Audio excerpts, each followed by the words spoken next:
Why, hello. Good morning, good morning.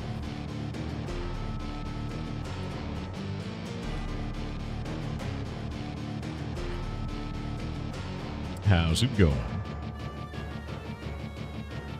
Time to reacquire your points by leaving your computer on all night. Get those points.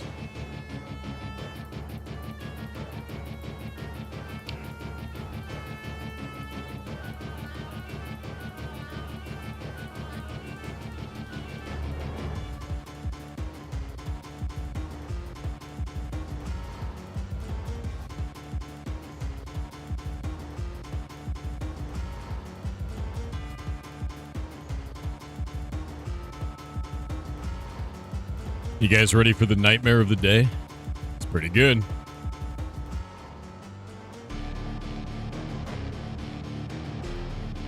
It's a pretty good nightmare.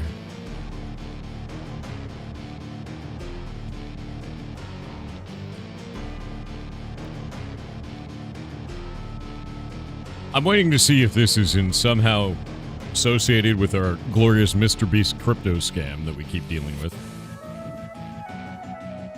But we'll see.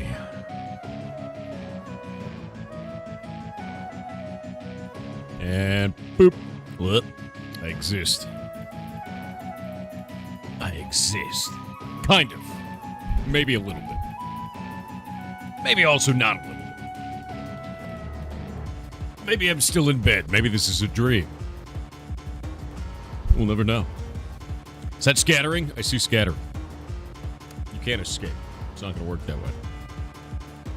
Did BC do a rug pull? No. So for a while, the community's been dealing with what I describe as Mr. Beast crypto scam. Somebody will pop into the Discord. They've been in the Discord for years, right? They will post 4 images of Mr. Beast crypto that is not real and has nothing to do with actually Mr. Beast. Usually say the word bro, and then we time them out for a week until they get their account back. Well, yesterday, a new article came up which shows over 116,000 Minecraft systems were infected in Weed Hack malware campaign. And I'm wondering if this is the one doing it, because that's a shitload of people. And also, we have a shitload of people that play Minecraft. And it was distributing it over a bunch of different tools on Minecraft. We actually are showing Meteor Client here and a bunch of other stuff. But yeah. SEO poisoning distribution methods targets keywords that correspond to clients. So Meteor Client, Radium Client, Worst Client, Aristoi, Liquid Bounce. So like a bunch of different things that people are already downloading for Minecraft. And they're infected versions of this, which is really interesting. So I am going to talk to some of the people that we know in the community that did get hit by this hack. And we don't know if it's this one or if this is just also happening. But this is a pretty big one. 116,000 accounts or 116,000 computers is not small potatoes. That sucks. But yeah, I'm gonna talk to some of the people who got infected in our community and be like, "Yo, did you download this kind of shit?" I think there was also one for what was it? There was a couple other ones like this, but not this size. This is huge. Yeah, in a report today, McAfee researchers said the Weed Hack campaign reaches victims mainly through YouTube videos showcasing Minecraft-related tools and SEO poisoning, promoting them.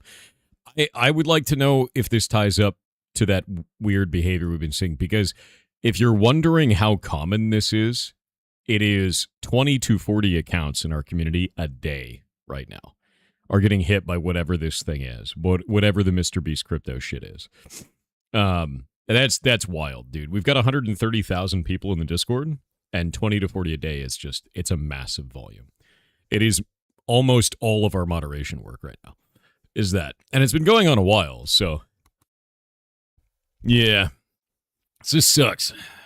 No Text-to-Speak channel on YouTube. Did a video on this 9 months ago. And I think he got this Minecraft stuff as well, really. Yeah, no, it's super weird. It's just, I don't know, man. Oh, look, they actually have the dashboard for it. They were able to get the dashboard for Weed Hack itself. The free tier stealer targets Minecraft session ID theft, cookies, and save passwords across 36 browsers and 56 cryptocurrency add-ons. So what I'm wondering is this, right? Is it actually taking all of these and then someone is selling those downstream, and one of the people they're selling it to is the Mr. Beast crypto shit? Because usually the attacker isn't going to take all your social medias and all of your, private information and then use it themselves. They take it and sell it on. It's not their problem anymore. They just collect it, right? So I'm wondering if one of the buyers, at least for Discord information, is that. And then it's tied up with this just because they're a downstream purchaser, right? I'm really interested in this. Why is everyone getting hacked? I haven't read them. Wait, what is this? Yeah, no, it's pretty common right now. It's getting really silly. I noticed that everyone is getting hacked. That Mr. Beast hack. Oh yeah, no, this is from a month ago. This is exactly what I'm talking about. Yeah. Why is everyone getting hacked? That Mr. Beast hack. And I was wondering why it suddenly came back and how to know if you're at risk. I mean, personally, I never really pirated or downloaded sketchy files, but I can remember that I have a secure mail, password, security, even phone number verification authentication. And should I unfriend people who got hacked? This is exactly the same for the people who got owned in our community. The ones who got hacked by this. They, the great majority of them actually had two-factor enabled. And I was like, this is really weird, actually, because I'm like, you have two-factor. How did they get back into your email? How did they get into all these other accounts? So I thought it was originally on the phone. Like they had downloaded a phone app, and that phone app had gained access to Google Auth on their phone and then gone from there. It was the only thing that made sense to me, because I'm like, everybody here has two-factor. How the hell are they all getting owned, right? Yeah, my Minecraft is usually linked to Microsoft Auth. Bingo. So now I'm wondering, like, is it this? And it's basically just going to keep looking. Like, we'll just keep looking until we find out what the hell this is. But 116,000 accounts. Our community is very much so likely to be doing stuff like this. Likely to be playing, Minecraft with mods, and some of them kind of sketchy mods, to be real. I catch people doing it all the time. Like, when we're doing block game stuff, I have automatic detection that's going off and spamming into a channel and tells me when you're using shit like Meteor Client. So it's like, stop it. Stop doing that. Are you crab slapping? Not currently. I fell asleep. I'm restarting it now. There's a new update. So, but yeah, really interesting. I would like to know more of the method on this. And like, I guess the downstream purchasers are the really important thing there, is to find out like what the hell is going on. Who are they selling this to?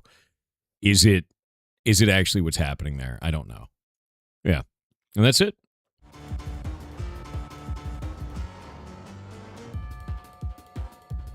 All righty. 1 sec.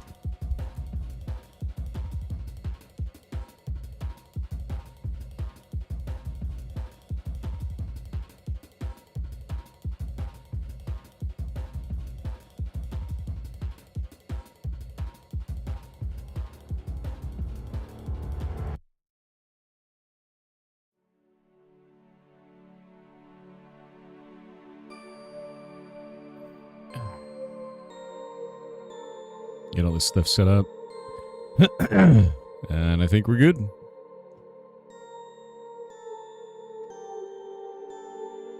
Wish Discord was more secure. I don't think it's Discord that's insecure here.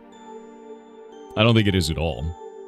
Discord is kind of shit with security in certain areas, but I don't think this is a Discord problem.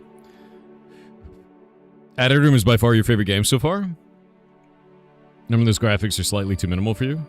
But oh my god, the mechanics and depth are truly S tier. Definitely one of your favorites so far. Yeah, no, it's freaking awesome.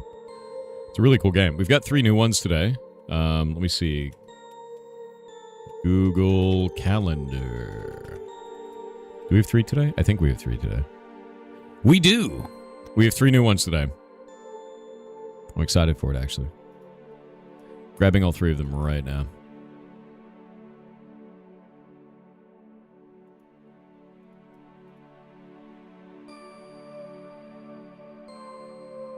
One of them is birds. And is very, very polished, actually. Let's see. That one's a demo. There's a game key on this one. Trying to make sure that I get all the keys and everything set up.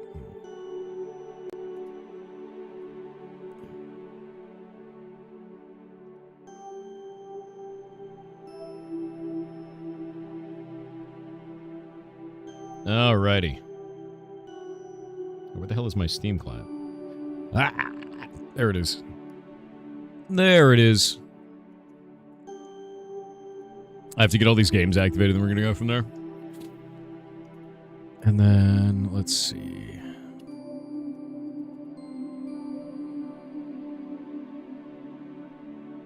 We have a dice game today, by the way. I'm excited for it, actually. It's not something I normally play, like dice games, but I think this one is really brilliant looking.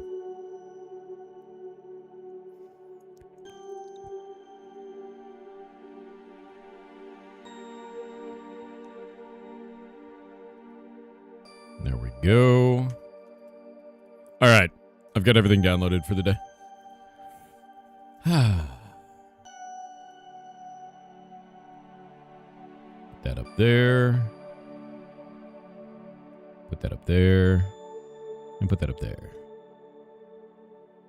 I have so many games, dude.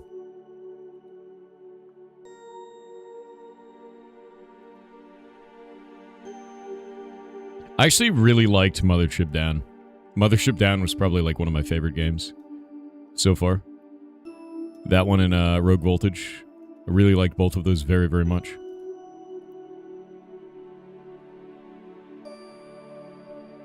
Ad Interim was freaking cool too. They did a lot with a little. Very much so.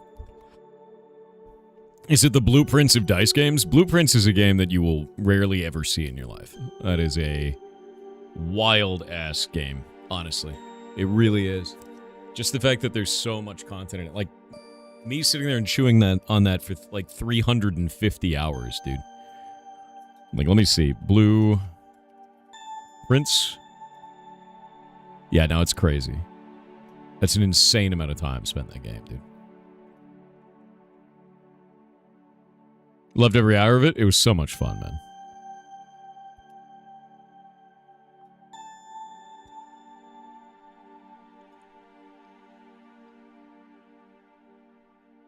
Alrighty. I think I have everything ready and set up. It's so many things today, dude. It's going to be fun. Full Metal FTW4 has obtained the cursed quest. A poll has begun for chat to decide their fate. Oh, really? Oh, really? Alright, calendar closed. Pigs open. RuneScape running. Oh god, it's so loud. Stop it. Stop it. I needed to shut up. There we go. Also, I made a mistake in RuneScape the other day. It is rather hilarious, really.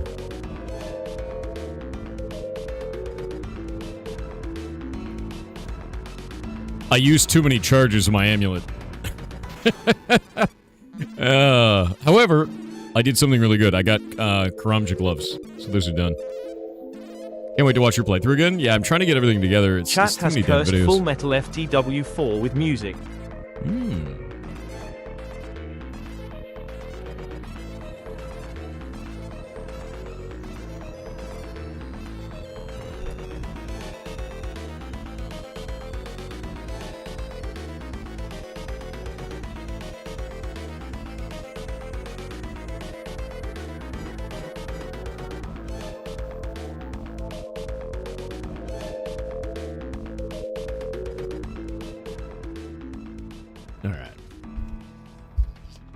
Now you get to kill Brutus more? No, now I have to get to 65 fishing, and I've been using... what is his name? I've been using...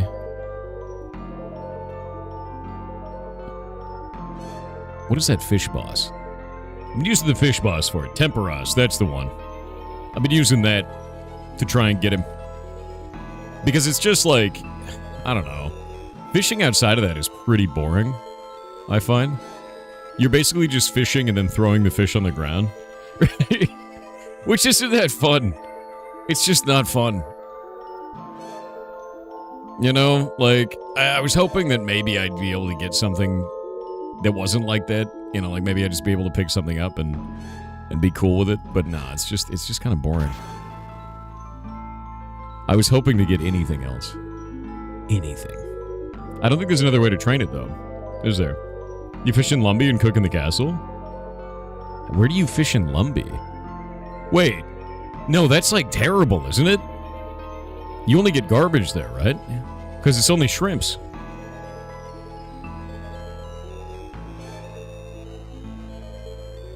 Oh, shit. Fly fishing?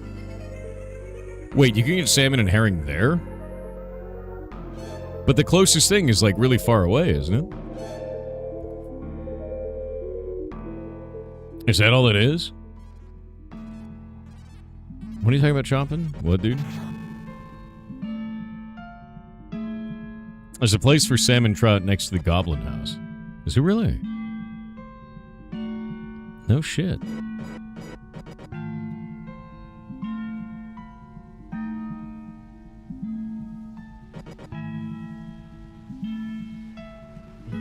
What, you guys, dice game, bro? You'll find out today. It should be a lot of fun. I'm excited for it, man. Alright. Let me get this going. Boop. There we go. So I've just been doing Temperos and then taking different pieces of gear and then selling it. Because I've been getting a ton of shit. Like, I keep getting these soaked pages and then selling those off on the auction house. And then I'm also getting pieces of rune gear. So if I grab this, actually, pull that back out, release this, go back over here. I got a rune plate helm, like full helm today. If we check that out, let me see how much that's worth. It's like another 20k. And then this one here that's another 15k. So it's like, it's pretty worth it, to be honest with you. So the menu tonight, pigs? Yeah, we do pigs. Glorious pigs. So it's just been that. Like, basically just doing that over and over. What's your max in Temperos points? I usually get like 6 per round when I'm doing it, and that's about it. Yeah, they recharge a magic item. It's, I think it's the water offhand. Yeah. You play old school RuneScape on your website? I know, right? Oh shit, wait. I can also play old school RuneScape on MS Paint. Whoa. Whoa. Look at that. Holy shit, dude. Oh wait, I clicked wrong. I can't believe he plays RuneScape in MS Paint. Yeah, no, it's just good money. Like, to be honest with you, to do Temperos, I find. But overall, it's like pretty boring. Windows XP approved, yeah. What I need to get right now is I need to get level 65 fishing. Which is horrifically boring. Wait, when you're fishing in Lumbee, do the fishing nodes move around very much? Because I think it was one of the biggest problems that I had was fishing next to the barbarian area. And the fish move around constantly. It's like really annoying. Thanks for all the suggestions the last few days. We're working hard on them. Part, if you click on the user in chat, you'll now see the model when they date. Oh, the model when they date, they join Kick. Let me see. I see when they subscribed for, and the following since. Maybe I have to refresh. Hold up. It's probably a refresh. Did you guys just implement it? You just shipped it? Oh my god. Okay, let me refresh. One sec. You guys are nuts. Okay, there we go. Yep. Literally updated just now. That's awesome, dude. That's really awesome. Hey, chats, you know how I was like, yo, it'd be really cool if Kick actually changed the UI the other day? Well, guess what? They've changed the UI. Literally already. Check this shit out. Boop. Looks like this now. Actually shows the subscribed for, it shows the followed on, and it shows when they joined the platform now. We gave that feedback, like, I think yesterday. Maybe the day before? It might have been the day before. That's bonkers, man. You guys are shipping this stuff so fast. And if you're wondering what this looked like the other day, it looked like this. And if somebody was following you, it looked like this. And Twitch's side looked like this. So it has way more data about that. Now, Kick looks like this. So they are already pushing that forward, already changing shit. Love how clean the ban and timeout options are. Yeah, they're really clean. I think that was one of the things that I really like about it is on Twitch, they're right next to each other. Do you know how many times that I've banned someone when I tried to time them out? Because these are right next to each other and you're trying to do it fast. And you're just like, boop. It's too many times. And on Kick, they're very like, this is one thing, this is the other. Ooh. But no, this is actually really cool. You guys have evolved it immediately. It looks great, dude. And people don't realize like how important this actually is, because like when it shows like when the account was created, one of the things that we see a lot of, especially as streamers, is just you'll see someone come in, they talk some mad shit, you click on their profile, and you're like, oh, you made that account 2 minutes ago. Like you're just a sock puppet, right? Like that dude's not there to have a conversation. They're just there to be an asshole, right? And like this value is so useful to just be like, oh, we'll get rid of him. It's like done. Yeah, it's just sock puppet shit, right? So it's really, really helpful for that. It also kind of becomes like a badge of honor over time because you have this person that's been on the platform for years at some point, and you can see how old their account is, you know? Actually, let me see mine. Beep. Now I want to check what my own is. Joined on December 5th, 2022. Has it really been 4 years now? I made my account December 5th, 2022. I think it's right when you guys started. I can't believe it's been 4 years. No shit. No shit. It's been that long. Faye Viking Princess, it said that you joined on May 3rd, 2026. Yeah. Yeah. Oh yeah, I think that is a big one actually, is report button for users in the browser. That I know that there's one in the app, but I don't know if that goes through some weird channel on the app. There isn't one for browser. That should definitely be a thing. Yeah, beep. But no, that's a really good thing to ship, dude. Like that's super awesome actually. Keep an eye out. Hell yeah. This is your second account, otherwise yours would say years old. Almond Milk Toast? Did you get owned or something?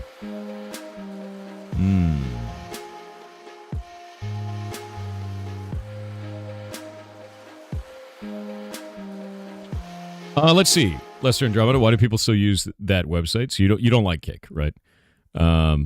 So I didn't like Kick either. I thought that they were really shitty, and it was because of three different things, right? And we're going to use the MS Paint to illustrate this. One of them was gambling shit. I don't like gambling. I think gambling sucks. I'm not a fan of it even recreationally. Not a fan of it, never will be. Hi, Bezos. Bezos heard gambling and was very excited. I could keep talking to you on YouTube because it's not going to interrupt. But gambling, I don't like. I never have. And they are funded largely because some of the owners have ties to Stake, which is a crypto gambling company. That's where the money is coming from, right? To fund the whole thing. For me, this was too much already.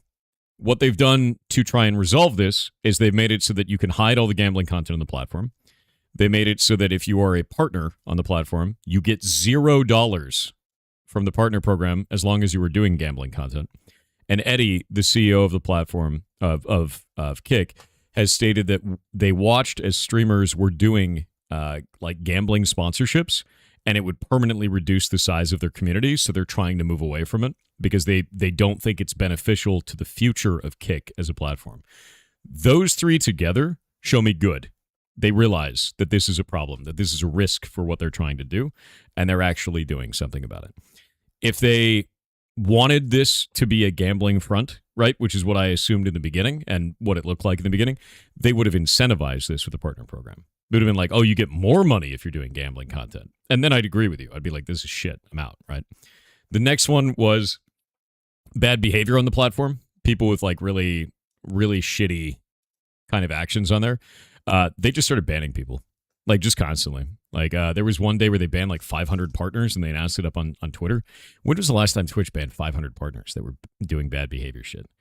I've seen all kinds of shit on Twitch that's not getting banned. And it like really bothers the shit out of me. And I've seen Kick actually taking more harsh actions against things like that than Twitch does, which is not really what I expected, to be real with you. Yeah. You say Aiden Ross and Miskif are there, so the end? I mean, fair. If that's the line that you draw, I get it, right? The way that I look at it is I don't think either platform is perfect in that regard, but I see Kick doing more harsh actions against things that should be permabanned, right? Stuff like that. When I look back over on Twitch side, I see stuff like, like someone having 2 gimps on their stream and not getting banned for that, right? And then getting banned for showing their feet later. It's weird, man. Like, the platforms have, like, serious problems right now in terms of, like, behavior shit. So, like, I get that. And the way that I feel about it is every one of these platforms is going to have shitbag behavior. That's the nature of streaming. I'm not going to judge the whole platform by that. I'm going to say, hey, why did you do this one scenario this way? And then I'll feel differently about the platform for that. Right now, I think Kick is doing better in moderation than Twitch is, which was not on my 2026 bingo card. Historically, I think Kick has been doing a shit job with moderation up until recently. What is this? No, see, that sounds like rumor. Yeah, no, that sounds like rumor, man. It really does. People draw lines in weird spots. I think you might be drawn into rumor on that one. But, like, also, you're watching on YouTube. YouTube has all of those people, too. The ones you don't like. So it's like, right? So, like, if you draw a line, you don't like some of the people on Twitch. You don't like some of the people on Kick. But all the ones you don't like are on the platform that you're currently talking on. So it's got to be one of those things of, like, do you really think that this is a problem? Or do you just not like those people and you hate getting their content? If you do hate getting their content, just ban them, right? The last one that I saw on this was copyright. Copyrighted content definitely should not be on these platforms. And if they see it, if they see copyrighted content, they're supposed to ban that behavior. They had a category that was incentivizing it. They deleted the category. And they started banning people who are doing this. Even major people. Even massive streamers. Which I was like, cool, man. Like, these are the 3 kind of things that I saw as a major problem. Kick actually resolved them, and credit to them, We have more than triple your trust and safety, and moderation is human-led on everything, which have expanded materially. Plenty of work, but it's paying off. Yeah, I think Twitch's direction right now is to go more AI for a whole lot of shit. They're actually doing AI-related stuff. They're actually doing AI summaries for streams sometime soon. And I'm not really a fan of that, personally. I think that's a really negative direction because I've seen AI summaries on YouTube, and it's mostly just dog shit, like, to be honest with you. I've not seen anything of value there, and I don't like that they're going in that way, right? Really bothers me. And I know that the other direction is dramatically more expensive and might not be sustainable. I don't know, right? But the cost is definitely higher. YouTube is easier to curate, give and take, because I don't see it. No, actually, all of those are just as easy to curate. If you don't like a creator, you just say no. You just block him, dude. Like, you don't have to see that shit, right? You don't see it on Twitch. You don't like Asmongold. So Asmon's still in things you might like because you watch WoW streamers. So you're watching kind of his wheelhouse, and then you're getting fed, ads for the content that you don't want to see. I think you just go there and just block the channel, right? Like that. It's kind of funny because I see people come into my chat a lot, and they'll be like, ban me. And I'm like, no, you can just exercise free will and, like, not go here. You're talking about a creator that's massive. He's got 50,000 average viewers on Twitch. He's got like another 10,000 on Kick. He's got a YouTube with millions of subscribers and hundreds of people clipping his content all over the internet. You're probably not going to escape him. You probably just have to exercise free will and ignore that shit. Right? And I don't think that's really the platform's fault for you being fed the content of one of the largest creators in the world that you don't like. Listen, YouTube previously did AI labeling on shorts. They still do shit like that, and I really don't like it. They do, like, weird shit with AI. We'll get a summary for a stream and a summary for a video, and it's awful. Yeah, curate your viewing, man.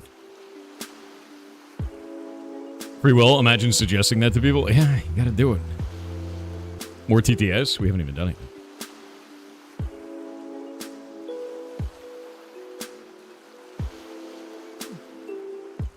How do you block Asmongold? You simply do not look at him. Do you want to know a secret for YouTube? If you don't like a creator, stop looking at their content. Stop commenting on it. Stop downvoting it. Stop interacting with it in any way. And the algorithm will stop showing it to you. Because it can't make money off of you if you don't interact.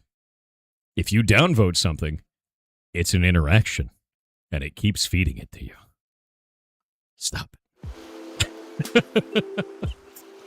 Stop. Stop doing that. Oh. Have a great day, all. Need to head off. We'll try to catch the game tonight. All right. Rock on, dude. And Ethan, again, thank you very much for shipping that feature. It's constantly nice to just see that you guys are pivoting on shit so quickly. That's awesome as hell, man. It really is. I'm excited for eventually, maybe, Kicks as a currency getting updates. It's gonna be really nice. I'm hoping, anyway. You can select not interested. That works too. Yeah, not interested in this content works.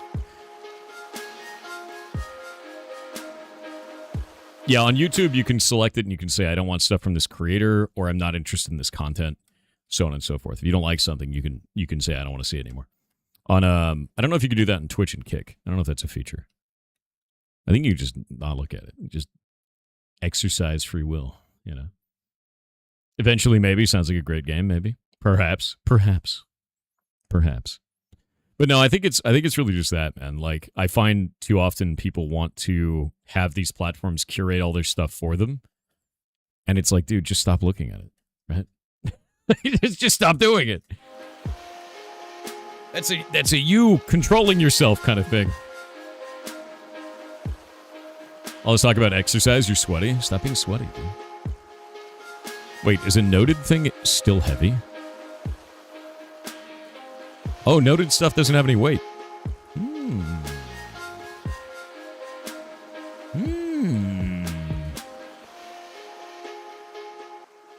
All right. 422 is temper us.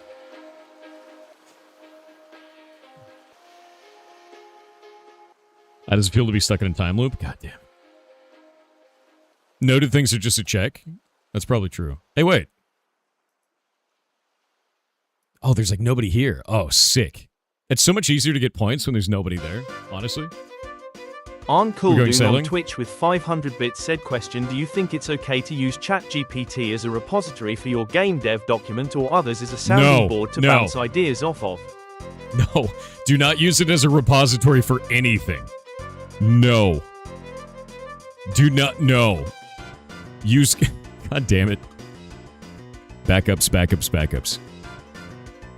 My dude. Do not. Use ChatGPT as your password manager. I've taught you nothing. This is actually hell. That's what's happened. God damn it, dude. What a nightmare. Why would you do this?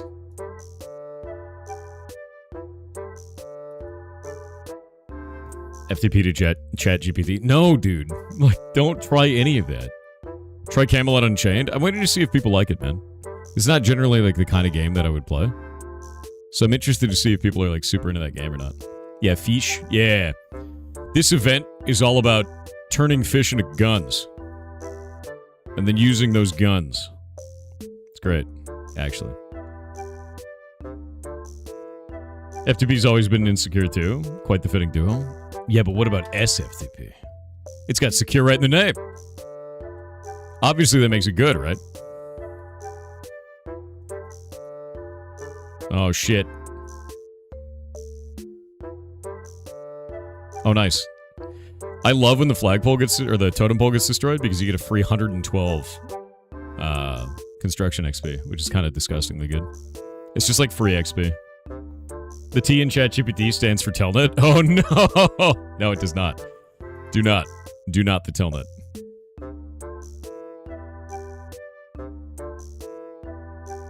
Okay, this is probably bad, actually.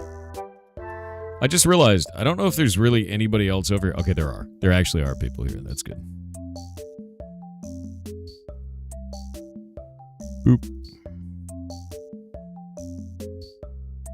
Actually, I might be able to get this achievement. Hold up.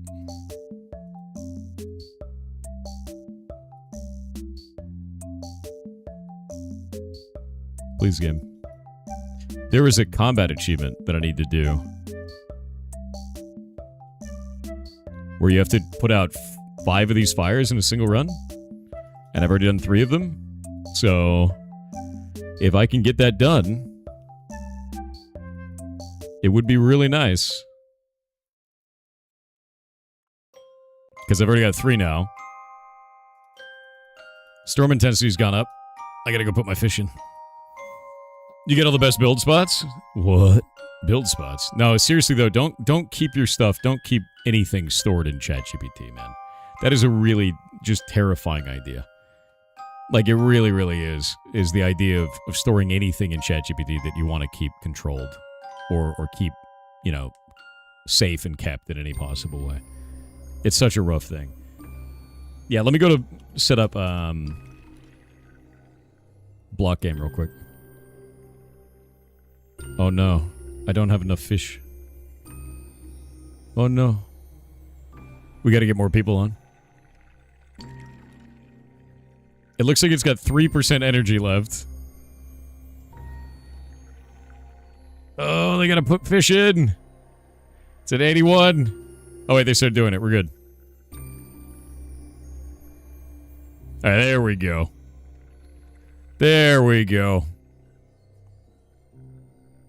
Seemed like a good sounding board? Yeah, but you don't want to store data in it, right? It's cool for being a sounding board, but if you are wanting to keep any documentation long-term, don't put it in ChatGPT, man. Put that shit in Google Drive. Put that shit on your computer. Off-site backup, on-site backup. 3-2-1 rule. Like, definitely do not. That's a terrible idea for that. What are you talking about?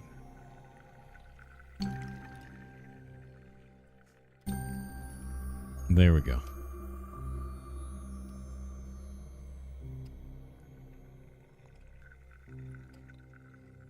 Lemon Zulu, I have no idea what you're talking about, dude.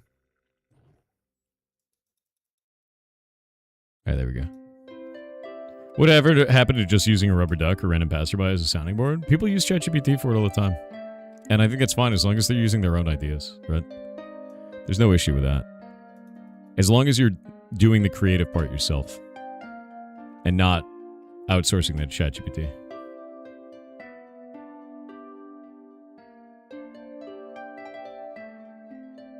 A guy lost his Google Drive because he uploaded copyrighted material of his own stuff for backup, and the AI slammed him.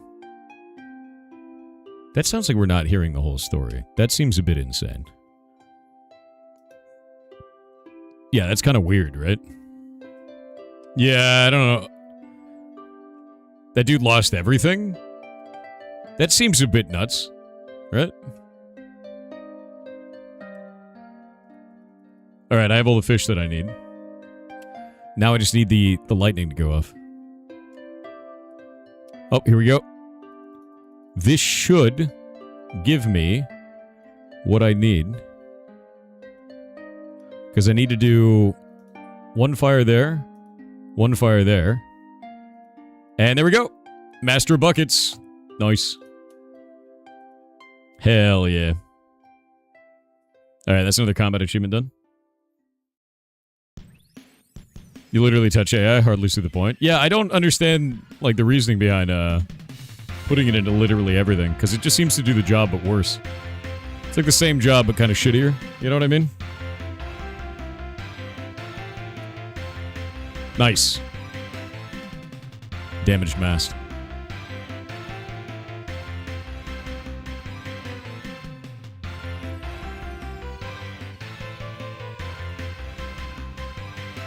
More fish. I'm not getting very many points this time, but I got my combat achievement. That's all I care about. Thank you to the community for the reference follow-up. Or UPS is using AI to sort... I think AI is really good for stuff like medical research, scientific research, going in that direction where we're using very large data to do things. I think it's a really bad assistant. I think it's a really bad employee replacement. Yeah, I'm restarting block game right now. There we go. Oh, wait. I was going to shoot these fish, but now I can't. Because I think we have to kill it on this round. At least that's worth a bunch of XP. Yeah, there we go.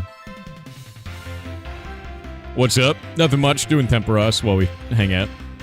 It's kind of just background noise, right?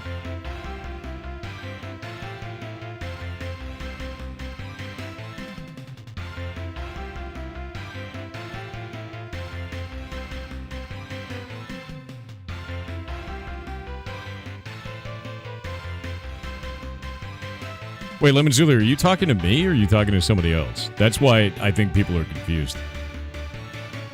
Because, yeah, like, I'm going to be real with you, man. If you don't like a content creator, stop consuming their content. I'll give you a good example of this. Do you remember Howard Stern? Howard Stern was like giga famous, like super massive person on the radio. Absolutely enormous. And the reason why is because of his haters, not because of his fans. And I know this is really weird. They did polls at the time to try and find out, like, why is Howard Stern such a big deal? And they polled people who liked him, and they polled people who didn't like him. And what they found is that the people who didn't like him listened to him longer. And the top comment from both sides was, I want to hear what he's going to say next. If you don't like someone, you're making them famous by interacting with their shit that makes you mad. Stop it. Cut that shit off. If you don't want them to succeed, if you don't like the stuff that they're putting into the world, stop interacting with their shit. That's how it becomes irrelevant. What are you doing?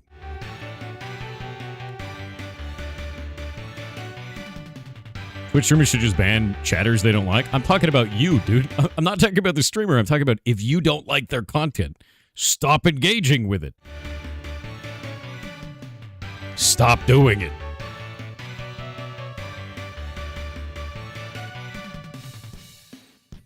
You also have control. Chompin' cheddar. What? If you don't like someone's content, stop engaging with it. That's what I'm saying. If you like my content, you like being here, then great. Gonna lend you a hand. Yeah, I know, right? Oh, you over here, Red? Is that what you're doing? We're gonna go become fishmongers. Yeah, just block the content you don't like, and move on with life.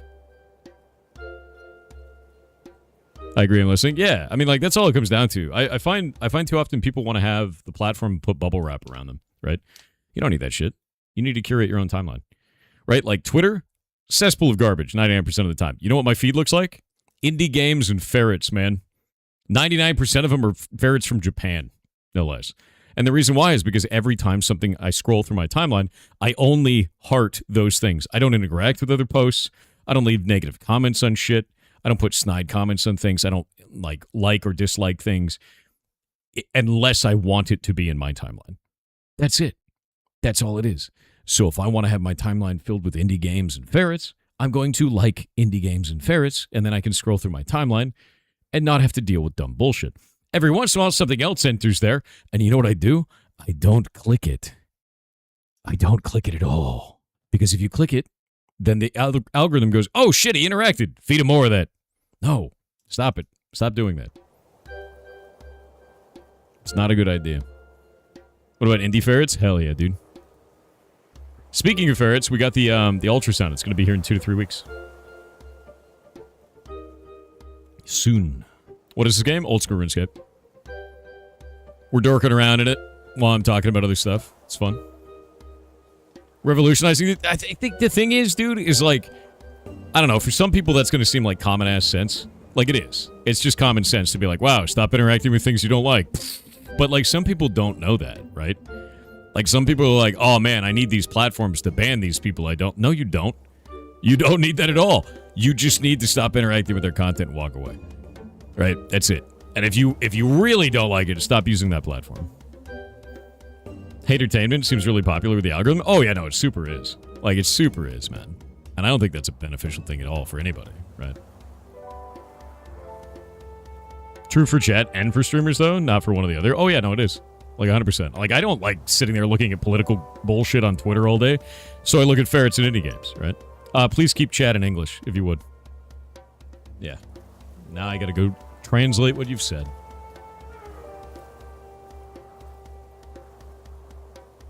Oh yeah, no, you're just banned. You're just an asshole. Never mind. You tried to hide it behind writing in Russian, but that's not really going to save you. Ridiculous ass. Anyway, TTS time. Princess Akana on Kick said good morning, Thor. Good morning. Time to learn something that doesn't concern anyone. Apparently, lemons are not naturally occurring. They're a crossbred hybrid of a bitter orange and a citron. So, basically, life never gave us lemons. We created them ourselves. It's time to make lemonade. You know, honestly, good. We deserve it. Yeah, we deserve it. YouTube feed is great. Then I see YouTube front page in an incognito or whatever, and it's horrific. Oh, yeah, no, totally.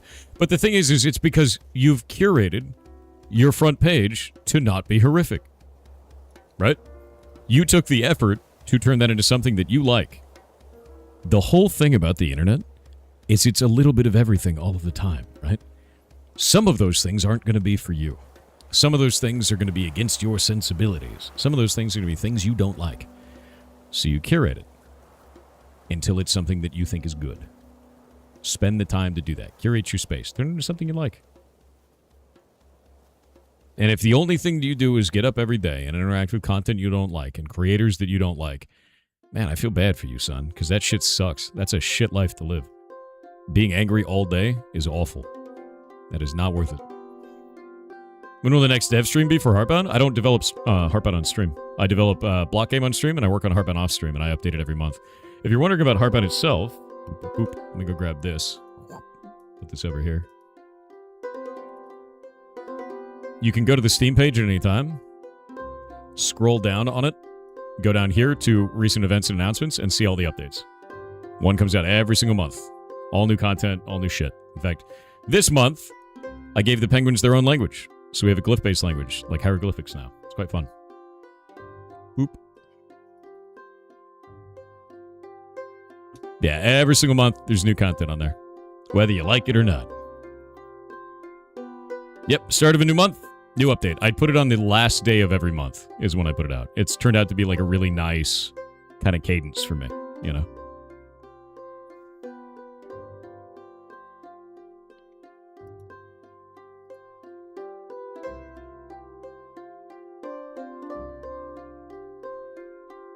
Twitch streamers have the ability to curate their viewership, which is unique to a live streamer. Not really. I can do that on YouTube, too. You do it on YouTube. You can do it on Twitch. You can do it anywhere, right? You curate your community, and your community chooses to curate you or not, right? That's just kind of how that goes. Every single community on every single social media platform is curated both ways. The creator chooses who's going to be in the community, and the community chooses who they're going to watch. That's just how that works, man. That's everywhere on the internet. And that is not unique to streaming. That is the same thing for blog posts. That's the same thing for basically any form of content online. You choose what you're going to look at, and the people that you look at choose if they want you to comment on their shit or not. It's kind of how it goes, right? It's pretty normal, though, and like, I don't know, there's kind of like people who don't seem to understand that interaction in a way that's really weird, right? Where they think that the platform has to do something about it, or the streamer should ban them so they don't see the content anymore. And it's like, dude, just stop looking at it. That is exhausting. Yeah, Reddit is like that too. It's the same. You get banned from a subreddit. Same shit. I don't know, man. Take control of your life. Stop giving away the reins to somebody else. Drive the damn car. You don't need to be a passenger in your own life, man. It's not worth. Streamer reflects the chat. I don't know. Yeah, the chat is pretty stinky. I don't know about that. I don't know about that.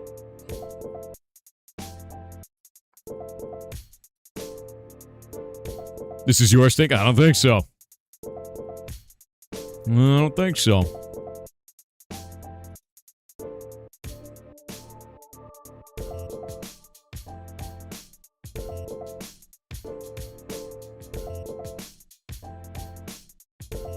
The mayor said so. Ah, damn it. You're right. The mayor did say so. That's true. Oh, look, I got 4 reward permits for that. What? Free stuff. I think that's really kind of like the point of this right now is just getting like, I get about 5,000 fishing XP each time. And that's about it, you know? And then we can just go do it again. It's just like a nice passive sort of XP gain for stuff. What are you talking about, Void Stalker? What short that I put out? Don't be vague. Don't vague post. Do not be the king of vague posting, my friend. This is why Thor asks us who made us this way. to legally protect himself. That's true. I know that you're a government project. Definitely. Definitely the case. Is GMO hard to learn? No. F_T on Kick said, hey Thor, I have a new Yo Mama joke format. What's up? It goes something like this. Hey chat, Yo Mama so ugly, when she looked in a mirror, her reflection showed Zultralord. Hey chat, Yo Mama so stupid, her IQ test result ranked the same as Zultralord. Damn it. You could be any other way, dude. Actually ridiculous.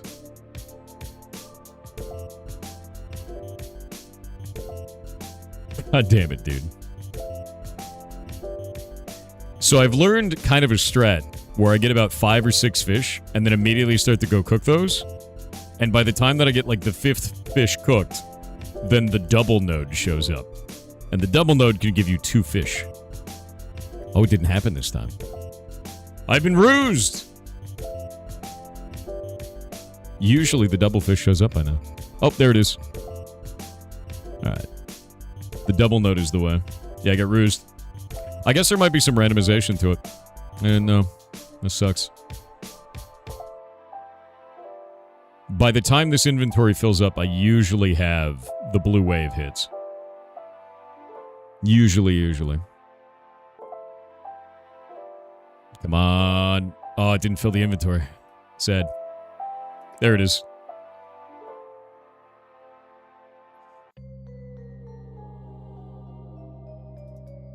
Oh, wait. Free construction XP. I love that. Decided you're cosplaying Tomaxer for Halloween? Hell yeah. It's actually Tomaxer with 1X, though. Unfortunately. Or maybe fortunately, you know? Why are you not cooking? The hell game? I don't like when it, like, randomly cancels a task. I think that's one of the weirdest things is, like, I want to interact with my inventory, and I can't interact with my inventory in old school RuneScape while I'm doing something, because he'll just cancel. Like, he'll just stop doing the thing, whatever the thing is, randomly. It was, like, really annoying. You just lost the game? I also just lost the game. The Magic 8-Ball one? Oh, you're talking about that. Oh, okay. That's why I was so confused. I was like, why are you being vague? Because we're talking about a totally different subject, Void. I think one of the things that's funny is, like, unless you're saying exactly what you're talking about, it's impossible for me to know, like, what train of thought you're on. Because there's just too much shit going on. Life is proof. God has a sense of humor. We're the joke. That's true. That's true. We're a pretty good joke, though. You gotta admit. Oh, shit. I am probably screwed. Oh, somehow not screwed. I made it. I don't know how. Launching 1,000,000 fish. Yeah, it's good XP. Okay, I actually have to go down there and stab him. Stab him with my harpoon.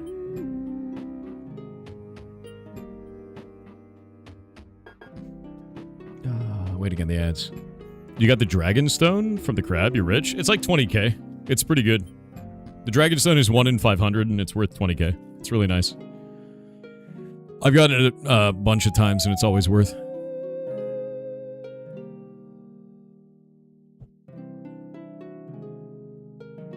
Red, don't do it. Don't do it. Waiting on these ads still.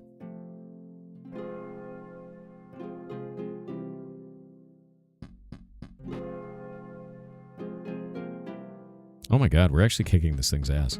Is it easy to solo temper us, by the way? That's one of the things I've really been wondering about, is like, is it a simple fight to solo? Does he scale down? It's not easy, but it can be done. I think he scales. Because it seems like no matter what you do, the timing is about the same. You've soloed it, it's basically the same? Yeah, it seems like his health scales, right? But it scales, like, really nicely. So, I don't know.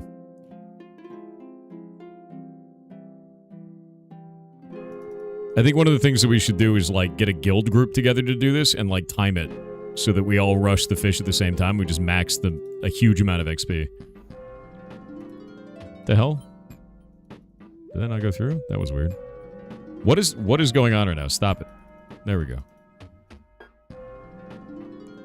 That was damaged, and I don't know if I actually repaired it. That was really odd. Gotta have like 5 water buckets in your inventory just to be safe. Is it really that bad when you're solo? Has there been a guild made yet? Oh yeah, no, we've got like, I think like almost 200 people in it. Game, please. It's a huge amount right now. What's the best money making in 2026? Ripping off robots in the auction house. I've learned that is a really good way to profit in this video game. Is just making bots lose money, which is hilarious. Did you get those emotes? Oh, that's the Ferret Software emotes, yeah.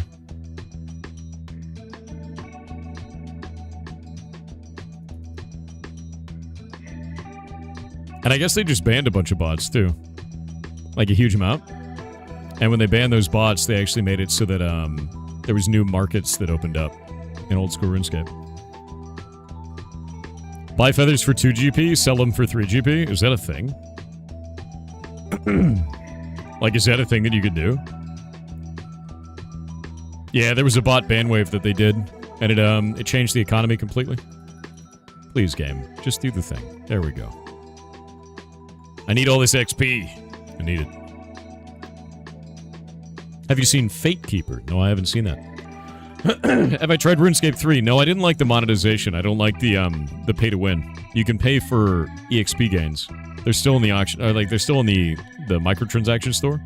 They're not available, like, if you're doing Iron Man though. So Iron Man might be an option for me, but non-Iron Man, I'm not a fan of it at all. I don't want to support it. I don't like that in games, so I just don't play it. That's my line in the sand.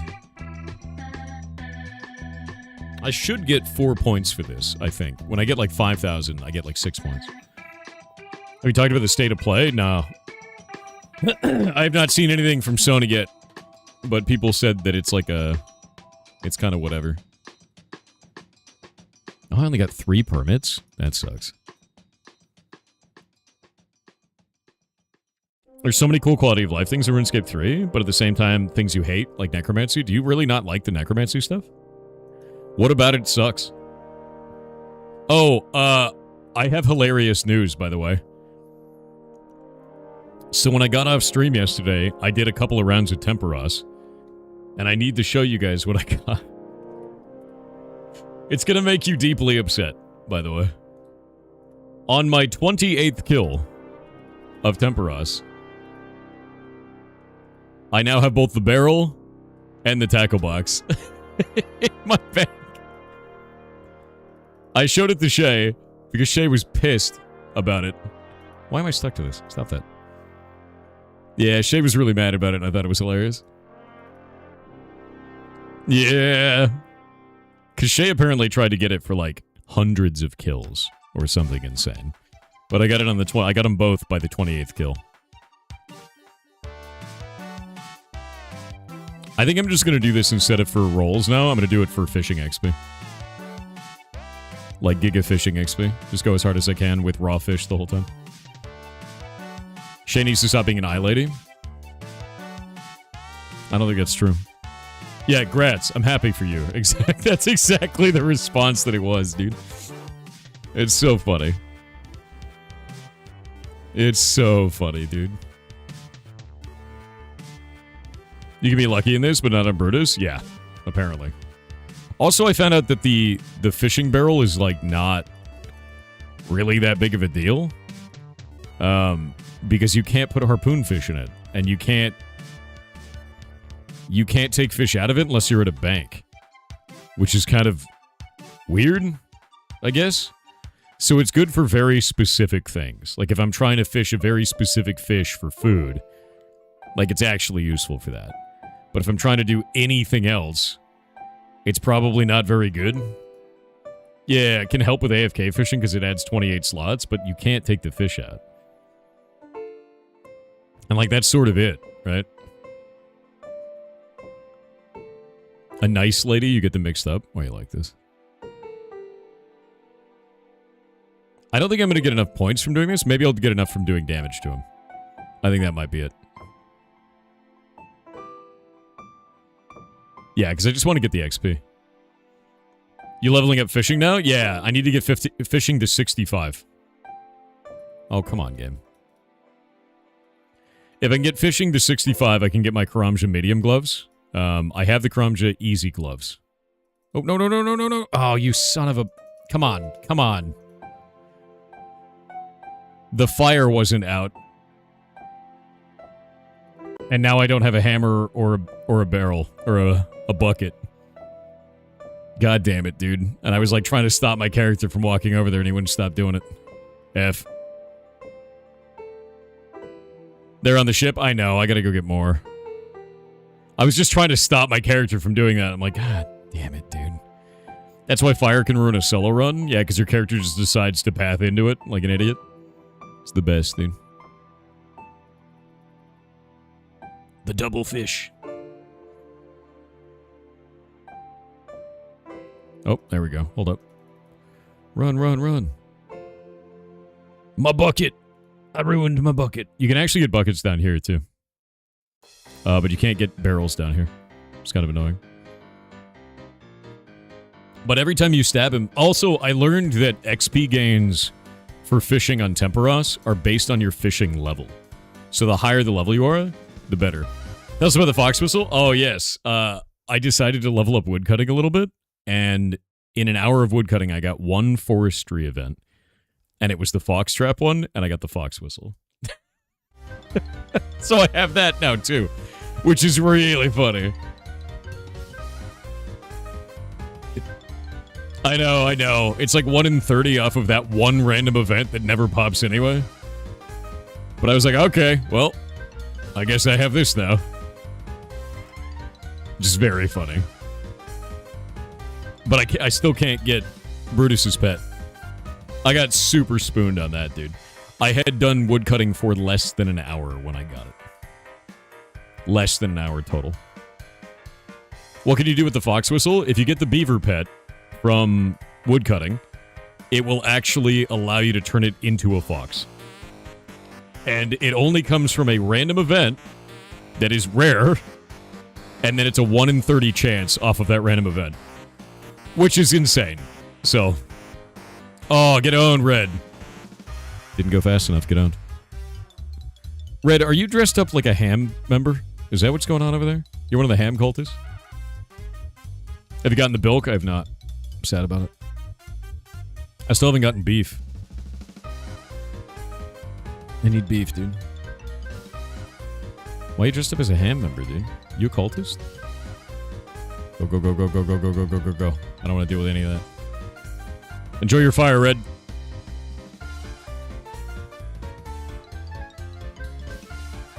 I like how this has just turned into make fun of Red getting exploded on. I'm a ham member with Air Jordans. Dude, don't... For all these events, take off all the gear you have, because everything that has weight contributes to losing run power. I just take off everything. I'm really glad that this is on fire now.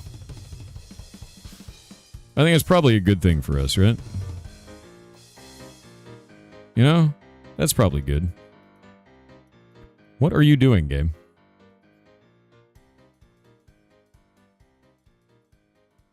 Grab that.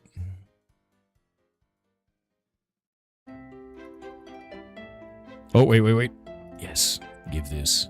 I'm not even cooking the fish now, man. I'm just doing raw fish. Just going as fast as I can.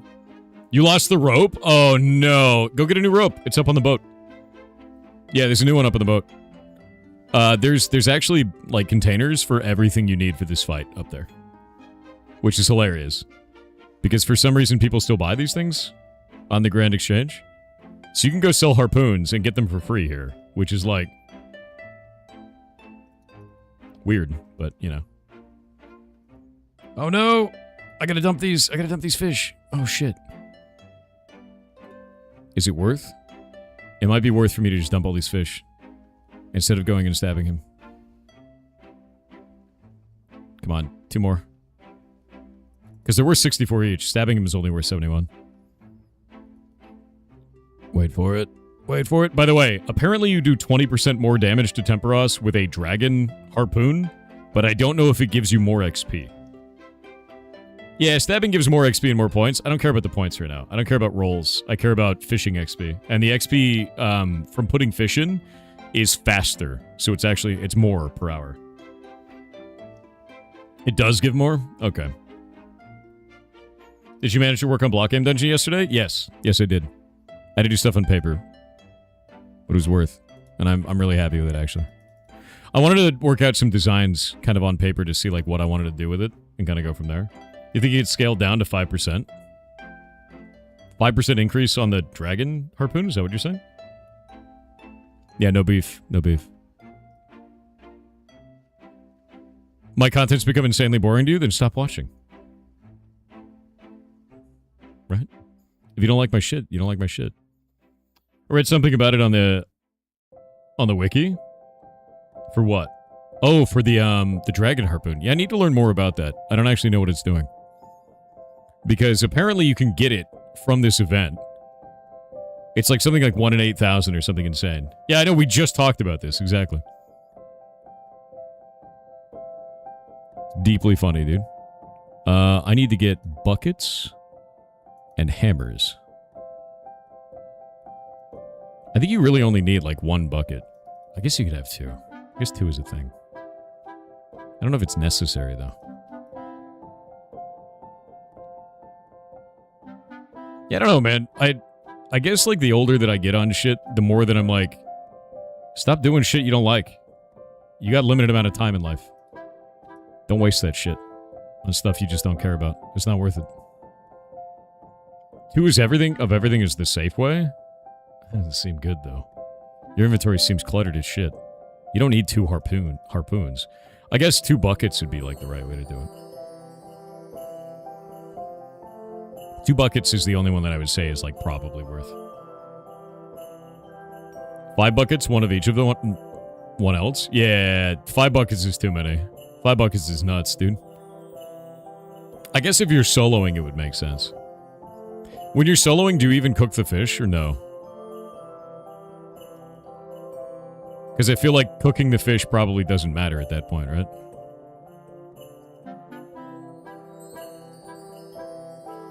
You have Entity Hider? Yeah. Yeah, I run Entity Hider a lot.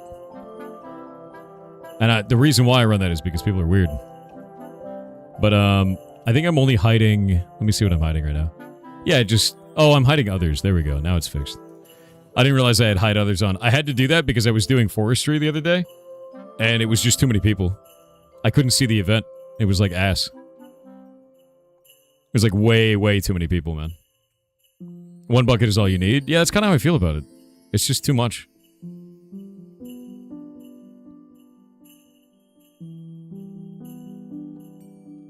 Too many people in an MMO? Dude, honestly, it would be fine if it wasn't just like a wall of people making things disappear. Because if they stand in the same grid slot as the thing, you can't see it anymore. And that's just too much. Oh, shit. Oh, shit, oh, shit, oh, shit. Got it.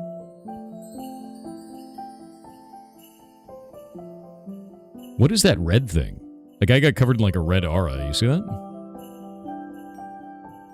I wonder if your fishing skill increases the chance of getting double harpoon fish out of these. Because I just did that green slot, and I got 1 fish each time. That's not you, Red? Yeah, no, somebody got a red aura. I just don't know what it was. It does? Well, damn. My fishing skill is currently at 58. I have 7 levels that I need to get. I'm getting about 5,000 experience each Temperos run. I'm only doing raw fish. Like, I don't care about the additional Temperos rolls that I get or any of that shit. It's just, like, free XP. And it's better than just sitting there farming it and then dumping my inventory on the ground and then farming it and dumping my inventory on the ground is kind of how it feels. Because that's really, really boring, I find. What's your favorite TV show? I don't really watch TV anymore. I watch, like, online shit. I watch streamers a lot of the times.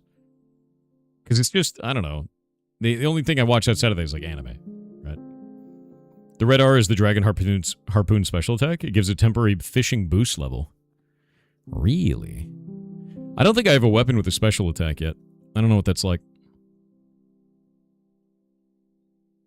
You're reminded of my bucket walrus memes? I'm reminded of Mr. Bucket. Oh, speaking of ridiculous bullshit, I got a care package. And I have to show you guys what's in it. Didn't you get 99 agility? Different character. This is my non-Iron Man, who is new. He's like a week old.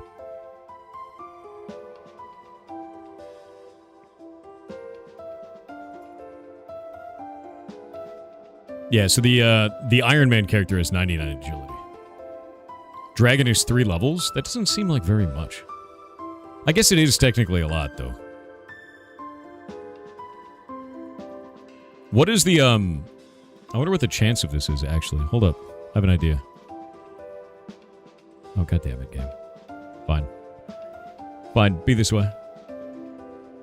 I'm gonna have to go down there and figure it out. What's in the box? You'll see.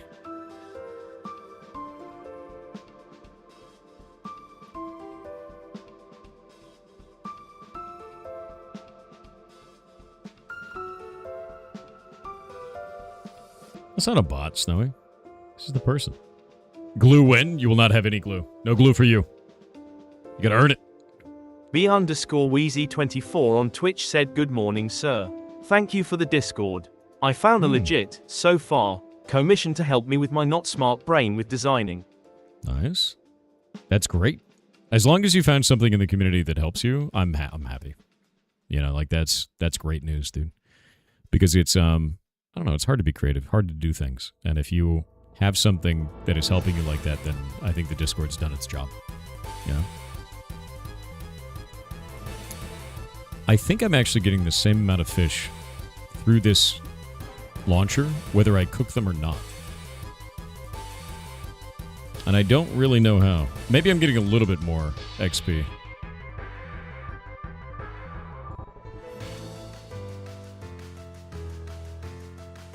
I might be getting a little bit more XP this way. Because I get like 2.5 inventories worth of fish this way.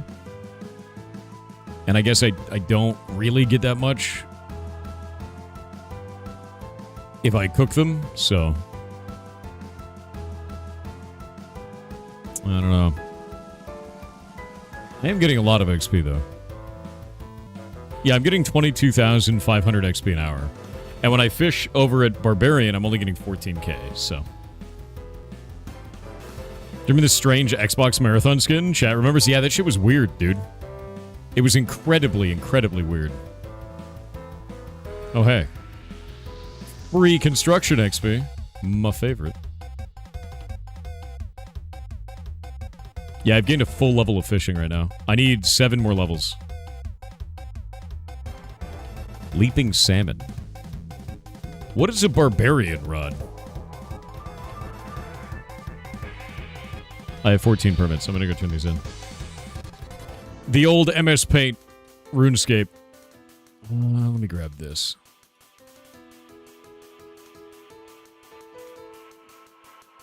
Different kind of rod. You remember the strange... Yeah, so like the strange Xbox Marathon skin was really weird. Also, Spirit Flakes. Oh, a casket. No, a casket is really good news. I have a lot of these, and apparently you can get, like, fishing gear? Where do you get that fishing gear that goes into this, the Spirit Flake system? Because I don't know if it comes from this event or not. Fishing trawler, so you don't get it from this. Ruby necklace, emerald necklace. How much is that worth? Okay, 6k. 8k, that's alright.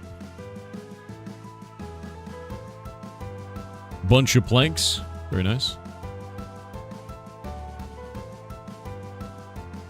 Cool. Cosmetic changes to the fishing gear from fishing trawler. Oh, is it? Is the fishing gear off fishing trawler like super rare? Because fishing trawler seemed kind of lame, to be honest with you.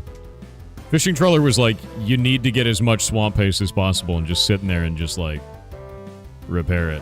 1 in 12 games for a piece? I think it did it like 10 times and didn't get one, so. It's like 1 in 7. Let me actually see how many, how much of those flakes I have. Also, fishing trawler gives you like no fishing XP. It gives you basically nothing. I've got 1,600 of these. Where do I turn these in? Is it this guy? No. Yeah, where's the vendor for that?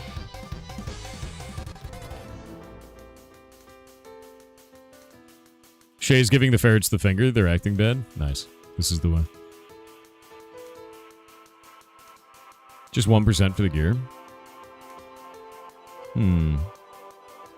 Did you confirm the T-Rex lips yet? They figured it out by exposure of the teeth to the elements during its life cycle. Some crocs have them exposed and they wear down faster, but that didn't happen with the T-Rex teeth.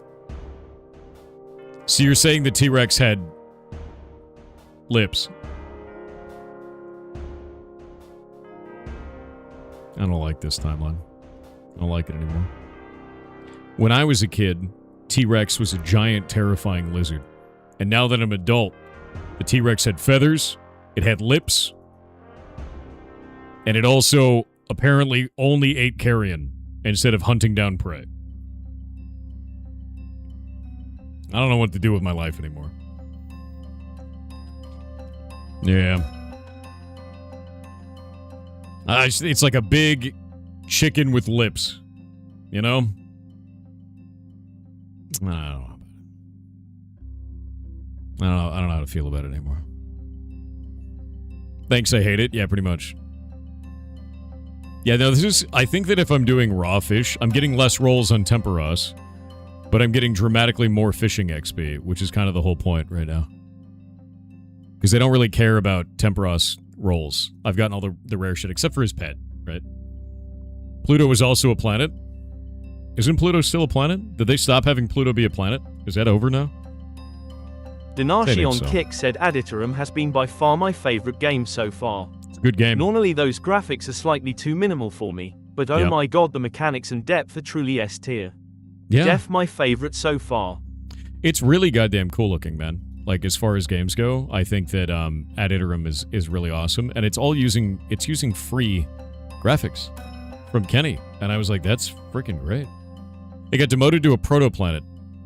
I know that they think there's like a Planet X out there still, too, because of the gravity that we're seeing beyond, like at the edge of our solar system. So I know that was a thing. I don't know if they're still doing that. They're still thinking about it. It's a dwarf Polanet? When you said that, I thought you said it was a dwarf Poland. And I was like, if we have Poland, why not second Poland? Even more. Promote series? Hell yeah. Planet X is a conspiracy now? Is it really? I know Nibiru is a conspiracy. That's a fun one, actually. They think Nibiru is like this planet that comes around every once in a while and causes great chaos on Earth. Nibiru. The wandering rogue planet. What are the thoughts on the new scientifically accurate vocalizations of T-Rex that they come up with?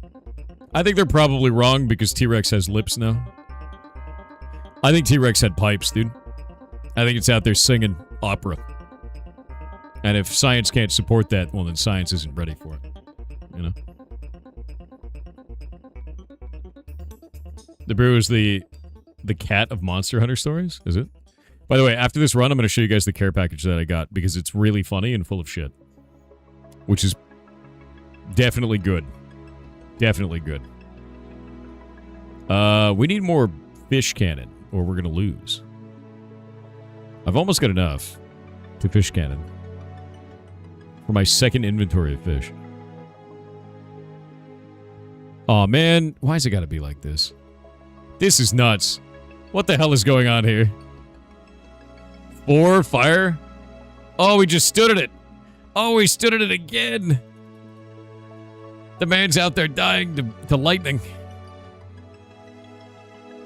Clone T-Rex and throw it at Nibiru. I think we should turn T-Rex into a gun. I agree with that. I am American, though, so I have to say, as a member of the United States, I do feel like we should fire guns more often and shoot T-Rexes out of them. Or turn T-Rex into a gun. One of those two things is a good idea. Maybe both.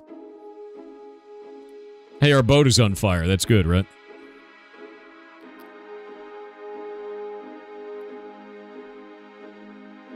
feel like that's probably good. By the way, I saw a group that was like mostly people with dragon harpoons, and they got it to 1% essence on the first round. So you can blitz this encounter in a way where you just end it. And I don't think that's a good thing. Because you get like dramatically less rewards by doing that. You want it to like take a while. You know? Yeah, one cycling it seems kind of insane and stupid. America Breathing, second form, Big Mac attack. I love Big Mac. Make a Big Mac at home. Love yourself. Gonna go put T-Rex Dino Nuggets in a shotgun? That's terrifying. That's the most American thing I've heard all day. Proud of you, actually.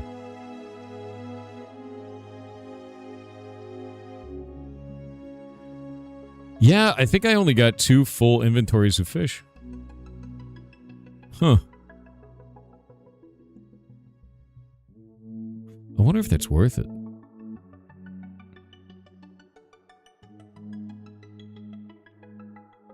I might be able to get a little bit more fish.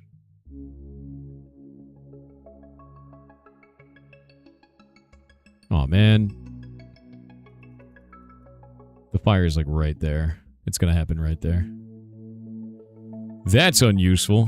Can somebody clear this? My bucket's not full of water. Thank you. My sadness overwhelming. Yeah, I think you can really only do like 2 full inventories of fish this way. I might be able to do a little bit more because like we've still got 50% energy.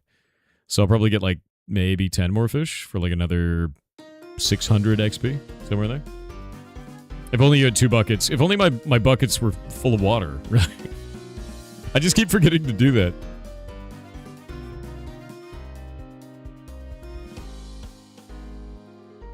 I kind of do my cycles waiting on the, like the water to go out, like this.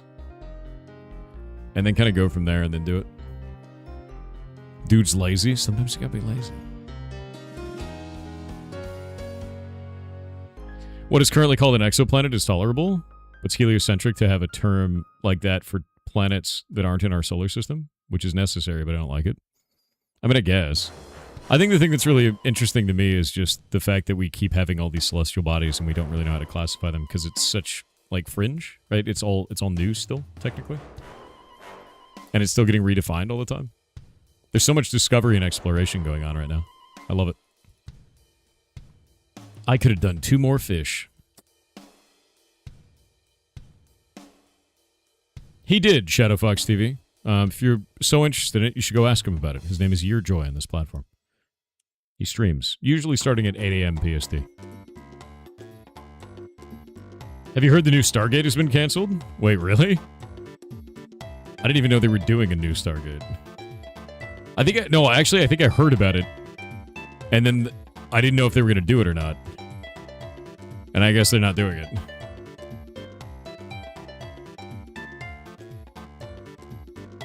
Okay, 2 permits out of that and like 5,000 fishing experience. I'm level 59 in fishing. So why did they exit? Yeah, what was the reasoning to kill it off?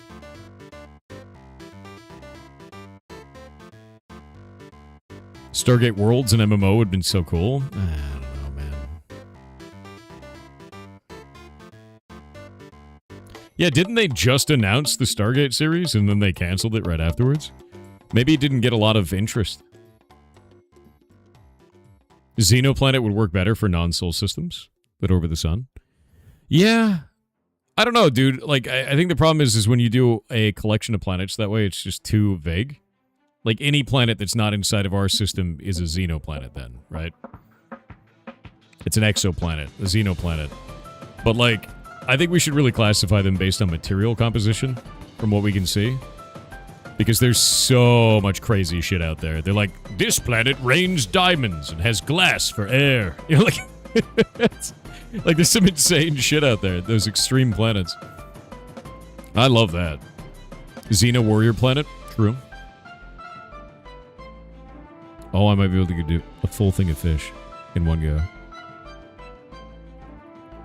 Can I do it before the blue? Oh, man. I fired up a single fish before the blue even went through. The first blue. Hell yeah.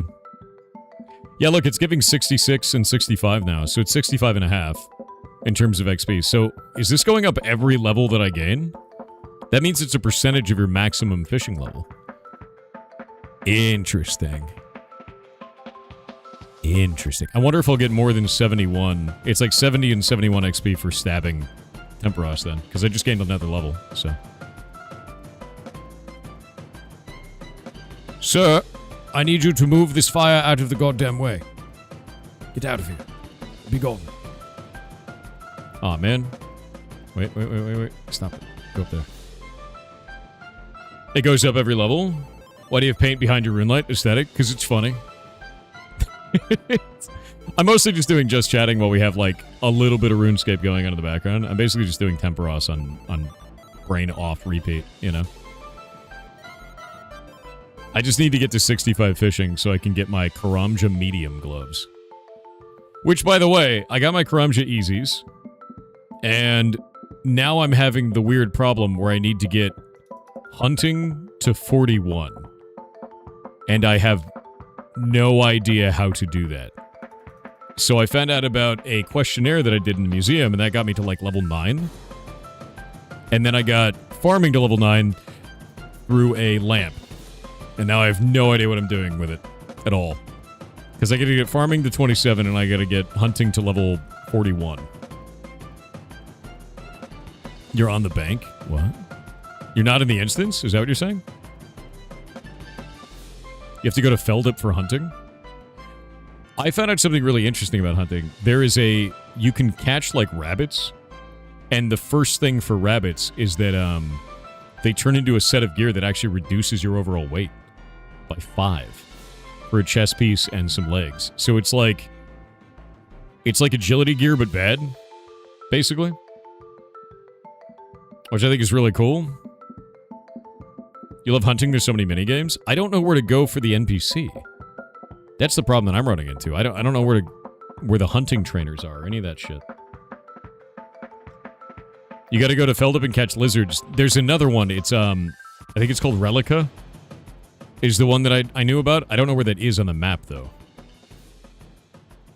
Where is Relica on the map? It's like a snowy place. That's where you go to get the rabbits that turn into the gear. You watch tons of science videos? I watch Anton Petrov quite a lot. And Clockwork now as well. I think Anton Petrov is fantastic. Relica is north of Ardone. Okay. Ardone it. Magistrate 152 on Twitch said, "Good morning, Captain Thor, King of the Goblins, leader of, divider of the brain cells, devourer of deviled eggs, creator of 7. Delicious. I have a bit of positivity to start out the day. What's I up, finally took the dive and set up Streamer Bot to get rid of stream elements. Good. So far my commands are working and my brain is flooded with some creative ideas on how to use the bot.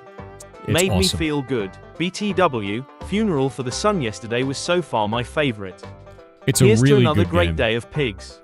It's a really 7. good game. I think that developer needs more positive feedback from people too, because they were really worried that their art just wouldn't be up to snuff. And I think the art was the selling point of the game for me. On just like a passing basis. Of like, wow, I really want to try that because the art looks really interesting and unique. And they were like, man, my art isn't very good. I'm like, no. That is not the case.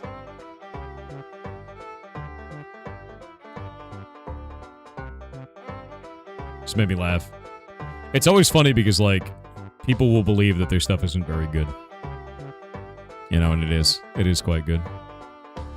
And there's always somebody out there willing to tell you it's not. Don't listen to it. Make the shit you think is cool. The art on Editorum, it looks awesome. Yeah, the art on Editorum is actually from Kenny's free art packs, man. Yeah. It's actually really awesome. Kenny's free art packs are, like, really, really good. I fixed it, Mirror, you're good. North of Catherby is where they are doing, or the, that place is. Okay. I should have stayed longer. Catching fish. I could have gotten like 3 more fish out of it. Yeah, I'm still getting like 26k an hour if I only do raw fish, which is like 26k an hour isn't bad. It's going really, really quickly. Good time zone, goblins. Good time zone to you. Hope you're having a good day, man. And off we go. And I'm getting only 2 permits each time, which is worse, but like it doesn't really matter because I don't really care about the permits anymore because I got my barrel. I guess the permits end up being money, right? Like kind of at that point. That's really all permits end up being. Boop. Get the water there. Oh, we got a lot of people now. They're starting to wake up. Pan Meowgi on Kick said hello kitten soft hair. About scams, there is something on TWTICH right now, where they bypass your security, change the way you have payout and take your money. Seen a lot of posts on X about it. Sadly Twitch goes, not our problem you got scammed. Hope someone finds and fixes it, as it is a huge issue for CCs. Plus now I know why I get weird ads on Twitch. More info next TTS. That's a little bit weird because that means they would need to have access to your 2-factor. Because you need 2-factor to change your payout information.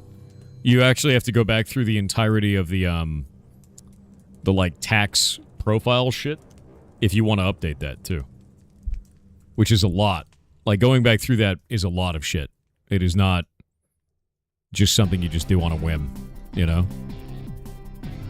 So I don't know, that's really weird.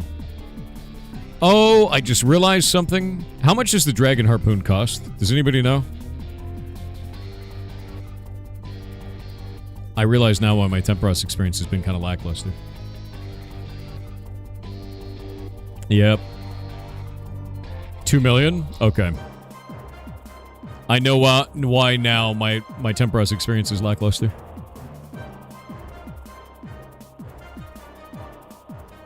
Now it makes complete sense. The Dragon Harpoon increases the chance to catch fish here by a flat like 4%. Which is crazy. Oh, I just did the wrong thing. I wasn't paying attention. I just lost a bunch of XP for it. Go get another rope. Oop. It also gives you an extra slot. Oh, because you can equip it. Oh. Your XP is fine for your level? Wait, what are you talking about? No, I'm talking about like the amount of fish that you catch, man. I'm talking about that. I'm trying to optimize here. But the Dragon Harpoon is really expensive. Like, stupid expensive. There's no reason for that. I don't have any reason to get that.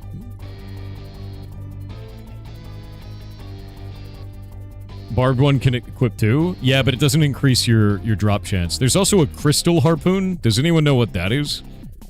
The Crystal Harpoon is apparently better. Because it gets to, at level 72, it's a 99.61% catch chance. Which is crazy. Camelot Unchained on Steam, mostly negative. Yeah, see, that's why I didn't want to play with it. I didn't know if it was going to be good or not. And, looks like no. Doesn't the Crystal Harpoon break? Is that what it is? I have no idea. I'm looking at the stats right now.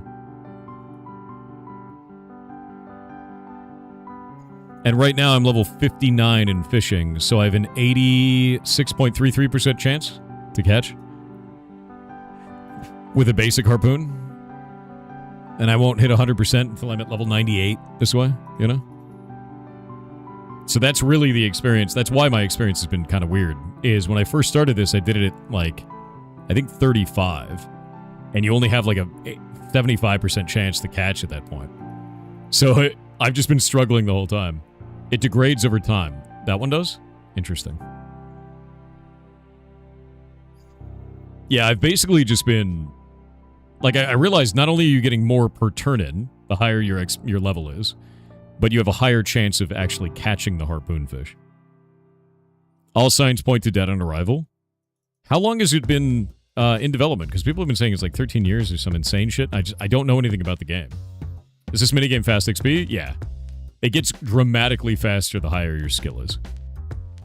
Kind of like Brimhaven agility course. Same deal. Bro, I haven't played WoW in over a year. It's time to let it go. You got your Dragon Harpoon from Worms? You're in a Slayer task for Worms. The Dragon Harpoon drop is 1 in 2,000. That's it. I think it's 1 in 8,000 from this. I think it's what it is. I'd have to check it out. Yeah. I think it's like 1 in 8,000 from this, from the reward pool. But I don't really shoot for reward pool. I'm just shooting for fishing XP. So I can get my my Karamja gloves, the mediums. I need them. I need them gloves. Because I want to get 99 agility on this character as the first skill as well. Because I did 99 agility on my Iron Man, and I'm going to do 99 on this one as well.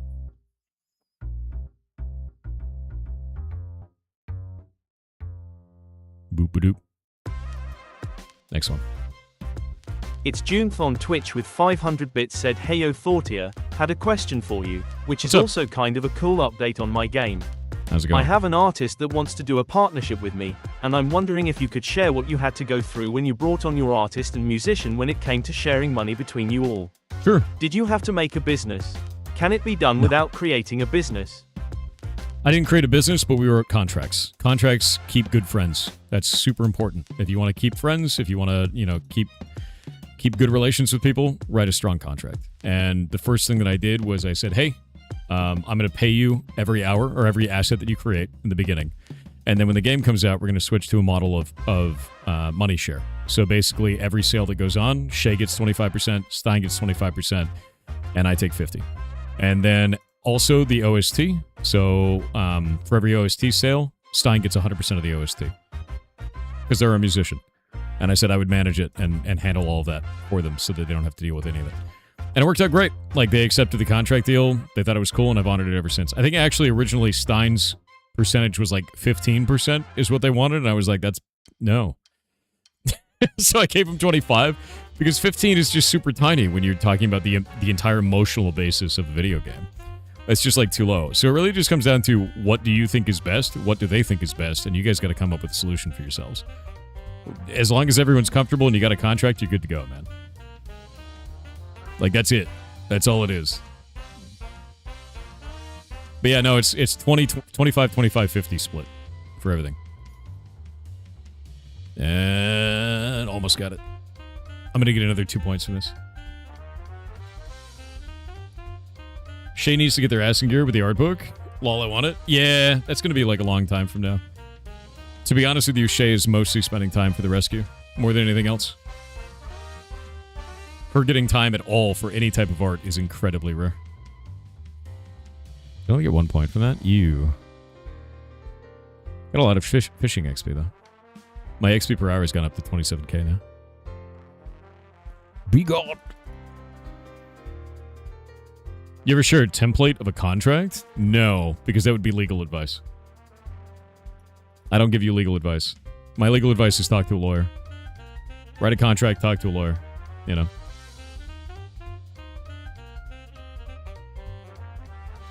What is that? Autoblock amulet? Hell yeah.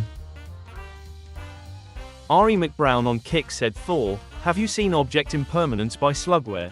No, I've not. It is a first-person puzzle game where your vision defines reality, and only things you can see exist. Objects outside your view behave strangely, so the puzzle is basically learning how reality breaks when you stop looking at it." That's kind of cool. I like that. Yeah, they used an Autoblock like amulet emote. It's quite funny. That is a game for chat. Chat would lose. Object Impermanence seems insane. Pan Miyagi on Kick said, "So apparently Twitch is doing not that well with advertisers. Yes. So they sell the slots to third party to put ads on Twitch. Yes. More info here, link incoming HTTP. Yeah, no, one of the things that I've been talking about quite a lot lately is that Twitch has been unable to fill ads. We know that because the ad revenue in Q2 has gone down versus Q1, which is unheard of in the streaming space and in media online as a whole. at the same time, you guys are getting more and more ads for things like Twitch Turbo, which are in-house ads, and they only use those as filler. There's also people that are getting things of like, you know, an ad pop-up that doesn't actually play an ad, or ads in the wrong language, stuff like that. It's all filler. It's filler ads. So with that in mind, I'm a little bit worried about Twitch, legitimately so. And like the reason why is because ads are the lifeblood of this platform.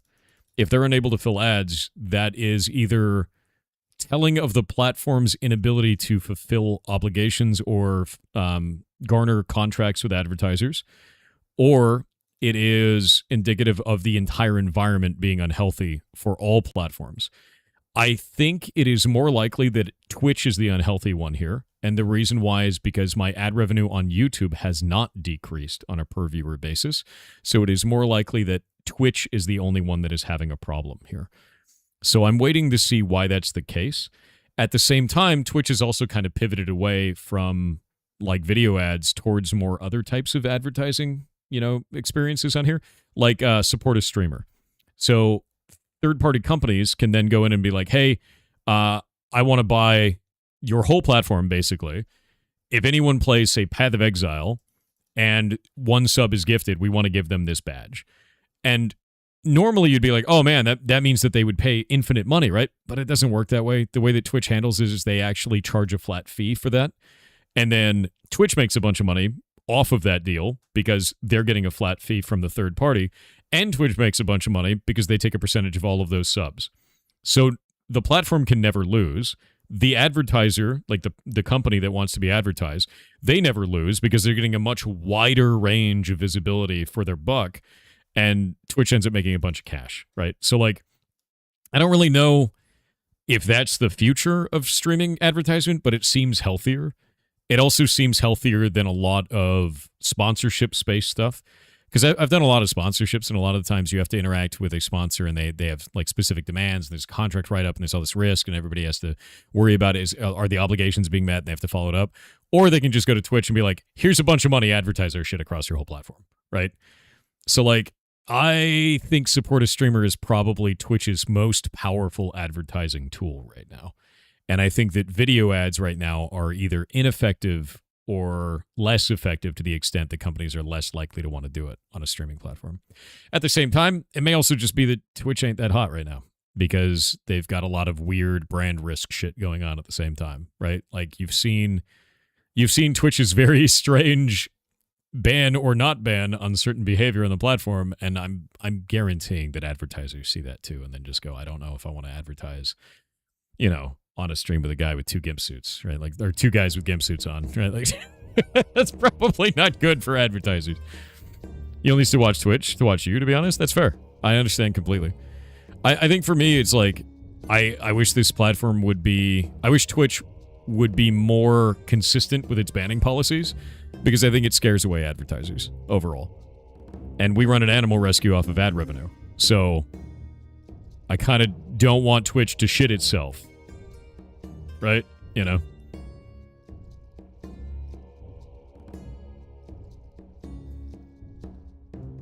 You think that as time goes by, we'll become immune to ads? Immune to ads? My man, the only way you can become immune to ads is if the general population goes, I don't want that just because I see it. Which is not the case.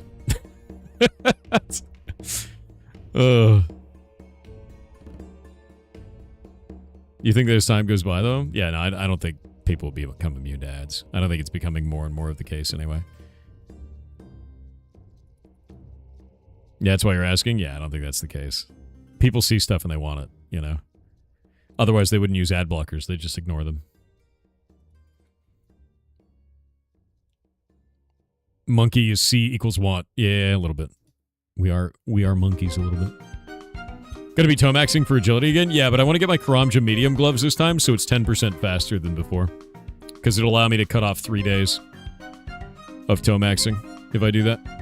Which is kind of nice.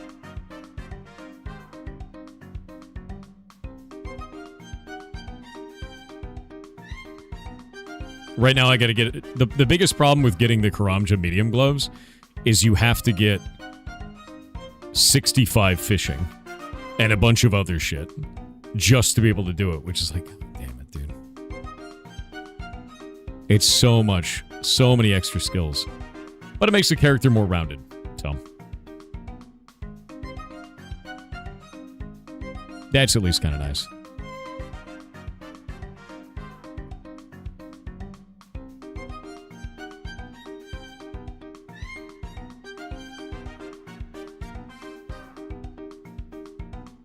Oh.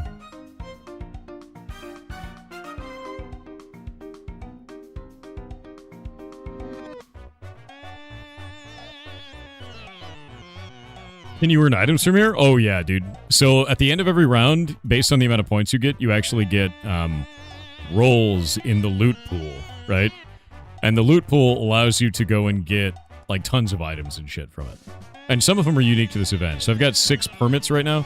Normally, when I do this, I shoot for maximum score, but right now I'm actually shooting for just fishing XP, because I'm just trying to level fishing as fast as possible. And I don't really care about the loot pools anymore, because I got all the rare items. But there's like a pet from this that I don't have, and like a couple other things too. It's kind of nice. But the fishing barrel is the big one. That's the one I got. And then the fishing tackle box. Those are both 1 in 400, and I have them both. The barrel is awesome. Holds 28 raw fish. on Kick said Thor, Lord of Lemons, longest of ferrets, goblin noodle. What's up? Sometimes when you stop moving, your mouth is perfectly behind the microphone, and because of the way you freeze, it looks like you froze. I was told to not share this for fear of you exploiting it. You know the assignment. I don't know what you're talking about.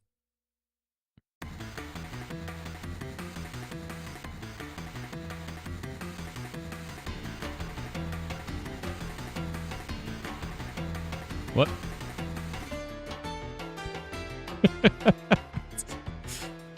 That's so dumb, dude. Is that you playing old school RuneScape? Yeah, I do a lot. I'm doing Temperos in the background. Just having fun. Uncanny streamer. Good.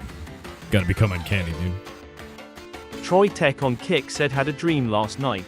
The movie Alien was there. 47 years old. Another dream I had was I was in Back to the Future but modern. If I went back now 30 years, that's 1997. Instead of Mr. Sandman playing Spice Girls Wannabe. Fun fact. Your entire life is spent riding loops you can never escape. Earth spins. Circles the sun. Sun circles the center of the Milky Way. Every day, year and generation is another lap and circles too vast to see. How does it feel to be stuck in a time loop, stuck in a time loop looped? You're a time loop. Yeah, Karambwans with the fish barrel I think is the right way to do it. Because Karambwans are worth a bunch, and they're like really easy to farm, but like you have to travel a great distance with them. So you use the fish barrel that gives you 28 more slots for it, and it's like nice.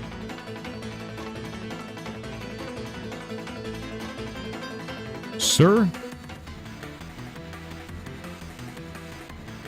Deeply annoying.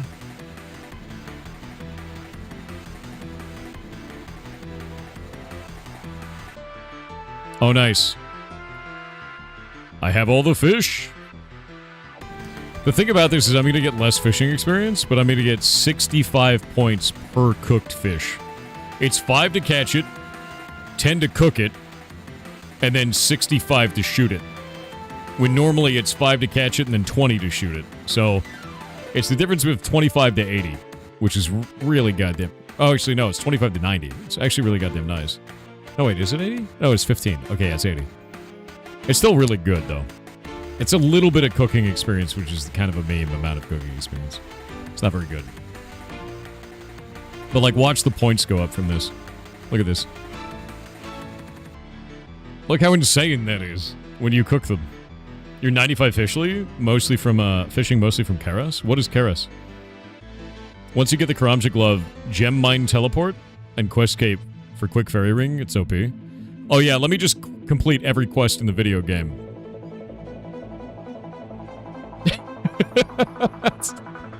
Let me go get that Quest Cape, one moment. Insane, dude.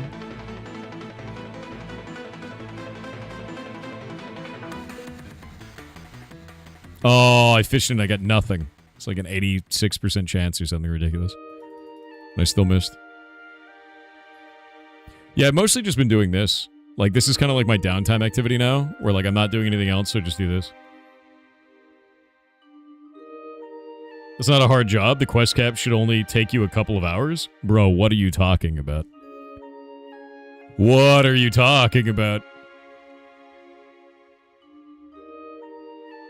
Like, I'll give you one recipe for disaster. Just do that one in a couple of hours.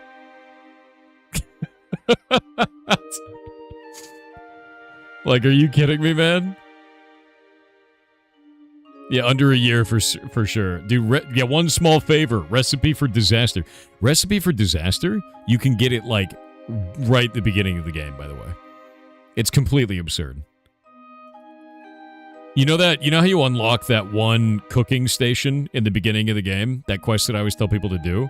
The follow-up quest for that is Recipe for Disaster. And it's like the one small favor of cooking. It's completely insane. Like, it's absolutely outrageous. Also, I can't get any more quest points. Because I have 69 quest points. And if I got more quest points, it would ruin it. So, we can't do that. Can't ruin it. Not allowed. Yeah, not allowed. The most amount of points I've gotten from this event, by the way, was I was able to get 2 full inventories of fish and cook them and shoot them. And I got, like, I think it was 6 points was the most that I got. Can you make it 6-7? I'm going to turn you into 6-7. Now what? Moth of Man Plays on Twitch said, just wanted to update my now 4-year Goblin Lord. I am currently headed into MRI and blood cleansing of excess ammonia. My liver damage causes my weight loss plan to create the ammonia with the breakdown of the protein I was suggested to eat. It is causing me to have horrible confusion and neural cognitive issues. I miss being around my goblins, but after 80 pounds of loss I will be better, I hope. Dude, Jesus. I hope you're alright. I hope you turn out alright. That sounds outrageous, man. But at least they know what's going on and they're able to help you. Holy shit. Get better. That's an order. Yeah, no, that's really rough, man. Medical shit always scares me. Medical shit with the liver is the scariest thing around. Like, it really is. But I'm glad you're getting the help you need. 100%. Because that's spooky stuff, man. Kaju on Twitch said, if you're American when you go in the bathroom and American when you come out, what are you in the bathroom? American. European. Ya LUL. God damn it.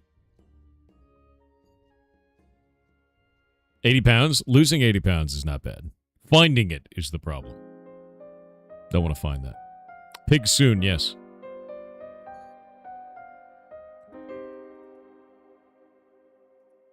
Yeah, I only got 3 reward permits on that one. It sucks. The hell? It went too fast is the problem.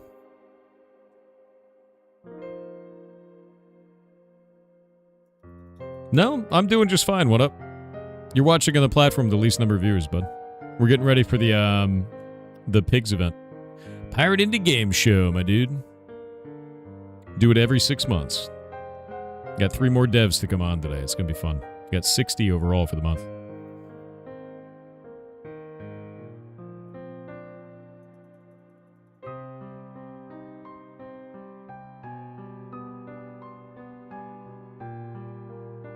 So excited for today. Yeah, there's 3 really good games today. I'm actually really excited for it. If I go and look at this, let me go look at the calendar and pull them up real quick. What kind of game is the first one? I'm gonna make sure that I have it up. Yeah, the first one is like super unique. I wanted to make sure that like which one it was gonna be. You're probably, if you want Factorio, you might like the first one. We'll see. I think you will. I think chat will enjoy the first game today. Oh, dude, Giga luck. The luck is enormous. Yeah, we're gonna play a really crazy game first. You have 5k gold on lobsters? Wait, you've been catching lobsters and you have 5,000 gold worth of lobsters is what you're saying? That's a lot of lobsters. That is like a lot of lobsters. Oh shit, am I going to make it? Oh shit, oh shit, oh shit. Oh, barely. Oh, and the mask got damaged, which is great. Free XP. I've actually been gaining levels of construction because I've been doing Temperos, which is hilarious. From the rewards? Oh, because you've been doing the reward stuff. Yeah, I don't really care about the rewards anymore. I'm literally just going after fishing XP, man. Like, I'm building up the reward stuff just because it's there. But the fishing XP is just so fast. Like, look at that. Look at it go. You get a full inventory and it's like almost 2,000 experience. It's 65 and a half per. Oh, shit. Shit. Almost ran into that. Let me grab this. So it's 24 times 65.5. So I get 1,572 XP every time I get a full inventory. And I do that twice. So I get like almost 5,000 experience each Temperos because you stab the Temperos as well. And that gives you a bunch of XP too. You want the pet? Fair. The pet is 1 in 8,000, by the way. It is like giga rare. I got both of the 1 in 400 items. So maybe I'll get it. We'll see. The construction XP is very nice, though. Less rare than the beaver? Yeah, I mean, the thing about the beaver, though, is you can just sit there and chop a tree forever, right? Like, the beaver is not... I see people with the beaver more than I see them with any other pet, honestly. I guess maybe the only other one is Brutus now. Beef is pretty common. You got the harpoon from here and the dragon axe from Wintertodd. Same odds as pet. Are you serious? Yeah, the dragon harpoon is crazy. I guess the dragon harpoon is really only useful for this, though, isn't it? Like, it's not really useful for anything else. Right? I don't know what else what is it even useful for? You can get the dragon harpoon so that you can do the event where the dragon harpoon comes from better. You know? Like... It's good for selling it? I mean, I guess, yeah. What I wanted was the fish barrel, and I got that already.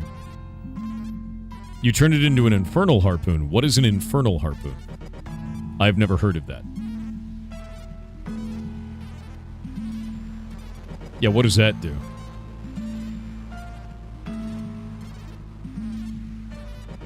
It cooks the fish for you as you catch them. Does it work in this event? Can you catch raw harpoon fish and it auto-cooks them? Because if so, that's OP as shit.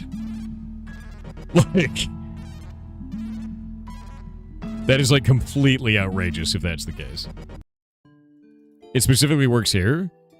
Does it have catch rates similar to the dragon harpoon? Because I know the catch rates here increase based on if you're using a dragon harpoon or not. So if we go and look at this fishing spot, that fishing spot changes based on this. Yeah. Grab that. Yeah, the catch rate on this just says dragon harpoon, though. It doesn't say that one. So it kind of makes me wonder, like, does it get a better catch rate? Same catch rate as dragon? That's awesome. My whole thing about this is I'm just getting fishing XP. Like, that's all I really want. And I'm now at 60 fishing as a result. So, like, if I can just keep getting that, I'm going to be happy.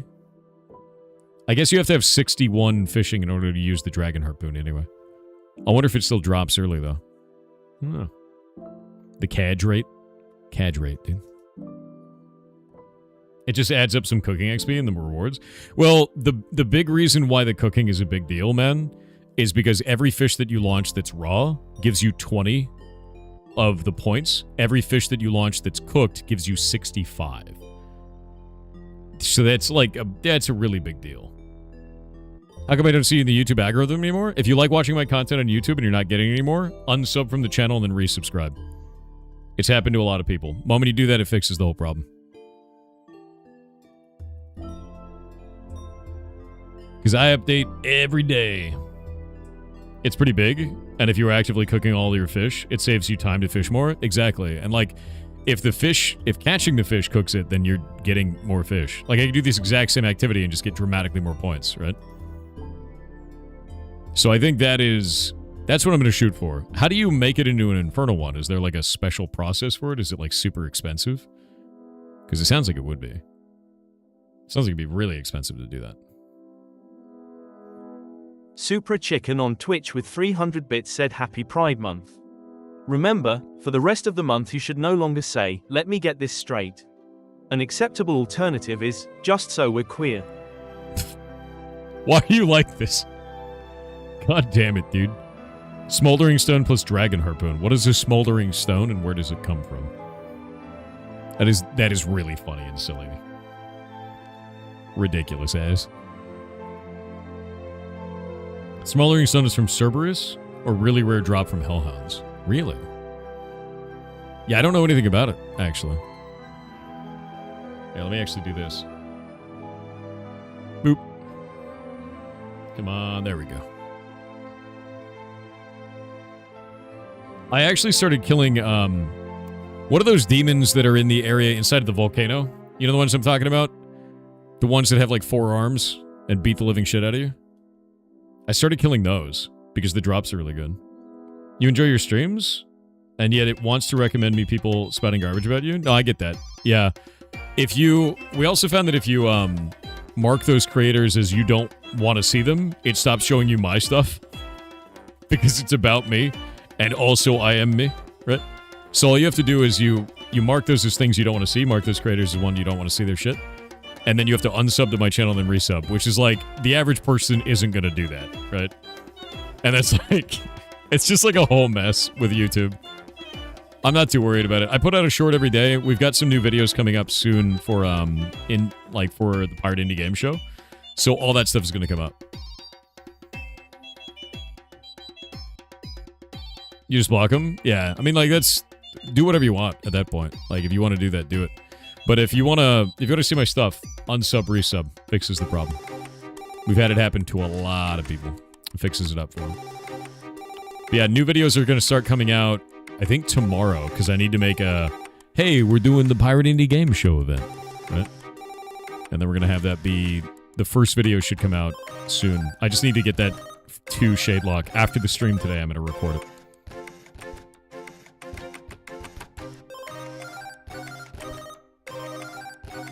Yeah, thankfully that's like calming down because those videos are becoming less profitable, which is great.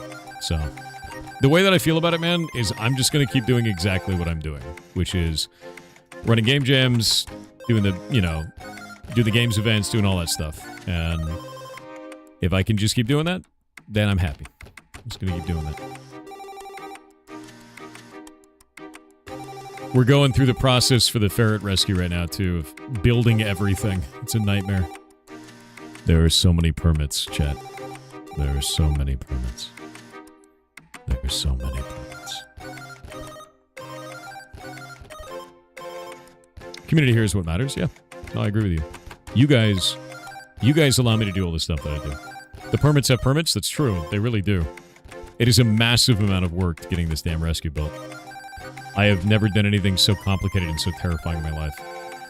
Because you have to deal with local and local and federal government. You have to deal with contractors, and you have to deal with more money than I've ever seen in my life in one place. It's terrifying. Why is there a permit for everything? I don't know, man. It just is. Put the ferrets on Rumble? I'll watch there too. I don't really want to put anything on Rumble. I find that the biggest problem that I have with Rumble is that if you are in any way putting anything on Rumble, people immediately believe that you are a political commentator. And I am absolutely not a political commentator, and I don't want to be associated with that in any way. I think that you should be engaged in your local and national politics. I think you should vote. I think you should be informed. But I don't want to talk about that shit on a daily basis because it's insufferable. I don't feel like having an argument every day for fun, right? You already terrified when you bought a car this week? Yeah, no. Big purchases are scary, dude. Yeah, I don't want to talk about that shit ever online, right? We know ferrets are political if they had a choice. Yeah. Yeah.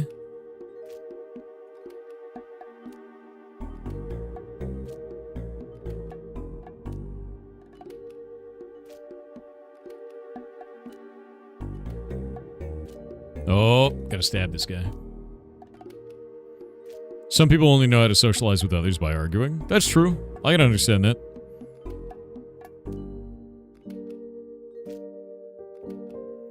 I totally get that. Not my jam, though. I don't know, like, the older I get, the more I just don't give a shit about that, right? You have a limited amount of time in your life. Every minute that you spend doing something that makes you unhappy is wasted time. Legitimately. You could spend it doing anything better. You could cultivate yourself, learn a new skill, try something, be creative. Even if your creation that you make is kind of shit. Doesn't matter. What matters is that you're doing something you enjoy that improves your life going forward. And I'm going to tell you this right now. Having turn-based combat on Twitter ain't it. That is not improving your life in any possible way, my dude.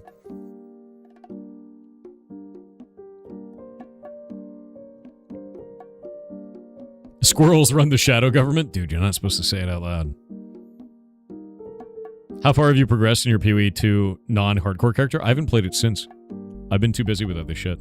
I've been working on block game off stream. I've been getting my RuneScape character stuff sorted, and I've been managing and prioritizing the Pirate Indie Game Show for every one of the days. And it's been a lot of stuff, man. In fact, after this round, I need to go and set up all the buttons for Pirate Indie Game Show, because it's about that time. About 30 minutes. I've been trying to set it up between rounds, which has not been smart.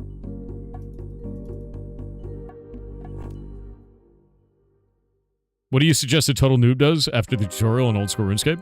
Open up your quest list, right? Like this thing down here. The thing that looks like a little star. Click on the gear icon. Change this to quest list sorting by difficulty. That's number 1.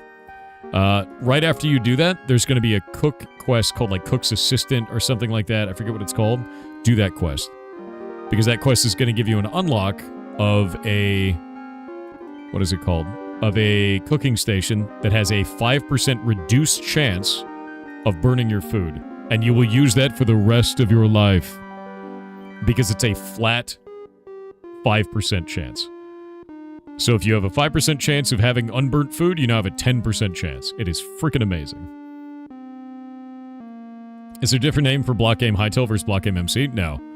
I'm not working on Block Game Hightail right now because I'm setting up more stuff for Block Game MC because there's a lot of things that I wanted to try first in Minecraft before I commit to doing it in Hightail. Also, Hightail has kind of like... Its tooling is sort of ephemeral right now. It's changing a lot. Shifting, if that's the best way. Capita, I haven't played World of Warcraft in like a year and a half, man.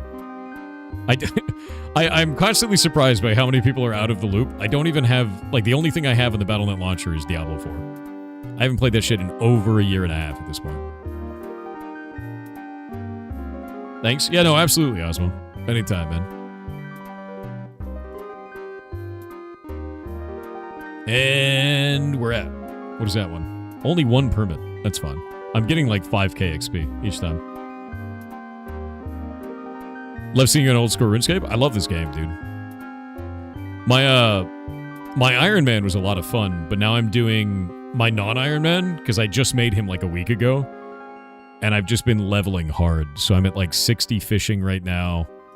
I'm trying to get to 65 fishing so that I can get my Karamja medium gloves because I got the Karamja like easy gloves. Those are done.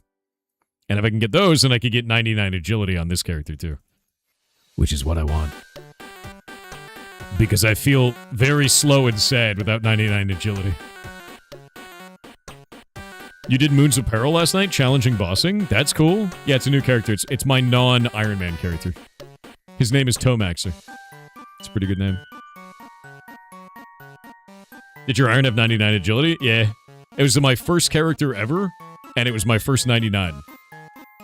I went straight for agility because I actually really enjoy it. You could probably also do it if you want. Maybe. I mean, I'm sitting at 79 strength right now. So I know that it is likely possible for me to do that. Because I've been maxing out damage as hard as I possibly can. This character's only like a week old. Maybe 2 weeks old at this point. You've got more strength than me, but less attack and defense. That makes sense. I haven't prioritized attack and defense just yet. I want to get them to 70 after I get my Karamja medium gloves. His character in Iron? No, he's just new. I played Iron first, man. So, like, because I played an Iron Man first, like, this is my first non-Iron Man character. And I have to say, it's a very different way of playing the game. Like, Iron Man, I don't really care about gold very much. You know? Oh, you figured it might have been banned? No? What? Why does everyone think my Iron Man got banned? That doesn't make any sense. I've had people ask that like a bunch of times. They're like, what? Did you get banned from RuneScape? It's like, no, dude. Like, what the hell?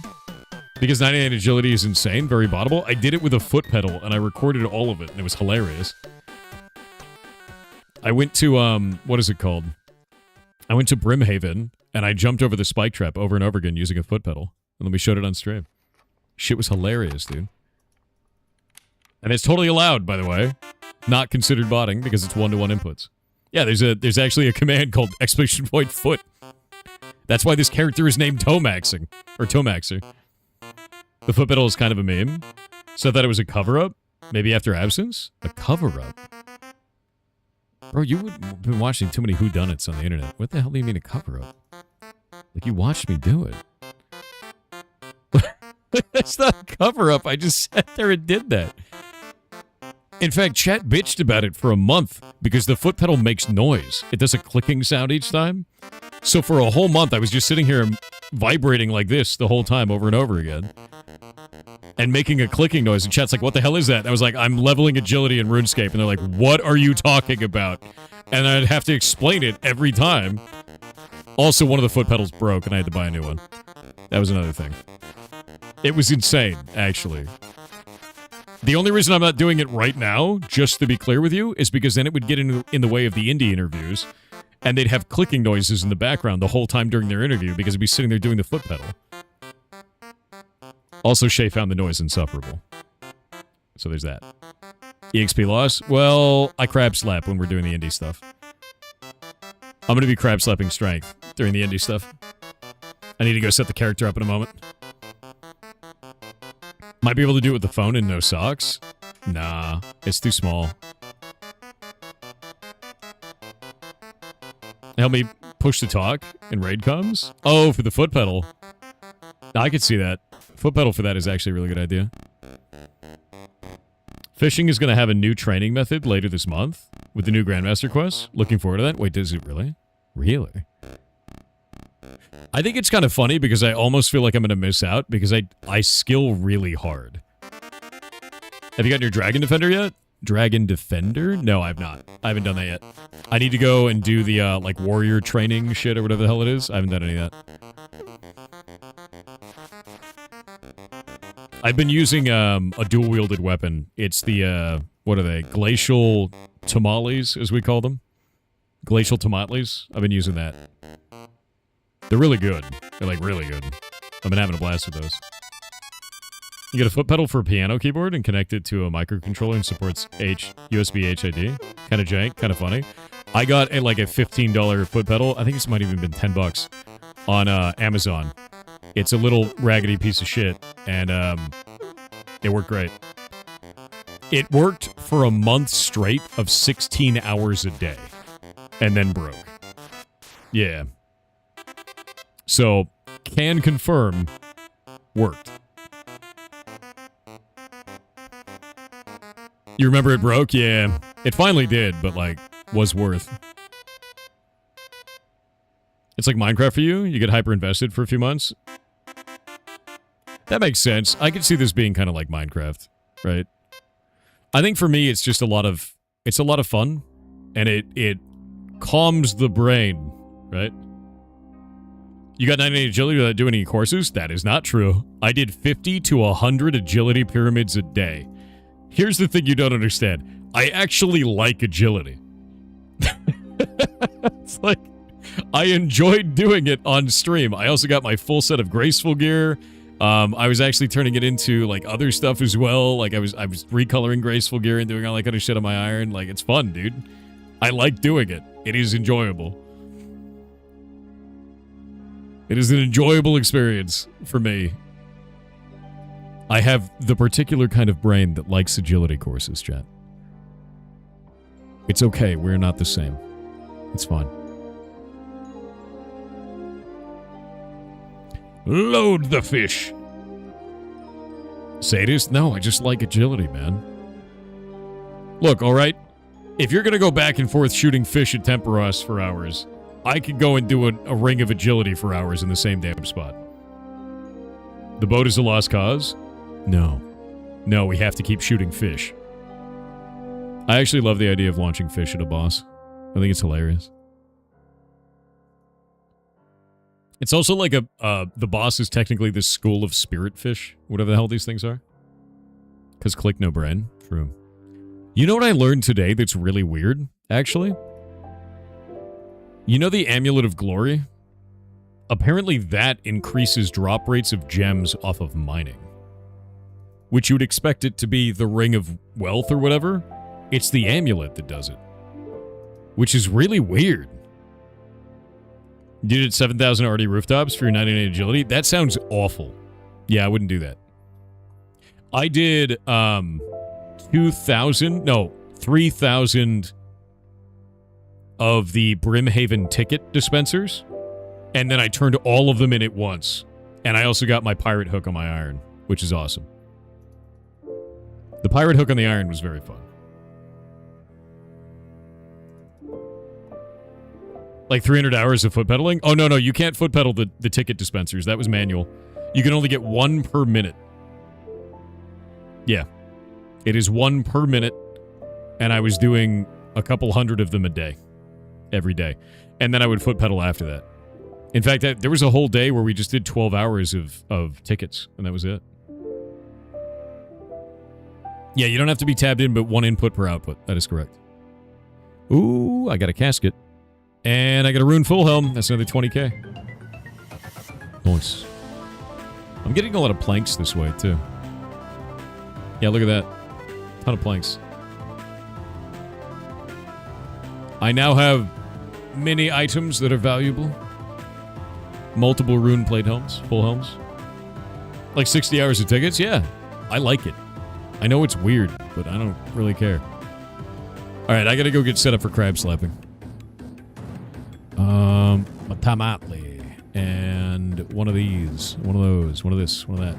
This, that. And the other thing. Oh, actually, I don't need the armor for this, do I? No, I don't. Those can all go back. I just need this. Withdraw one. Withdraw one. And then we can go over to here. I can withdraw all of these. Withdraw all of that. Go into... probably into these. Get rid of all those. Get rid of all that. I'm going to sell all this junk.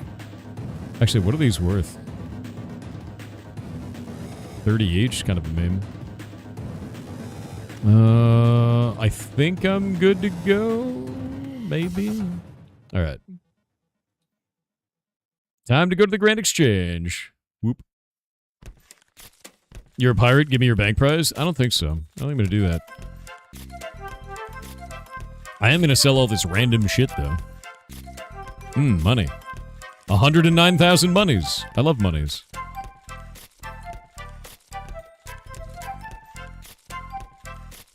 That's good. That's good. That's good. That's good. Oh. That's kind of a weird price for that. Why is a bass selling for so low? That's good. Yeah, I guess we'll just put it down there. That's very strange. Bass is whatever, though, so it's fine. Anyway, there's now 123,000 gold. Money, money, money, money, money, money. Alright, I need to buy a new Ring of Wealth, actually. Base grind method? Yeah. I'm really happy with the amount of money that I'm getting off this. Wait, Ring of Wealth, does that start with 5 charges? I think it does, right?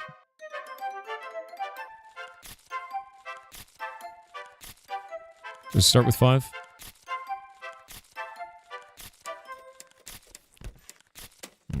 It does? Alright. Sell that one back out. Cool. Money. What's the next thing? The Amulet of Glory. I need to wait until that has one charge left. Does this take me to... Take me to Edgeville, but that's not what we need. I need to actually swap that amulet out. So one of the things that I learned that's kind of funny is that amulet only gives you attack. You don't really need that. So what I've been doing is I've been wearing the Amulet of Strength because it gives you more base damage. It's not very much, but it's worth it. It's just extra. There we go. And I don't need anything. Oh, wait, no, I do need something. Hold up. Bip. I need to go to my gem tab, get my gem pouch, and I need to go into my tools tab and get my adamant pick. Which, by the way, somebody crashed the market on adamant picks. Actually, they inflated the market. It went from 1,600 coin to like 9,000 today. And there wasn't a single adamant pick on the market for over an hour. Which was like, what the shit, dude? It was insane. So I had to ask people in the guild. I was like, yo, can anyone sell me an adamant pick? Because this is absurd. You can still make like 2k per pick? That's crazy. It's completely insane. Is it because people were high alchemying? Is that what it was? Because it was just dumb. Feels Eve market manipulation? It did. It felt just like Eve. I was like, I'm used to this. I've seen this. From flipping NPC vendors? Oh, wait, are people buying them off the vendor and then doing that? Is that what's going on? Like buying them and then selling them to the vendor? Or are they buying them from the vendor and then selling them on the Grand Exchange? Either way, that's hilarious.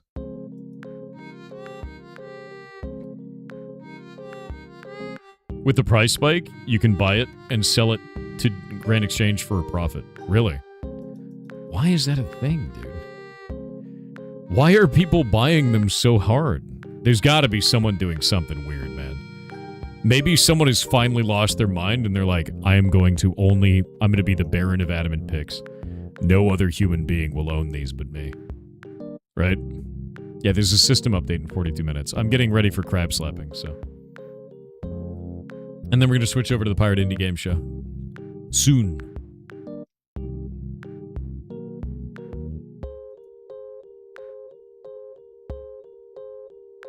I thought you didn't stream on Wednesdays? What are you talking about? That's never been the case. I think this is Somber's meme. You're getting caught in a Somber's big meme, dude. Because there's never been a time where that's the case. Maybe it's some kid testing market theory. Maybe it's somebody created an AI bot to run the market in RuneScape for them, and they just lost all of their gold and they're freaking out. I didn't know you streamed it, all right, Arthur?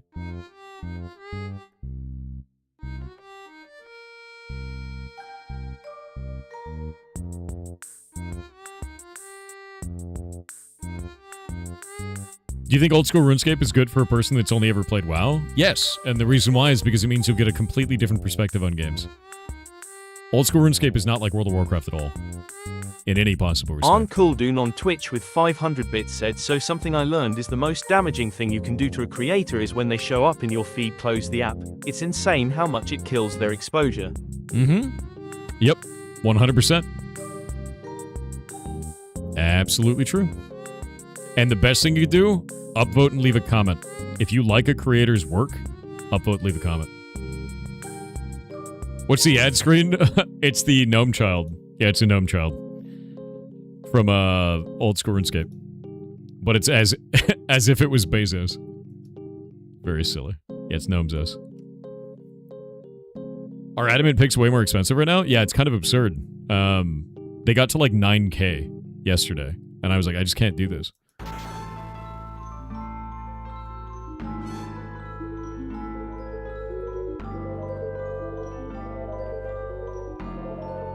Maybe it's Pirate's fault for streaming old school RuneScape and getting an insane amount of new players. We actually have a lot of new people. It's been a lot of fun. I've been really enjoying it because the community's kind of come together and we've just been having a blast in it, man. Alright, I think I get everything. This weapon can't have an offhand, so I can't wear a defender on this, but it's fine because it's way stronger than my Simi. I need to do Monkey Madness, I think, for my next upgrade for weapons.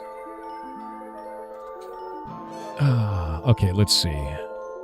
Well, in a couple of hours, I got fishing from 60... I think it was 66? Oh, no, sorry, 56 to 60, so that's not bad. And I got a bunch of other stuff, too. So that was worth. But now I've got my gem pouch, and I've got this. One of the things I have to do soon is get my crafting to 39 so I can increase the size of my gem pouch. Congrats on the 60. Thank you. I gotta get fishing to 65. That's the biggest problem right now. Just get sulfur blades instead of dragon sim. I don't think I want to. And the reason why is because I already have the glacial tamale. The glacial tamales. And, like, those are really good, but they're crushing. So maybe I'll get the sulfur blades for my slashing, right? The thing that's really weird is the difference between the sulfur and the glacial. The glacial gets bonus prayer. And then the sulfurs just get slash damage.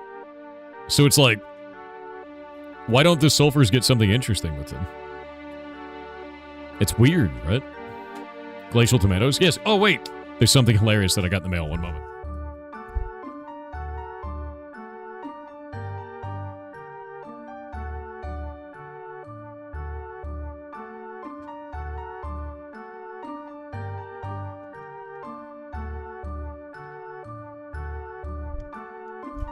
All right, you guys send me weird shit all the time.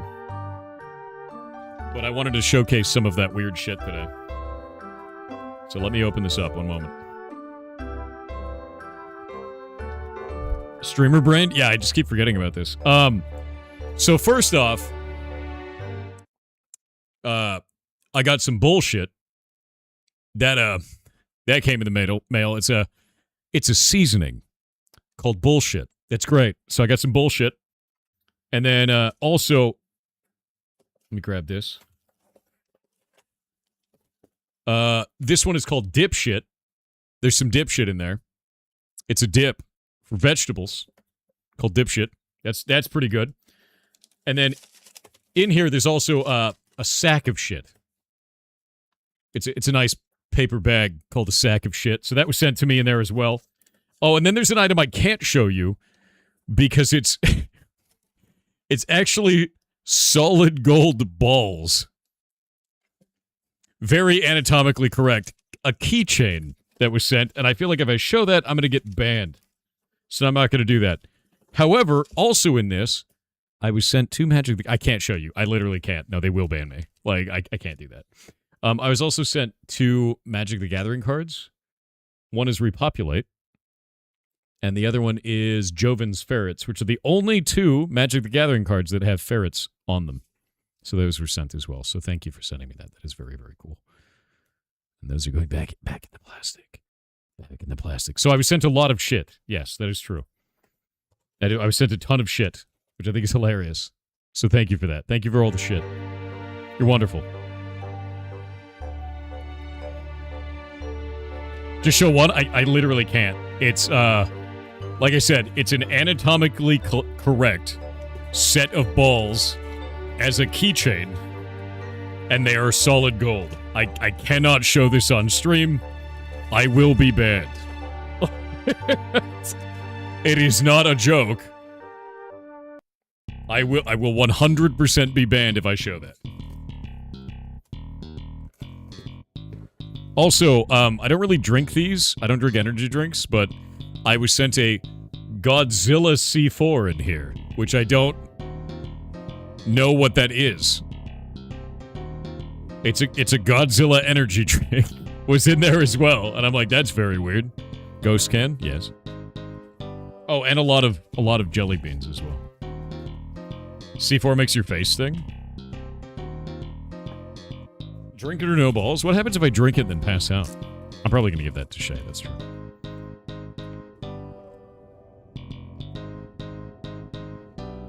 If you drink that, you will play RuneScape for 60 hours in a row. Zaffroth, are you threatening me with a good time? Because it sounds like it.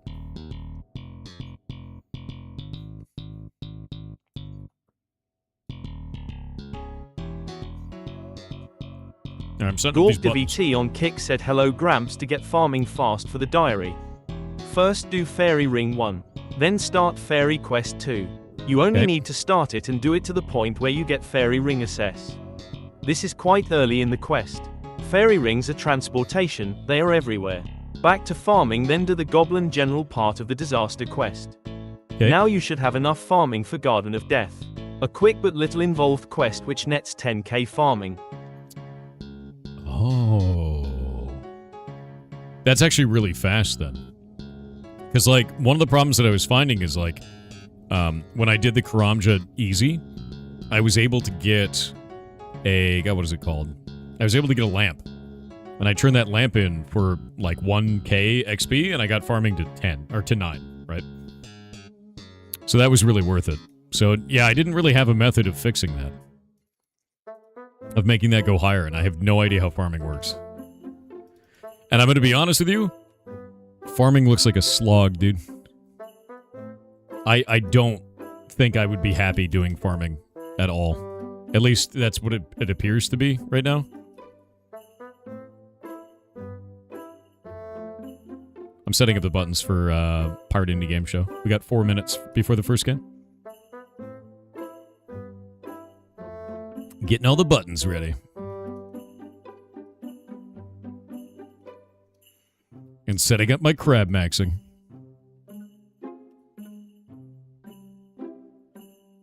That game is there. There we go.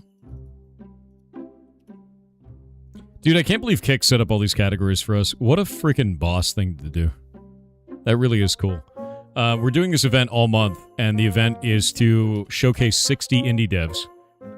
Show off their games, play them for an hour, and then have the developers on for an interview.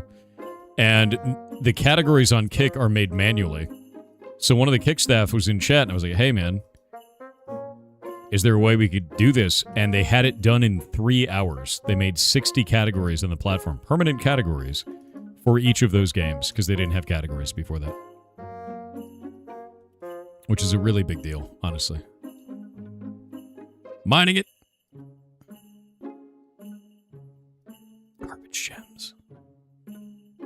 Yeah, no, it's just a really awesome thing to do, and, like, not what you would really expect, so. Cannot thank them enough for that. Yeah, Kick W, 100%. I think that really is, because it's not expected. It's really cool. And, it's nice, you know? It's nice to see. Okay, buttons should be done.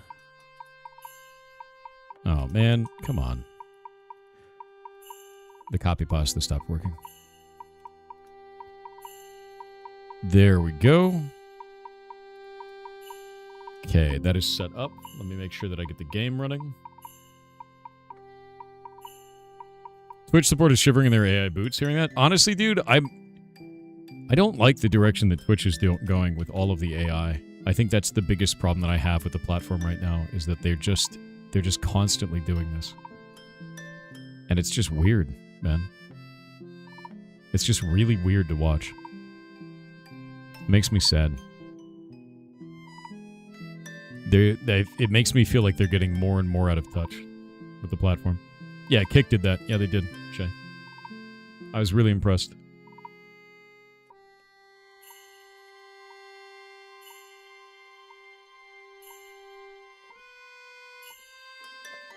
Does that stupid AI cat still exist? Yeah. And those different category images are still AI as well, including the art category, which is even more insane.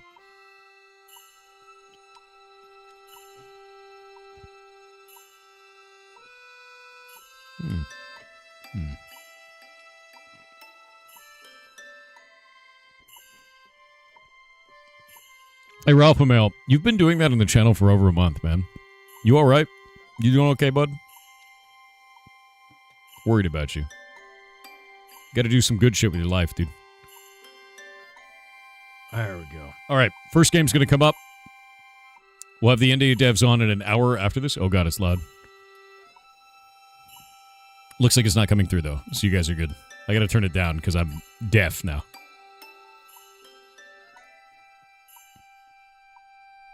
There we go.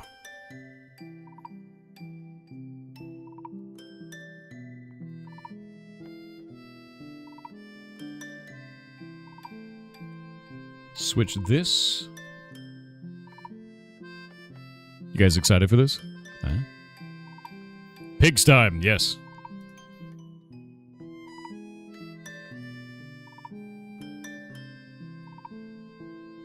Yoop. Oh, normally it goes smaller than that. There we go, tiny.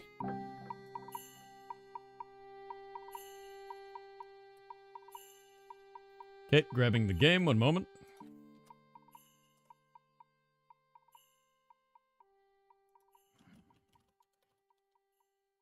War pigs, yes.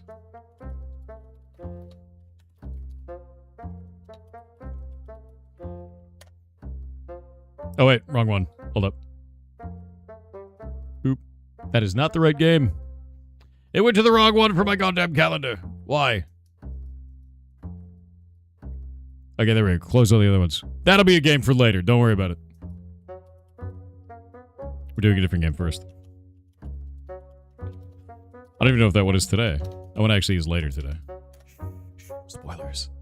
Don't worry about it. No one saw it. It's fine. I'm really glad that Twitch is broken and I can't actually pin that comment. That's fantastic. I'm going to have to go back into the browser and do it manually. My favorite.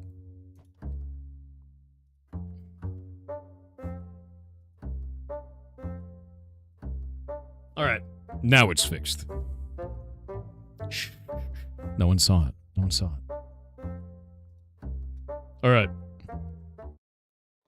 Music has ended. Turn this off.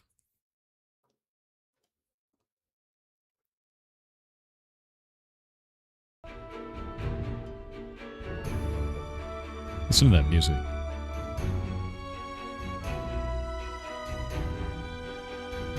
That music awesome.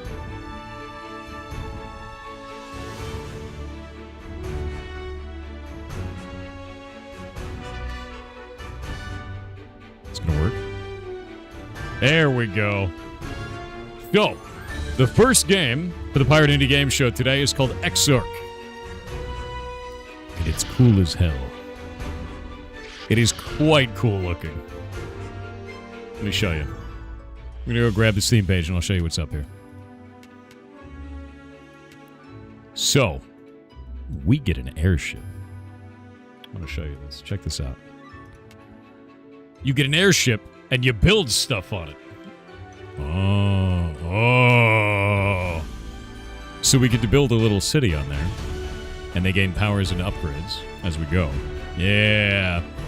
And one of those airships is like a gigantic creature, which I thought was really cool. But the game looks incredibly charming, and I'm excited for this. And it just looked unique and interesting. You know, it kind of reminded me of... There's a phone game called Sand Ship. It reminded me of, like, kind of city builders sort of mechanics. A little bit of Factorio in there. And I'm very interested in this. And I can't wait. Also, it has combat, so you fight things in the air, which is very cool. So, I want to see this unique take on a city builder. The moment I saw this come through, I was like, oh, that's one. Yeah, definitely we're showing that off.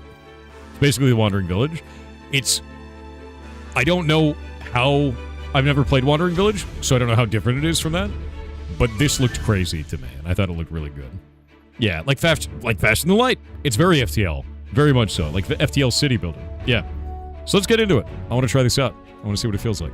And it is pinned in all of the streams, so you can go check it out. Please know this is my kind of game. Want to know the best part?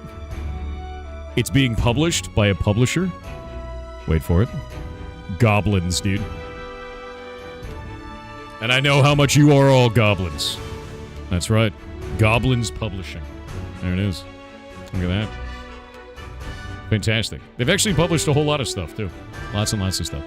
Robot Cat Limited is the name of the company that's actually doing this, and their publisher is awesome. Do you know why? Because when you click on the actual developers button, it takes you to the developer and not the publisher. A rarity. Good job, publisher. A rarity. But they made something called Zero Division before, which I've never seen. So maybe we'll check that out later. But very cool looking game. And let's go check it out. Let's do it. I'm excited for this, man. Really stunning already. I love the environmental stuff here. We are going to play the tutorial, because I have no idea how to play. Like that fade in the squares. Oh no, chat. It's cute. Welcome, Captain General. I'm Archimedes, your first officer. I'm going to tell you this right now. If anything happens to that bird, I'm going to crash out. Oh, and I'm Crowley, the bosun. Ah, that's good, good. We're here to teach you the ropes on your maiden voyage. Let's start with morale. This is the morale gauge. If our morale hits 0, you'll be forced to walk the plank. Okay, good. I'm glad that the birds are going to murder me by dropping me off of an airship. But not by Crowley, of course. Crowley, most loyal bosun. To increase our morale, we need to generate resources. Food, gold, production, and inspiration. Each resource we produce improves our morale.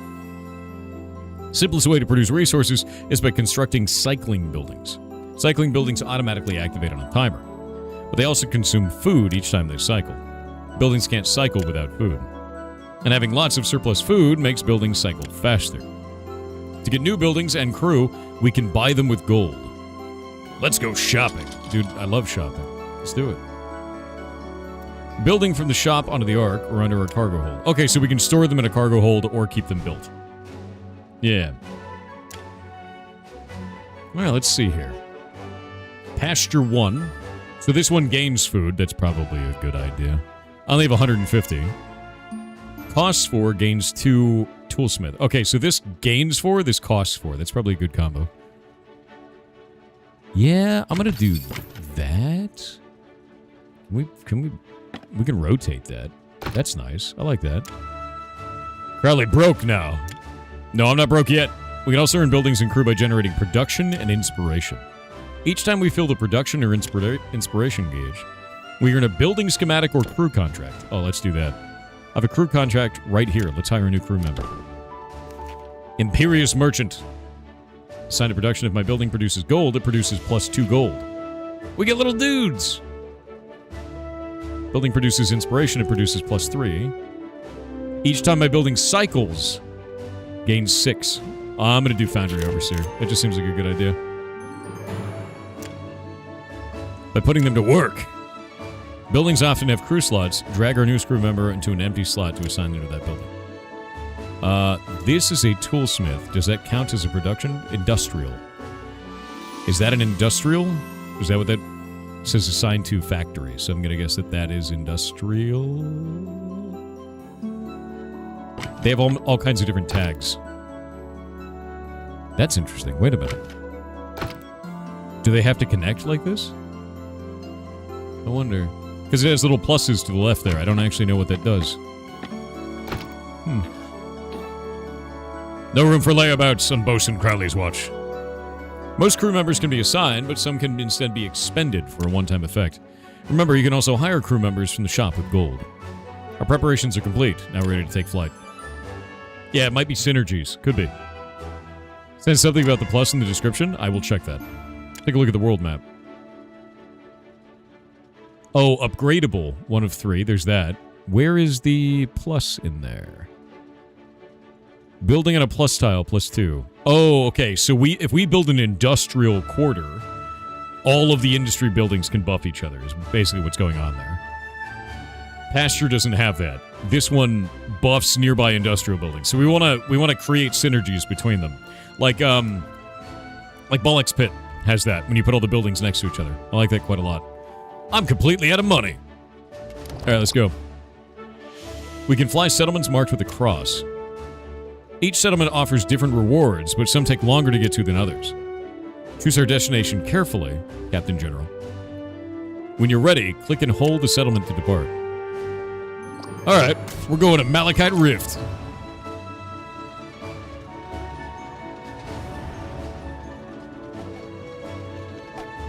Oh god. Red alert! Battle stations. Pirate scum are attacking the Ark. Wait, I'm pirate scum. Don't let them know. Each time the Ark is attacked, our morale takes a hit. But don't panic, we just need to maintain morale until we reach the next settlement. Yeah, but how do we fight back? I don't have any guns. Or we can just blast them out of the sky.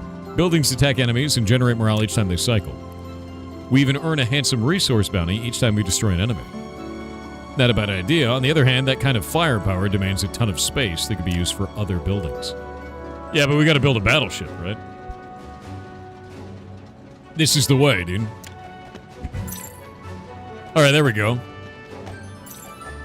I can't shoot them. I have no guns.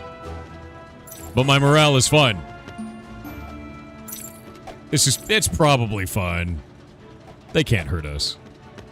We're regenerating too quickly. My morale is at very high, so as long as I just keep generating faster than they're doing damage, I'm okay.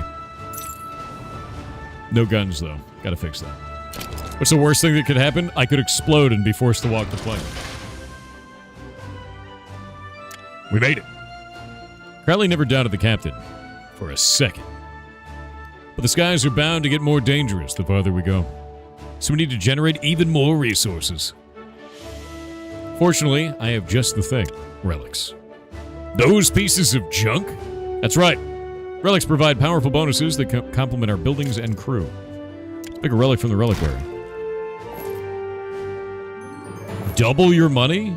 Each building gains a plus 25% multicast chance for each laborer assigned to it. Multicast no longer suffers from diminishing returns.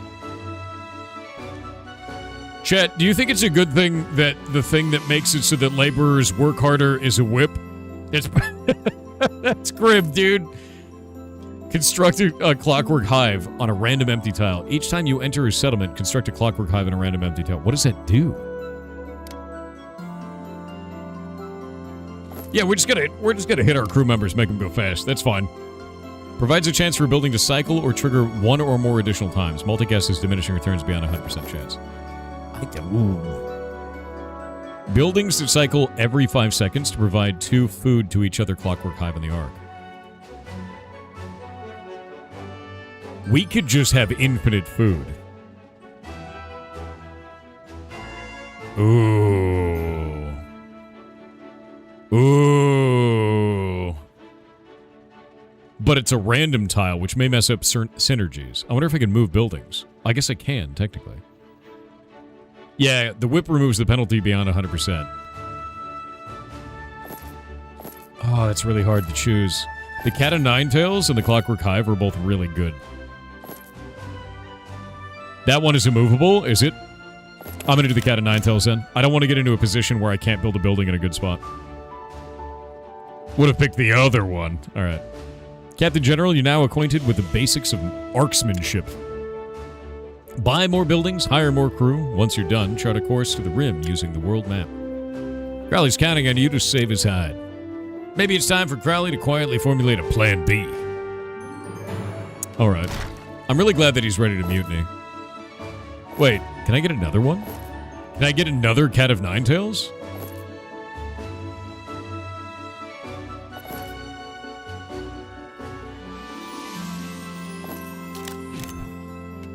How many?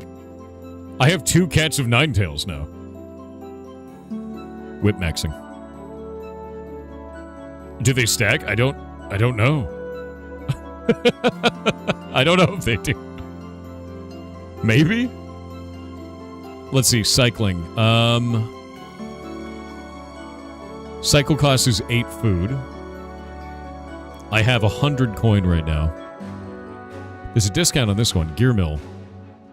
Cost 12 food, gains 4 production. Each time a building on a tile plus tile cycles, this building cycles as well.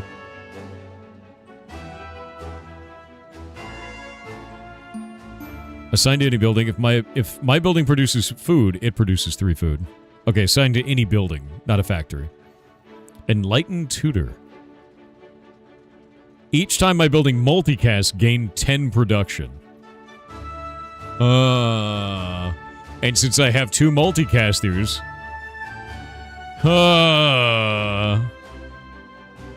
and it doesn't matter what this is, because it can go on, let's see, agriculture and animal? This one doesn't have agriculture or animal. It has laborer. I wonder if laborer works for that. I think I should go with the Enlightened Tutor. I won't get a building, but I'm doing a multicast build. So now we have this dude constantly multicasting, right? Yeah? Yeah, incoming bullshit synergy, exactly. I have 40 gold. I don't have enough to really get anything. I guess I can get this guy.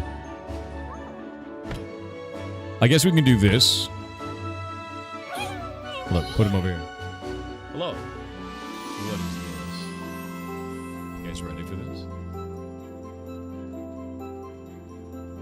It's a Hydra. Hi. Hello. Hello.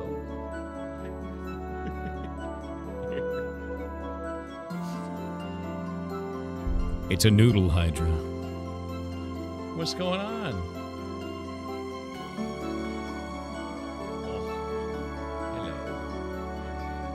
Hello. Oh, you gonna steal it? Don't like it?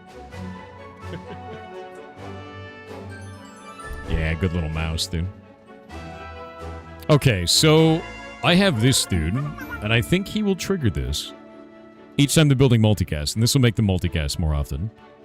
This I can expend to increase the amount of food we have by 50. So we just get it. That's nice. And now I can save up my money for next round, but I don't have any weaponry, which seems like a bad idea. I think it's fine. It's probably fine. It's not fine, is it? There's 120 money over there. There's 120 money there. We're gonna do this. Mouse and friends? Yeah.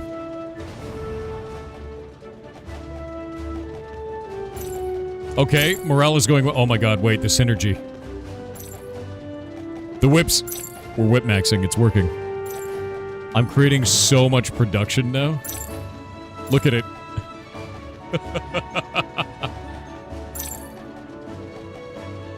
He's producing infinite production now. The multicast is working.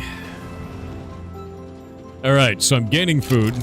Actually, I wonder if there's a way that I can make this build where I never even do combat. Like, it won't even matter, right? Each time a building crits... Oh, there's critical buildings now, too. We could do another pasture. Or an exotic orchard. Gain 2 food for each upgrade level on buildings on plus tiles. Assembly line. Each building on a plus tile produces 2 resources. Plus 2 resources, alright. Building on a plus tile, plus 2 production. Does that even work for that? I don't think it does. We got ads, we're gonna wait. It was a Ferberus, yes. A Ferberus, maybe? All that production, I think, gave us a free building, right?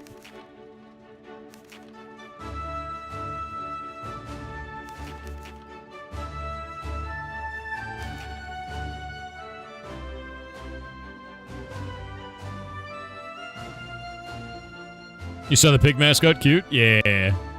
His name is Porky.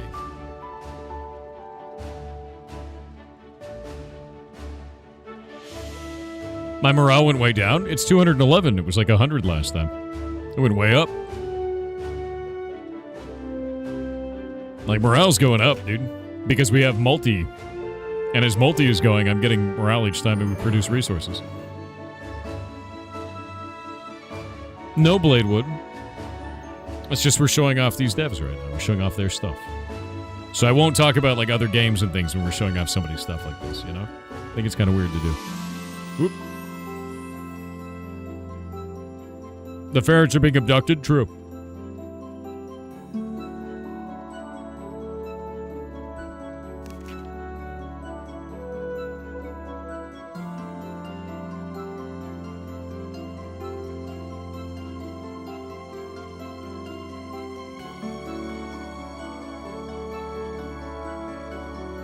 Shay dyed her hair black. I just noticed. She said she was going to do it, and she actually did it. Free sausage roll? Free sausage roll.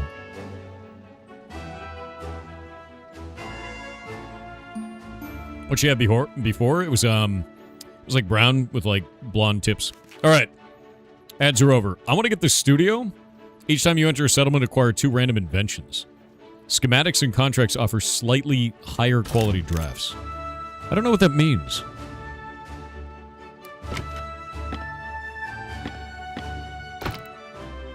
Maybe we can put this up here, like an administration wing.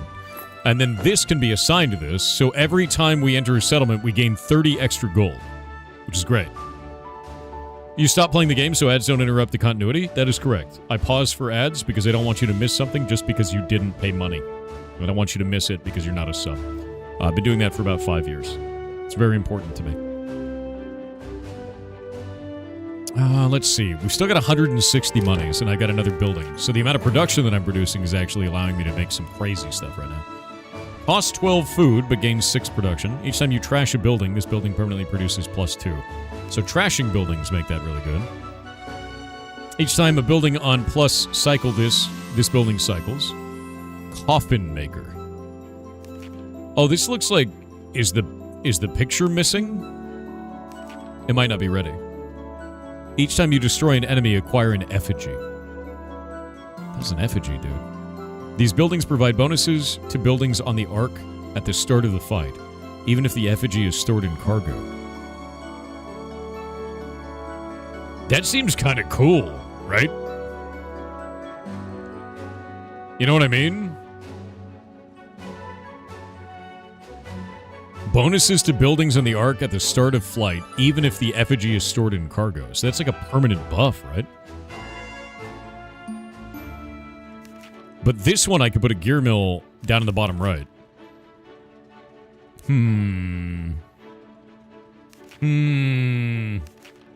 Red is always a good thing. Maybe we can't get rid of the effigies. Maybe that's the problem. I think I'm going to do this one. Because we can take that and then do this, and now it's bonusing there, and this is bonusing back towards that, so they bonus each other. I need more food production now, though, and that's going to become a problem otherwise. So we're going to get an exotic orchard, and then pop it there. Like this. Hey. Actually, what if we do this? Hey! Okay, that's kind of cool. I like that. Can we upgrade this in some way? It has 3 slots, by the way. Every 3.9 seconds, every 4.9 seconds. So we're going to put this one here. And the reason I'm putting that there is because I have the multicast. And now this character triggers every time multicast goes off. And this cycles every 3.9 seconds. So it's a faster cycle. We got 70 monies now. I can do another pasture. We could do a dude. Expend on a building. Add a crew slot to that building if possible. That's kind of cool. Assigned to my building. My building has plus 70% multicast chance. But I don't have the money. If my building produces production, produce more production. We're going to grab that guy. And we're going to put it here. Because now, when it produces production from there, it'll produce even more production. Each time my building cycles gain this, we're going to take that, put it there. So now, everything is going to be cycling constantly. It's always going to produce production. It's likely going to multicast. When it multicasts, it will gain an extra 10 production, and since it always produces production, it will be doing plus 3 more as well. Because of this engineer, the Foundry Overseer.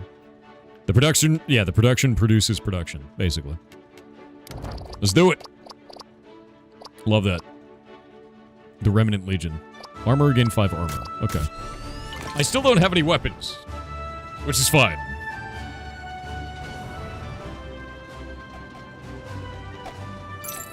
Glorious. 22 production. Yes. Yes. Oh, wait. If the building produces production, so maybe his doesn't work. We gotta put him over here, because this building produces production. Right? Building on a plus tile, gain plus 9.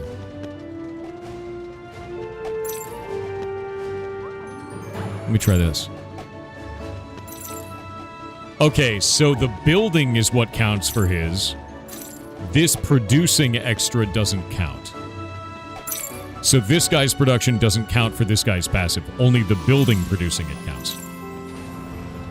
That's interesting. I had 211 morale, I'm at 351 now, so I can actually resource max and never fight back. Which seems hilarious. A Mystic Forge. Costs 16 food, gains 11 production. Each time a building on a plus tile cycles, accelerate this building by 1 second. Agricultural and Guild. Each time you acquire a building, this building permanently produces 1 extra food. Costs 12 food, gains 3 production for each building on the arc, including this building. It's gonna get wild. Hold up, what is this? The animal tag effect grants +3 resources and +3 damage from animal crew. Acquire a biomantic rune. What's a biomantic rune? Artifact items that can be expended on a building to add the animal tag to it. Okay. Tag effect grants +2 resources. Acquire a bureaucrat's guild. Buildings that have no other effects. Bureaucrats. Each time you destroy an enemy, each building gains +25% crit chance until end of flight. I think I'm gonna get the Rune of the Wild.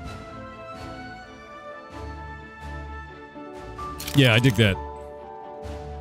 Because if we get a biomantic rune, that's cool. Expend on a building. If that building produces production, it permanently produces additional equal to its size. Well, acquire a basic copy of that building. If we do Mystic Forge, that has a size of 5. And then we could put an adamantium drill on it. That might work. And then we can change the structure of this to be slightly different. I guess it would have to be...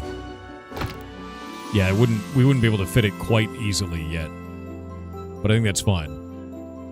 We're running out of food, though. Food's going to become a problem very quickly. I may actually need to do this slightly differently. Yeah, we're going to have to change that. I need to get more food production. Otherwise, our machinery is going to break down. A siege cannon?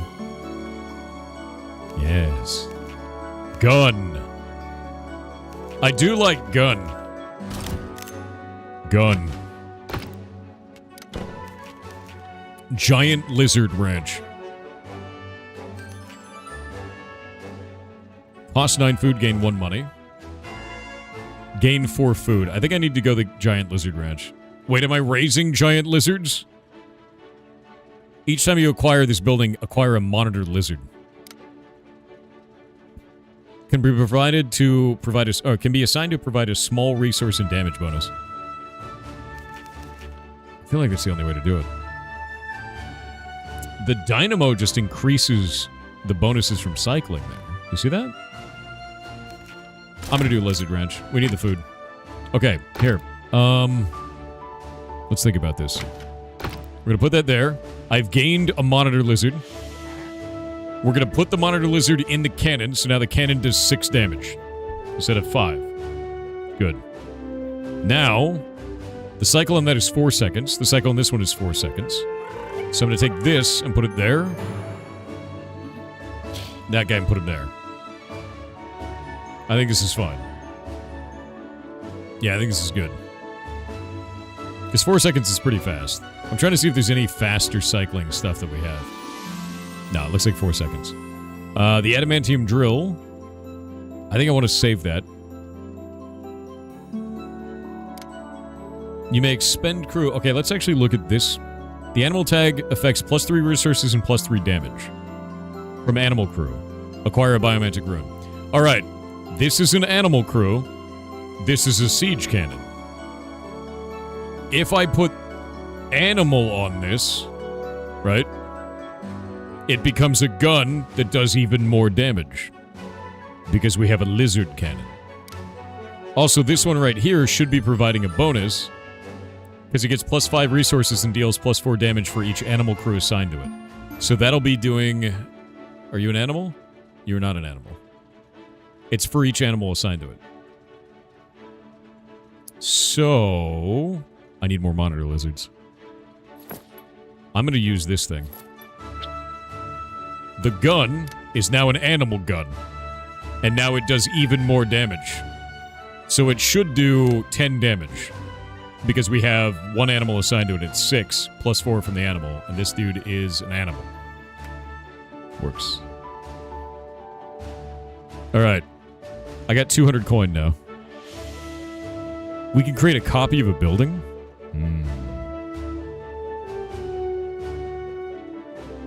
My building produces 10% more resources for each empty crew slot in my building. Okay. And my building produces inspiration. It produces +3 inspiration. Okay. Each time you acquire a building, this building permanently produces even more. I want to get another giant lizard ranch. I think it's a really, really good idea, actually.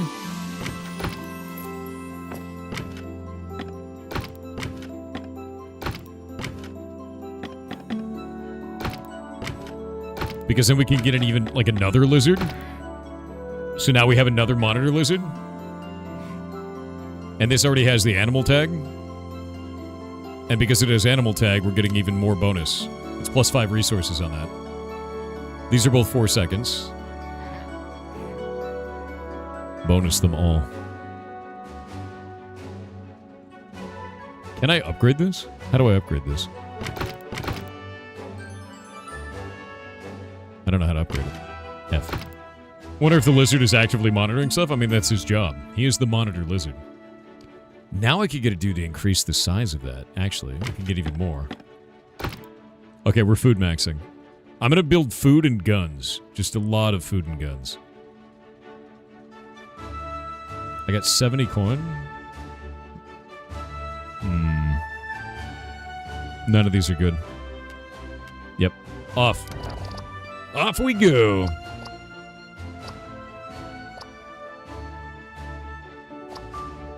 There we go. I'm actually shooting the lizards. Look, just because the lizards are ammunition doesn't mean I'm firing. Oh, wow. I have, like, no damage. I have a lot of morale, though. Oh, we can speed it up. Look at that. I didn't kill one, but I did a bunch of damage. I need more guns.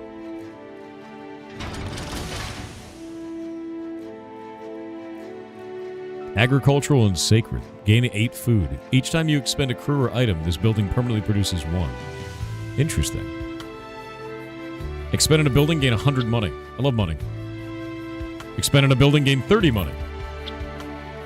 Fantastic. Reduce the building's cycle cost to 0. That is very wild. No, that's really interesting. +1 crit multiplier. Each time your building attacks, that attack inflicts corroded 2. That is cool. Reduces armor by 1 per stack. Negative armor increases morale loss or damage. Max stacks 99. Stacks expire every 3 seconds. He's an officer. I kind of like him. Preceptor of Graces, Interior Designer. This one adds an extra slot to a building. The start of my flight, my building cycles times 3. Okay. That's an animal engineer, too. I'm going to take the Interior Designer. I'm going to take that one and add another slot to our cannon. Then I'm going to get this guy and pop him in there. So now our cannon is going to do bonus damage from the animal crew and apply a basically debuff to the enemy. A house in exile schematic and 2 blood sacrifice. Wait, what? Blood sacrifices are laborer crew that can be expended to provide a temporary resource bonus to a building. We're out here being a cult now. Okay. Oh, okay. Alright. You may expend crew or item by dragging it and dropping it over a building. Expending consumes the crew or item. These buildings often provide resource production bonuses. And an effigy.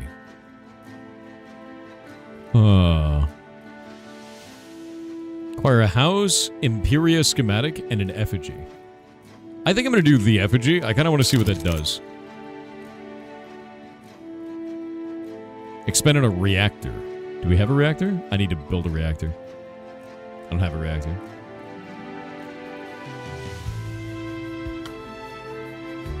Yep. I don't have a reactor. Let's reroll. Another lizard ranch. Chat, think of the lizards.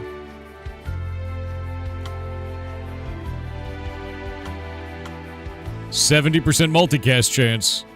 I mean...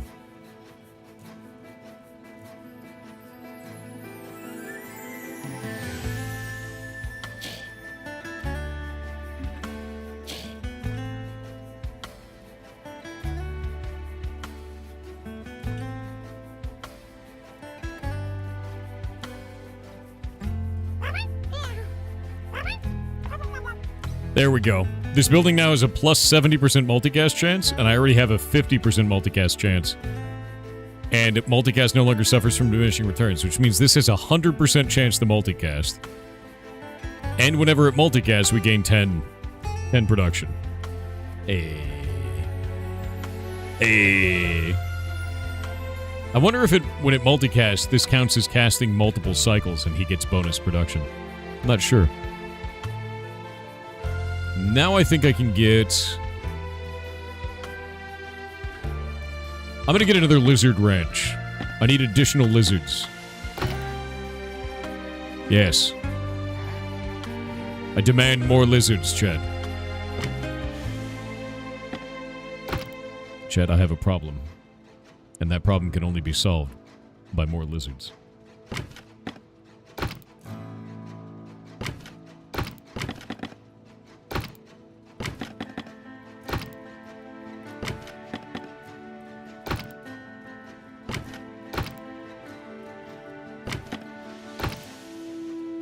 There we go. 3 different buildings, plus 8 bonus. We put the gun in the back, because that's a good idea, right? Shoot the gun directly into the core. It's the only way. We'll put it up at the front. Before something goes terribly wrong. Can you combine the lizard building for stronger? Oh. Oh! Wait, why is this one so strong? Hold up. Oh, because it's got the lizards on it. Hold up. Let's see what happens here. It is literally just the building, but more. Okay. Lizard Ranch 3. I didn't realize that it was combos like that. This now gives 26. And this now gives plus 12, because it's got all these bonuses on it. See. We want to create duplicates. I see. More. Hell yeah, bonus lizards, dude. We're lizard maxing. Oh, that cannon's not going to kill that. Look at that morale. Look at it go. Infinite food maxing now. I need to increase industrial. We need production.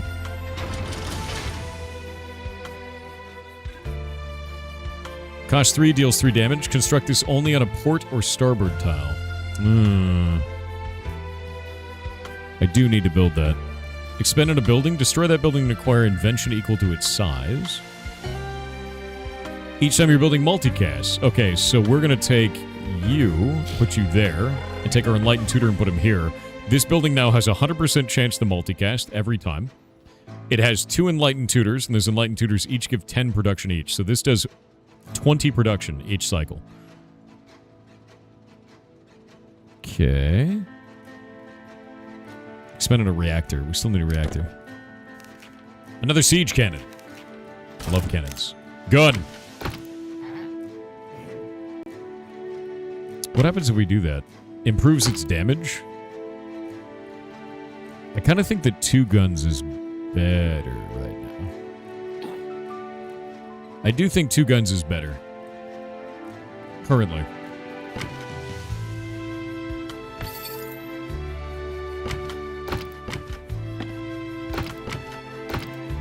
There we go.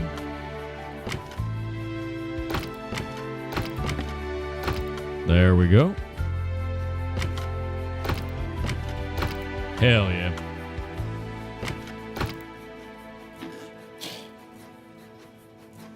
Okay, there we go. I think this is looking good. I really like the way that this builds out, man. There's another couple buildings that we don't have here, that aren't built yet. Sacred Foundry. Cycles every 2.8 seconds, costs 6, gains 6 production. Each time this building cycles, accelerate each building on a plus tile by 0.5 seconds. Okay. What can we do with that?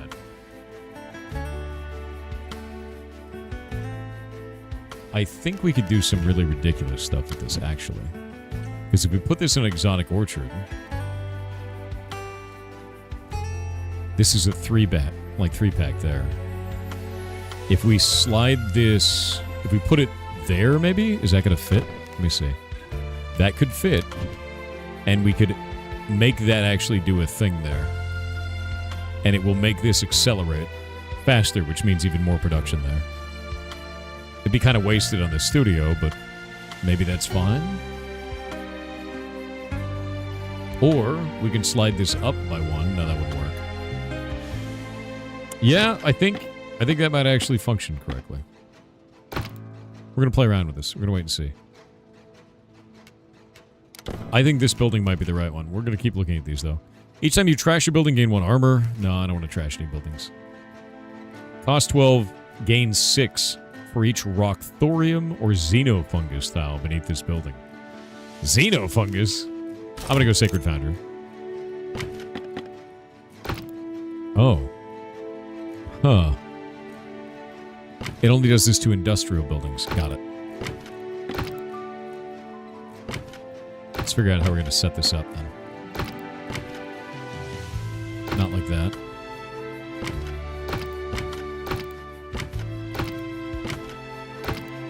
Do this. Put that over there.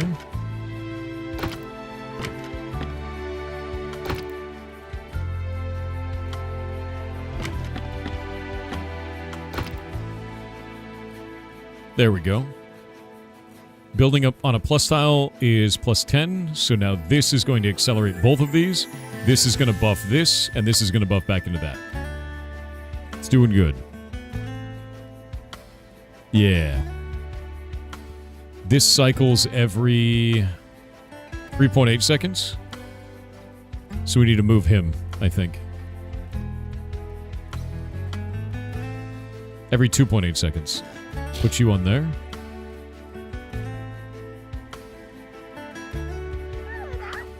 There we go. Alright. I think we're in a good spot now.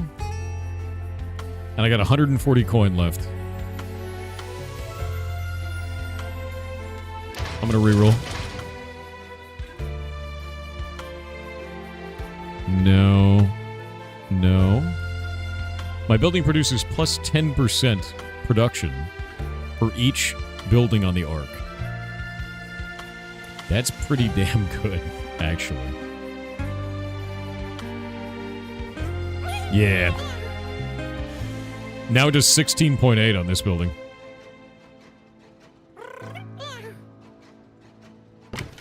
Yeah, now it's busted, right? Now it's busted. Oh, they're doing Namiel and Monster Hunter Wilds? That's great news. I can't wait to get shocked by lightning while in water. It's gonna be awesome. I'm ready. You could use the tribute on that center structure? Can I? That's kind of weird, right? Alright, guns are going. Do I have enough to kill it? Oh, it's so close. Soon. You're talking about the Orichalcum core?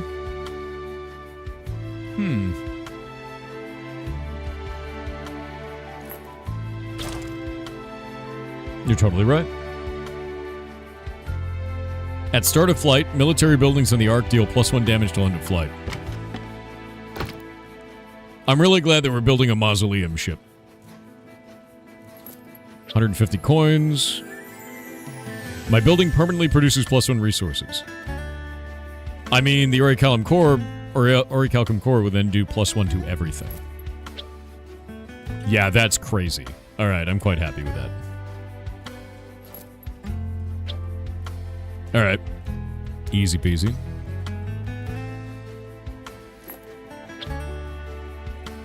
Now it's 21 on that one. Ooh, if we do another gear mill...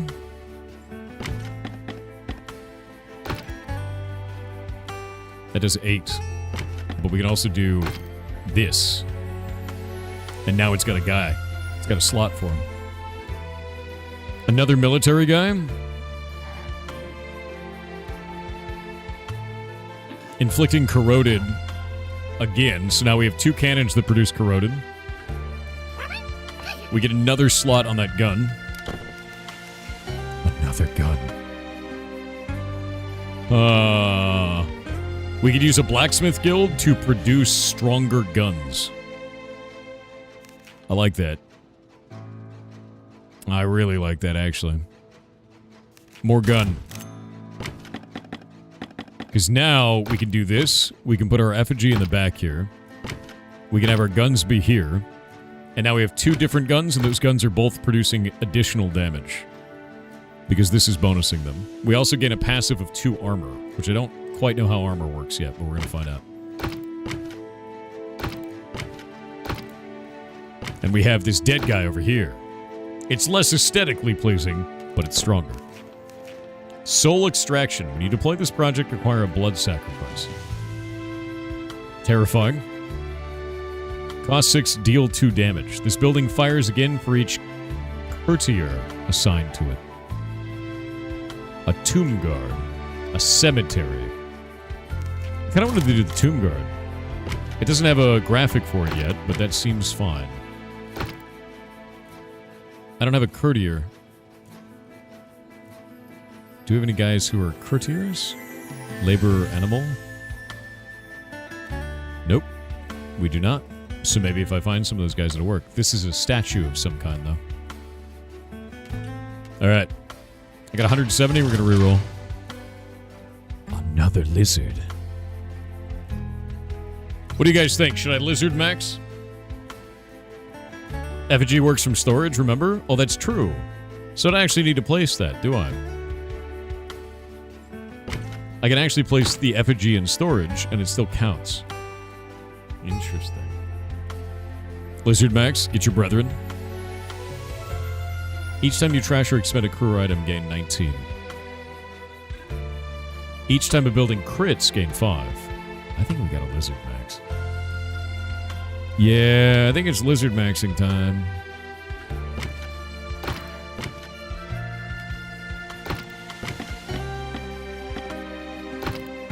We have another lizard. We put that lizard up there, and now our gun is even more gun. Oh, wait, no, we can't, because it doesn't have animal on it, does it? This one does, because I put the animal tag on it. This one down here has an animal tag. Yeah. That one now does 32 food, which is crazy. Can your level 3 become a level 4? No, it won't go up any higher. We're waiting on ads. However, I could grind this up, because now I have a bonus that I don't need. We got ads, we're gonna wait. Whoop.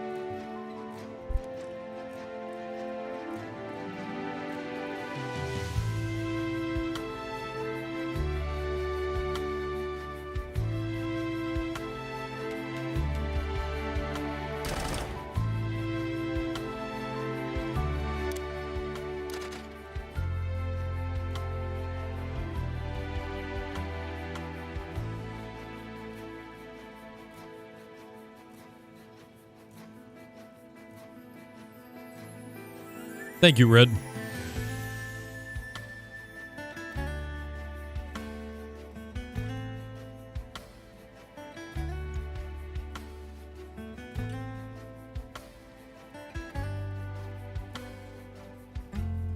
I need to produce a lot more resources. This is going to become a problem very fast.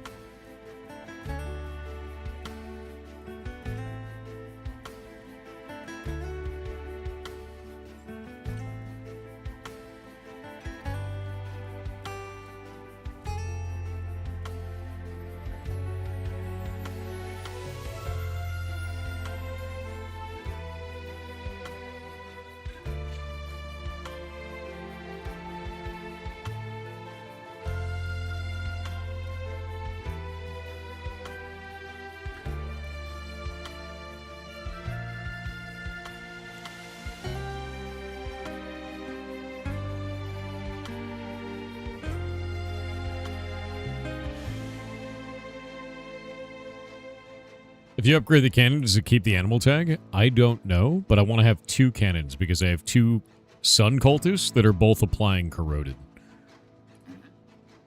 And so I don't want to get rid of that, you know what I mean?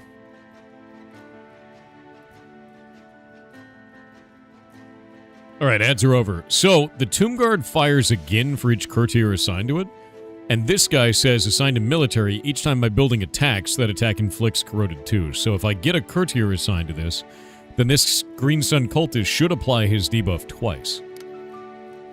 But I'm just going to keep 2 cannons out and do that. I need more weapons, is the problem I'm running into right now. Pandemonium. I think it's Abyssal Plane, or Pandemonium time. Off we go. Okay, that has a lot of HP. I'm dead. Wow. Dude, I got annihilated. I thought I had enough. That wasn't even close. I was trying to resource max as hard as possible. And I got owned, dude. I got absolutely annihilated. Oh, but I got some stuff. Let's see. Ranks disabled in demo. But we got star shards and EXP. That's interesting. So there's meta progression. Yeah, I got owned. They did way too much damage. So there's meta progression between runs, apparently. That's very interesting. Oh, wait. Oh, there's other factions. Oh, that's cool, dude.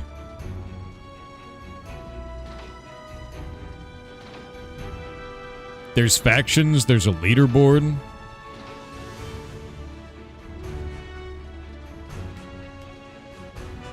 When does this come out? Quarter 2? Bro, you don't have much quarter 2 left. Let me play it. Let me play the game. Let me play the game. I love this. I think it's actually really cool. Oh, it also has like different versions of this centerpiece. Oh, look at that. You can actually make a larger building. That one does 5, 5, and 5. This one does 4, 4, and 4.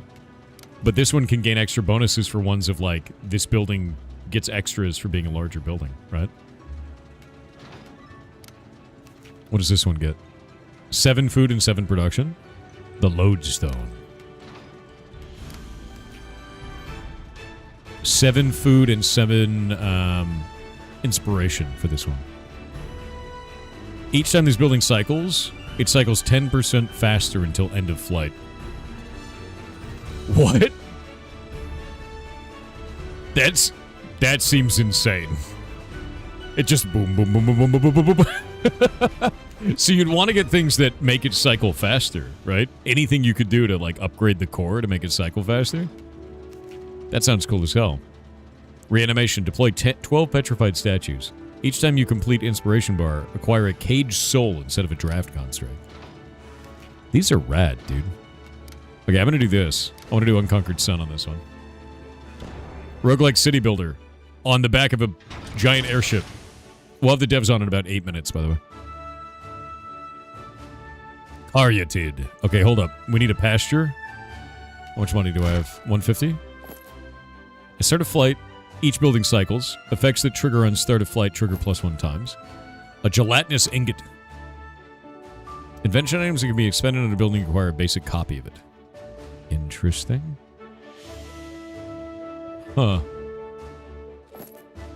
Acquire organ schematic. These buildings accelerate themselves when a reactor cycles. I think I'm going to do jumper cables. That seems good. And we can take the...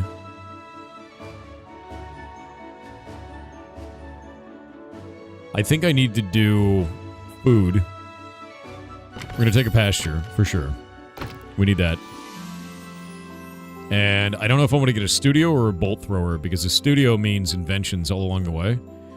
And that seems really good early. So I'm going to grab that. I'm going to set our course. Off we go! Exponential growth, hell yeah.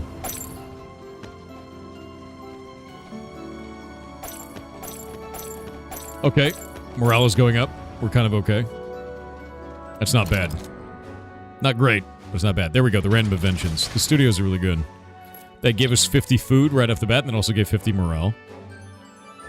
That building permanently increases its damage by 2. Okay, so now we can start doing that. How much money do I got? 80 or 130? Freeze the target. Frostworms. We could do animals. We could put a dragon on our ship that freezes enemy ships. The whip.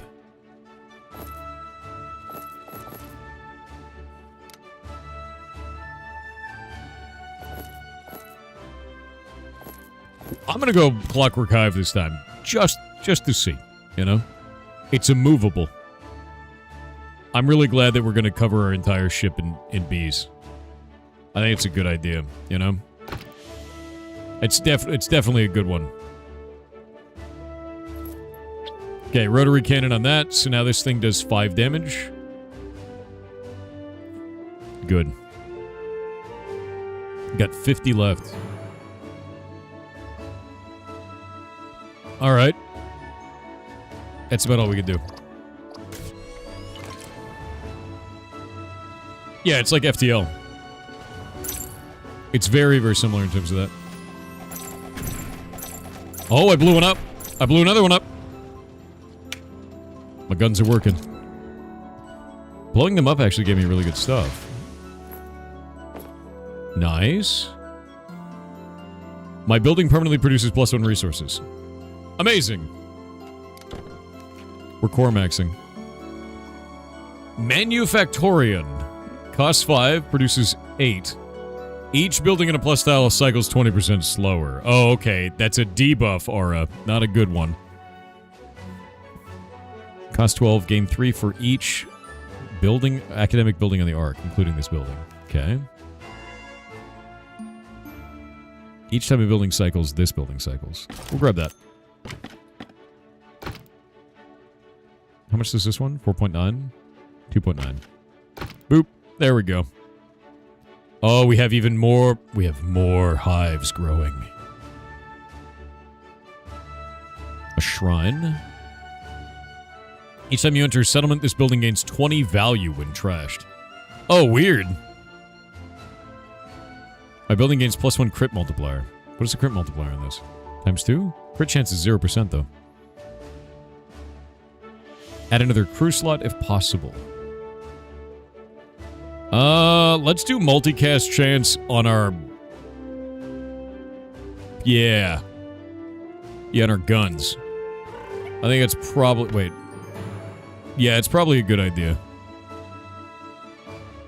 I think multicast chance on the gun is good. That's a good idea. And then an extra crew slot on our main building. That's pretty nice. Yeah, I like that. I like that. So now the gun is going to, 70% of the time, fire 2 guns. And it's working. Look at that. Blowing them up. It's good. And it looks like that's giving me a lot of loot that I just didn't have before. That building cycles ×2. Expend this on a cycling building.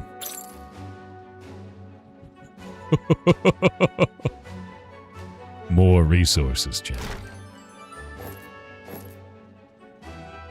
Tag effect, +3 resources, +3 damage. From Animal Crew. We're gonna do Cat and Ninetails, because we already have a guy who does multicast. Monitor Lizard, Interior Designer, Assembly Worker. Expend on cycling, that building cycles 3 times. Okay, this is it's a one-time use. I think I'm going to do an Interior Designer and then make it so our main building has even more slots, because now it's getting silly. Assign to a building. At the start of the fight, my building cycles ×3. Assign to a building. Each time you expend a crew or item, that building produces +2 resources to the end of the fight. I think I'm going to do Raptor Burner, because now we can put the Raptor Burner on our main building, and at the start of the fight, my building cycles 3 times, and we also have, at the start of the fight, each building cycles, effects that trigger on start of the fight, trigger 1 additional time, which means that this now cycles 6 times. Hey.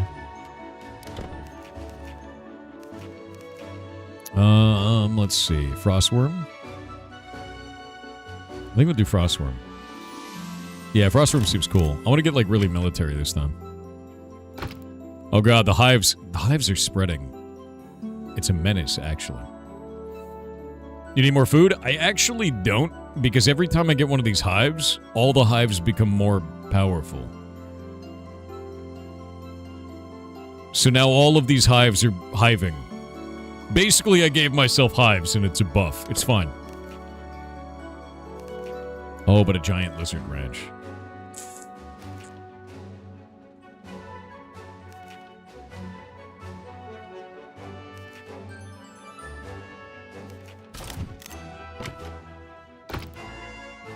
Do I want 2 of these? Because they apply a debuff each, right? Maybe I only want 1. Now it freezes for 1 full second. Honestly worth. Okay, I have 200 now. Oh, I could do another one. Dear God. He's gone mad with power, chat. What? Go there. Okay, every 2.5 seconds, costs 4 and deals 9 damage and then frees the target for 1.5. This is good.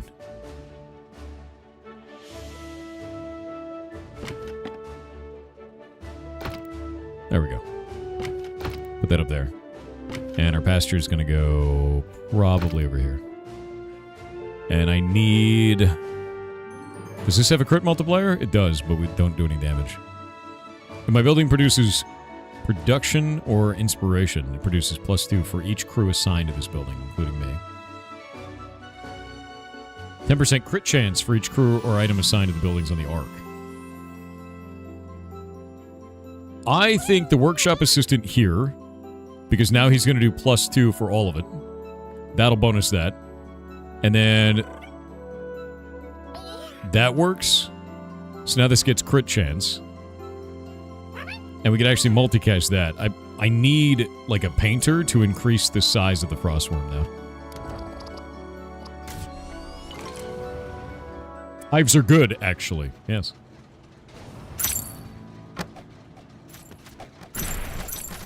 Oh my god, the damage. They're hungry. We are having a little bit of food problems, but the hives keep spreading. More hives! What just happened? Compacted trash? Oh, we get 20 production each time. That's kind of nice. There we go. Airship gunner. Assigned to military. My building deals +2 damage. Another raptor burner. Ooh, we're gonna do raptor burner.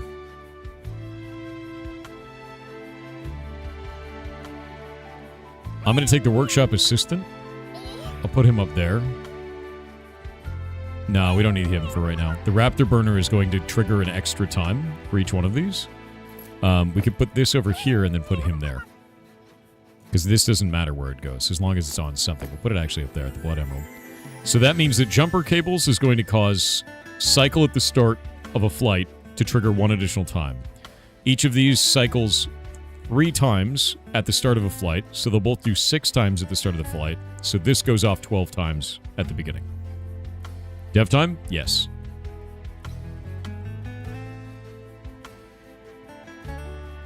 And we'll grab you. Put you there.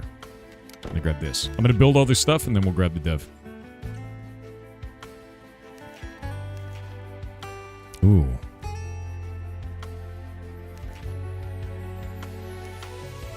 Toolsmith. And compost buffs all of those.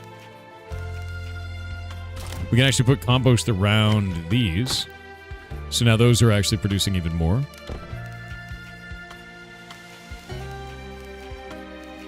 And we'll grab that.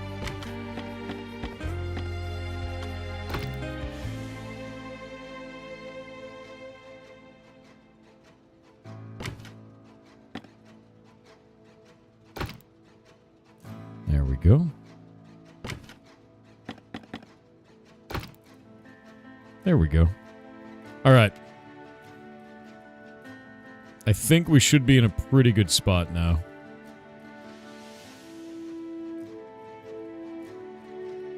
Trying to think if there's anything else that I really need here. I've got a lot more damage than I did before, and a better understanding of the game. We're going to grab the devs now. And I'm going to turn the game down a little bit, because it is quite loud. So I don't want to overwrite them. Alright, here we go.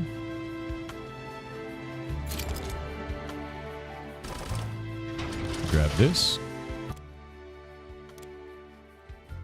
I'm going to turn that to about there. That sound good? For you guys?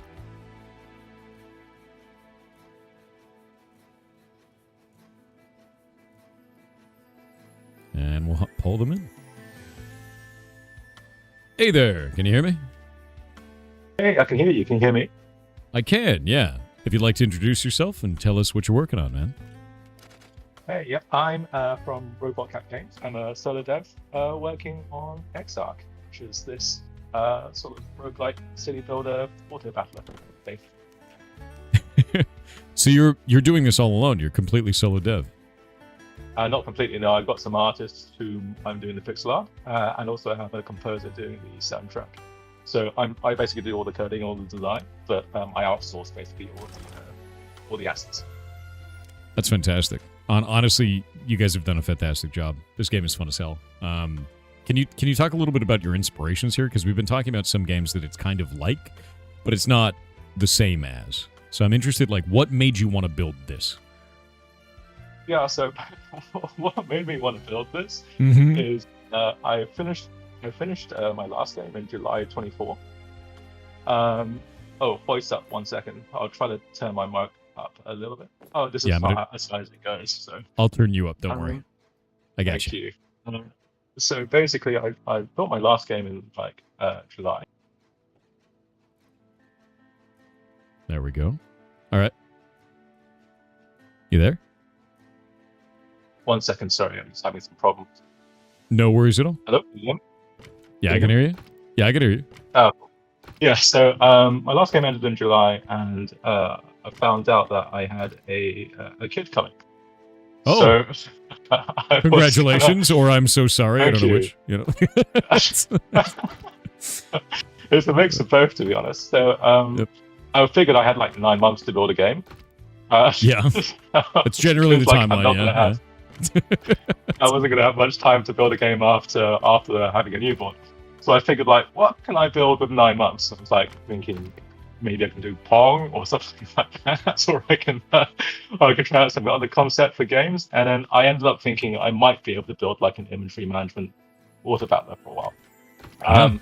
Because I really like backpack battles, because it's one of the main inspirations, and you can see this it takes a lot from that. And then also the Bazaar came out, I think midway into development. So I also basically played the hell out of that one for ages.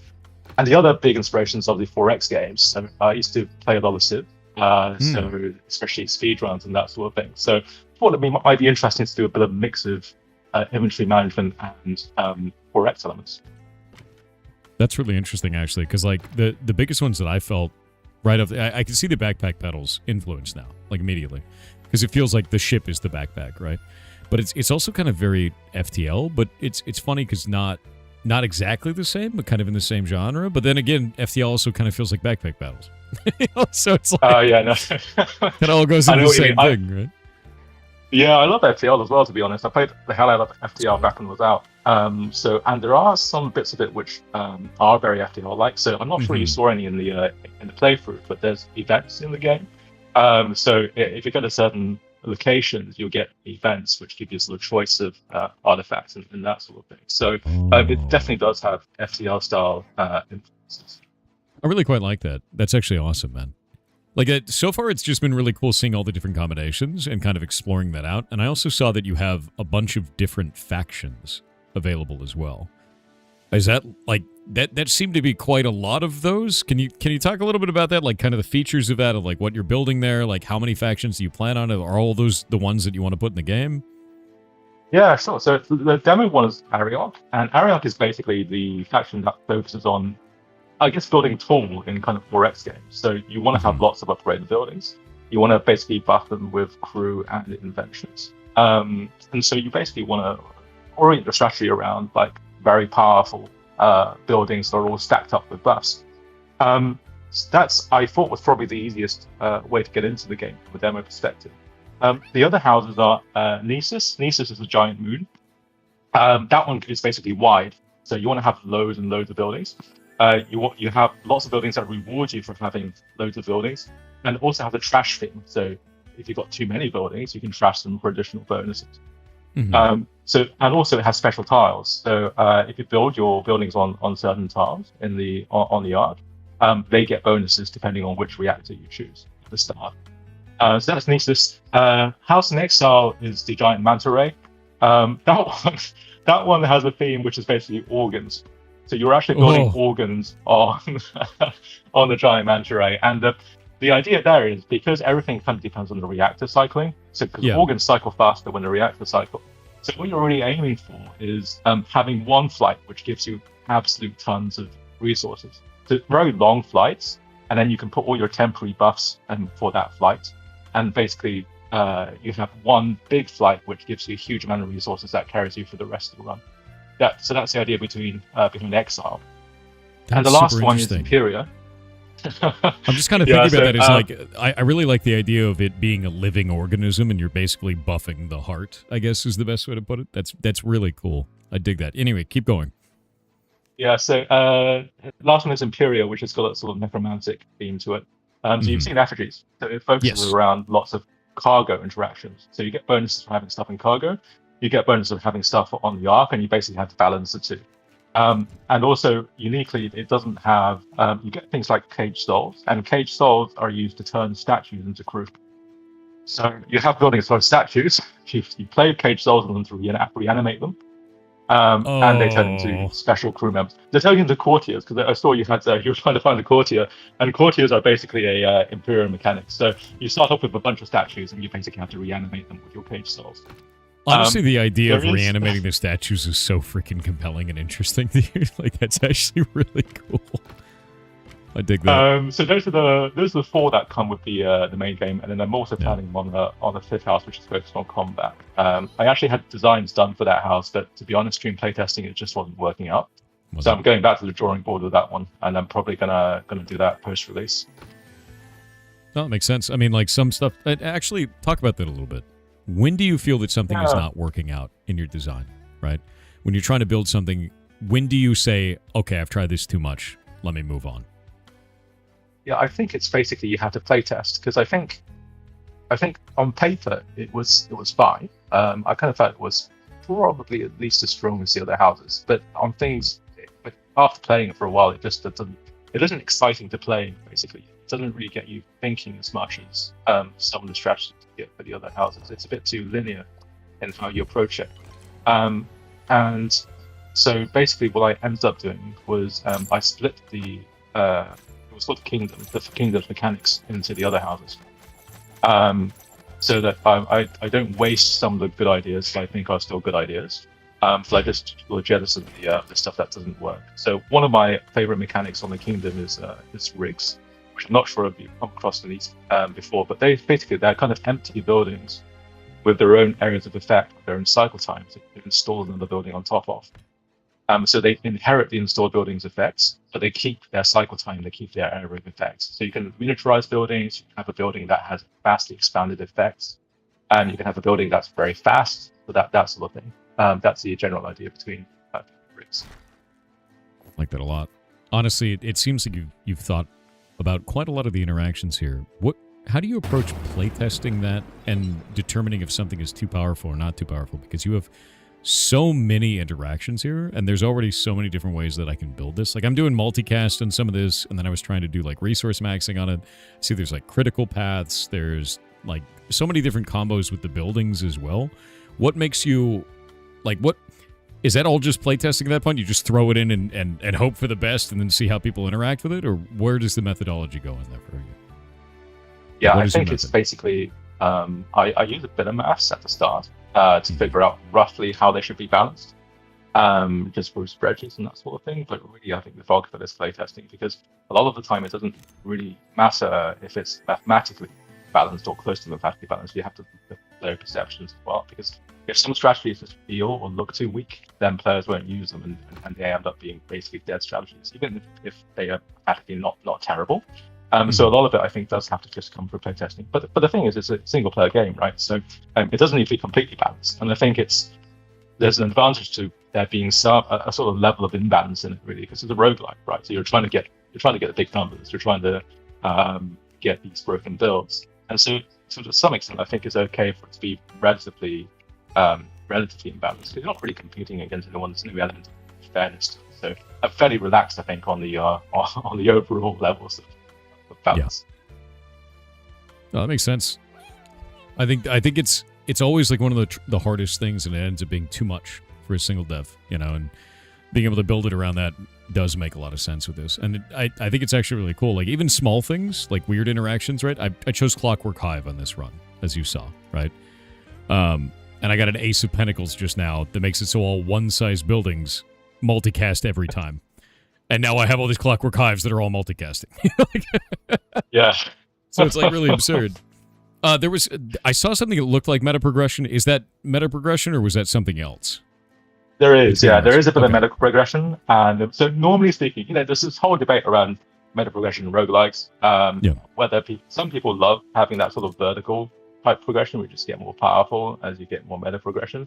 And some people just want more unlocks or more sort of horizontal type progression. Normally speaking, I usually go for the more sort of horizontal type progression. But I'm trying something new here. So basically, what the meta progression here is called the Star Atlas. And you basically get a currency and you can make stars. And stars can be slotted into, I think it's 7 or 8 slots in the Atlas. And they basically have a variety of sort of bonuses to your buildings. But the slots are colored. So they're like, Diablo 4, you have gem slots, right? And you have red slots, you have green slots. And they're very much the same here. So you have red stars that go into red slots, the green stars that go into green slots. You can put stars on a unmatched slot. So you can put a red star on a green slot. But if you do that, the enemies get a bonus, as well as you getting a bonus. So it's kind of like a mix between meta progression. In a normal way, you get bonuses. But it's also like a voluntary difficulty system. Because the more you stack unmatched bonuses, the more difficult the game becomes. That makes sense. I quite like this, man. Like, how long have you had this in production, by the way? How long have you been working on this? So since about August 24th, so about a year and a half, I think. Really? Yeah, that's about awesome. a year and a half. Yeah, you've done quite a lot. I have to admit, I'm not actually a programmer. So this is all the code behind this is a huge mess. If you That's fine though. Look at this. It doesn't matter. It literally doesn't matter. I mean, it's fun. It works, and it may be a mess, but it's a good mess, and it feels right. So. Thank you. I wouldn't worry about so it. Honestly. I'm hoping the duct tape will stick together till release. I beat it this time. We'll I actually managed to kill it. Oh, we got ads. I'm gonna wait on 2 minutes. So the ads will run. Chat can still hear you. They can still hear me, but I always just wait. I don't want people to miss something.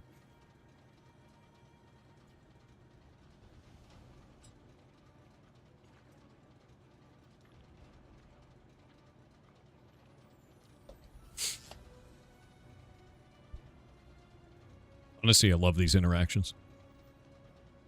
It's really, really fun, man. Thank you.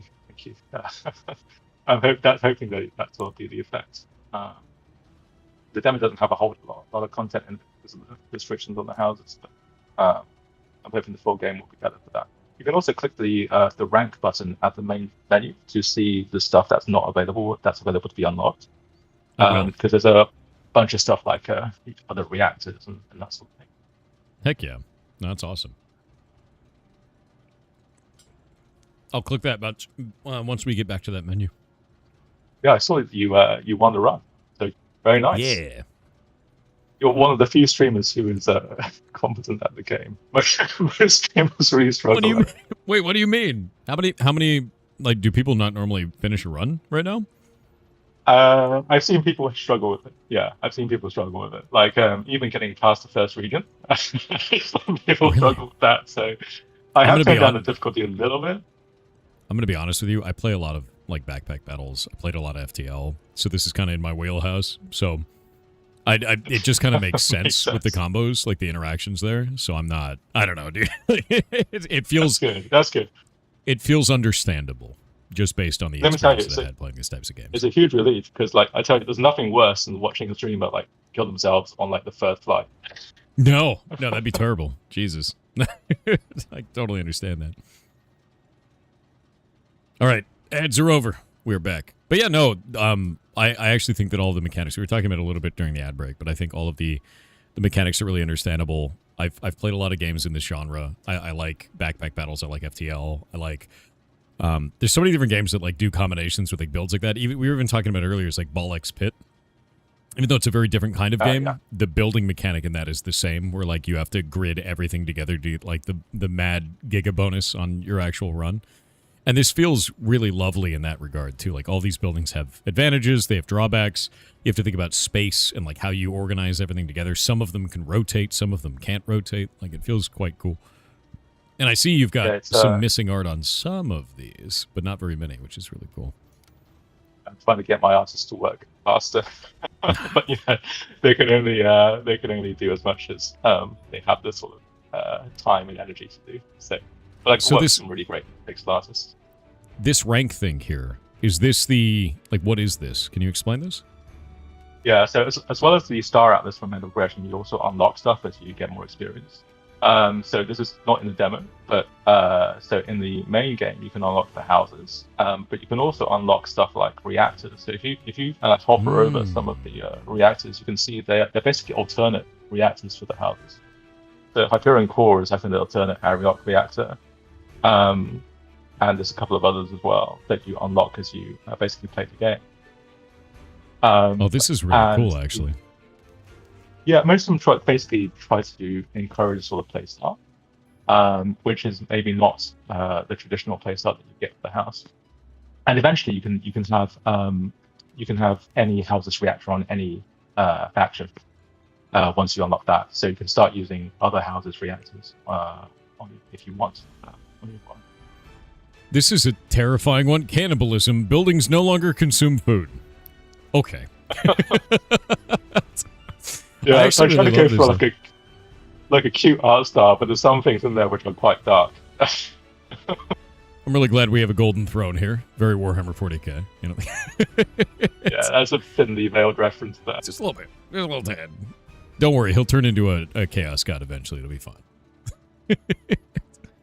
No, I love this. I love that you have a progression system for this. I think it's quite cool. And it's not a straight, here's +1 stat. I see that a lot in meta progression in many different roguelike style games, and it's always like, here's +1 damage, here's +1 health, right? But you're like, here's a building that might be good based on your playstyle. Here's a new faction that plays differently. I think that's quite cool. I really like that, man. Yeah, that's some of the more exciting stuff. Yeah, I do have a bit of adjustments of stats in the more vertical progression in the Star Atlas, but it's kind of balanced with the game getting harder as well. So. What is Void Survival? What is that? Void Survival is basically if you win the game.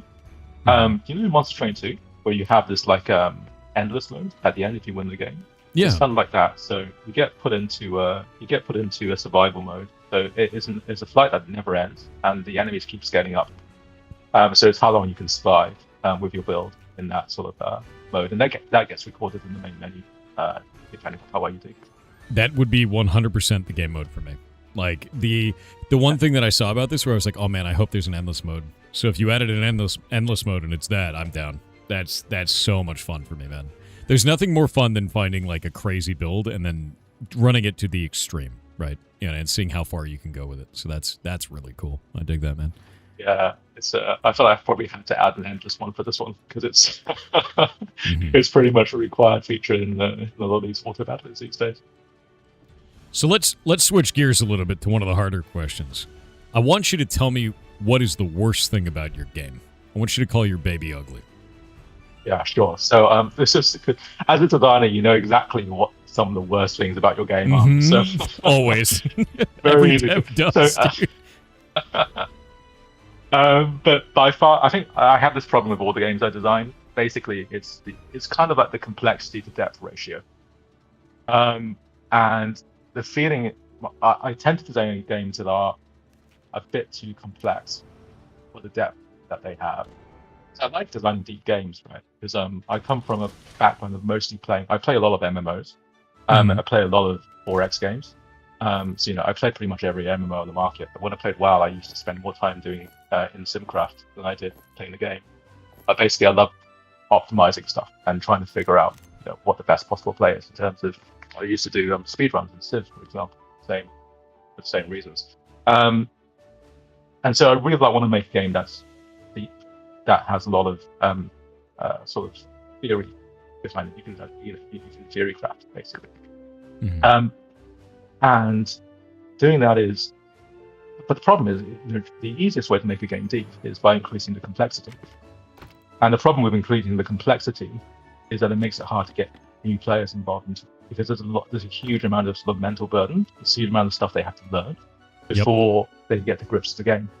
And so, like games like XR, games like the other games that I generally tend to like designing, have basically very steeply learning curves. And what you tend to see is a lot of players just bounce off it because there's a lot of reading involved. Because if you don't read what the buildings do, it's very, very difficult to make a build that really works. And a lot of players are just turned off by huge walls of text when they come into the game and they don't know what anything does. So I think that's by far the worst part about the games. It's not an easy game to get into. I think that's kind of interesting because, like, for me, that was a drawing point. That's a selling point. The depth of the mechanics. The fact that I have to go in there and be like, what does this do? How can I make this strong, right? And reading that made me want to play the game more. Does that make sense? Yeah, I think it does have appeal to players who are used to, who know about stuff like battles, who are fans of roguelike genres. It's just convincing sort of players who aren't maybe familiar with these sort of mechanics. Yeah, it's really quite tough, because if this is the first game in this genre that you play, it can be very hard to get into. You can be quite confused about, what to do and how to survive even the first couple of flights. So I think that's definitely a weakness. Yeah, I could see that. Yeah, no, it's just very interesting because it always ends up being like, what kind of player are you? Are you the kind of player that likes this? Then it's probably going to be very much so for you. And if you... Yeah, and I guess if you compare it to, I mean, the example I like comparing it to is like stuff like Marvel Snap, right? Because that's a game which has extremely simple rules, but a lot of depth for the simplicity of the rules. The ratio between the complexity and the depth is very, very good. Here, I think that ratio is a bit more, a bit less good, a bit more on the complex side. Yeah, I mean, like, I can get that. I can understand. For me, it's just kind of funny because it's like I would seek this kind of game out because of the complexity. How do you guys in chat feel about that, actually? Are you the kind of player that wants to seek out the super complexity like that, or are you kind of player that wants something more simple where you can just kind of turn your brain off and go? Ooh, destroy building 850. I'd have to use that for something else. You like the rabbit hole?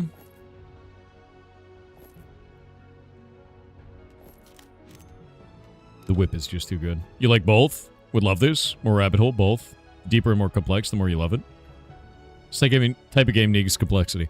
You'll actually find it's sort of funny is there are aspects of this that are pretty simple that I can see here, where it's like these buildings just kind of, they produce resources, you put guys in them. That makes sense. They get bonuses that way. And then the more complex part is building a structured build about how they all interact with each other. And it does kind of hit people pretty fast, but I like this. I think you've done a really good job with this. Complexity equals mysteries to solve. Yeah, that depth makes me want to play more because there's so many combos there. And the other thing too is because the board is different, the buildings I get are different, the power-ups I get are different each time. Even if I have an idea for a kind of build that I may want to build, may want to use each time, I may not get the things to be able to do that, so I might have to pivot to something else. And I've had to do that a couple of times already, and it's been really nice. Yeah, it's I guess that's a dilemma with auto battlers, because figuring out basically how to make sure that the player kind of rolls with what they get rather than basically forcing the same build every time is quite important. And one of the things which isn't really explained here, but basically there's a bunch of neutral buildings that are just drawn from the pool, as well as buildings that are specific to your faction, and you get a different subset of the neutral buildings each time you play. So sometimes you just might not see certain buildings in runs, and I'm hoping that'll add a bit more, basically a requirement to pivot the strategy in between the runs. That's awesome, actually. No, this feels really good, man. Really good, actually. So you got your game is coming out soon. It says Q2 2026. You feeling confident right now? You feeling terrified? A little bit of both. So in terms of the in terms of the coding work, it's actually mostly done. I need to do a lot more UX work on it, but apart from the UX stuff, it's mostly done. The thing that's going to take most time is probably going to be the assets. I just need to give my classes enough time to finish off all the work. So as long as everything goes to plan, I think we're probably looking at some time, probably July, August. What a weird building. I was just, I found this expansion rig, and I was able to apply a building on top of that. That adds even more complexity to this. Yeah, that's the rigs I was talking about earlier, which is the mechanic that I kind of salvaged from the broken faction. So there's a bunch of these in the game. This one's the one that expands area of effect. But there's a couple of cool ones that basically make buildings smaller, and there's another one which makes building faster. So I love that. These are probably the most complex buildings of the game.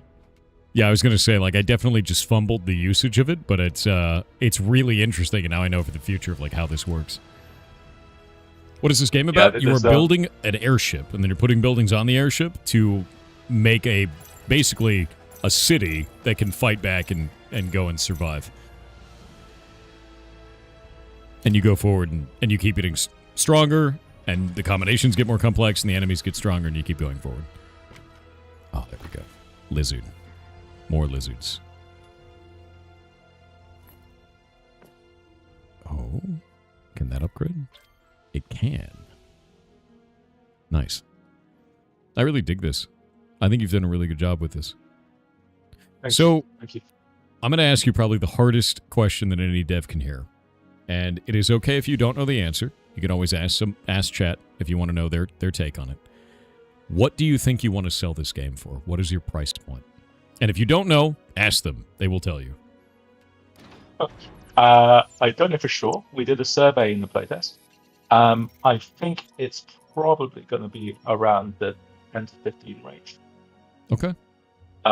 Yeah, but I'm not sure. I'm not certain on that. So we'll probably finalize pricing down the line. But it's probably going to be around that range. What do you guys think, Chet? 10 to 15? 15 to be good? You would go for 20?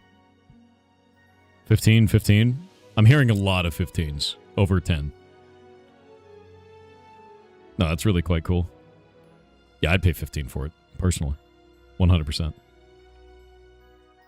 Auto buy at 10 or 15? Yeah. After, with that in mind, too, after you launch, do you have any intention of adding more content to this, or using it as a platform to keep adding stuff to it, or do you feel like it's pretty much done when you do finally put it out? So generally, I don't like launching in early access, because I feel like gamers these days are quite wary of doing early access. So basically, situations where it hasn't really worked out very well. So I think I would want to launch this full game. As I say, pretty much all the content is complete apart from the art. I would want to do at least one new faction. So I want to rework that military faction I've been talking about to make it more interesting. And I'll probably add that in a later patch. And then I have ideas for a 6th faction, but I need to flesh those out and see whether that's something that's viable before I add it in. So I do want to expand it as much as I can, and basically see, depending on what design ideas and how they work out during playtesting. Nice. Yeah, no, that makes sense completely. Chat wants to know about mod support as well. Yeah, so probably not, to be honest, because it's a tough as I say, it's very tough. It's really tough. It takes a lot of time, and also, as I mentioned before, the code base is a complete mess. So it would be even tougher than normal to do that. Colony Habs. This message from the Undercolony is actually quite interesting. I haven't seen this UI yet, and now I'm thinking about, do I want to put these colonies on here? Yeah, this is a bit that's really influenced by FTL. But you get some quite unique stuff in here that you can't get by any other means. There we go. Architrez Asylum, and I get these colony habs. And then I could blow up a colony hab, right? And get 150 gold. Heck yeah. For each crew and item in your cargo. But it costs 12. F. That's a lot. That's actually awesome, though. Heck yeah. No, I love that, though. I love all these weird combinations that I keep finding and, like, weird stuff. Ooh. Yeah, I tried to basically design it kind of like with influences from games like Noita and that sort of thing, so you can hopefully try to break it in lots of different ways. There's lots of crazy builds depending on what you come across on the fly. What is the system you're most proud of in this? Out of everything that you've built? Probably rigs, I think. Just because they enable a lot of stuff that just wouldn't be able to get otherwise. And you can do some absolutely crazy things with rigs, which basically affect the game in half. I think that's probably my favorite single element. It took ages to get it right, but I think it basically works now. Oh, that makes sense. Yeah, heck yeah. Because I find this to be really interesting, this rigged exotic orchard that I made, because now it's massive. It has pluses in all directions, and it's gaining the bonus in all directions that I do that. Can I apply an exotic orchard on top of this to upgrade the effect still, or is that locked in once you put it on a rig? No, it's locked in once it's installed. So you can't do anything on it. So there's meant to be a balance between whether you use something on the rig immediately, or you wait until you have the perfect building to drop onto it, basically.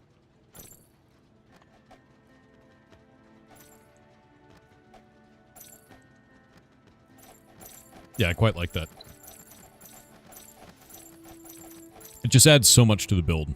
You know, it adds greater complexity to everything in kind of a way you wouldn't expect, too. Because it's like, when you do get a rig, you can now rethink everything you have on the board and how you want to build that. And I think that's very cool. What's this one? Additional... I don't really produce that resource.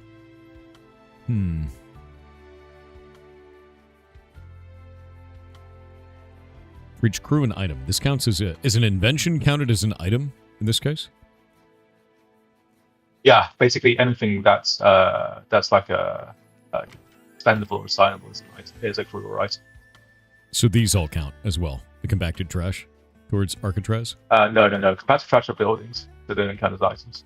Okay. But they do trigger effects that you get in when trash you trash buildings. Something. Yeah. Yeah. They're kind of more of a they're kind of more of a mechanic for the other faction, the Moon faction. But you can get a few of these the settlement bonuses. Ooh. There we go. Even more dynamos. A junk heap. A horde. Each building had a plus tile that produces gold, produces +2 more. That's kind of new. I produce a lot of money that way. I want to see if I can money max on this build. Because you get morale for every resource you produce, regardless of what resource it is. Yeah, so gold is the hardest one to produce. Because it's just the most powerful. Yeah. I like the idea of this, though, is maybe you can build a build where you don't even fight back. You just have the ultimate economy. Yeah, that's definitely viable. I think some of the strongest builds are the ones where you don't use military at all. There we go. This guy actually just reduced the cost of this one to 0. When you use a resource, does it remove it from morale or no? It's just producing that matters. Okay. Yeah, exactly. It's just producing that matters. Each time you enter a settlement, each building that shares a tag with the first tag of my building permanently produces +3 resources. If I put this on an industrial, it's going to go ham. Put it on agriculture, it's going to go ham. Cerebral coordinator. Okay, so that one is now going to make it so that all of the agriculture buildings are permanently upgrading every round, basically. Ridiculous. Stuff like that makes me think of your endless run and just makes me think this is going to go completely wild. Very excited. Yeah, there's some great synergies. Well, hell yeah.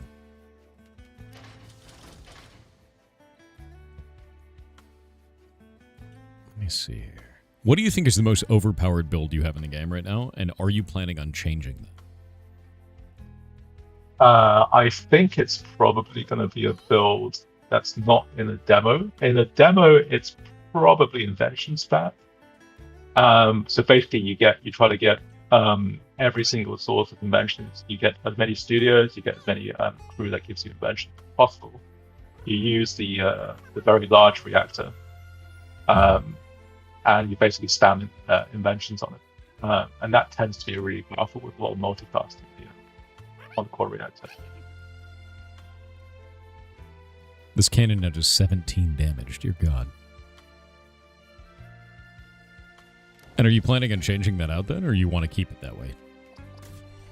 I'm probably just going to keep it, I think, because there's going to be lots of very strong builds for the other factions as well. So we'll see how it turns out. But oh, I'm going to die. Oh, God, I got the 75 morale. My economy is too weak. So those enemies, because enemies do different things, and those enemies fire every time you cycle. So you have lots of cycling buildings. They fire a lot.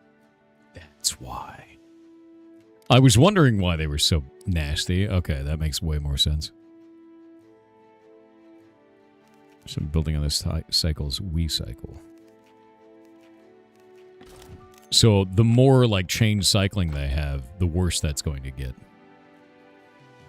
Yeah, so you might want to avoid those particular enemies if you can. If you have lots of multicast. Yep. No, that makes sense completely. That's rough too, because it was like, I didn't realize that's what was going on, but now I have to figure out how to avoid those guys and go to a different area. Another gun. More guns.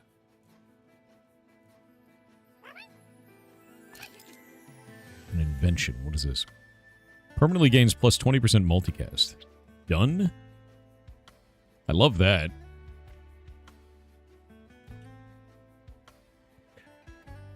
Spend in a building to upgrade it twice. This now does 15 damage, so we've got two really powerful guns going on now. I keep sacrificing buildings as well and just getting tons of bonuses that way too.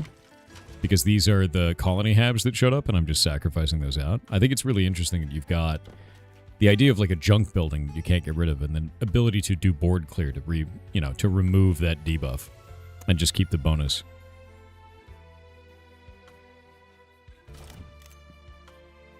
There we go. Let's grab that.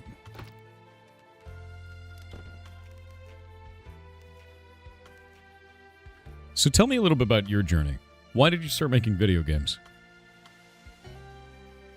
So I used to play a lot of games, board games, video games, a whole lot. And as I mentioned before, I really like kind of doing lots of optimization and like trying to break games and that sort of thing. Mm-hmm. So I thought it'd be fun to try and make a game which kind of strategy was quite deep, and that lends itself really well to doing this sort of optimization. Because I know a lot of people say players will kind of optimize the fun out of the game, but that's kind of where the fun is for me. So I would try to make games that sort of cater to that. That sort of type of player, I guess. That is the fun part, for sure. Yeah. And also because my day job has got nothing to do with coding, nothing to do with programming, and it's not super creative.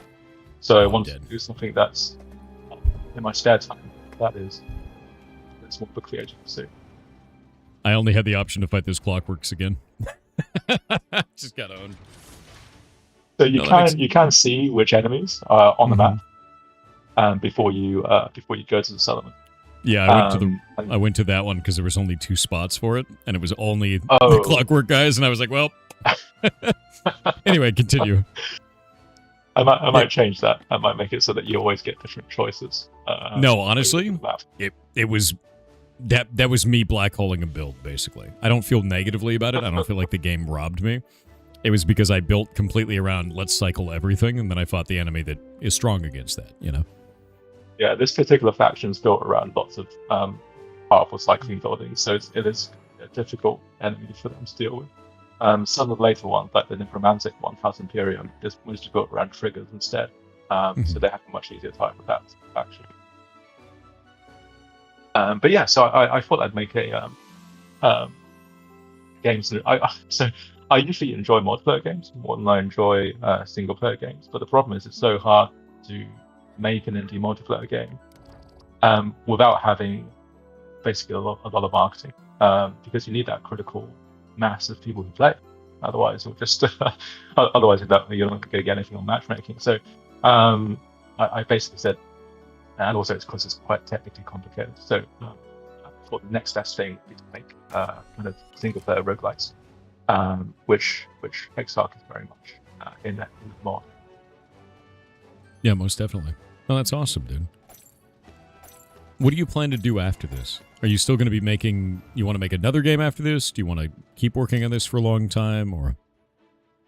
So I'm definitely going to support this for a while, and but I have 2 ideas for games that I really want to test out. And I've been doing some pre-production while sort of finishing Exarch.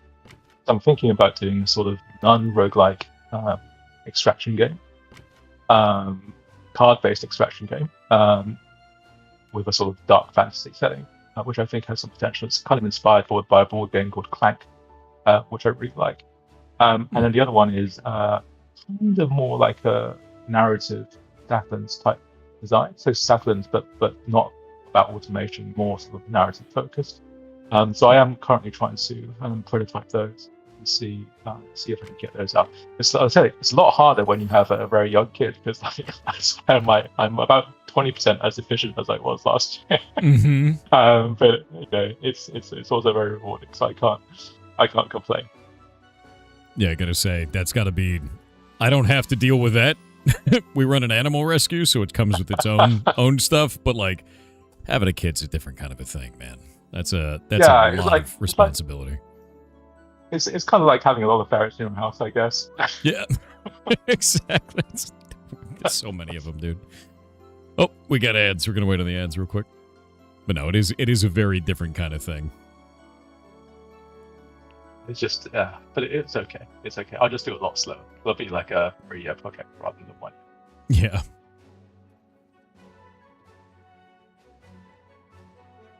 Now that I'm learning more and more about this game, it's becoming even more interesting. The combinations and the different routes and stuff that I have available to me. Yeah, there's a lot of lots of different stuff basically. A lot of it belongs to the other houses but you can still get them as part of this house. So. Yeah. Even like saving stuff too, like getting the Shrewd Scavenger here and then saving it for when I know I need to do a clear of maybe a negative building. I've just got him, you know. Yeah, it's nice when you know so basically what's kind of available, so you can plan around it when you do flights and build stuff. Yeah, love that.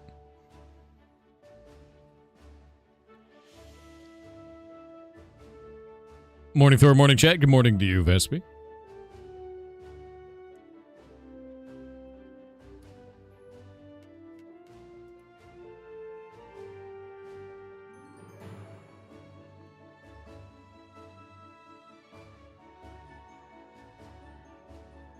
Anyone else getting German ads? Yeah, there's going to be a lot of people in the community getting weird ads right now. Twitch is having a little bit of trouble serving ads, so people are getting ads from not their own region. It's been kind of all week. Yeah.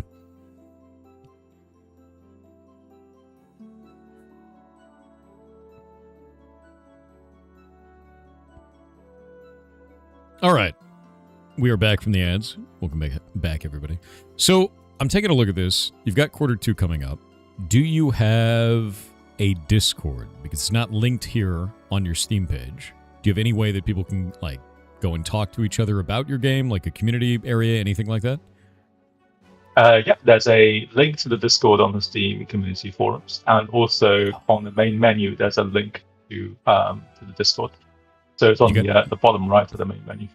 I remember when they used to let us put it here, and then they wanted it in this tiny little weird, like, armpit button area. You've got Blue Sky X and YouTube up there, though. Let me go see if I can. Oh, actually, that's a good point. I can probably add that into onto the list. I forgot to do that. No worries at all. Where can I get it in game? Actually, do you just have a link so I can send it out to chat? Yeah. Let me see if I can. Perfect. Find it. Yeah, because I want if you guys are interested in this game, I want you to be, engaging with it and like talking to him and giving feedback, because this game is really cool and it seems ludicrously complex in terms of interactions. So if you find something that's broken or find something you think is cool, giving feedback is the best way to do things. You're very engaging. That's true, Red. You are.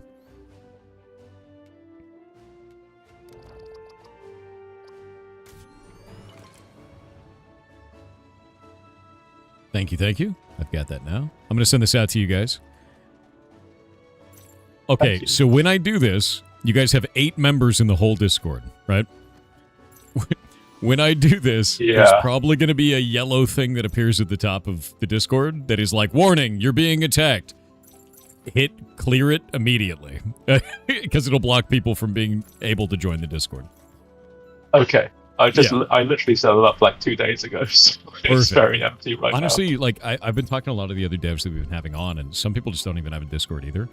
And it's so powerful, man. Like there's nothing quite like having your players right there able to interact with you and tell you about their experience in the game in a way that isn't like fire a negative review, fire a positive review, and walk away. Like you can actually have a dialogue about it. It's just so all of it is just so positive, you know?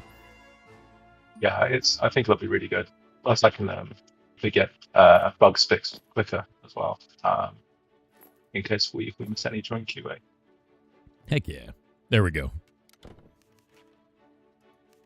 Let's see. Container. Oh, there we go. I love this studio building. I've grown very attached to it. Every time I see it, I just grab it. Because the bonus inventions are just so interesting, you know? Inventions are great. What is this? A railgun?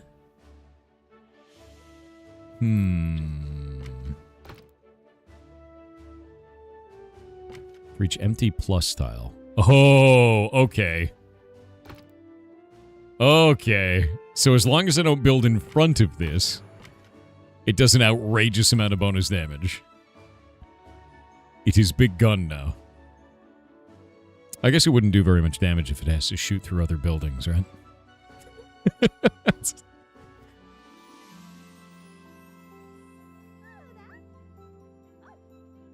Oh, let's see. He's not very useful there. Grab that there and put him there. Now just +1. I'm running out of, I'm getting the wrong build right now, which is I don't have enough resources. I'm not getting enough food production. It's becoming a problem. It says invite invalid. That is likely because of the yellow alert. Is that showing up on there? On your Discord? Not that I can see at the moment. Okay. That's really strange. Is the invite working for you guys now? So, Discord tries to protect itself from communities like this, unfortunately. And when I put a link like that in chat, if you guys all click it, it will try to lock everyone out from being able to do it. You got in earlier? That's good. It's such a weird thing. I'll see if I can fix it. Yeah, it's mostly like a try again in a minute kind of a thing, usually. You got it to work? Nice. Very good. No effects. Oh. Landlord's Guild. Like, when stuff has no effects, it's often because they have a tag that has an innate effect. So, like, Guild has an innate effect. Yeah. The free ones that have innate effects, I think, are Animal, Guild, and Sacred. Each time I acquire a building. Wait. If the Landlord's Guild does this, where each time I acquire a building, this building permanently increases by +1, and junk counts as a building, does that mean I could just junk max, and then this buffs into the sun? Yeah. So one of the factions is actually built around junk maxing. That's awesome, actually. I think that's really, really fun.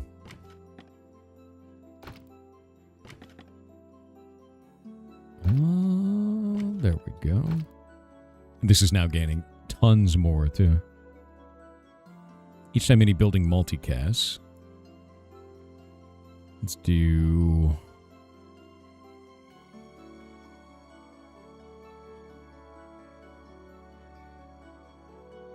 Spend on a building. Gain sacred tag. Ah, the ingenious inventor. Yeah. Yeah. Get even more. We'll put the inventor in the studio, so it even produces more inventions. This is the way. When you acquire this building, get 2 inventions. Nice. Wow. Yeah, no, these are nuts, actually.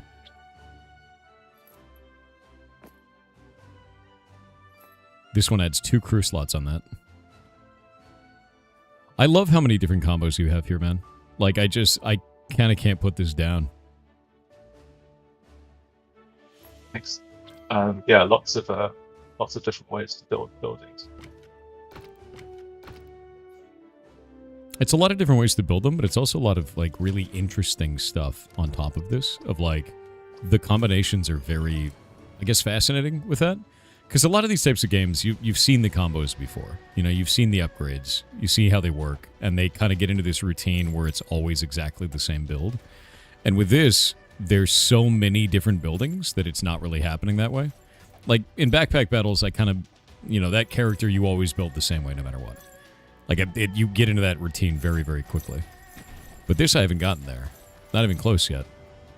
And I think by now I would have gotten that in Backpack Battles. So I think it's very good, especially with the invention system. Did I just get 2...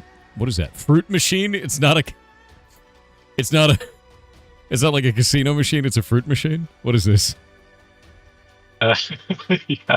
So a lot of the inventions have interesting names. So fruit machine is just a food, like a food buff. I get a special item that says this cannot be bought or drafted in the demo, but may be acquired through other means.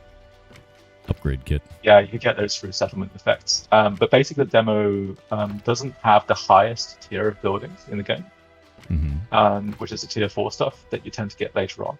And those tend to be just completely broken. Not the upgrade kit, but the other ones. They're kind of things that you're supposed to be able to build around. But unfortunately, they're not currently available in the demo. The fruit machine has gone mad with power, by the way. That's fantastic.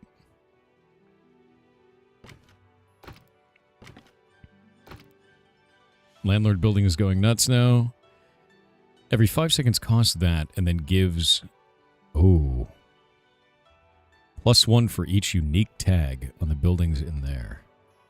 So I need to have a building with a lot of tags, basically.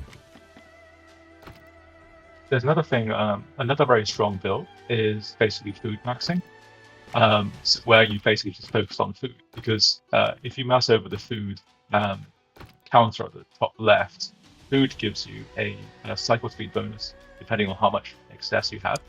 So you have literally thousands and thousands of food, then you get tons of cycle speed for free. See, I didn't realize that's what was happening there. Interesting. Okay, so if I'm producing a ton of excess food, I'm getting a ton of extra cycles on everything. I didn't realize that was what was going on there. That's actually really awesome. You do need a lot of it though, so because it's I think you need something like it's a bit OP. Thousands. Yes. My building's triggered effects trigger +1 times. Is a triggered effect a cycle effect, or is that something else? No, triggered effects are basically, say, each time this happens, this effect happens, and they have the triggered tag at the start. So you can see this one has a cycling tag and a trigger tag, so the triggered effect gets repeated. So if I put that on there, each time that triggers, it now does it twice. That's cool. I like that. Yeah, exactly. And this one is each time you expend a crew or item. So I can swap him around between runs, which is really interesting. You can actually swap crew and expand the crew during runs. So, for example, do you remember the crew that cycles 3 times? You can expand it to cycle 3 times. Mm-hmm. If you do it on a military building during a run, it just fires 3 times. Really? Yeah. So one that of the factions gets a bit nuts. Yeah. Yeah. The Manta Ray faction is built around basically expanding during the flight itself. So they have a lot of stuff that they generate during the flight, and you can basically expand the crew during it for more effects. That's quite cool. I love that. What can I blow up, actually? I'm going to blow that up so I can get this, so I can duplicate that, and now I have another rail cannon. And then we can upgrade this rail cannon, and now it's insane. Fantastic.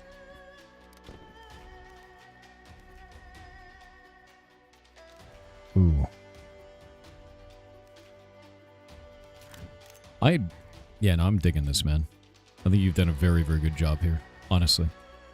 I know I keep kind of speaking its praises, but the amount of combinations here is just very fun and really engaging. Let's do that. All right. Oh, see, it happened again. Look. Oh, wait, no. There's Automata on this one. Atama? Yeah, Atama. Iron Fleet. And then the Plague Victorum.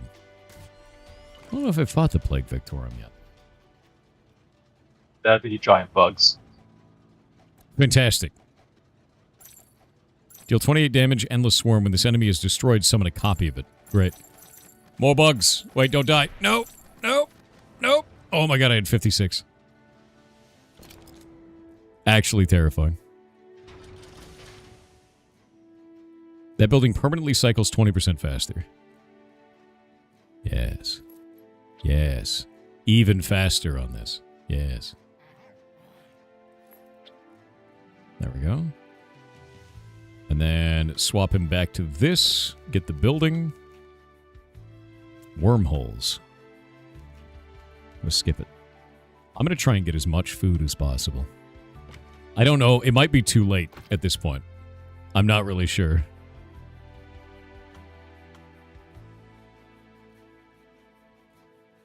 %, crit chance for each crew or item aside. 2 buildings in the Ark. Crit chance is a huge deal.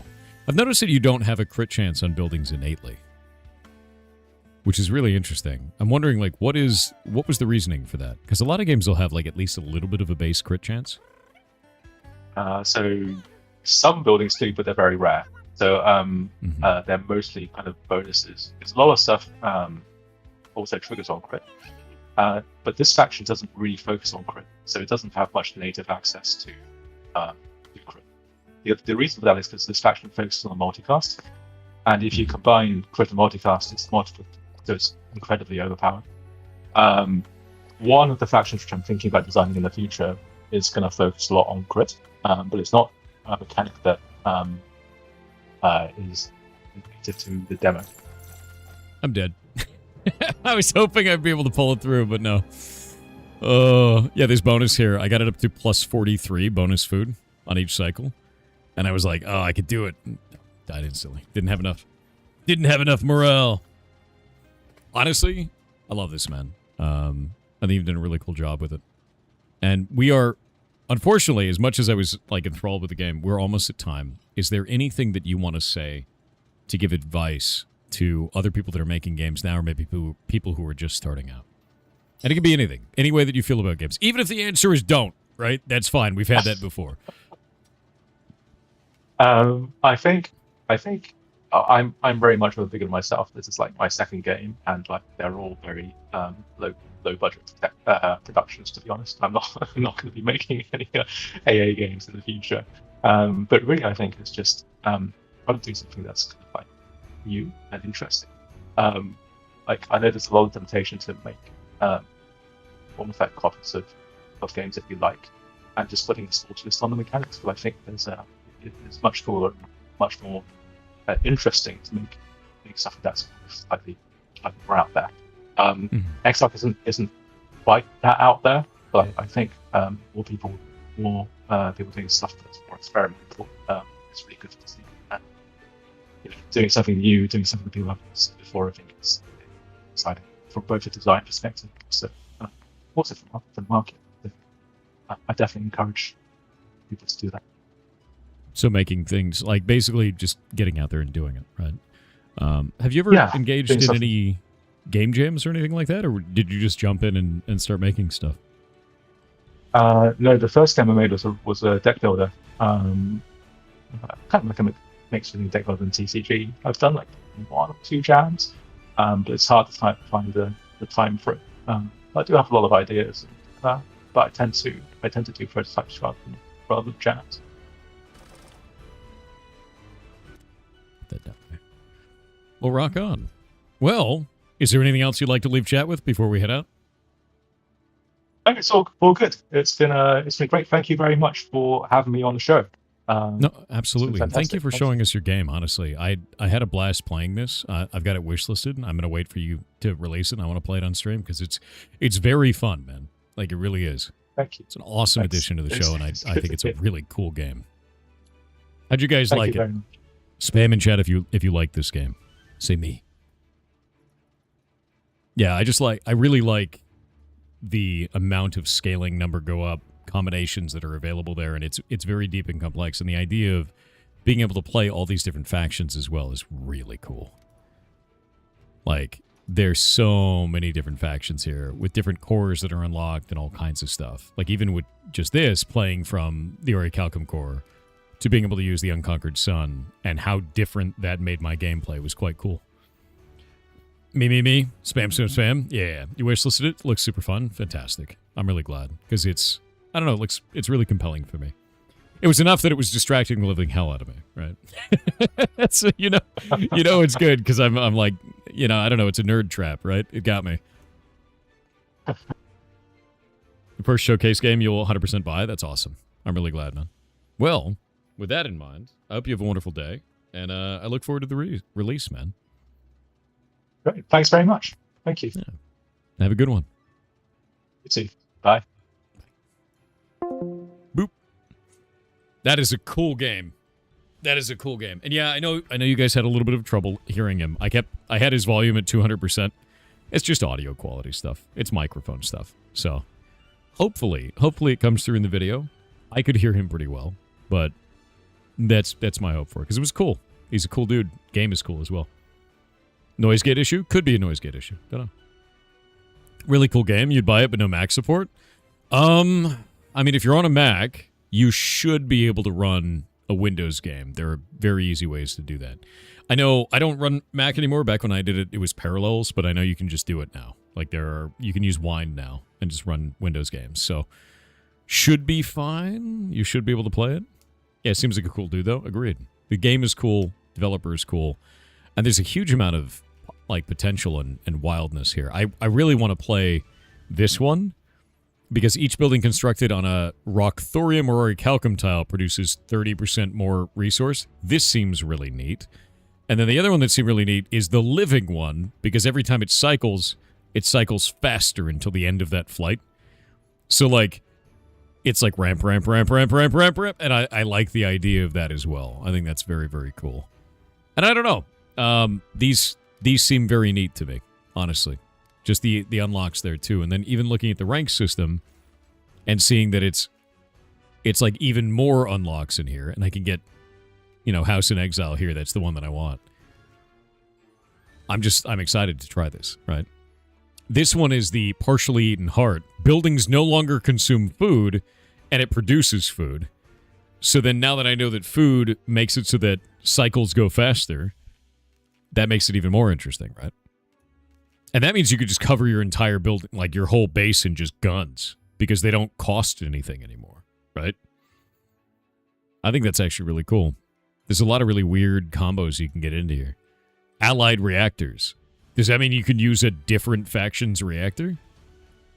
I don't know, right? So, like, there's a lot of cool potential here, right? Yeah, here. Deploy 8 petrified soldiers. Each time you destroy an enemy, acquire a caged soul. And he said you could take a soul and put it in a statue, and then the statue comes to life and is now like an assignable guy. It's just very interesting, right? Also, the idea of having your core reactor being able to be moved. Useful. And it's a rig, so you can install other stuff onto your core reactor, which is crazy. You make it some other type of building, right? This one, it looks like the core reactor is a gun. So, every time this building cycles, if there are no enemies present, each building on the arc produces +1 resources till the end of flight. Yeah, your core reactor becomes a gun. You are a gun. As a baseline. It costs no resources and does 5 damage. That's cool. But that means you have morale problems, right? Because you're just a gun. Cycle times are reduced by 50% while you are hovering over them. Wait. Oh, that's crazy. So the idea that you need to mouse over the one you want to cycle faster, and as long as your mouse is over it during that fight, it goes 50% faster. Love that. I actually think that's really cool. Letter Lost from December releases in 7 days. I'm super down. That's a cool game. That's a funny mechanic. I love that. And it's weird, right? Reminds me of The King is Watching. Yeah. I like this. I really do. Very cool game. Anyway, we are going to swap back out. A little bit more old school RuneScape while we're doing other stuff. Boop. And do this. Do that. Grab this here. What a cool game, though, honestly. I had a blast playing this. Really had a blast playing that. Oh. Oh. Alt F4 and crashes it. It's pretty funny, actually. All right, let's see. I'm glad that we could have RuneScape as in-between video game content. It's the best.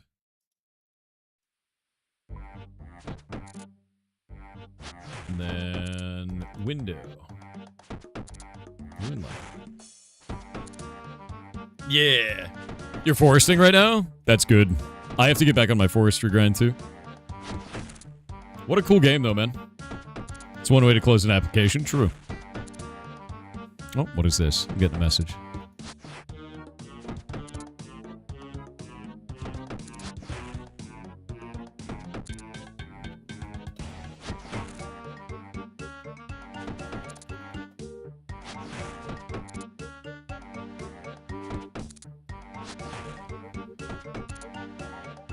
Love this song.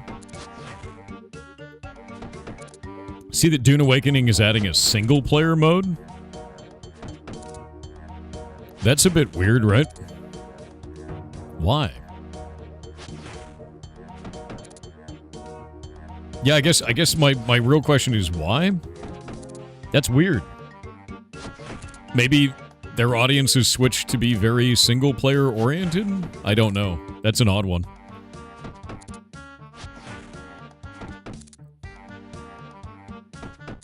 By the way, the hammers on this are freaking great.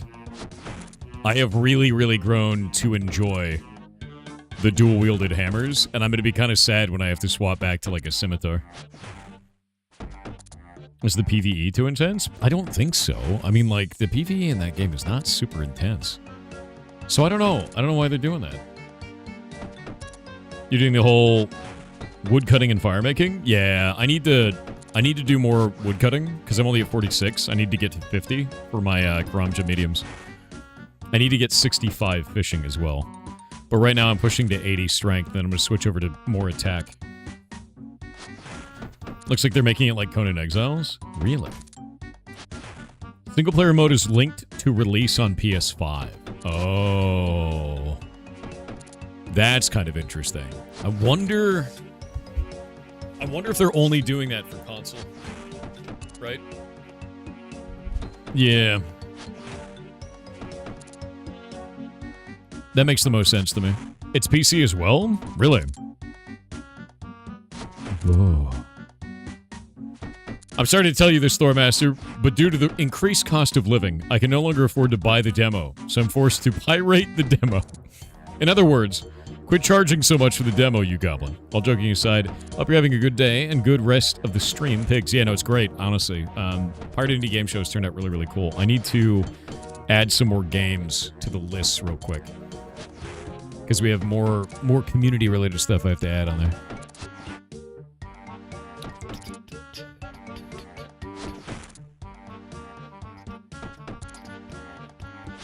Let me grab this.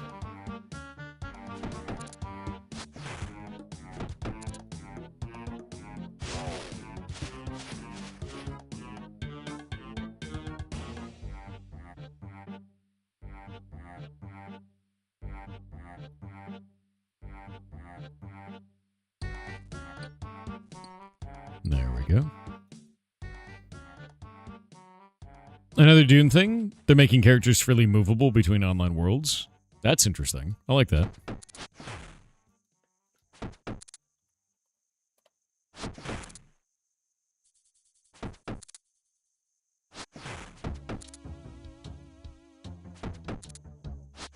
What is this?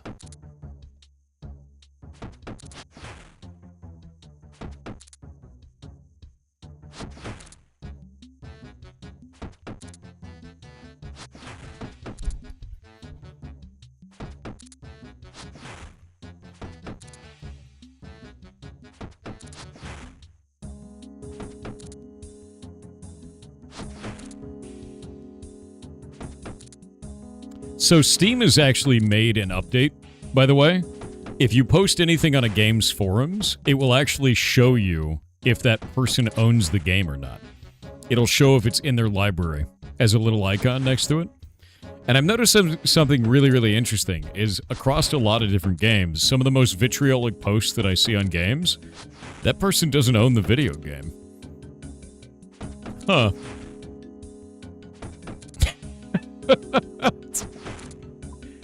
It's kind of fascinating, right? Yeah. Does it count if it was refunded? I don't know. What if they refunded? I don't know. But if somebody's going onto the forums and sitting there shit posting on the forums all the time and they don't even own the video game, I don't know why they're on there. I honestly feel like you shouldn't be able to like post on the forums for a game if you don't own it, right? That's a little bit weird. That's there for years, not new. It's never shown up for me. Maybe they changed the settings on it because it's never shown up, ever. You got Brutus Pet? No, I haven't gotten it yet.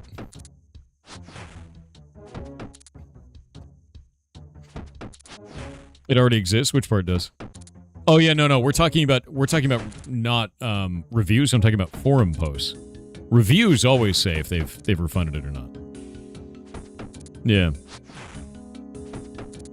What are you talking about? I'm talking about the Steam forums, not reviews.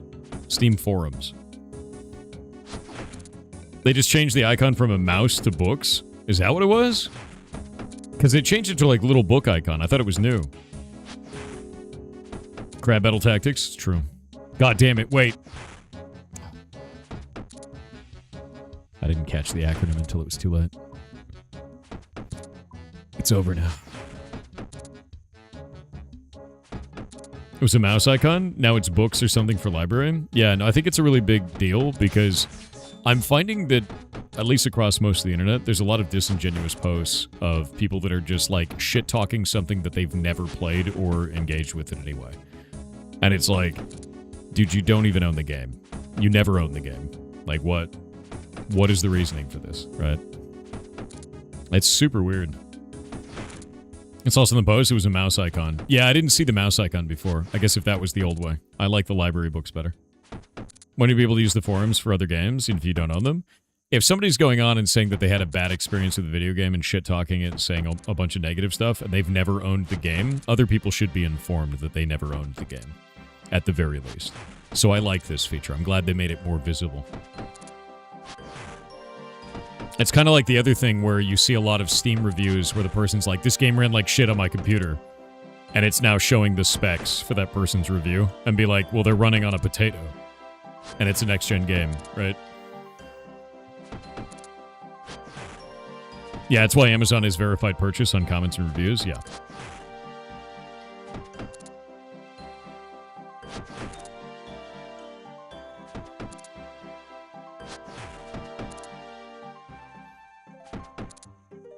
What if they played it on another account, e.g. at a friend's house?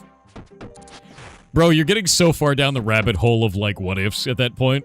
You're like, what if this guy played on somebody else's account and then went home to their own account and then went on the forums and then left a negative post on the forums because they played on their friend's account? No. Stop it. Stop it. Yeah, what if they're from the future? No. Post on stream chat how it looked as a mouse. Let me actually go check it out. Yeah, because I've just noticed this now, and I had no idea that that feature was on there. Oh, it was a tiny mouse icon before. Yeah, actually just like a little mouse. I had no idea that's what it was. Now it's a library book, and it's very big. It sounds like a Brad Pitt movie. Dude, it does. Yeah, it's just, don't go so far into edge cases and think that that's the standard, right? Yeah, don't go that deep to defend that kind of shitty behavior, right? Been there for a while? Yeah, I didn't know that it was a mouse icon before this. I thought it was new because of the books.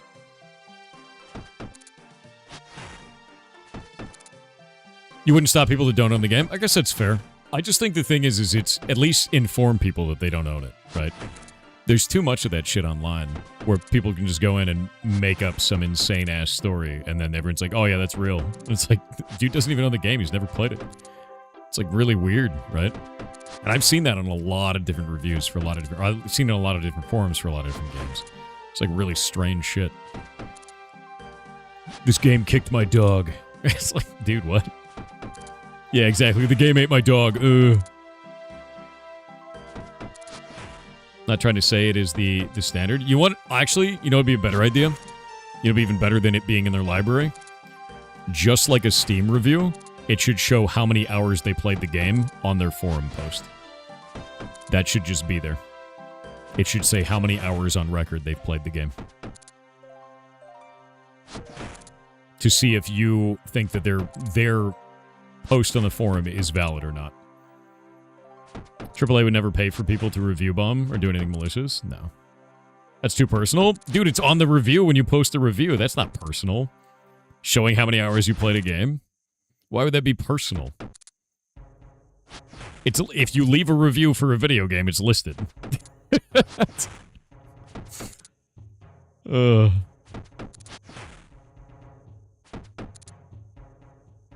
Yeah, this game is awful. Don't buy it. 1,500 hours played. Literally that shit all the time in reviews, man. It does show that. It doesn't on the forums. It only does in reviews. Godjanar. You have to remember, reviews and forums are two different things. Two different things. We're not talking about reviews right now. Yeah. How many hours would definitely be better? Yeah, I think that's the biggest thing with it. I don't want to know that it's just in the library. I want to know how many hours they played the game.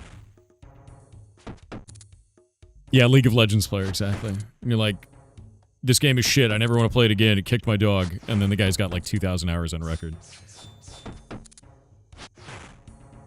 You saying negative review on Steam with 1 hour, 120 hours played. I'm like, wow, that's worthless. Yeah, exactly. Now, if somebody leaves a negative review and they're like, I played this for 500 hours, it's like, dude, you probably beat all the content, right? You've consumed it in a way that there's nothing left. Very few games can survive 500 hours of scrutiny, you know? I don't want you to see I sat in the menu for 15 minutes and now leave a bad post in the forum. Well, stop being a bitch online and no one will have to see that, right? You know, maybe don't be that way. I feel like Steam should call that shit out, dude. I think we should see how many hours you played the game in the forums. Yeah, it's that simple. Don't be a little bitch. And that won't have to be a problem. Why silence people? Bro, no one is silencing you by revealing how many hours you played a video game. If you're so pathetic that you're going onto a game after 1 minute of gameplay and leaving a bunch of negative-ass shit on their forums, no one's silencing you from doing that. They're just being like, wow, he only played for 1 minute. Opinion discarded. Like, that's wild, dude. Trying to act like that's silencing them. Holy shit. That is pathetic. It is. I value review by how it is written, not the stats of the account. I value it by both. If somebody writes this gigantic post about how bad the game is designed and they have 12 minutes on record, I'm not going to take anything they said into account. Legitimately, right? Like, that doesn't make any sense at that point. They haven't even played the game, right? Isn't it like adding accountability to the review? Yeah, exactly. You should know if the dude even played the game, man. It's called an integrity check, exactly.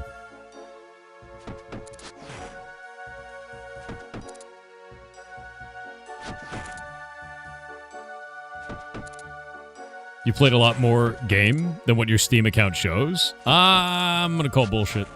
Because it's through Steam, man. You don't play from Steam only number? Wait, what? What do you mean don't play from Steam only number? You're saying that you play outside of Steam on the video game? Yeah, but you're leaving a review on Steam to influence Steam users, right? Which means the only analytics that can be pulled are Steam analytics. So if you're trying to say, oh, that shouldn't matter because I play outside of that, well, then you should probably play through the Steam version if you're going to be engaging with Steam as a, you know, an interface. But I haven't played the game, but if I watched hours of gameplay on Twitch, that's not the same. Dude, if you've never played a game and you've just watched videos of it, and you're like, I have an opinion now, even though I've never played this. Why? Why? Play it yourself, man. No matter what it is.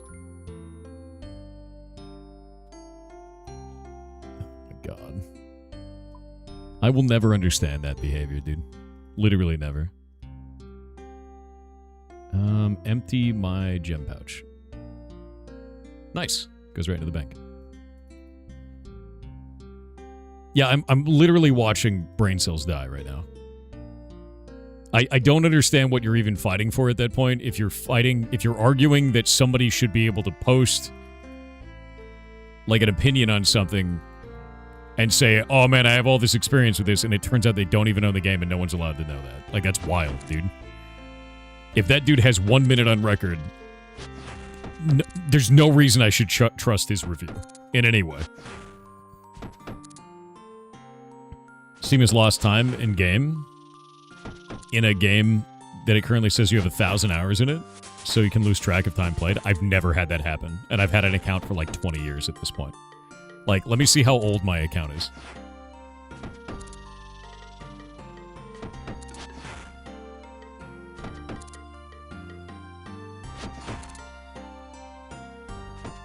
Let me see, edit profile. How old is this? What are my badges? I think we get badges. Yeah, my account is 19 years old. I got it in 2006. It's almost 20 years old. November 2006. I've never had a single game mistrack my hours.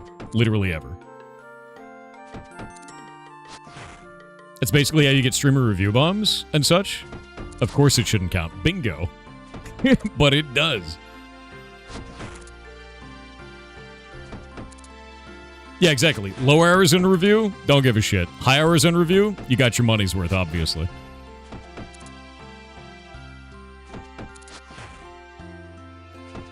I'm at 21 years. What even is time? Exactly. Steam reviews already do exactly the same. We're not talking about Steam reviews, though. Like, Steam reviews already do this functionality, and I'm like, why don't they just have it on the forums? Because anyone can post on the forums, even if they don't own the game. And they can claim that they have all this time and all this experience in the game, but there's no way to verify it. And that's it, right? At least now it shows, like, hey, does this person even own the game? Which is useful, you know? Your Steam is older than mine. I've been around a long time, dude. By God, strength level 80, finally. There we go. Let's bring up that accuracy now. You value your privacy, though? Then stop using Steam.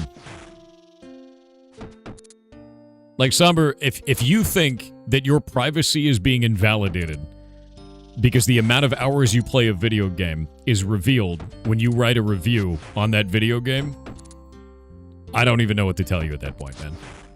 Like, stop using the internet, then.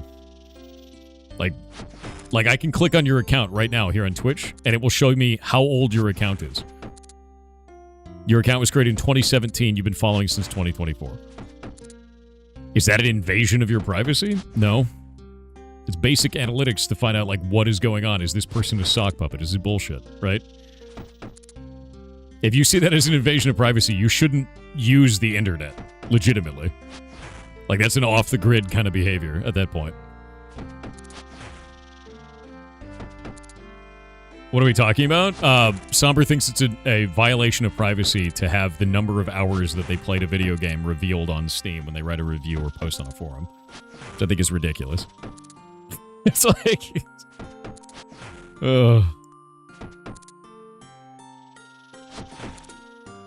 Our Steam accounts are around the same age, yeah. Hey, Snare, what's up, dude? Snare is an old work buddy of mine. How's it going, man? We haven't talked in a while. Made your Twitch account in 2016? Hell yeah. Blue Superman. Holy shit. 25 gifted subs over on Kick. Thank you very much, man. That is incredibly nice of you. Thank you. Seriously. That is really, really nice, man. If you want to reduce your exposure on the internet, don't post reviews or comment anywhere. Bingo. And, like, at that point, you're just like, I want to post anonymously, and then no one will know who I am. It's like, okay, then go to 4chan, right? Like, that's not what this is for. If you're posting a review on something that someone else can buy, people need to know if that review makes any sense or not. You can't just be like, I'm anonymously going to shit on this video game or product, and no one has any check to find out if anything I said is true. That's not a positive thing for the ecosystem of Steam in any way, which is why they post how long you've played a game. Is your badge broken for anyone else? Which one? I can see the OG badge. There's a gang. Yeah, receipts, dude. I think they should put that shit on the forums, though. I really do. Yeah, I don't see anything broken, man.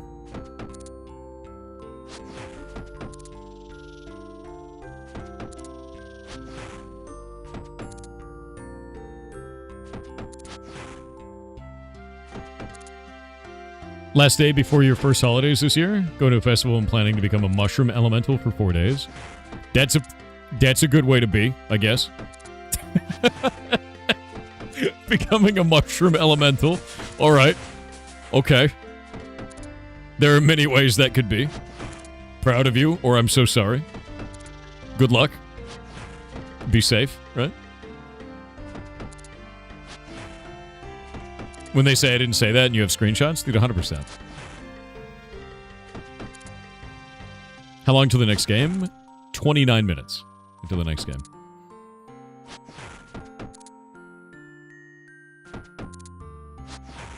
You posted a screenshot of what your badge looks like, and you got owned. Yeah, see that? Check stream chat. I think you got owned by AI because of that. I can see the message still, though. I really don't like AI Automata. I want to turn it off. I wish I could turn it off. It's very frustrating. Oh, yeah, no, your badge is broken for you. It's a missing image. That's weird. That's, like, super weird, actually. Yeah, TTS, then. Wingdocs on Twitch said, welcome back to your daily Aussie spider trauma dump. Net casting spiders don't wait for prey to land in a web. Instead, they hold a tiny, custom-woven net of silk, hang in the dark, and physically throw it over passing bugs. To do this in the pitch black, they have 2 massive, alien-like eyes giving them incredible night vision. I don't like that. Yeah, I don't like that. No, it's horrifying. Yeah, I don't like that. No. GorkDVT on Kick said also, Gramps, why are you not flying? You have access to the Quetzal network in Varlamore. You simple can fly to Tal Teclan or Kastori. Why are you running on foot? Why? Wait, can I do that? Shay taught me this route. And the route is you land here, and then you run up to here, and then you take the mountain guide over to here, and then you take that, like the mountain guide takes you there, and then that you go down to the rowboat, and then that takes you to Tal Teclan. And then you go to the crab. I learned this from Shay. And I've never tried anything different. Just use the bird? I will learn the bird. Oh, I didn't do a quest to unlock bird travel. That's why. Okay, I didn't do a quest to do that. That's why I'm doing this then. I never knew there was a quest. Do that quest, please? Bro, this is my second character ever. My first one was an Iron Man. I don't know shit about this. If you did a Quetzal, it's directly to the south of that town. That's awesome. Where's the quest? Like, where can I get the quest? Do we know the name of the quest?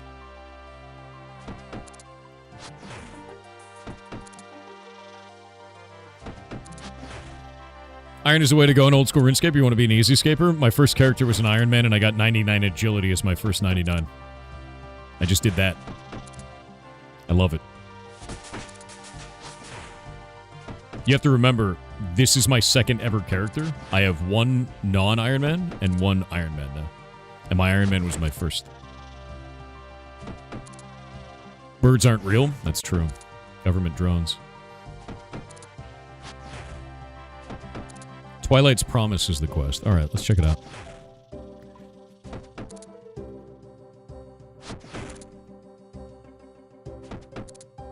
Oh, I'm the aggro source right now. I do too much damage. Are crabs real? Yes. In fact, everything is crab, eventually. Crabs are the most real. Okay, I can actually do this quest. It's a very short quest. Outside Sunrise Palace? Yeah, I'll have to do that one then. I'll probably do it today.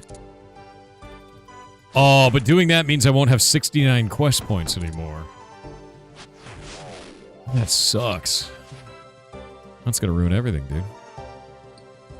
Yeah. Not having 69 quest points is very upsetting. Get the quest helper plugin? No. No, I won't. That isn't fun for me. That will ruin the game for me and make me not want to play. Like, at all.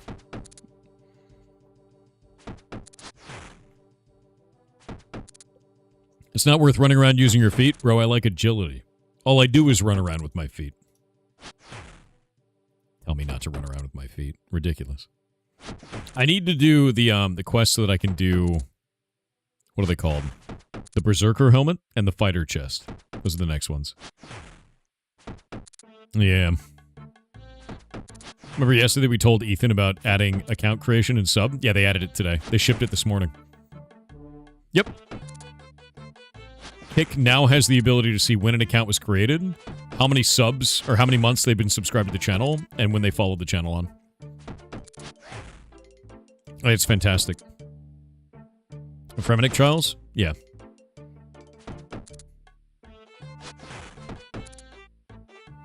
I have to do the Fremennik Trials. That's the big one.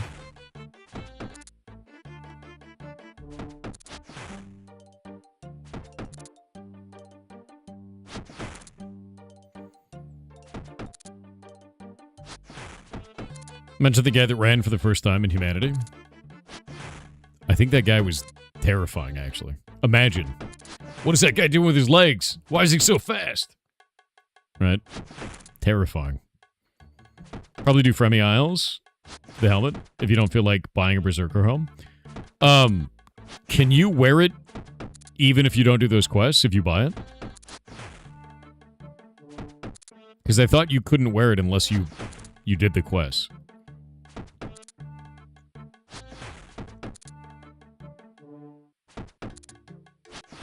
Yeah, I was gonna say, like, I gotta actually do the quest for it, right?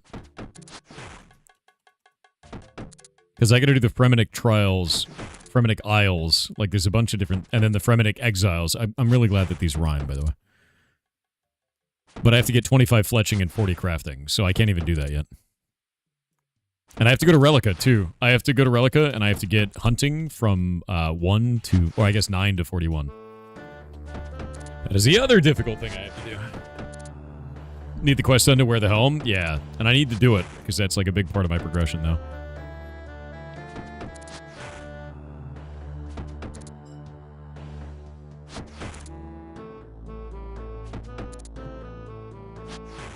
Do you vet the games before playing them? Yes. Yes. 100% so. We had, to be clear with you, we had over 500 games apply. It was an immense amount of games. It was enormous. And we had to whittle that down to 60. Just about. You get a level of crafting to 81 for the best gem bag? Yes. Hunter rumors are fast? I don't even know what that is. I haven't done anything with hunting yet. At all. I got it to level 9 by doing a, in the museum in Varrock, you can do some, like questions. It's like a questionnaire, and then you get a bunch of XP for hunting. And that's it. Hunter rumors are so cool to do. Yeah, I haven't done any of it. I don't know anything about it. Not using Quest Helper? Nope. Not fun. Ruins the game for me. How did you go about whittling the games down? Any one of them that was trying to do, like, they were like a really massive video game or has a big, well-established publisher, just push that aside. Looking for games that are a solo dev or a tiny team or self-published. Those were the ones that got priority over anything else. And then a playable was required, so there needs to be something that can be played, and then we kind of go from there. There are rings that help with hunting, but have charges. I'll have to check that out. Hunter rumors are like Slayer Masters, but for Hunter, where you hunt for a certain drop from a target. That's interesting. Yeah, I heard about birdhouse runs. I looked it up a little bit on the wiki. Like that's for like passive hunter EXP. I want to do the active stuff. Razor Kevits with Rings of Pursuit are best XP, 130k XP an hour. Really? I want to do the rabbit creatures in Relica, because those ones can create armor that reduces your overall weight, which is interesting. Did you factor in when they're aiming to release? Nope. Not worried about that.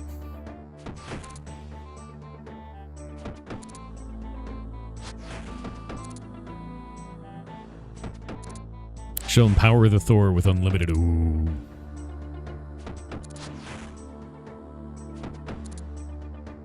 Oh, yeah, no, I only need 41 hunting. I don't want to go higher than that right now. I've got my list of stuff that I need for the, let me see. We go to... What is it called? Karamja... Diary, Old School RuneScape. Let me grab that. And I've got it hooked up with my account now, too. Boop. So here we go. We can actually pull this up now. I have... The easy ones are done now.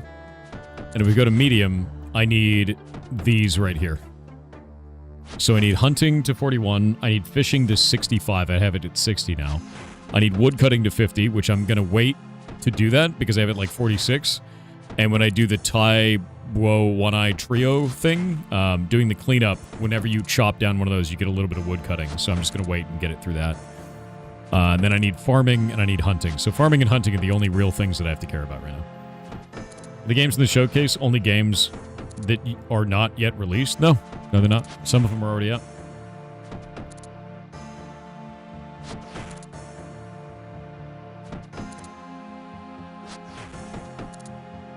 Gross, dude.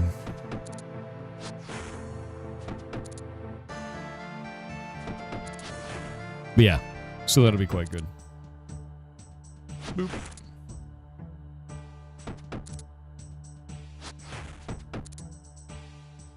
Farming is the slowest grind there. Yeah, that's what I was worried about. I got a lamp from Easy, Karamja, and I used that lamp on farming to go from level 1 to level 9.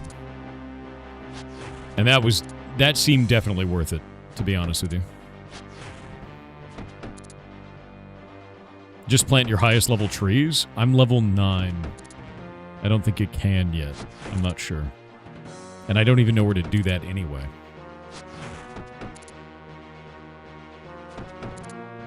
Did you claim your lamps from the museum upstairs? No, just the basement one. Lamp isn't Linux related? Lamp stack server.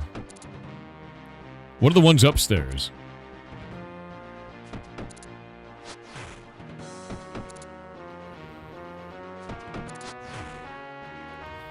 Use Tithe Farm? I don't even know what that is, man.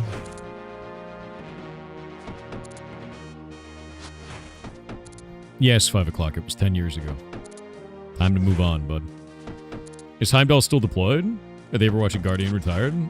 Yes. Heimdall is still there. Bans people pretty infrequently, though. Doesn't need to be hyper-aggressive, you know.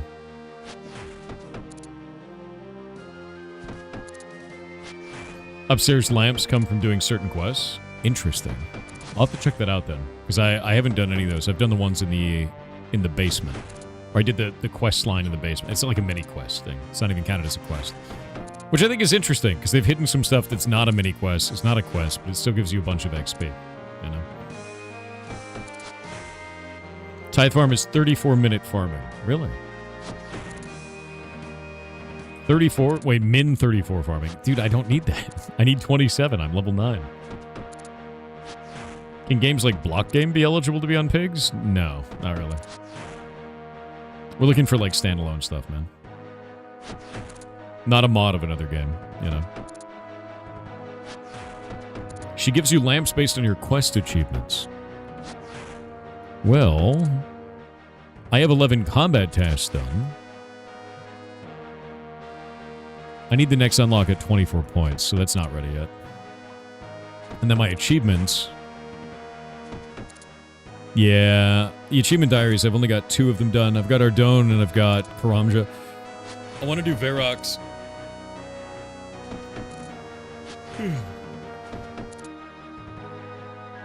You level farming the quickest from questing.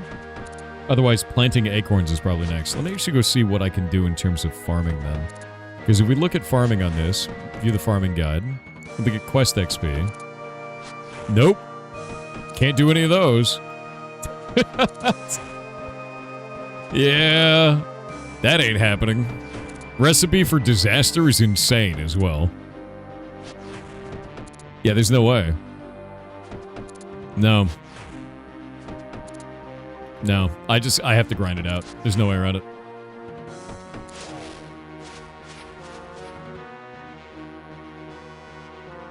An item that lets you auto-bury bones when charged? I mean, that's kind of cool, right? It's not amazing, but it's kind of neat. Recipe for Disaster is an insane quest. That quest is absurd. I started doing that on my Iron Man, and I was like, what the hell is this? Fairy Tale 1 is the closest thing doable for you. I actually need to do Fairy Tale 1. That's, like, super important, I found. Let me grab it in here. Yeah, I don't even have that one done. Go over here. Fight the crab. I need to do Lost City, Nature Spirit. Oh, level 30 farming. I only need 27. Oh. Here for the diecast stream. That'll be in 14 minutes.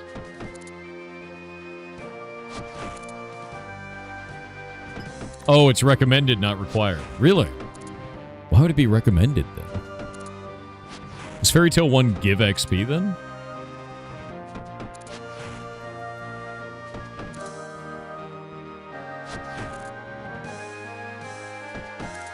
You skip the early farming levels from a couple of easy quests. Yeah, I just need to look into it, I think is really what it comes down to. Let me see. Wiki farming.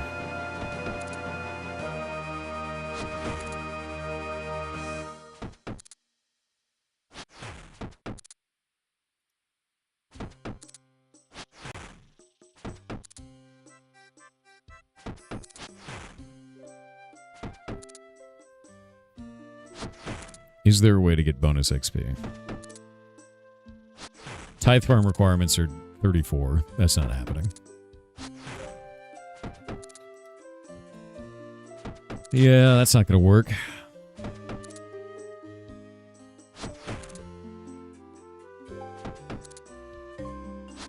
No.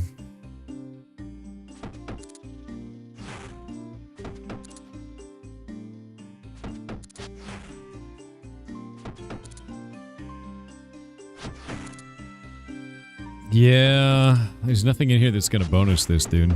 I can't find anything that matters here. Damn. Actually, Darkness of Hollowvale. I just need 2 more levels of crafting and I can do that quest. It appears so, anyway.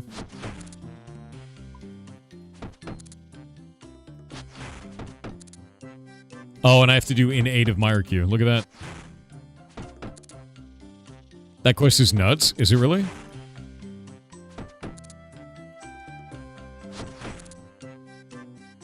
In search of the Myrkyu. Alright.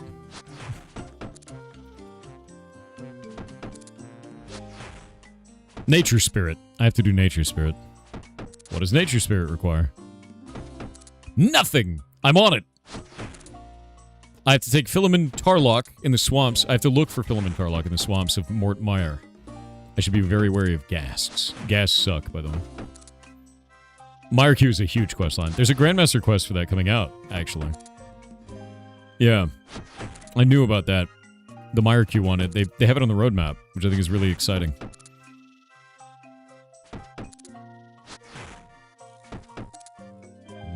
Boop.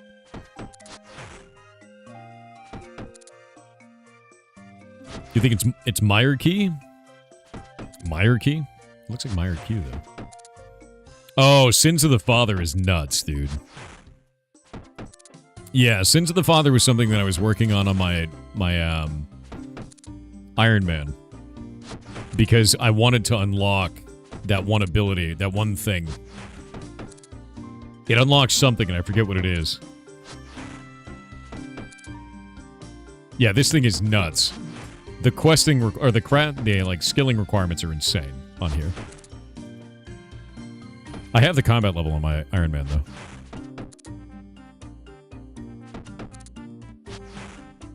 I need to get some of these Lobby ones out, though, like Below Iceman. I want to get through all the novice ones. Eagle's Peak I haven't done yet. Elemental Workshop would be a really good shout, honestly. You know, just stuff like that. Let me actually pull up Elemental Workshop. Open wiki guide. What are the rewards for this one?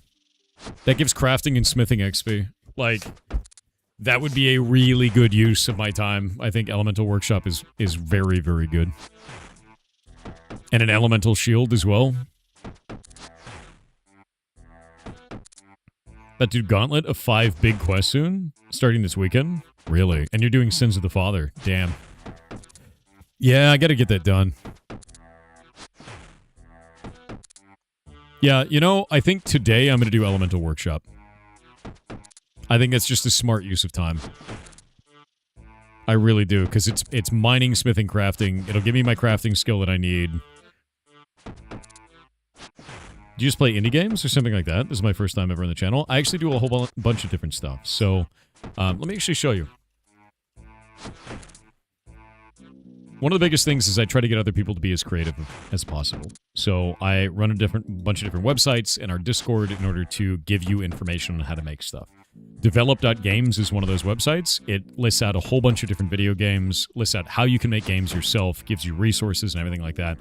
I don't like paywalls in front of knowledge, so I just put it on the internet to give you everything, right, is the idea with that. I also run game jams, so if you go and click on jam on this website, it'll pop up our game jams. This will be our 19th one.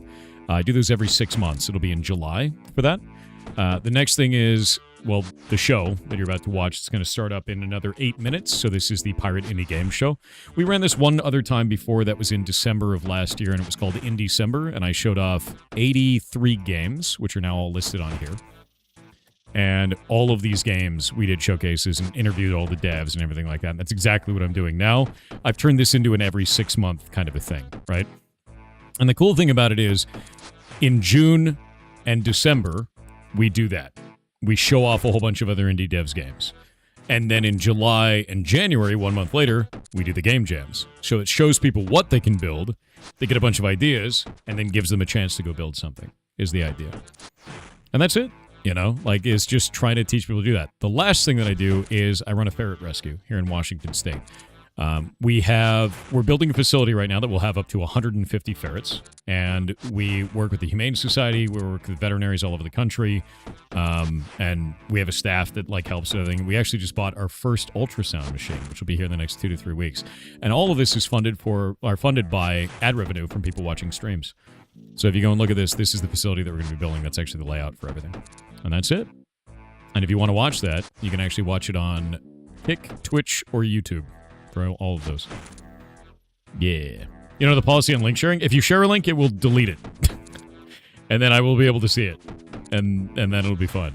Unless you're subbed. Then it'll go through. And that's it. Yeah, that's all the stuff that I do. So you go to develop.games, show.games, and ferrets.live. You'll see all my stuff. Did the curse quest ever get done? Oh god, I don't remember. Wait, did we have a curse quest already today? Did I forget to give that guy his curse quest? Did we have a curse quest today? Oh, I suck. Full Metal for the win. Where are you? Are you here? Are you here, Full Metal? I forgot. My brain turned off, dude. It was me this morning. You got a music quest. What is your favorite song with lyrics, Full Metal? Yeah, like 5 hours later, 6 hours later, F. Your favorite song with lyrics, man. This is gonna get weird.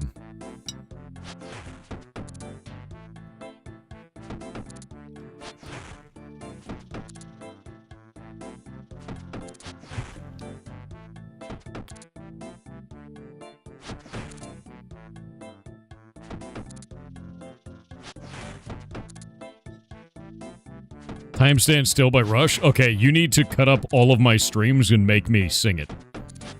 That's what you have to do. YouTube poop style. Not using AI.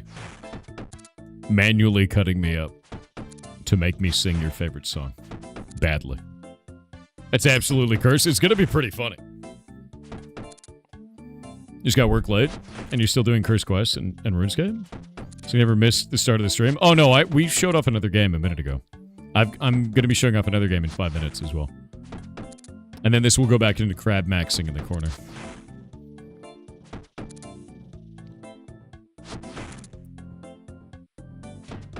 Spin flags for crafting XP? Honestly, not a bad choice. Yeah. Any tips on how to get started with RuneScape and what game? Yeah, here, take this. Click on quest list down here at the bottom the moment you start up the game. Click on this gear icon over here. Change this to difficulty sorting. Now you can see how hard a quest is, or not hard. From there, let me turn this off real quick. You're going to look for a quest called Cook's Assistant. The reason why? It's easy. You do the Cook's Assistant quest, and it unlocks a cooking table that has a permanent buff on it, where it's 5% less chance to burn your food. That will be with you for the rest of the time you play RuneScape. And it gives you a very good understanding of the questing system and how it all works. So, like, it's a great way to do it, man. Good start to the video game. Cook's Assistant is great. It's fantastic. Oop. Yeah, you can't really have too many cooks. That's true. Too many cooks. Where does it get submitted when you finish in a few weeks? What do you mean? Oh, on the Discord. Go to discord.gg/piratesoftware. And then from there, go to the... There's a ticket channel for Curse Quest tickets. And do that. Darkness of Hollow Veil. The tome only works on skills you have above level 30. I'll have a use for that. I have all kinds of stuff for that. I'm going to use the bathroom real quick, then we're going to get started. One sec.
Alrighty.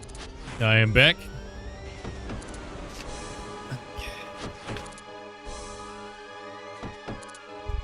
Alright, let's get all this stuff set up. We're going to shrink this back down. Pop it over here in the corner. Turn this off. Swap this over. Give me just a minute to get this set up, guys. Grab that.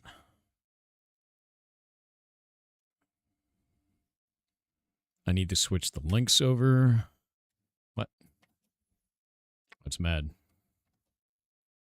Okay. It is not allowing me to change the monitor.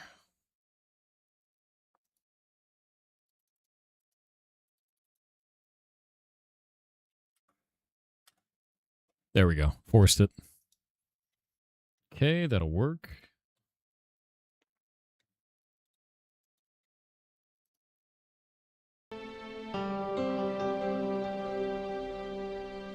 Music's coming through. That sounds good.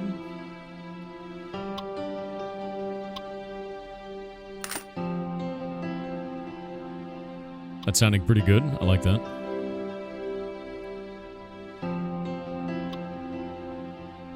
Okay, just a sec. Yeah, very chill. It is. It's a link anyway. The game is planned to have a lot of violence and stuff. Oh, you're taking me to a different game. I will check that out, man. Let me get this set up real quick.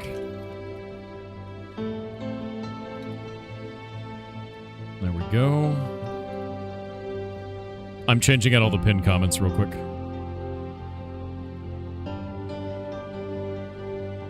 There we go. Pin this one. That works. Music by Electro Bear. They had a cool pack on Edge. That's awesome. Hell yeah. All right.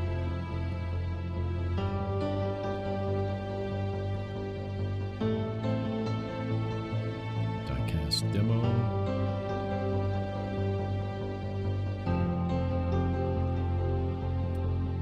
Is it working?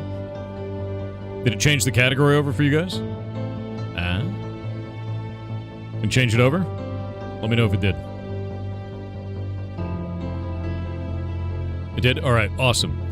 Alright, so the next game for the Pirate Indie Game Show this year, or for this month rather, because we're going to do it again in December, is Diecast. So this is number go up, number feel good, many number, lots of number. So I'm really excited to see all the different combinations of stuff we can do on this and like how kind of absurd it goes. I don't know. I like games like Balatro. You know, I liked Recoin when we played through that, and I just want to see wild combos turning into 1 billion points, you know. And I'm really excited for it. How long is this plan to take?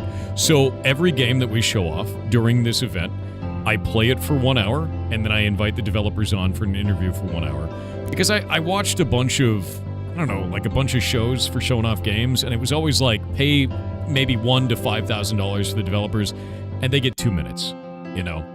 Like, that was one of the rough things with it, is like, that doesn't show you anything about the game. You know, I want to see the game, I want to play the game, I want to mess around with it, talk to you guys about it, and then talk to the devs, like, why are they making games? That's what I want. And this is going to let us do that. And it did back in December, and it is now, and I'm happy with it. So we're going to go for it. All right.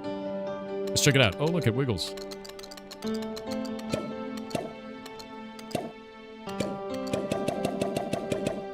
Okay, that's kind of cool. Look at that. What else does that? It's like so unnecessary and fun. I dig that. Hell yeah. All right. The original diecast experience. More dice bags. Actually, let's go back. We're going to do the tutorial first. Nuggy. I hear you're trying to make it to outer space. His name is Nuggy. I believe in you. Maybe this one will make it. Let's get started. Okay, so we're trying to get to outer space. Your goal is to break the target. You do this by rolling dice to make hands and score points. Go ahead and practice clicking on that big old roll button. You need to score a hand to earn points. Hands have a point, 0, and molt X values. You can view these by right-clicking a hand. When you click a die, it goes into your hand at the top. You can select up to 5 dice for your hand. Select a die. Alright. Try to select it. Oh, we have to click this first. Boop. You need to have a specific number of dice values to score a hand. 4 of a kind, cast, 3 of a kind, pair. Okay.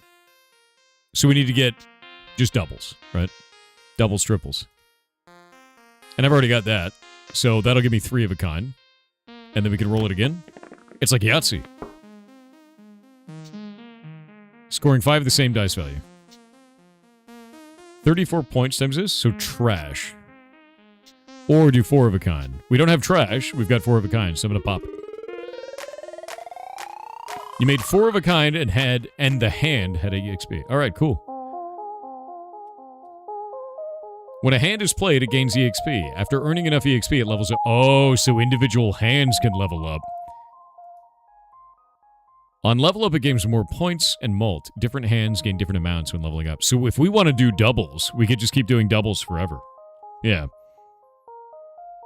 3 of a kind art is almost Spider-Man meme. That's true. It is. If you look at the background, too, there's a couple of, like, weird, kind of crispy, almost vaporwave style art in the very back. I like that a lot. When it looks like you're already broke the target while I was talking. Oops. You beat the first round. Congrats. You're on your way to space. I'm going to space. It's your star map. You start at the bottom and work your way up through targets to the boss. The boss always has some unique rule to watch for. They're pretty picky at times. You get to visit a shop before attempting the next target. Choose wisely. An easy target, a normal target, a hard target. Rare dice and pins are more likely. Let's go to hard target. You beat a round, you get some cash. And you can spend that cash here. I have a lot of things that can improve your chances out there. Like this party popper. This die has a special ability. You can right-click it in the shop to read what it does. Let's see. Oh, I want to right-click it. On roll, gain points equal to the value as a percent of target. Really? On a 2 or a 5. So if we get a 5, we get 5% of the target. That's crazy. Let's grab it. Cool. How much money do we have? 18? AAA battery. Can't score. This can't be scored in a hand. On roll, 1 in 4 chance, gain a charge? Use a charge to gain +1 hands. Okay, so we can get an extra roll out of it. Is the idea. Start with 8 charges. Destroyed when out of charges. Okay, so we can choose to use a charge, and we have a limited amount, and then it blows up. On a 1, it rolls -1 cash. Wait. It has 2 1s, 2 3s, and 2 5s. -1 cash and +2 cash? Oh, on a 1 it does -1 cash, and a 5 it does +2 cash. And it's got 2 5s and 2 1s, so it'll equal out to about be the same. It's the banana stand. There's always money in the banana stand, chat. Yeah.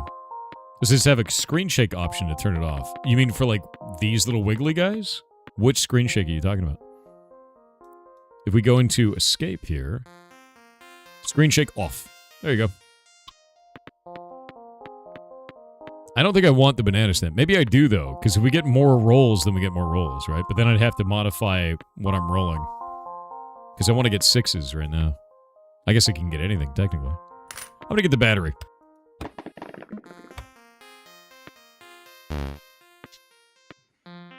+13 instant points. I guess we could choose to pop this. I like the 5s. I'm going to roll again. I have 4 hands left. Another 5, another 5. One more roll. And a 5 there. And we get a cast of 750 points. Am I keeping points between rounds? No, that's great. Pins, primal die. Normal target, uncommon dice. Normal target, uncommon dice. And pins. I need to see what that pin was. Did you know you can buy more than just dice in my shop? You can also buy hands, like you. Buy him. I'm not for sale. All right. Score using 5 dice with odd values. Score using 2 dice with the same value. You can buy new hands and upgrade your current ones. When you buy a hand, it instantly levels that hand up, keeping its current EXP. Interesting. I got the full odds hand, and I can upgrade the pair hand. All right. So now we can get even more options here. Trash is this if we don't have anything. But if I get 5 5s, I can do cast or full odds with that. And they gain levels as I use them. Yeah. You gotta buy hands, not throw hands. True. We can get another party popper. What's this one? Times 10 chance to roll this face. On a 3? It has it's a 1d10. Alright, we're gonna get this. Want to get more party poppers? The idea of anything that does like a percentage of required points is kind of insane. So I'm just gonna keep doing that. I mean, if it lets me roll hands, I'm just gonna do it.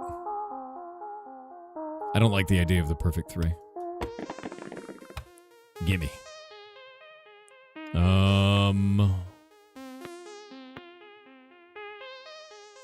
I guess I could do 3s. I'm gonna take the 5, actually. 30 instant points. Take the 5. I've got a pair, but it's not good. It's not enough.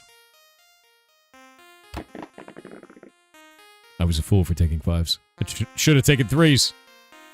What have I done? We're gonna take the pair. That's all I can do. Oh, wait. Oh, can I not do doubles like that?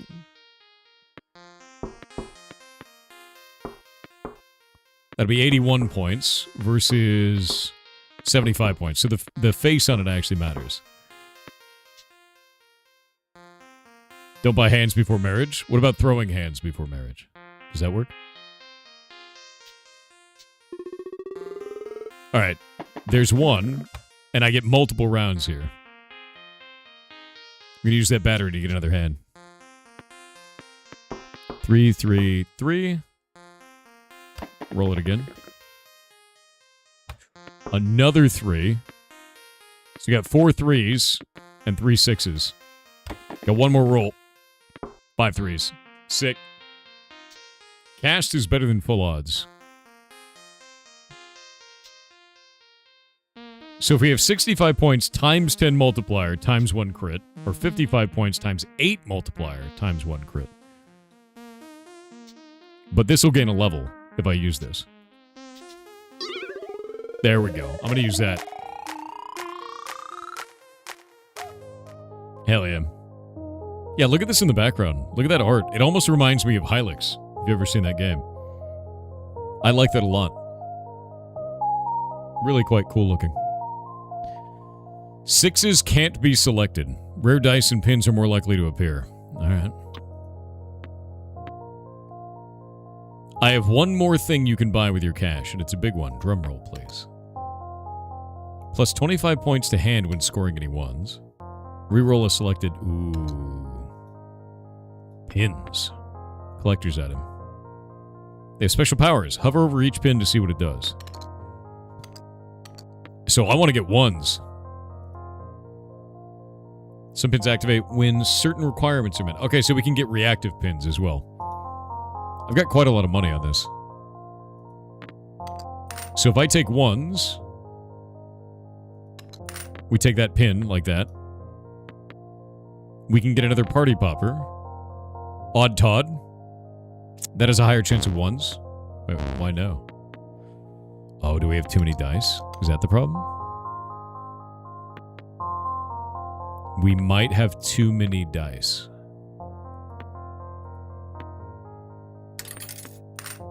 It is. Okay. I'm going to sell a normal dice and get a party popper in there. I have 10 left. I'm going to get full odds and full odds. I like this. It's just a penny, dude. Okay, with that, full odds is now higher level. It's level 3. So that means I can get a full set of 1s, get the bonus with 1s up, and roll full odds. It's becoming Balatro. I can feel the hubris. I can feel the hubris, chat. It's happening. Give me them 1s. There's no 1s in this. Nice. Give me that hand. Got a battery over here. None of this is good. I guess I could do 3s, though. Yeah, we can do 3s. Terrible plan. Reroll it. That's a 3. All right. And a 3. Full odds. Deleted.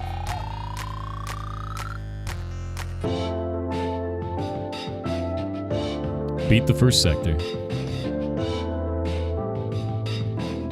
I can't wait to see how many dice combinations there are, man. Beat the first boss is just one step of your journey to space. I know you can make it. Let's play the normal mode now. More dice banks to come in full release. Oh, we got ads. We're gonna wait. This is actually really goddamn cool. I like this a lot.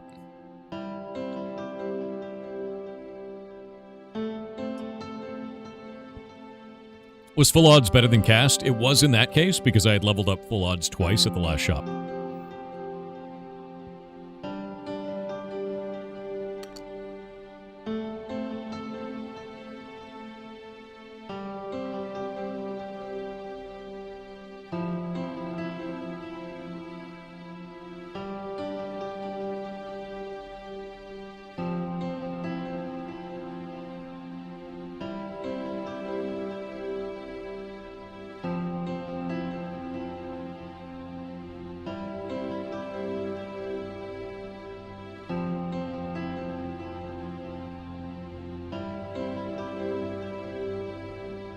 Hi Thor, what's up, dude? You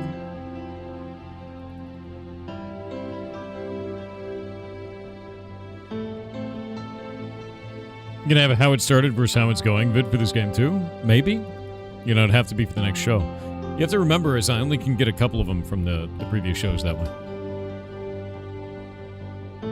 Old school RuneScape update, system update in 12 minutes. I wonder what they broke. Yeah, Mithril, I wonder what they broke because they had it. It was fine earlier. They did an update earlier today, so must be something messed up. Has no downtime, allegedly. Do you know what they broke? Hotfixes means that the service doesn't go offline. It's a patch.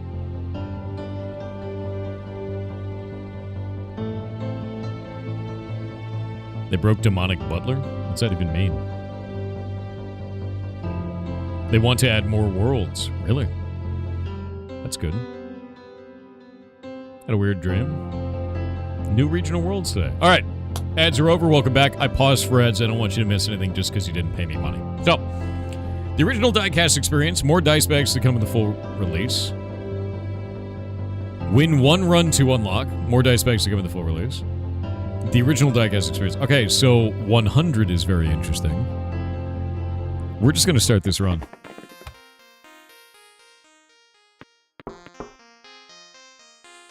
Roll it. That's not good. Do it again. Another 3. Okay, I got a 3 of a kind on the first go. Ooh. I actually like how much strategy is built into this, to be honest with you. I got a pin called Den of Snakes. Interest earned. Okay, so we can earn interest. It's like Balatra in that respect. Can't tell what Den of Snakes did. We're going to do a hard target rare shot. Den of Snakes is right here. Plus 11 molt to hand when scoring 3 or more ones. So like Snake Eyes, Den of Snakes. I think that's quite cool. Plus 2 molt to hand for each prime number scored. Really? That makes me wonder like how large the dice can go. Stock ticker of 1, 2, 3, 4. That means more chances to get ones. That will alter our kind of luck there. I'm going to get stock ticker and Den of Snakes. And I'm going to try and go for ones. And another D6. There we go. Just more chances of more stuff. There we go. Look at that. The multiplier's already going. There we go. 704 points right off the bat. Is Balatro Yahtzee? Kinda, yeah. I mean, that's the way it's starting to feel, right? We're gonna do a hard target on this. I got 12 monies. 12 points to a hand for each 12 rolled. That's not gonna work for us. Faces, heads, and tails. This can't be scored at a hand. On roll, plus 10 points to hand. A dime. Crystal D4? What does crystal do? 1 in 7 chance to immediately add 25% of the target's points, then destroy this die. Okay, so it's like a glass. Score any number of dice valued 1. That's kind of cool. That fits perfectly with what I'm doing. Done? I think we'll exit the shop now. Yeah, the Snake Eyes hand is really interesting. That fits perfectly with what I'm doing all ones, so... Can we get that, actually? Yeah, we'll grab that. Screw it. Plus 3 stacks. What does that do? Gain cash equal to stacks on die as part of that. Okay. Cool. We'll do a 1 and a 1. And another roll. Plus 2 stacks. It's gaining so many stacks. Go one more roll. Give me the ones. Oh, it broke! 217 instant points. We gained -1 stacks, but I got 2 ones, 3 ones. There we go. I think I might just do cast. Yeah, I think cast is the right way to do this.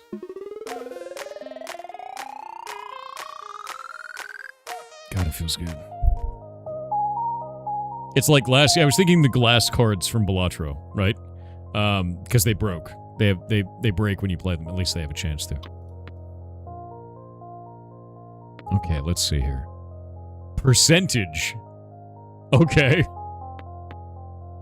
1d8 is not what we want. Plus 20 points in any hand when scoring any odds. Done, because we're doing ones. And I think we can just take... We're going to take cast, and that works. Because that leveled it up completely. Yahtzee or craps? It's more like Yahtzee. It's kind of like Yahtzee, but with tons of extra bonuses and weird stuff. Starts with 10 stacks. On roll 1 and 2 chance to gain or lose stacks equal to face value. Minimum of 0. Gain cash equal to stacks on die as a percentage of current cash. Gotta play that stock market. Oh no, we're losing stacks. The market's gone sideways. Give me those ones. There we go. Oh my, look at it. It's beautiful, isn't it? It's beautiful. It's beautiful. Ooh, bigger bag. +1 to max dice. +1 to starting hands. I think the starting hands is way bigger, dude. That's actually disgusting. Yeah, I'm gonna do that. Starting hand is crazy. Hard target. The dopamine is surging. It's happening. I can feel it. Shiny pom-pom, faces none. Can't score. On collision, +1 cash. Okay. Even Steven? No, we don't want that. Reroll a random die. Cooldown 1 hands. No. These are okay. I might just save my money on this one. Or reroll the dice. I'm going to reroll the dice. Odd Todd. Perfect. Way higher chance of ones. Alright, good. Didn't want the even Steven. Wanted the odd Todd. Ones. Ooh, all of this is kind of bad. Let's do it again. Dude. Oh, it's not great. I have to take the 3 of a kind. It won't be enough. But I'll have bonus... I have 5 hands because of the bonus hand thing.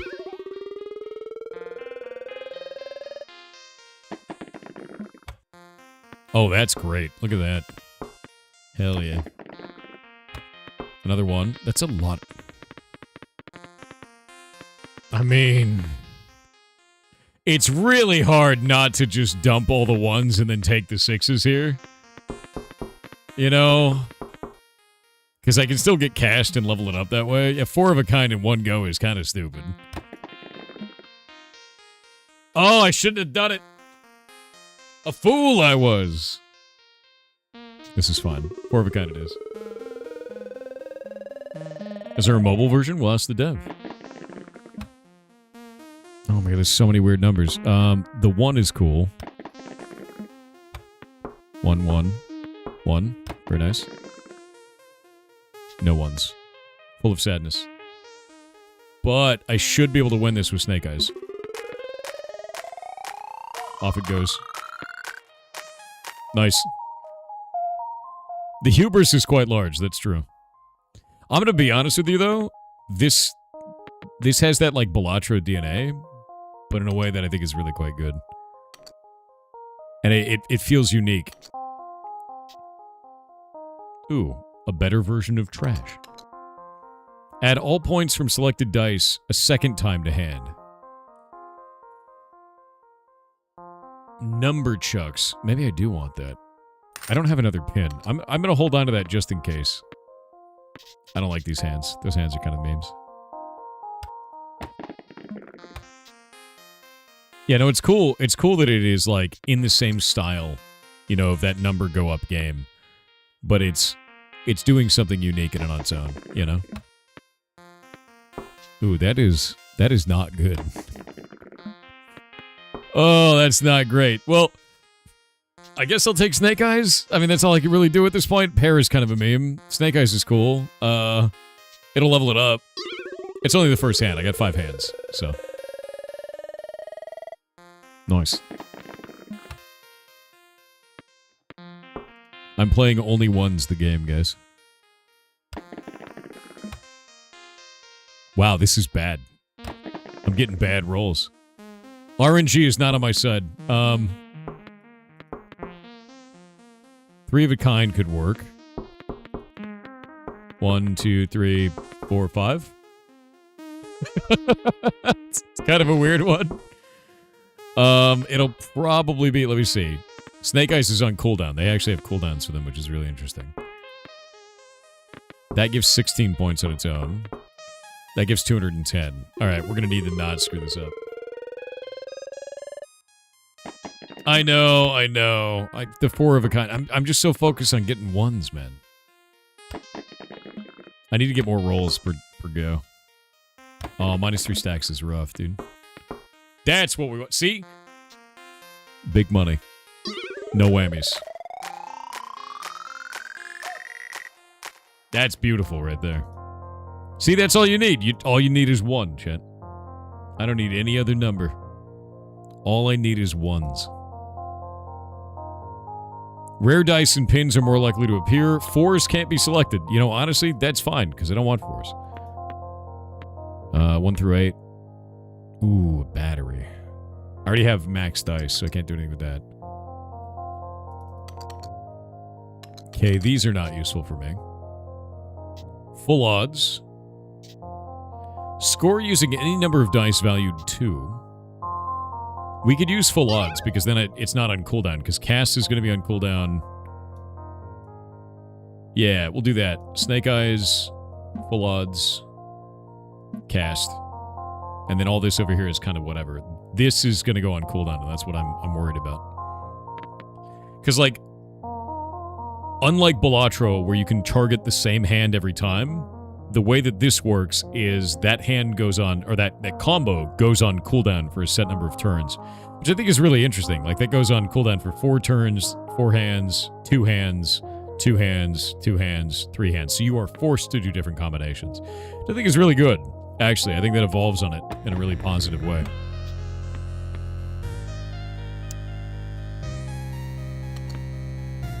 That's 4 5s on the first turn. I mean, you know? Let me hold... Oh, I don't want to hold that. Let me see if I can get all 5. I mean...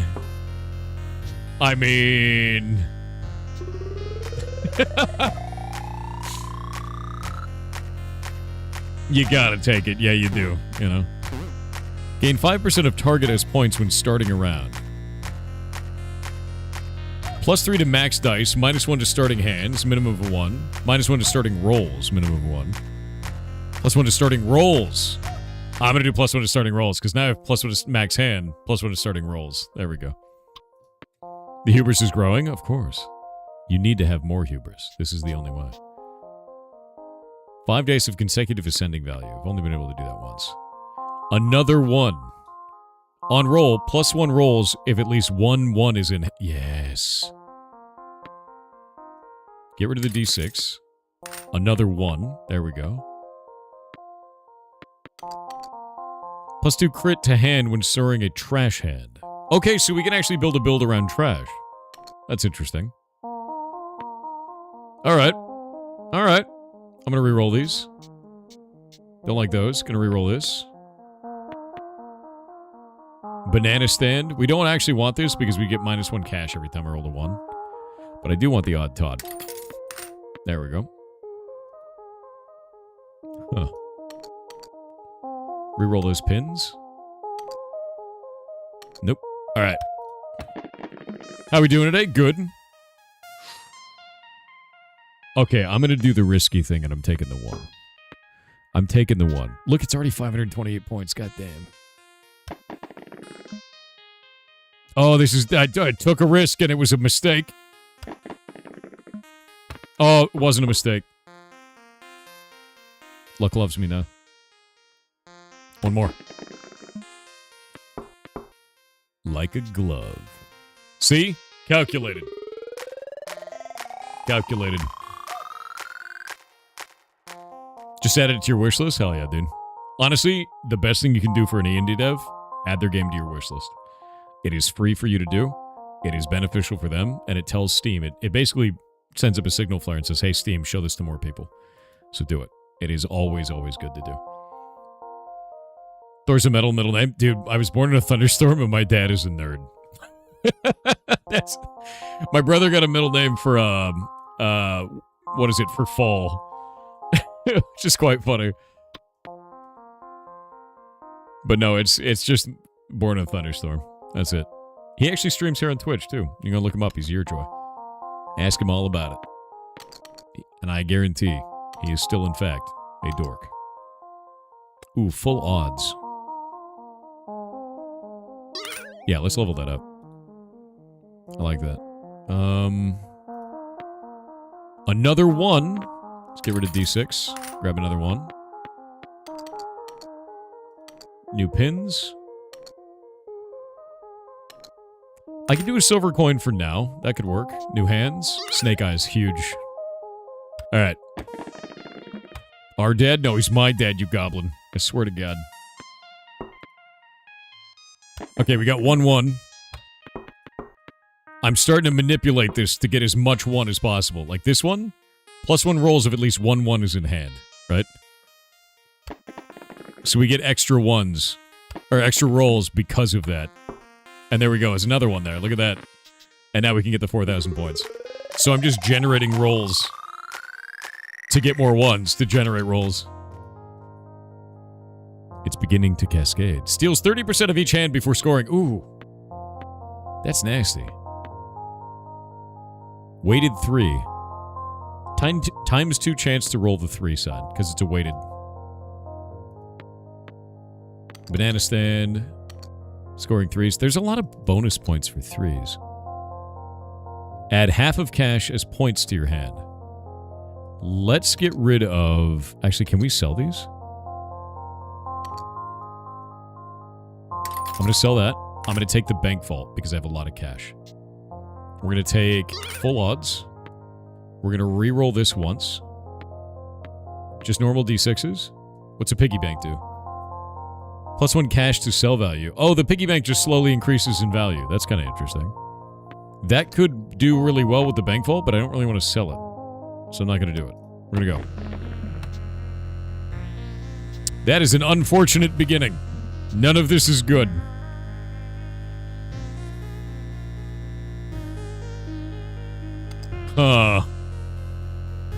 I'm going to go big or go home. Get a 1. That's good. None of this. Give me the 1s, dude. Give me the 1s, dude. All right, there we go. Good, good. Yeah, see? Always bet on 1s. All you need is 1s. Cast. And it leveled up. No! The leech! It stole my points. Oh, that's a lot of 5s to start. That's a lot of 3s, too.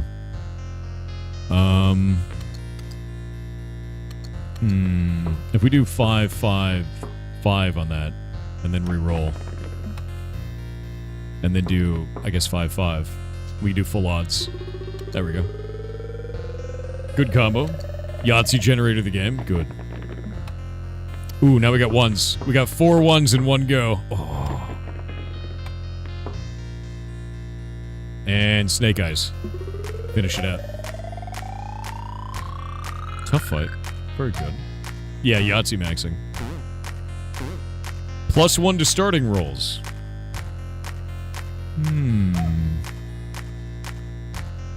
I'm gonna say +1 to starting rolls. Second chances start to get awesome. We're getting a lot of bonuses this way, too. What is that? This is good, as long as I just keep collecting now. I need to collect as much money as possible now. Score using 2 values shown from 1 to 12. That's flashcard. No. I'm gonna do full odds. There we go. We exit the shop. Should take. Oh, I should have taken pom-pom so I generate more money for Bank Vault. You're totally right. I wonder if I could get more pin slots. Hey, that's a nice combo.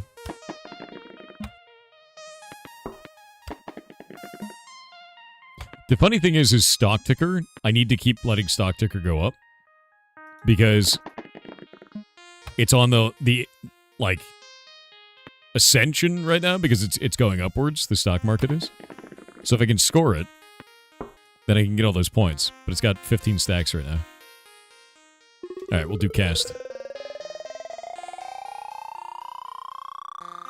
Hell yeah. Yeah, there we go. Even more points on that. See, this is still going up like that. Oh, I got a gold coin pin. That's interesting. Honestly, I should allow this to just keep going upwards. Oh, now it's going down.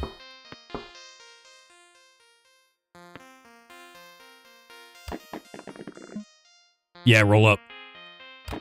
One more. Yeah, there we go. Look how many stacks it has. 25. Get Snake Eyes on that one and end it. Invest in Diecoin? Pretty much. We're getting the diecast stock market right now. Normal target. That is enormous. What is this? Fibonacci's die. That's kind of cool. This is a 1 in 4 versus our normal 1 in 6. But it's a crystal die, so it may break. Oh, shit.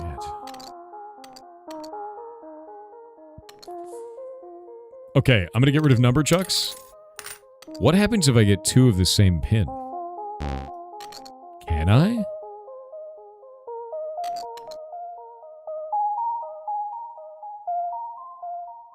So this one scales infinitely.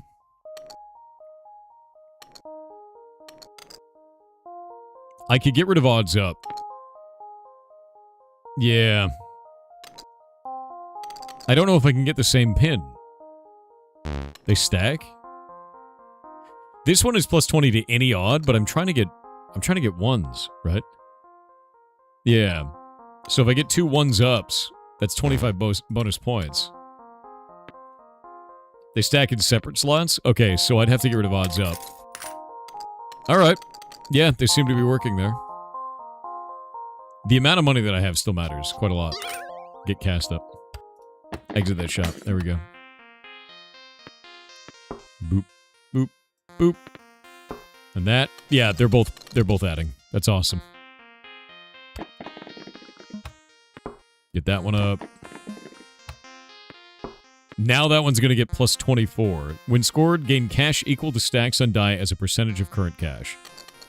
Which means Bank Vault's going to go kind of crazy now. Come on, one more. No! That's fun. There we go, plus 10 cash. So now Bank Vault is at plus 24.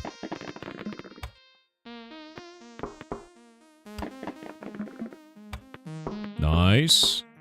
And then we can do that again. And we'll do cast. And that's another 10 cash there.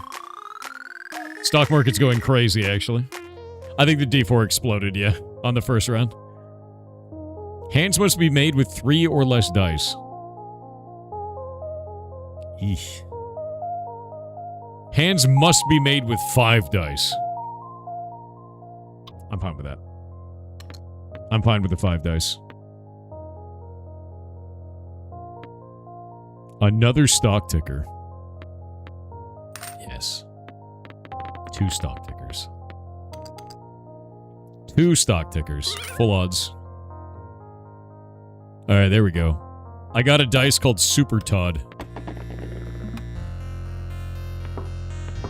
It's 11 on that one. Get a 1 there. I need to get all 5 ones. Come on, one more 1. Yeah! Okay, this is going to give a ton of money, actually. Because we got 2 stock tickers now going. We'll do it as cast on this one. 8 cash and 9 cash. Now Bank Vault is at 38.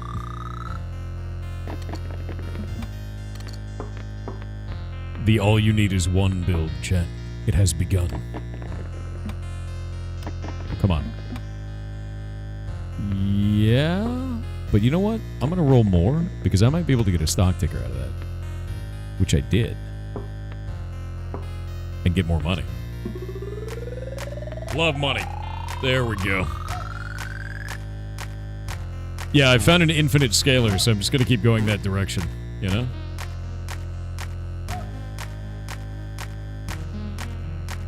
Birthday card. Collector.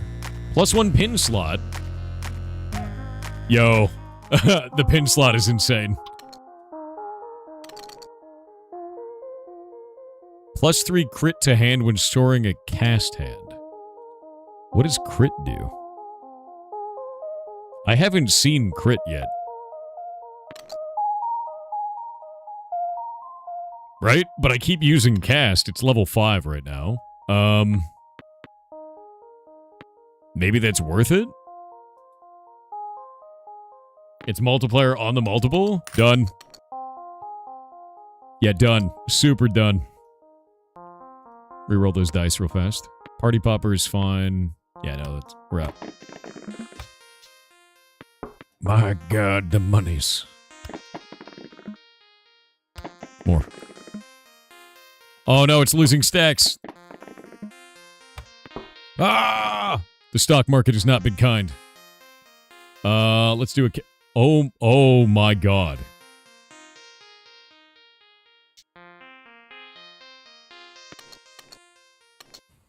All right.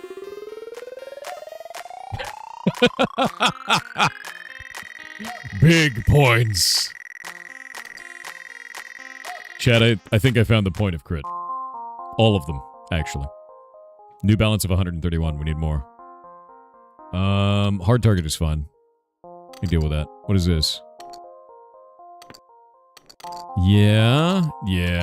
Because we have +11 mult, we have +3 crit, 50 base points, and then half of my cash balance is points. Full odds and cast. Done. Lucky 6. ×4 chance to roll this face. Super Todd. Okay, so that one does 1, 3, 5, 7, 9, 11, so it keeps going up. Let's look at this one. Limit Break X. 7, 8, 9, and 10. Oh, it does bonuses on the actual stats there. Okay, hold up. D6, sell that off, and get Odd Todd. Odd Todd is very good for this. Yeah. Get that one, get that one, get that one. And now I'm just rolling for... I'm rolling for funsies at this point. Because I might be able to get some, if I can get the stock ticker up... Wow, it's got +0 right now. It's so upset. It can't go any lower. It can't go to negative stacks. Anyway, 53,000 points. Let's go.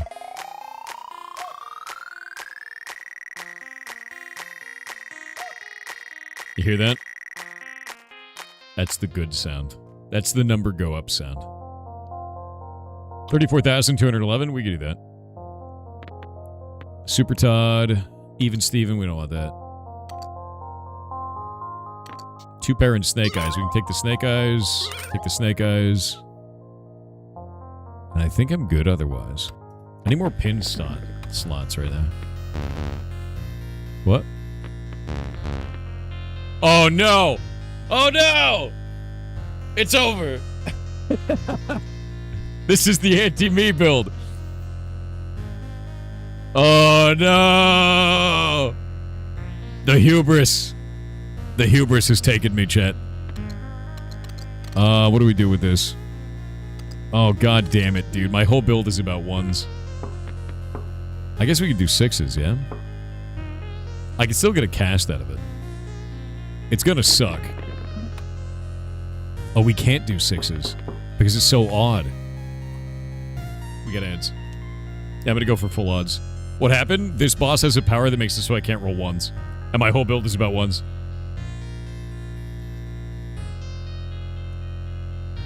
Yeah, I'm going for fives.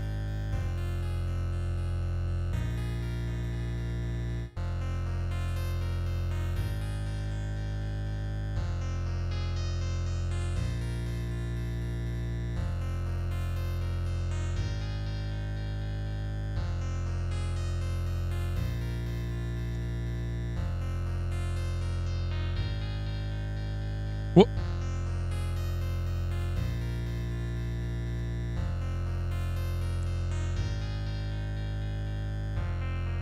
Is Snowberry still inside that ramp, guys? Or did she leave? What a ridiculous creature.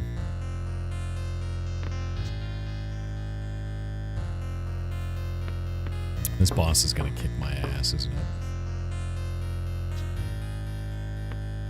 Guess I can odd Todd's it. Oh, it sucks, man. Yeah, I paused for ads, don't worry.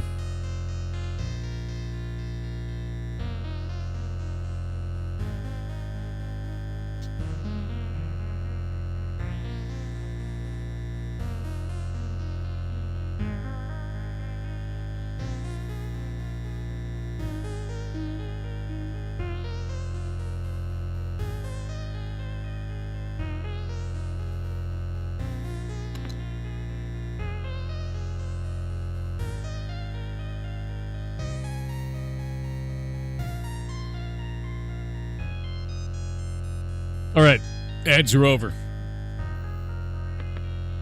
So, the boss is the worst thing imaginable. Ones can't be selected. I have to roll fives. Because I've got an odd base build. This is not working. Give me fives, please. There's a 5. I got one more chance. Come on, man. Oh, god damn it, it's not good. Well, I can roll 4 of a kind right now. It's not good, but I can do it. I've got 5 more hands, but I gotta go 5s. There's 5s. Gotta roll it again. Come on, man. Oh my god, this is the worst. Maybe 3s? I feel like I'm getting owned right now. No, dude. Your ticker can't do 5? Oh, you're totally right. I should be doing 3s. Shit. Tickers can't do that. Yeah, you're totally right. Okay, 3s it is. I didn't anticipate this being a problem. We're probably going to have to do 3 of a kind. Yeah, 3 of a kind for that, because I don't have any more rolls. It's not enough. I gotta do more. Wait, did I have another 3 in there? Maybe I'm dumb. I might be. There we go. There we go. Don't sleep on full odds either. I won't. I want to do cast first and then full odds if it's on cooldown. Yeah, I didn't realize I had full odds. I want it anyway. It's fine. Okay. That's awful. I don't want Thorn Bush. +1 to starting hands, +1 to starting rolls. I'm gonna do second chance. More rolls. Hard target. Never again do we want to have that happen. Another stock ticker. Sell off the D6. Take the stock ticker. And I think that's all I really want to do. Pom-Pom could be really good. But we already have so much money, and I have all these stock tickers that I'm not too worried about it right now, because those are percentage, right? And I think that's fine. I'm going to roll hands. Hands. No, I don't want any of that. And I think we're good. Yeah, I think we're good right now. And I can get back to my glorious time of using ones. One. And I have so many rolls now, too. It'd be really cool if any of those rolls came up one, you know? Yeah, look at that. Okay, I'm going to do full odds first, because I want to get money from all these stacks and not hit the target, because I got 5 hands. If I'm just busting through the level, I'm not building cash. And if I'm not building cash, then I'm not building up my bank vault. I'd be doing myself a disservice, basically. Wow. Even with all the odds in my favor, ones are still kind of rare. 15 stacks is huge. Number go up is corrupting him? No. It's not corruption. It's tactics. It's fine. Look at this. See Snake Eyes? I can roll Snake Eyes in this one. Get another 27 cash and 7 cash. See? It's a little bit of hubris. It's an amount of hubris that is healthy, I think, obviously. Get that 1 in there. We need more stocks. Okay, I'm going to hold on to that, but I'm going to re-roll the stocks, because if I can get stocks in here, there's a stock. It's only +1. It's only +1, which is fine, right? Come on, come on, come on. That's 26 stacks. I need a 1 on that one. Okay, 9. There we go. Worth. And now that will give me a bunch more money. There we go. See? 19 cash and 3 cash? Worth it. Worth it. Because it's doing a percentage of my current money, and this one gives half of my current money as points. So all I have to do is just keep money maxing it. Infinitely. Hard target. We also have a dice called investment now. Add half your cash as points to the hand. Yes. +8 points to hand. Large pom-pom. That's interesting. Full odds. Garbage. Another bank vault. Okay. I'm going to get rid of 1 up. And I'm going to get another bank vault.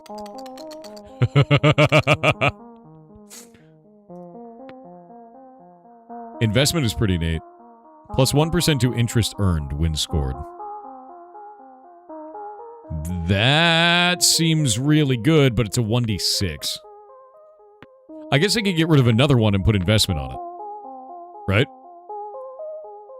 Yeah, we're money maxing now. This is it.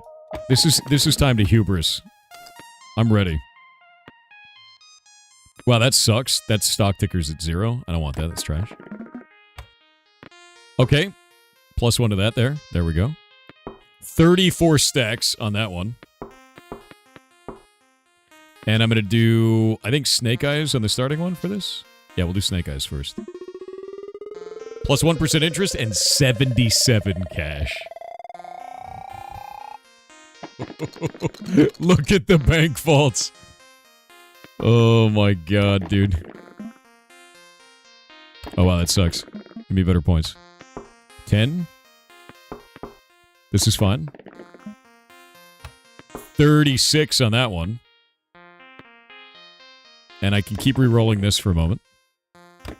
Because if I can get that onto a 1, it'd be good. Okay, this is fine. I'm going to do full odds so we don't win it.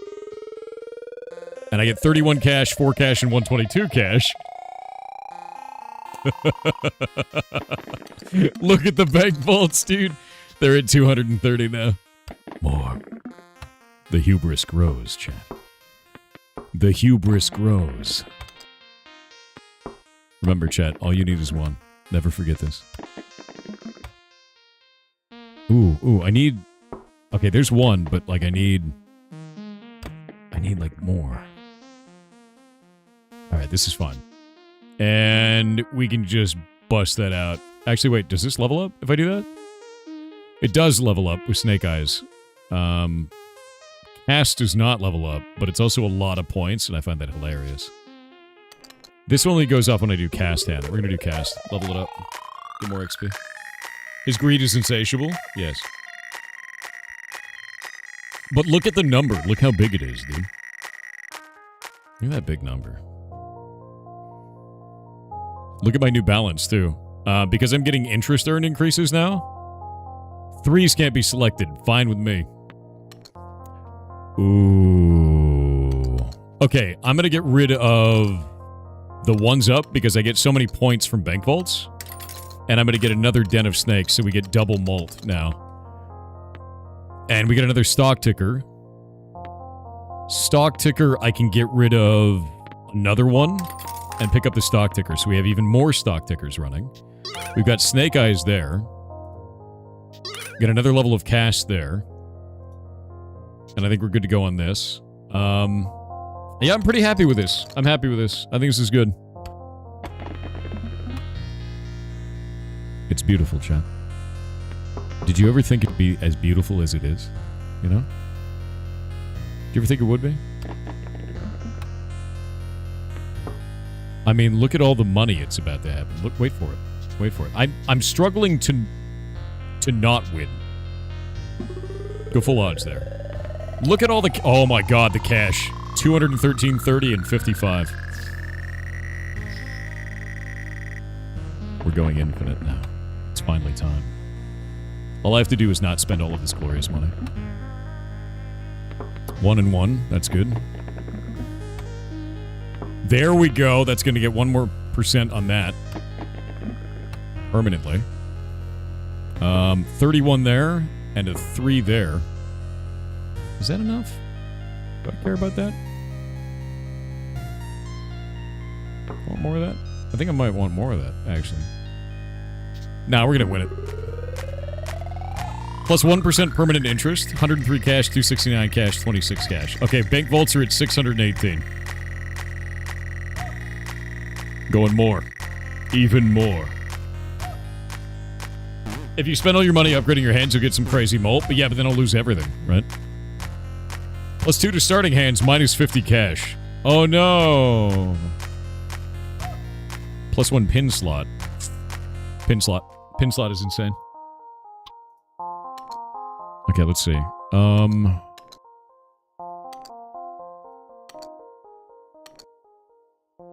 I guess I could pick up the odds one. 20 points. It's not worth it.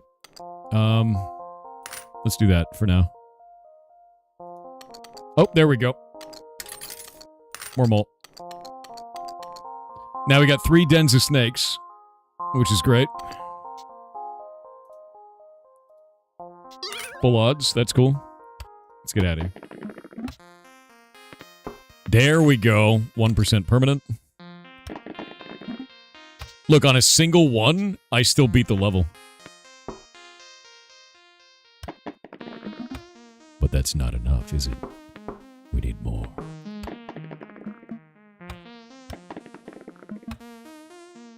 There we go. That's what I need. See that right there? That's what I need. Alright. Cast. I'm at 2,000 money now.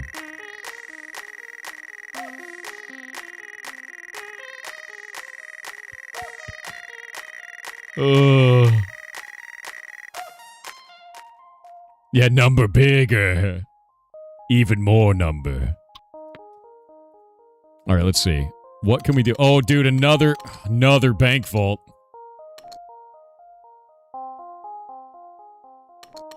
Do I get rid of the molten anvil for another bank vault? I feel like that's the right way to do it, right?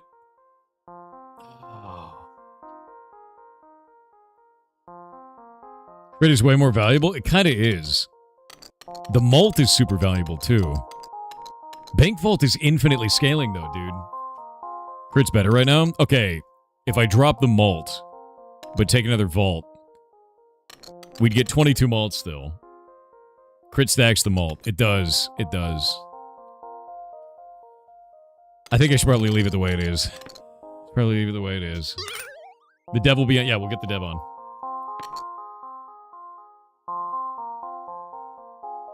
Oh, developer, please join the waiting room. I will be watching. And waiting.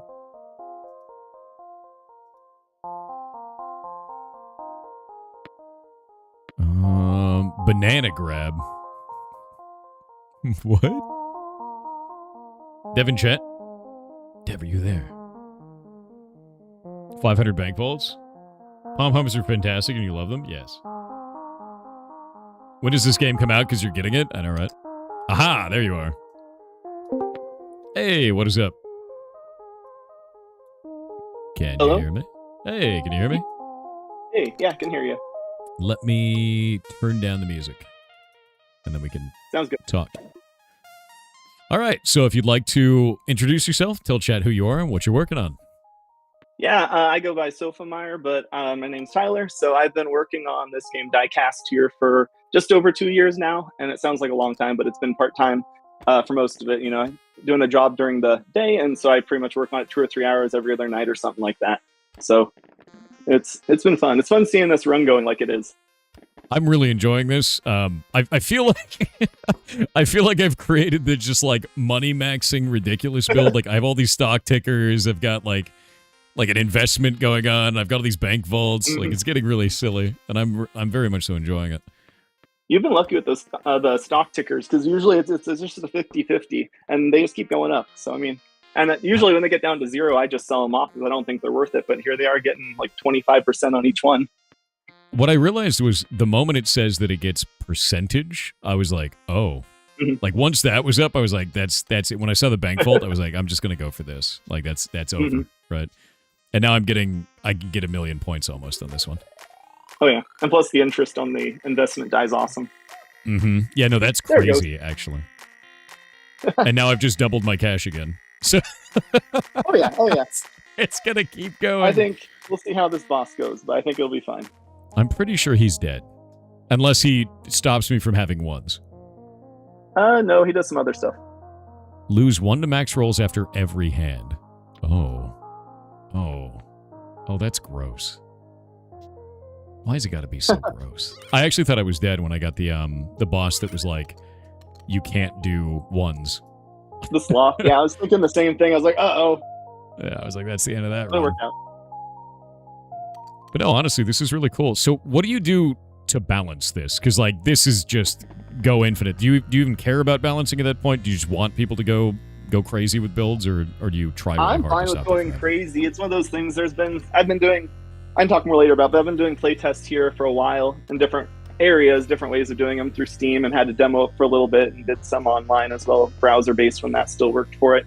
But I mean, some of it's just playing. Really, it's just me playing and seeing what works. Like the party popper earlier. At one point, that one just always gave 1%, and like all the faces gave 1%. And I realized you have 6 of them, and you just win no matter what. You can just win infinitely. So I added some stuff like to make it exhaust, so you can only let it activate once per hand, and some other stuff like that. So it's kind of just playing and tweaking it, over the last year and a half. That's awesome. Yeah, heck yeah. I got 1.6 million here, but also look at this hand. I got the investment in there. I've got all the stock tickers. Well, and like the bank vaults, even I had to nerf them recently because they used to give your full cash amount. And I thought if you even get like 3 or 4 bank vaults, then they're OP. And just even now 2 of them. But it's good where it's at. Half cash, yeah, it's fine. Half cash, definitely. Yeah, definitely keep that in. Definitely not OP at all in any possible. No. No, totally not. It's great. Oh no, we stole a reroll, guys. What is gonna happen? No, honestly, this is really quite cool, and awesome. I feel like you likely had a lot of inspiration from Balatro on this, but I would love to hear what all of your inspirations for the game are. Where you got the ideas that you have, what kind of games you really wanted to, like, what did you pull from? What do you like? So, I mean, a big inspiration was Balatro, but just in the sense of, like, I saw it on, like, Steam Next Fest, and, I didn't have it. I didn't want to buy it for PC just with where I was at. I made the game on Switch or mobile now. And it was just one of those things, like, this game looks pretty cool, and I watched a little bit of it, and it kind of made me realize, a game doesn't have to have a massive story. It doesn't have to be, super complicated. You just really can focus on mechanics. And so I thought, I like Yahtzee, and long story short, I mean, back when I was a kid, my dad was like, hey, let's play Yahtzee. And, like, this is boring. You're just rolling the same 6 dice, and you're just it's boring. And then I thought, well, what happens if if you throw a D20 in there, what happens? Well, if you throw in a whole bunch of dice, and it's like, well, then the dice can have abilities, and it just kind of expanded from there. It's just it's kind of like each die is its own little puzzle box as well, which is nice because it's different than like a deck builder. You draw and you get your cards in hand, and you don't know what you're going to get. But with the dice, you're always rolling the same dice. Mm-hmm. Yeah, I think that's actually really quite cool, and I love the different way that you've kind of expressed powers in this, because like, a lot of the times, when you're doing something like Balatro, you have all the weird cards and everything like that, you have them in your hand, but with this, it's like, you're rolling the dice every time, and you can't really force them to be perfect, but you can increase your odds, and that, you can very much so feel that you're building something like a steamroller in this, which feels really quite nice. That's my goal. It's kind of like, it reminds me of, I play board games too here pretty often, have a big collection. And one of my favorites is like Wingspan. I don't know if you've ever played that one, but it starts simple. You're getting birds, and then as you get new birds, they activate more powers, and it just creates this engine building. And I really like that concept. So I thought that'd make a good version of like a video game and turn it into Yahtzee. So I super dig that. Yeah, heck yeah, man. And if you want to, just a heads up, if you want to go into the unlocks, there, press tab or press that little icon in the bottom left. Oh. And then if you just want to click on all the black ones, it'll just unlock everything. So there's all those other ones you can still add to the game. So I just thought it would be a fun feature for the playtest. It's just, you can just unlock everything if you want to. So there's just a few more options. Yeah. Copycats, poker die, beat the target with a 2-pair hand. Score. And if you just want to lock them again, you can lock them. But they're fun. Copycat's one of my favorites if you encounter it. I'm into that. I'm gonna get this investment for sure. now that I know, Yeah, and it's fun seeing how builds work. Like, I know money was really OP, and it's like, okay, I think I got it in a good spot, and then you did what you did. I'm like, that's okay. I mean, you broke it in a good way. That's how it should go, right? Yeah, I mean, like, the thing is as long as you're fine with the way that it's broken, then like, cool, and it's fun because if you're okay with it working that way, and you think that it's adding fun, then it doesn't really matter. No matter what. And like right now with the playtest and the demo I had, like, the game ends at Sector 7, but my goal with the full release, and other stuff going forward is there's going to be an endless mode. And eventually my goal is, that ramps up high enough you can't win, hopefully, right? Yeah. So what do you do? How do you deal with a game that does that goes infinite in terms of the scoring like this? How do you manage that kind of a thing? Like what sort of process do you have for tuning a game out like that, where you're like, the intention is to go infinite points, but we don't want to go infinite too quickly? How do you do that? Yeah. Is that playtesting? Is that, really just playing it? I don't know. Just say, I'll hop on to build and I'll work on the game. I'm like, well, let me do a run real quick. And then I go through a run in 15 minutes. I'm like, let me do another run. And I sometimes spend more evenings just playing the game, but it just kind of goes by feel and what works. Like for a while there, like I thought the scaling, like I had it good in a good spot, but the scaling just was a little low. Like once you got to the boss, you kind of just could always win on your first run. And so I'm like, well, I need to ramp up a little bit of the percentage. Like every time you beat a sector, it goes up by like 0.1 or 0.05, something like that on the scale, and then multiplying that exponentially, other stuff. I think it just lost. Damn. Uh-oh. What? Yeah, no, I'm totally dead. And that also is how you go in for the hard every single time, and usually that works, but then those ramp up too on difficulty. Yeah, they're ramping a lot faster now too. I need to start doing a strategy around actually using my total number of hands as well, because I wasn't doing that. And I think that was really foolish at first. Yeah, it was good when you discover that. You're like, wait, hey, I can score this one and get more points first and not just win right away. I'm like, yes, that's a strategy. Yeah, like this right here. Like I don't have enough points. Like I'm just dead, right? Because I didn't get that cast there. Yeah, so that's going to be it. That's a scuff. Abandoned run. And I am planning a rework probably with how the cooldowns work, because I've been having that in the game for now. I'm kind of thinking of switching it here in a future playtest to more of like a cooldown system. So like if you have a hand you haven't played in a while, it gives a bonus. But if you keep playing the same hand over and over, it goes stale. So you'd like, half points or quarter points or something like that. So you can still score the same hand if you want. It just won't become as good. Okay.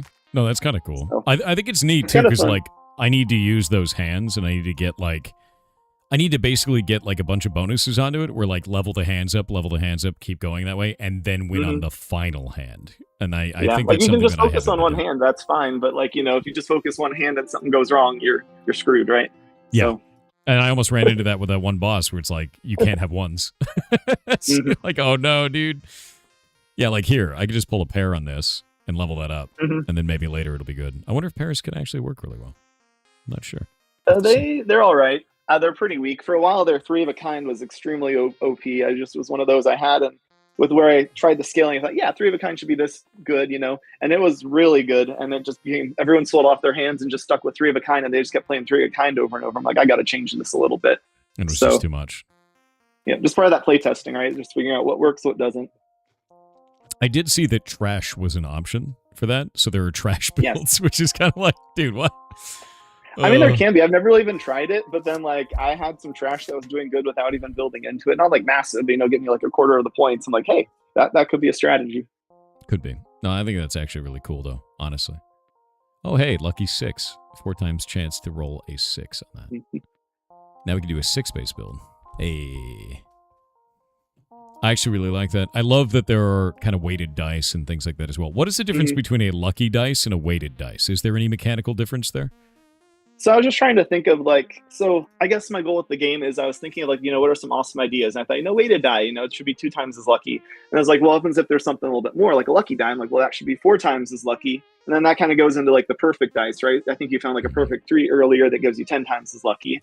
So it's kind of those ideas like, do I want each die to have its own like unique ability? But I kind of also wanted them to scale a little bit. Like, the lucky one you have right there, I think is common or uncommon, something like that. And so like, it works, but you can find rare dice with better abilities. So I wanted just to provide those options. You can kind of like, it doesn't hurt to sell off your dice mid-build if you see something better. That's cool.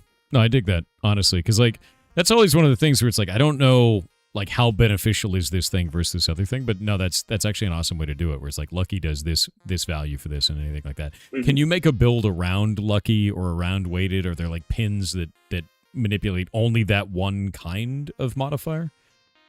No, that's a good thought. It kind of just works in like the closest thing would be like the snake eyes working with like ones, because I want to plan more pins around each dice value, like mainly 1 through 6, but like I'll plan some others, maybe up to 12, but just kind of want the 1 through 6 to be the focus. But then you can also get builds of like if you have the hand, I don't think you, it's a full evens hand. Like that one works if the percent die, like you're scoring 80s, 90s, 100s, it doesn't matter because it just has to be an even number.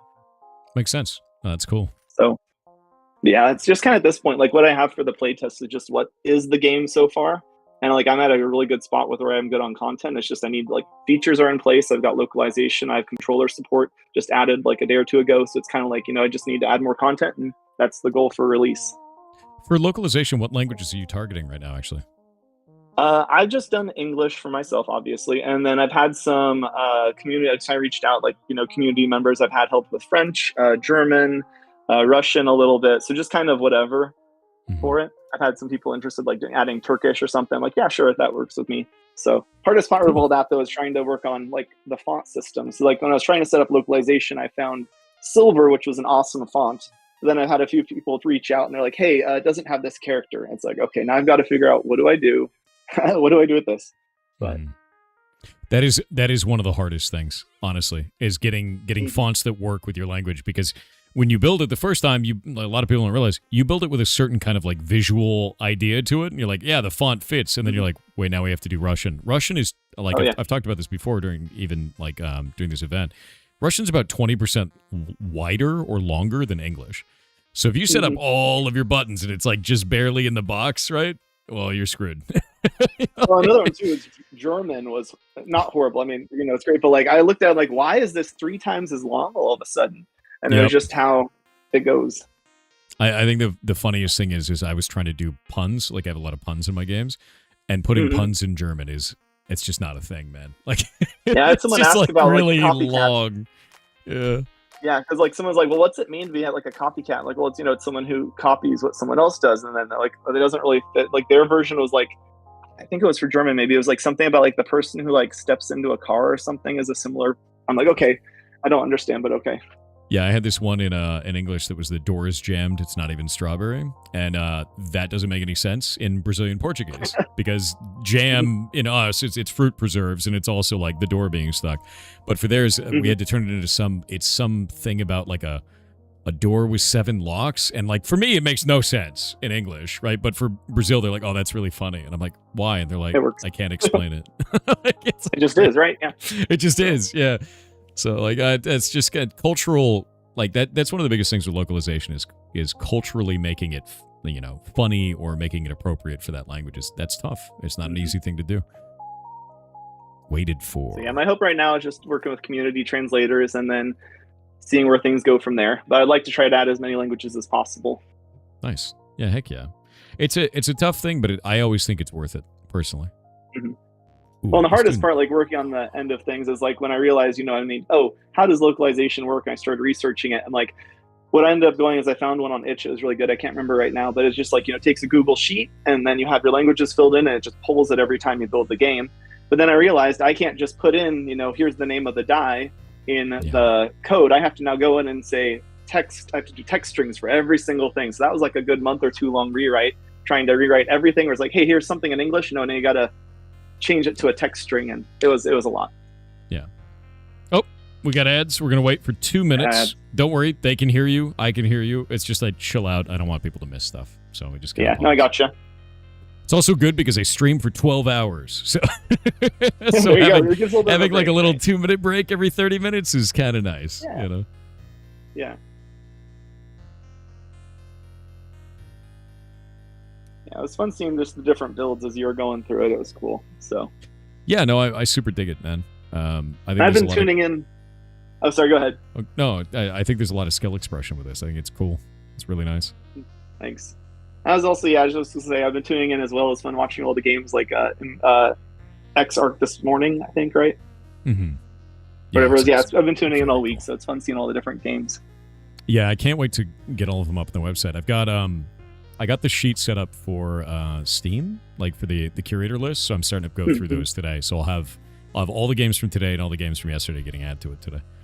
Should be very good. Cool. But I hope that this helps you guys a lot. Like that's kind of my whole plan with it is get more visibility on indie games out there, right? That's one of those things we can talk about more too with ads or whenever ads are done. But just getting visibility is so hard. Yes. With everything, right? Yeah. So. What happened to Ad Bezos? He's a pig now, but only during Pigs, the pirate indie game show. Pigs. See? His name is Porky.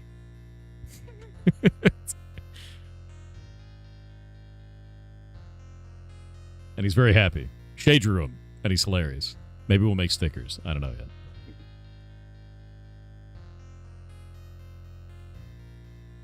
Google sheet that helps you immensely with localization. Oh, is it for basic stuff like buttons and things like that? Common phrases and things? The hardest part is localization. Oh, go for it. Sorry. Yeah, like I have a Google sheet and everything's put in there. Like, so, dice name, dice abilities, achievement, everything's just in that localization. It's great. That's awesome. All right, ads are over. We are back. So yeah, what were we talking about? We were talking about something in the middle of the ad break. With visibility on games, like one of the things that I'm really hoping with this event is that it gives you guys like a lot of visibility, and then you're able to find more people with this. And we tried to choose games that are either being self-published, like yours is self-published, or first-time game devs or small teams. Like that was the thing, because we had 500 games submit, and I chose 60 from that list. And going through those, there were a ton of like major studios with like millions of dollars behind them. I'm like, no, man, that's not what this is for. Like, get out. No. Yeah. Well, with that, I was excited. I've been talking to a couple of publishers, and there was one that I really was looking forward to. And so I ended up, I don't know if I can share maybe some details, but I ended up signing with a publisher last week. Ooh. So it was really exciting getting the opportunity. So don't know if I can share anything yet. I might leave that to them. But totally fair if you can't share who it is or anything like that. But what were you looking for in a publisher? So it's kind of tough. Like with where I was at, like I mentioned at the very start, like I've been doing this all hobby, like part-time. So like a lot of publishers, like I was kind of looking around at different ones, and it's like, well, hey, like it'll be this, and there's a rev share and there's all this other stuff. And like, if we'll fund your game, it's like, well, I don't really need anyone to pay me to make this game. Like I've been working out for 2 years unpaid because I like it. It's fun. And I want to make it for me. So it's kind of like, I was looking for what's a publisher that worked well with me, like, simple terms, like honest, upfront, all that awesome stuff. And yeah, like, so like looking at it now, it's kind of like, like there's no like, they're working on marketing for me, which is going to be great. Cause like, again, that's like when I mentioned, like outreach is the hardest thing for me. So I got lucky way back in 2025. I got accepted into Tiny Teams 2025, which is awesome, through Yogscast, and they played it on stream, which was awesome to see. I'm like, that was my first bump in wish list, and then that's when I had some people reach out like, hey, hey, we just saw your game, looks really good. So no, that's great. Yeah, and it's nice not having it's tough.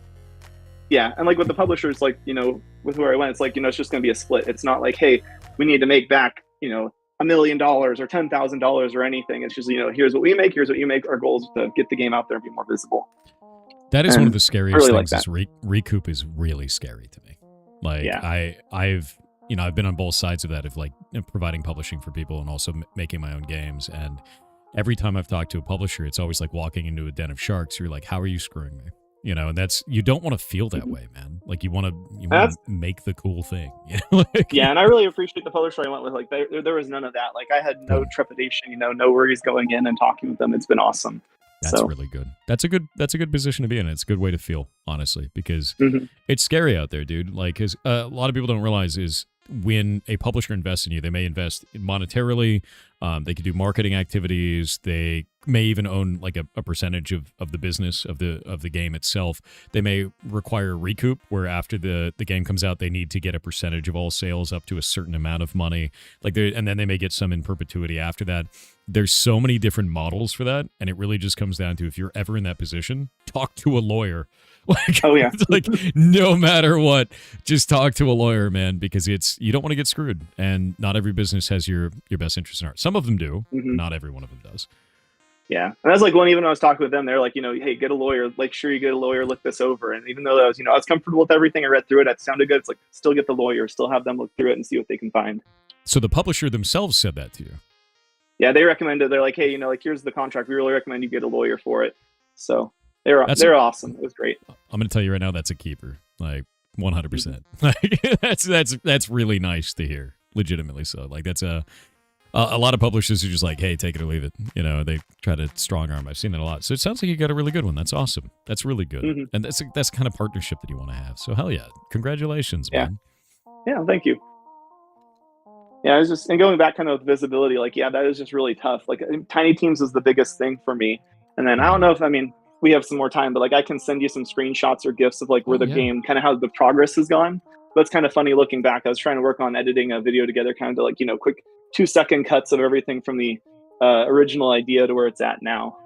But it's just, it's awesome. Like, it's like when you got something basic, like one thing for visibility that really helped is I kind of redid, like right now on the menu, like you've got the cash, the dice in the corner, and the way the points kind of work in the top left. Like I didn't have that originally. And like I was posting on Twitter, I was posting Blue Sky, and like I wasn't really getting any engagement. And I made like one visual change, just made everything a little bit more visible. And all of a sudden it's like 30 likes, 40 likes, 60 likes. I'm like, oh, hey, where'd this come from? The algorithm just loves me now all of a sudden.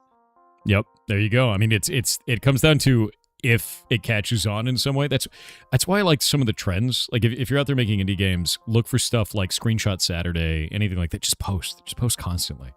I think one of the scariest things that I've seen was there was this trend for a little while, and I see it every once in a while, where people go, oh, I don't want to show anyone anything because it's not ready. I'm like, dude, just show everyone all the time. Like, just show them all the stuff that you're doing. Show them everything, because like you never know if someone's gonna really like it, and then it catches on, and then you can evolve it in a really cool way. And every chance you don't take on that stuff is a chance that you might be missing out on getting more audience to the things you're building. You never really know at that point. That's cool though, man. That really is. Do you have a Discord or anything? Yeah, I do. I can drop the link or send it to you, however is easier. Yeah, send it to me on here. Go put it in Hangout in the Indie Game Show Discord. That will help a ton. Okay, try to remember how to share. It's easier. Let's see. There it is. Invite server, all that stuff. Yep. Okay. Yeah. Now, when I do this, chat, how many of you guys are interested in this video game? Say me in chat. If you're super interested in Sim 8, it's already happening. All right. With that in mind, their Discord only has 52 members right now. You are going to slam this. When this happens, you're likely going to see a yellow indicator at the top of your Discord. You have to clear that, or it's going to stop people from getting in. There it goes. It's going to be an alert at the top. Yeah, 52 members, not for long. There you go. So it'll probably pop up and be like, hey, there's too many.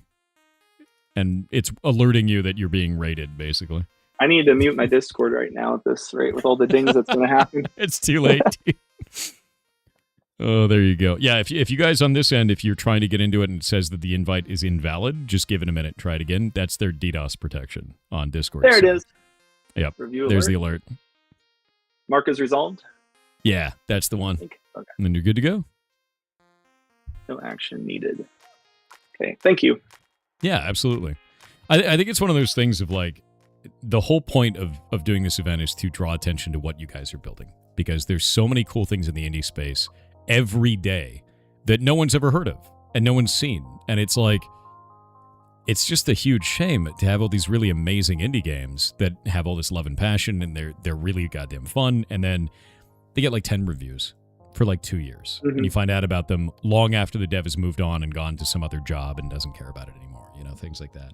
And it's like, we can do something about that. Let's do anything about that, you know? Ooh, another 6. I can get all these bonus points for 6s. Now I need to build a build around 6s.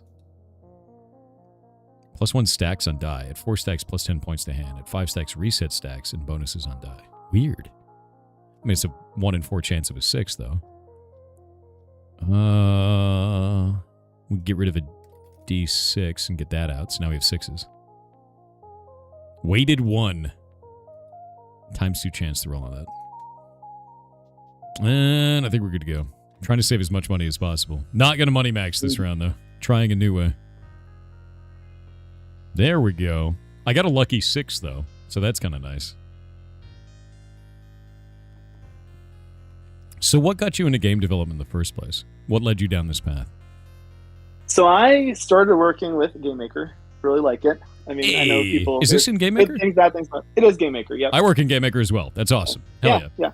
So, I mean, I've been working with GameMaker, you know, back, like, it was, 8.1? Okay, maybe I'm a little bit my age, but still younger. But, like, back in middle school, I ran into GameMaker and was running 8 or 8.1, whatever it was. And I just, first game, I was like, I'm going to... yeah. I was like, I mean, on and off. But I was like, I'm going to make Galaga. Like, this is going to be great. And so I, drew up all these ship sprites. And I drew a background. I stuck them in the room, and then nothing happened. I'm like, oh, I actually have to code all this stuff. Right. Mm-hmm. And then, so just kind of on and off from there. Just game jams, awesome. Game jams are always awesome. Ludum Dare. I think one of those I made, I got the top 30 or 40 in a category. It wasn't super great, but I was like, oh, this is awesome. It's getting up there is cool. And there's just a little bit of that dopamine hit, but also, making something you want to play is awesome. I just love doing that. And then it just kind of went from there. I've done small jams, some stuff online on itch and stuff like that. And then I started working, I was like, I should make a commercial game. And, there was Survivor likes all were the rage, when, or Bullet Heavens, whatever. And I was like, I'm going to make one that's kind of like Asteroids. And I got pretty far in that.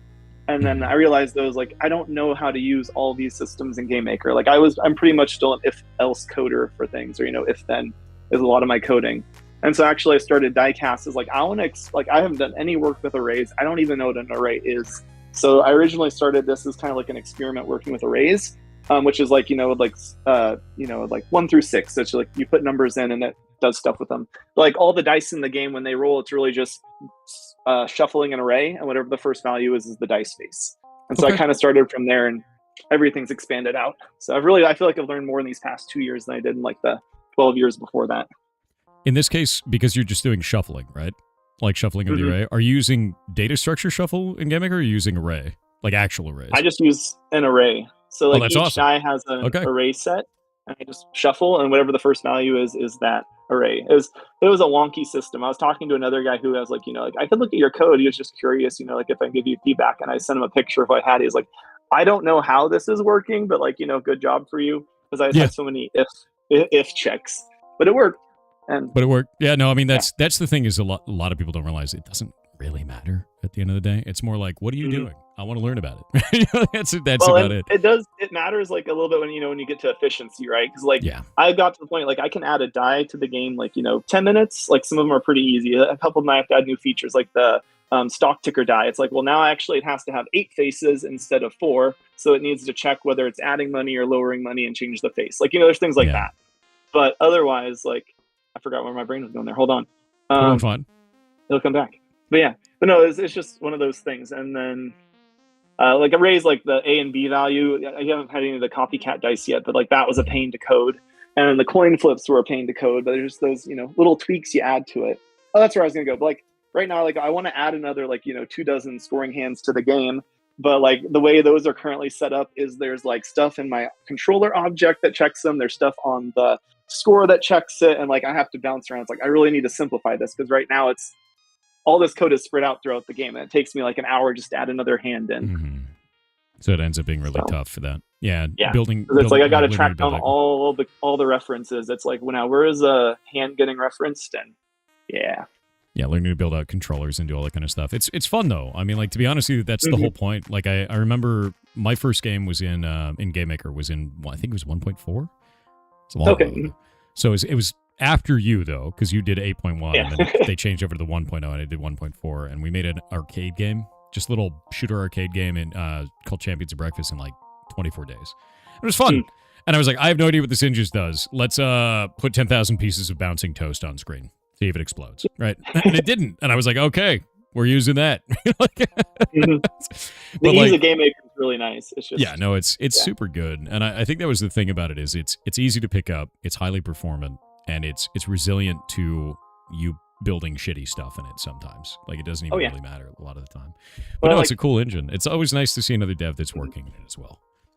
Yeah, and it's fun. Like I know people always, I was reading a lot online, people are complaining about how like, UI work for Game Maker is horrible, which it really is. The system currently in place, like for how to draw all this stuff on screen and do UI is really bad. Like part of it for me, like I didn't want to work with the GUI layer just because I haven't, and probably a bad idea to start with. Like, so everything's running at, I think 640 by 360 scaled up, which works for most stuff. Yeah. But then like placing, like if you look at like the coins or the dice, like right now that's just, layered text. I've got like on the max die, it's a red layer and then a purple layer and then black layers for the outline. So I'm just layering, but it works. It was just very time consuming.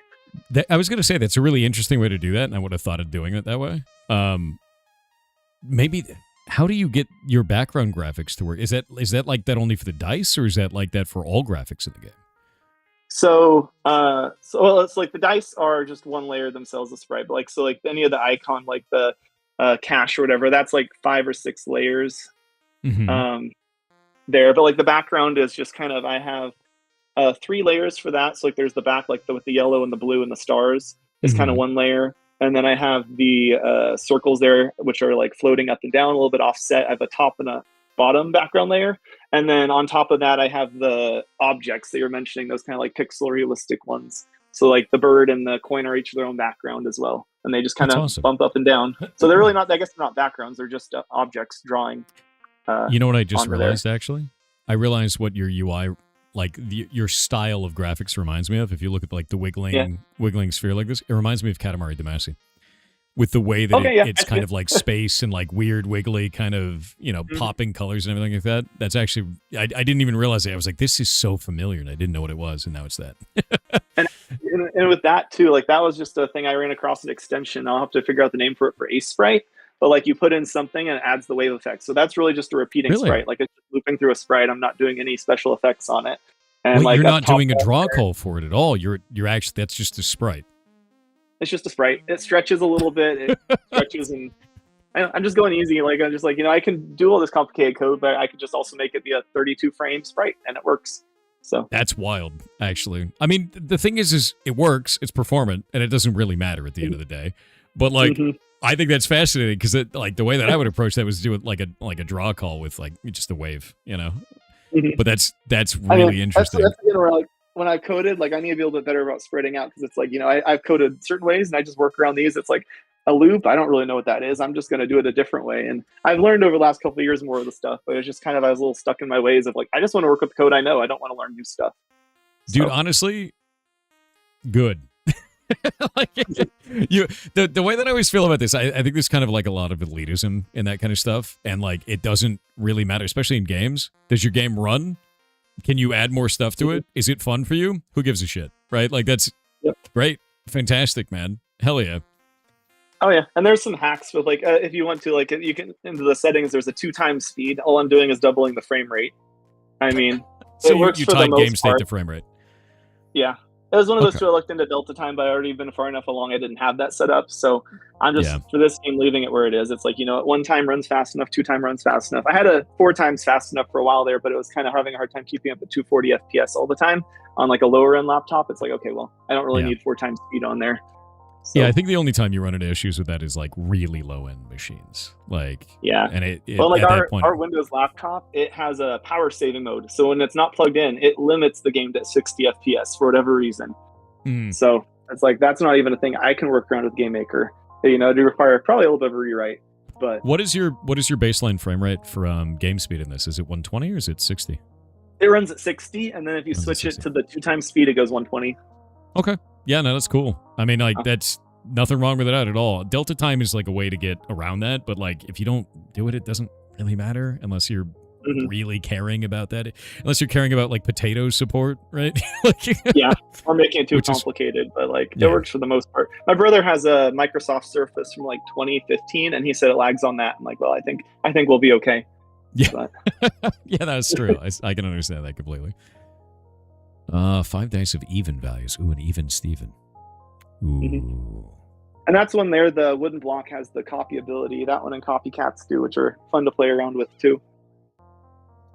No, I super dig that. Oh, another even Steven. And I gotta get some better pins going on. That's the 4 of a kind bonus. Crit. I think I'm gonna leave it. I'm gonna leave it for now. But yeah, no, this is actually real. So tell me about the theming. Why space? And why vaporwave style weirdness in the back? I just like space. But again, like a part of it evolved over time. I did link kind of some work in progress screenshots in the Hangout there if you want to look at them. But like, so I kind of was just thinking, like, what's something simple? I was kind of like, yes, originally I was inspired by Balatro, and I was like, well, I want a background, but I didn't really know how to do shaders and stuff. So I kind of messed around with built-in ones, and then I kind of thought, well, I like the idea of space. And so I just always liked space. So I started with that. And then the theming from there just kind of went eclectic, is the best way to put it. So I was kind of thinking another inspiration, I guess, for the game is that as a kid, my grandma had a junk drawer, and I'd always love to go to her kitchen, just rifle around in there. There'd be like bare board game parts or like, little push pins and stuff. I'm like, I can turn these into a board game.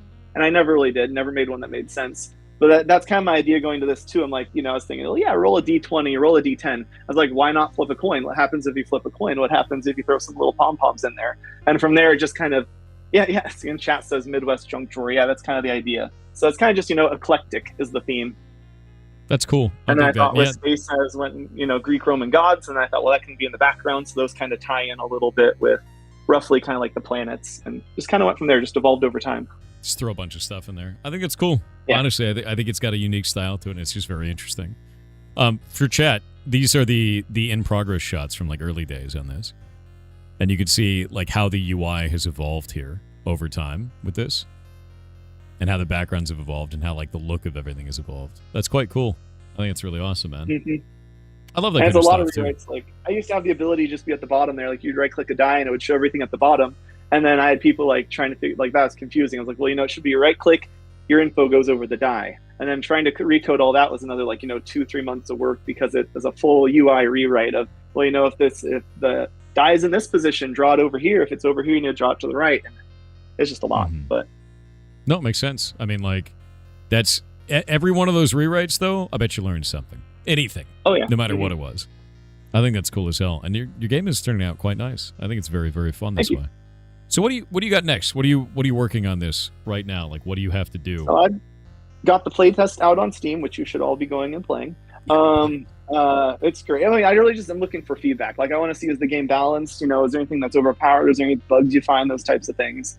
And my goal is to keep the playtest up for a little bit longer. I'm going to work on some new pins and push them out, maybe another dozen or so. At that point, I'll probably be taking the playtest down. Sorry, everybody that wants to play it. But I'll be working kind of full speed on just new content. So like there's the dice bag in the game right now. Like you unlock the 100 one, which gives you 100 rolls. And so you just play through the game like normal, but you always have 100 rolls and they just tick down. So it just is a small change. And I'm planning to try to do like 7 to 8 different dice bags that just like completely change the rules of the game. So, like maybe you don't get to buy new hands, but you start with 8 hands and they only level up in the shop or something like that. Wait, so 100 rolls total over the run? Yeah. Oh. You can just spend all your rolls in the first sector if you want. That's actually terrifying. I was sitting there, I was like, 100 rolls is a hell of a lot, and I was like, wait, he means they don't regenerate. Yeah, no. So it's fun. Like, that was really easy to add. Like, it's like literally 15, 20 minutes of coding. It's just like, hey, set your rolls to 100 and play the game, and don't refresh them. And there's just, it changes the strategy completely. So just more content's my goal. Just working on dice bags. I'd like to try to add another like 40, 50 dice to the game, probably like similar for pins. And then I'm thinking, I don't know, we'll see how the hand rewrite goes, but like another at least dozen or 2 dozen hands you can get. That's cool. I think that's really awesome. Yeah. And to be real with you, I think what you've got already is very compelling. I think it's like a lot of fun so far. So I can't wait to see what you build into it next. And like, if your plan is to do all of that, that's cool. Do you have like a targeted release date or anything like that based on how much work you have left to go through? Because it's already very polished feeling right now. Yeah, we're thinking Q4 for 2026. This year. We'll see. That's great. So maybe with all the delays for third-party games, maybe we'll launch when GTA 6 does. I don't know. Dude, Dice Bellatra before GTA 6. It's going to happen. No, honestly, at the same time. I think you're doing a really good job with this. I think it's quite fun. So, thank you. Can I need another better dice. A dime? I don't want a dime. Wishing Well. Oh, that's rough. I don't want to use that. Maybe we'll throw a pom-pom in there. On collision, +1 multi-hand. Ooh. Pom-poms are good. That. Yeah, I'm going to get pom-poms in there. It feels like I'm playing Yahtzee and I just pulled lint out of my pocket and added it to the Exactly, right. That's the goal. I love that. I actually love that. It's super fun. Oh, does it keep going? Okay. That's ridiculous, actually. Yeah, most things will keep going. They hold their bonuses for the hand. So right now, I don't have anything that holds things really between hands, but I'd like to add those here in the future as well. Like, just new content, adding more stuff to the game. Yeah. That's cool. I dig that. Oh, look at it. It's just getting absolutely enormous. I love that. I think it's quite fun. We'll do 3 of a kind. That also incentivizes me to get more rolls, to get more pom-pom hits, too. Mm-hmm. I think it's kind of fast. That's when, like, I was working around it, like, at the start of the game, like, you should get a scoring hand. It's like, yeah, if you get another hand, that's really OP, right? You're getting a whole nother chance to play a game, or another hand. But, like, with rolls, it's like, I originally had, like, you get 2 rolls, but it's like, you know what? I'm just going to make it 1. And if you go into that roll build, there's ways of getting there if you want to. Mm-hmm. And it helps for the final boss right now, because right now there's just the one boss who takes your rolls away. So. Absolute nightmare. There we go. So, did you make the music for this as well? Yeah, so the victory music, like it's kind of interesting. I'm a musician, but not really. Like, I play guitar, I sing, but I don't really know how to write music. So I got some stuff from an itch pack. I think I shared it was from Electro Bear. Like, the intro music and victory music was from her, or from their pack. But from there, then I did, I don't know if you know the program 1-Bit Dragon. It's really awesome. Like, it's pretty much like making music for dummies. But like, I use that, and like, all this music is like, the main music you hear during the game is music I made. And then when you lose a run, I pulled out an old electric guitar I had and just threw something together and just recorded it on my phone and stuck it in the game. So like, a couple of the things, are just, it's me. And it's also something I've gotten online with asset packs. But it was really fun with one thing I wanted to do is make the music system be layered. I really like that idea of, like, your song just keeps going. Mm-hmm. Oh, that's a good die. That's a good die. Yeah, the 1s and then 100 is like, like, what is that, dude? Yep. So, but yeah, like, the music is all like, I think it's like 6 or 7 tracks. Sorry. It's 6 or 7 tracks, and it's just layers them depending on the situation. Like, when you're on your last roll, like, the scary music starts. And when you're on a boss, this other music happens. And when you beat the target, it starts clapping. And those are just, I'm just muting or lowering or raising the gain on different tracks, and it works. Yeah, no, it sounds actually really good. I noticed that with the it just kind of blends it in, so you're just like zooming the audio up. It's quite nice. Like the fade in there is really good. And my goal is with the full release, we'll see. I mean, I've had a few people be like, "This music's annoying." It's like, I agree, and but then I played the demo for like 300 hours with play testing, and so it's like, my goal eventually is, if things work out and I've got time, I'd like to try to have each sector has its own theme song. So that'd be like 7 or 8 tracks is going to be my goal for the full release. Just not there yet. I think that's really funny to me, actually, is like someone saying, oh, the music's annoying. Balatro has one song. It's got a single song. No one ever complains about it. It just makes me laugh because it's like, I don't know, it's in the background. It feels fine. There's nothing, it's not getting in the way. Like I've been playing for about 2 hours now and it's not bothering me in any way.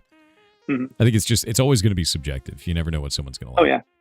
There's always stuff with taste. Like I had someone like, which is fine. Like someone's like, the game's too hard. I'm like, that's fair. I feel like it's not, but then I also tried to make it easier. And like, as you get to tier 2s and 3s, it does get harder is my thought. But just, there's always going to be opinions. Not that anything's wrong, but just everyone has their own views on it. No, aren't you supposed to be like super toxic and then like yell skill issue and then just like clown on him and then run away, right? That's the way. Yeah, exactly. That's right. Skill issue. That's the best way to sell a game. Can't believe this guy sucks at my game. All right, so with all the nice stuff about your game out of the way, I want you to do something that's generally pretty hard. I want you to call your baby ugly. What does your game do the worst? So I'm just thinking about spaghetti code as part of it.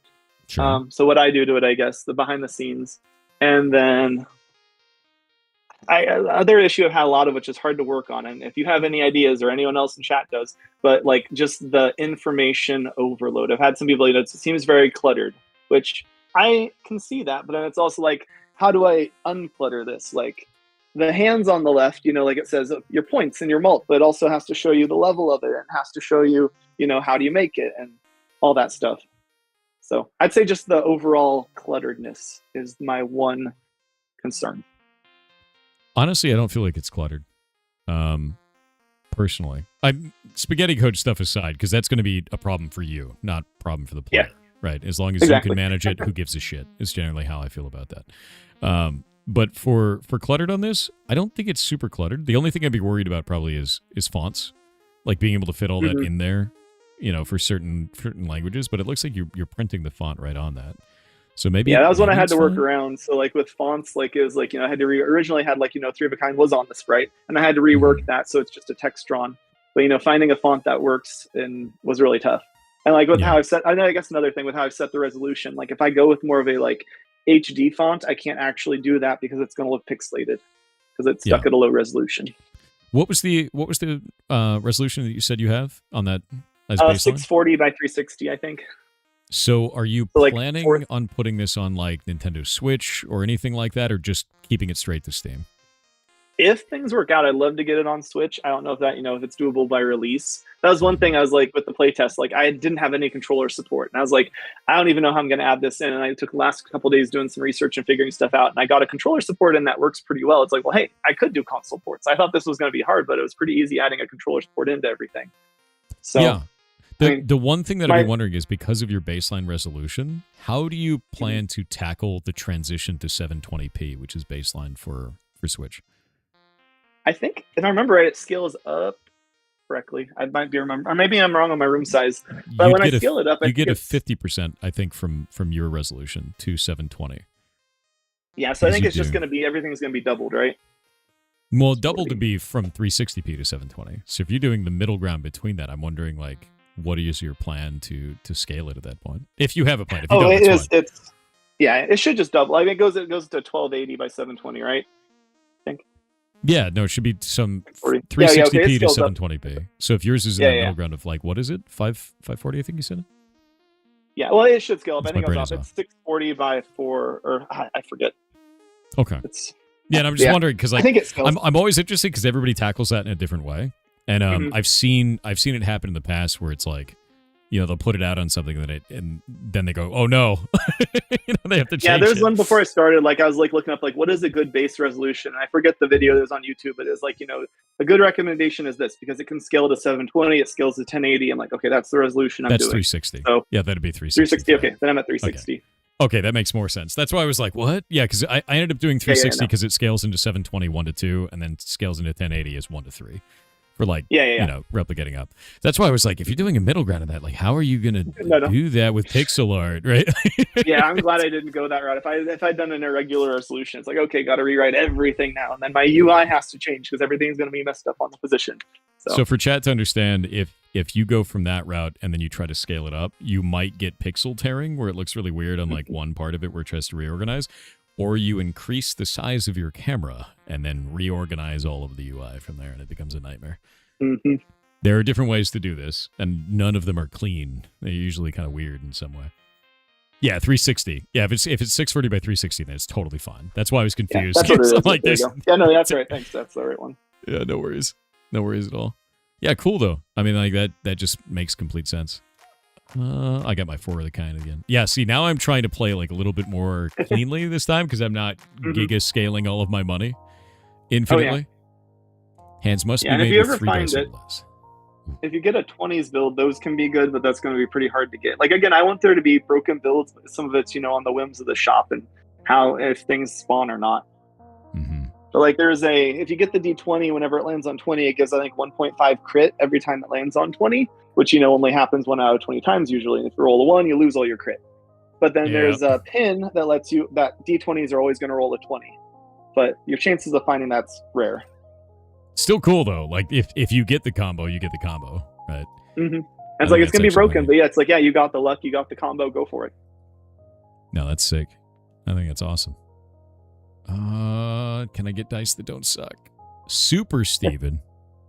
That's massive. Nope, all my dice suck. Hopefully, I can not screw this up because I can only get sets of 5 this time. Based on the boss. For full evens, yeah. Yep, hands must be size 5. It's 1 more 6. There we go. Okay. And now we can do cast Easy. and then full evens on the next one. I don't know if I can win it. We'll see.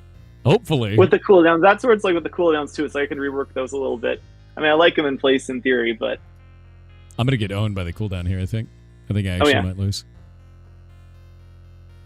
Yep, there's full evens. I'm going to roll it again until I get all my malt out of it. Yep, full evens for that. Or trash. Yeah, because the cooldown is so long. It's 4 hands. Oh, no. Yeah, I'm probably going to lose. I don't think I can win it. Because I got to get a full set and then trash it. And trash isn't going to do anything of value. I feel like building a trash build might actually be very interesting, though. Maybe I'll try to do it. I need to try it. It could be really broken. I have never really tried it. It's like I put that option in, and then I'm just like, I want to do other stuff. I've not really even tried it yet. Yeah, because there was an item that bonuses trash, so I saw that, and then I was like, oh man, maybe it doesn't suck. Oh wait, does trash put these off cooldown? No, it doesn't. It count. No, yeah, that's just for rused by the UI. Yeah. Well, hell yeah. Well, we are almost at time, but I'm wondering if you have any advice for newer developers that are just starting out, what would it be? Start small. Don't make a game that takes 2 years. And if you do, enjoy it.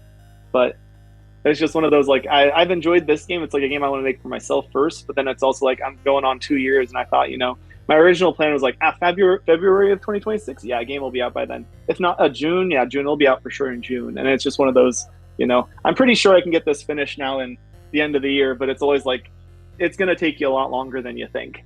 So definitely start small. I was really inspired by the, I don't know his Steam name, but like Doot, he does like Minami Lane and a bunch of games. Like he finishes them 6 months or so. His game's done, sells it for $5 or $6, and then moves on.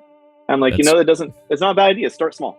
So that's like for my next game, it's like, I'm going to do a 6-month game, maybe max, turn around, and that'll be my goal for the next one. Honestly, I completely agree with you on that. I'm working a really long-term project right now because I was like, what if I made a choose your own adventure, right? Put a lot of narrative into it. And then I was like, then you get through it and you're like, man, that's a lot of writing. But now I'm at that point where I'm like, I just want to make a bunch of tiny, weird-ass games. Just like every 3 months, just make another game. Just make something weird, put it out there. Oh, yeah. I've got enough ideas. It's like I've got a list of 3 or 4. It's like, I'm going to make these games next. And it's like, well, I got to finish this one first. What engine this is made in? It's made in Game Maker, actually. It's actually quite cool.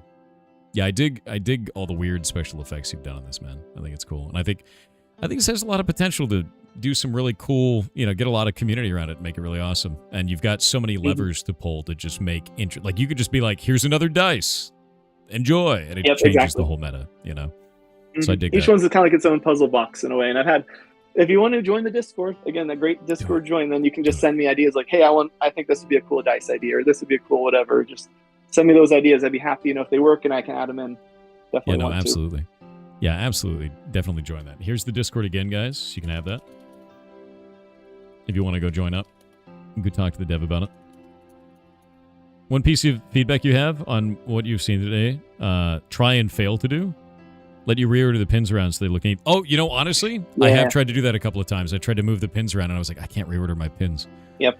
It took me like a week to do the hands, try to figure out how to reorder them. I'm like, I don't even want to worry about the pins. So, yep, probably need to add that in. You know, honestly, fair. You know, if you're struggling with it on a technical side, that's fine. You know, but it is something I tried to do. I was like, oh man, I wanted to move I'll probably add it. I'll get it on the list. Yeah, now it's on there. Now he's got to do it. No, that's cool though, man. But no, I want to thank you very much for being coming on and showing us your game. This was really cool, and I think your game is awesome. Yeah, it was awesome having you play it. Really appreciate it. Yeah, no, absolutely. I'm looking forward to having it come out as well. So, chat, go wishlist it. Do it. If you're in any way interested in this game at all, go and wishlist the game. Here's the link. It's in the pinned comment right there as well. Wishlisting a game is free. And if you do this, it will help Steam to realize, hey, wait, maybe we should pay attention to this, and they will push it to more users. So please do so. It is the best thing you can do for an indie dev entirely.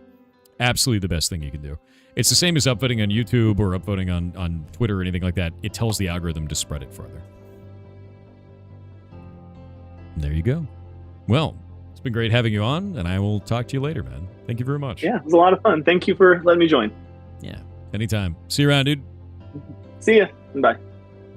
Dude, this game is cool. This game is really cool, and I'm excited to see it come out. That's rad. And I think it's always funny. You know, you have a dev come on and he's like, I don't really know how to program. I don't know how to do any of this stuff. Here it is. And the game works great. And it's totally fine. And he's sitting there being like, the back end is spaghetti. Doesn't know how to resort, you know, like the pins on the screen. He has to go find a way to do it. And it's like, none of that shit matters. It really doesn't. You know, you have a playable game on your side. You think it's quite fun. That's all that matters for you, you know. On the player's side, the only thing that you care about is that the game is playable and fun. Balatro is a mess of if-else statements. I believe Balatro is done in Lua, right? Remember right? Isn't it done in Lua? Pretty sure it is. Lua and Love 2D, yeah. In terms of like resorting arrays in GameMaker, if you use a DS list, you can do a shuffle, which is a built-in function, automatically. And then you don't have to do any custom anything. You just go boop, and it just goes off and does that. I have to do that for I actually use DS lists for minigames for Heartbound on the combat system. So to shuffle the minigame to make sure that it's like in a different order every time, so you don't know which minigame is coming up next, I just do that. And then I don't have to build like an array resort function because it's just a DS list and you're done. Easy peasy implementation. There we go. All right, cool. We're going to switch stuff back over. I'm going for that. You pray to the machine god for the code to work? Yeah, dude. 100%. And boop. And we'll go back down here. I was just putting my gems away on old school RuneScape. Get the game back up here. Get the audio going. Honestly, man, that's a really cool game, though. And we'll turn this back on here. That's a bit weird. Is that not working? There we go. Now it's working. Hell yeah. Heading to bed. Stayed up way too late. Dude, totally fair. Honestly. Let me see how many points I got. Oh, I managed to get 3 attack during that whole thing. 3 attack over 2 hours ain't bad.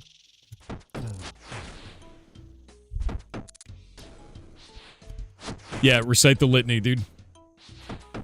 A fruitful cogitation in some dialect of binaric.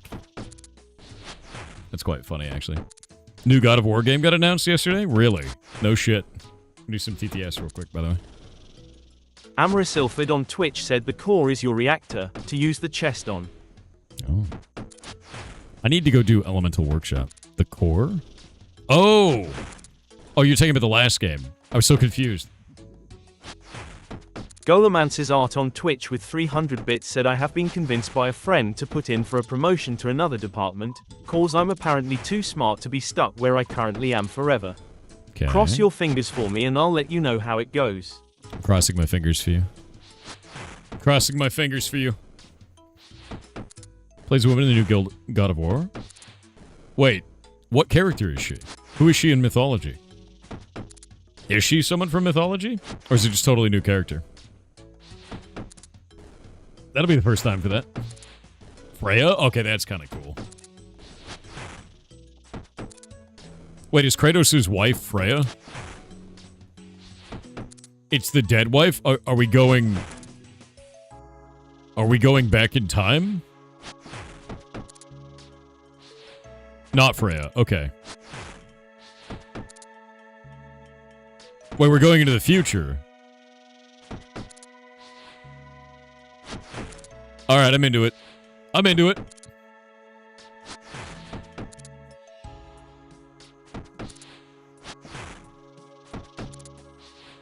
We're going to the Death Realm? That's kind of sick. Are they going to rename it Goddess of War? No. It starts with her death. Oh, so it's like an escape from hell kind of a thing. I'm kind of into that. Let's see if that works. Paralleled time. It looked really good, to be honest. Did it? Yeah, going to God Hell. Alright, ads. We got ads.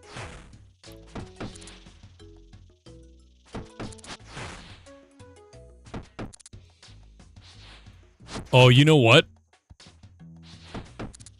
If they do parallel time, that means that they can do the funniest thing, which is as Kratos kills the god, like kills gods, right? They could go in and then his wife has to kill them in hell. You could literally do like a God of War greatest hits, man. You really could. I'd be super down.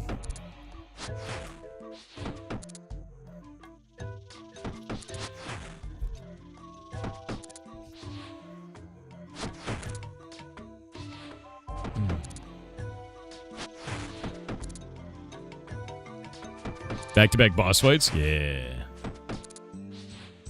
Deborah Ann Wall is the voice actress? Yeah, they could do a boss splits kind of a thing. I don't know. I think that sounds cool, man. There's a gelatinous cube with a Chinese myth sword. What's the sword? Fully expect there to be a boss rush of entire Greek pantheon, please. Wife is fighting the Egyptian god, so they're fighting, she'll be fighting Anubis then, yeah? In that case? Who's got a death, right? I wonder if they'll do minor Egyptian gods. Oh, Sekhmet! Okay, that's cool. Did your SN operator arrive by now? No. I'm very unhappy about it, to be honest with you.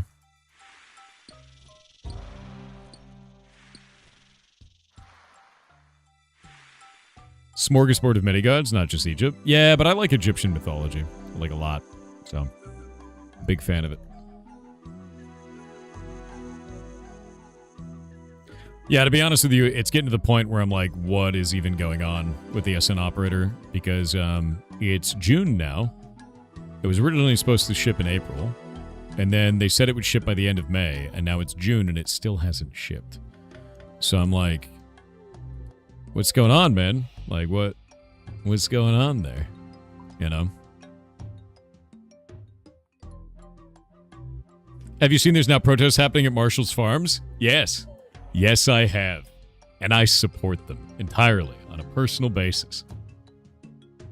Thank God someone is doing that. I would be out there if I could be. Let me tell you. Anything prompt that? They're fighting for... They're basically fighting for the same things that I bitch about all the time. Which is that Marshall's Farms doesn't care about the genetic lineage of the ferrets, of the animals in their care. And because of their practice of inbreeding and bad genetic management, these animals suffer from massive increases in cancer and die young because of it. It's why we have such a high incidence of insulinoma. Adrenal disease is a direct cause of them neutering and spaying too young. And on top of that, we also have other problems like really crazy aggressive cancer, and then also issues with things like DIM. DIM doesn't happen in any of the ferrets outside of Marshall's Farms. But eugenics is bad. You know what's worse? Creating a pug because you think it looks cute, so it dies with bad respiratory issues. That's what's bad. Yeah. How about we don't do that? How about we stop doing that, you know? Leave it a wolf. Leave it alone. Yeah. Is Marshall's Farms a breeder? A federally funded breeder. They provide all the laboratory animals for the United States, and they provide all of the ferrets for any pet store you've ever seen in the United States, Japan, and other parts of the world. Any ferret that you buy in any store is likely going to be a Marshall's Farms ferret. It's the only time you don't get a Marshall's Farm is when you go with a private breeder. Every store you've ever seen is that. Yeah. And they are... To give you an example of why this is a big deal, is ferrets from Marshall's Farms live 5 to 7 years. Ferrets in Europe live 8 to 10, sometimes up to 15. That is the problem. Marshall's Farms reduces the lifespan of the animal by half or more because of bad breeding practices. They're just producing suffering, and it's not necessary. It's a horrible, horrible thing to watch. And I run a rescue for these animals, and we get to clean up the mistakes that they make every day by trying to help these animals to survive longer. And it's just not necessary. And you have no idea how much it pisses me off, because I get to see the downstream effects of their shitty management daily, man, like every single day. So I'm glad people are out there protesting them, and I hope that those protests do something. I've noticed that local politicians have started paying attention to that. I know who those local politicians are now, and I was planning on writing an email and reaching out to them this week, actually, and lending my support to that and letting them know what we do, because it's a huge deal, and finally someone's doing something, because the only way you can fight Marshall's Farms is this. It's a big politics thing. It sucks. I hate dealing with that, but the only way you can do it is this, because they are federally funded as the primary producers of laboratory animals in the United States. Like, what are you going to do about it? You got to fight the federal government at that point. You got to get them to cut funding, because of the business practices that they have are creating this suffering for profit. That's sad, and it can be prevented. Yeah, 100%. It can absolutely be prevented, and they're choosing not to because there's no one telling them they have to. So hopefully something changes. Something, anything, to be real with you. Boop. All right, we're going to grab this, throw that in there. And I think I need... What do I need? This.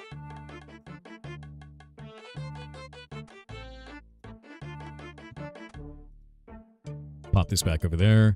I don't think there's anything I really need. I mean, I guess I could take the legs. What am I sitting at? 3 kilograms? That's fine. And then we can do... Oh, where's my cloak? I need the cloak. The cool cloak. There it is. And then we can go into this, and then teleport to the monastery. Yeah, but no, it's just something that kind of, like, pisses me off more than you know. And I could talk about it for ages, man. I could bitch up and down the street about that for 10,000 years, And maybe somebody should. And, I'm glad to be the one to do it. I'm not really happy with being a political activist on stuff. But at least this one I know it'd make a difference for me to say something. Let's see.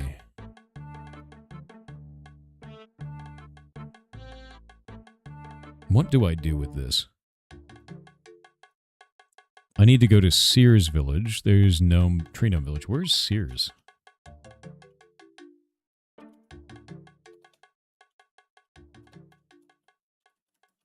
Where is that? Oh, it's right up here. Okay, there we go.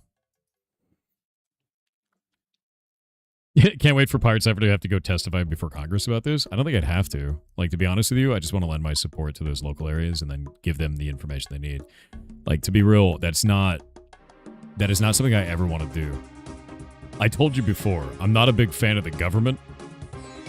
I don't want to be in that room. Like... I don't want to be in a room with a whole bunch of old men that don't know how the internet works, man. Like, I just don't. That ain't me.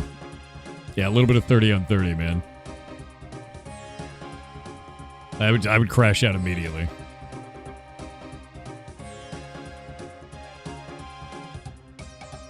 Kit Boga did all that to fight scammers. Never say never. Honestly, fair. Honestly, fair. But for me, it just pisses me off because we get to deal with the suffering of this, And I know it's preventable. I know it's not necessary, and I know it's done for profit. And that's just It's just awful, man.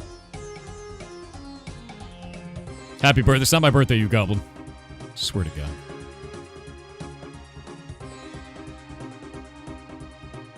Did I see a new hire on the Ferret stream earlier today? No, that was Shay. Shay dyed her hair. That's very funny. Oh, that's really funny, actually.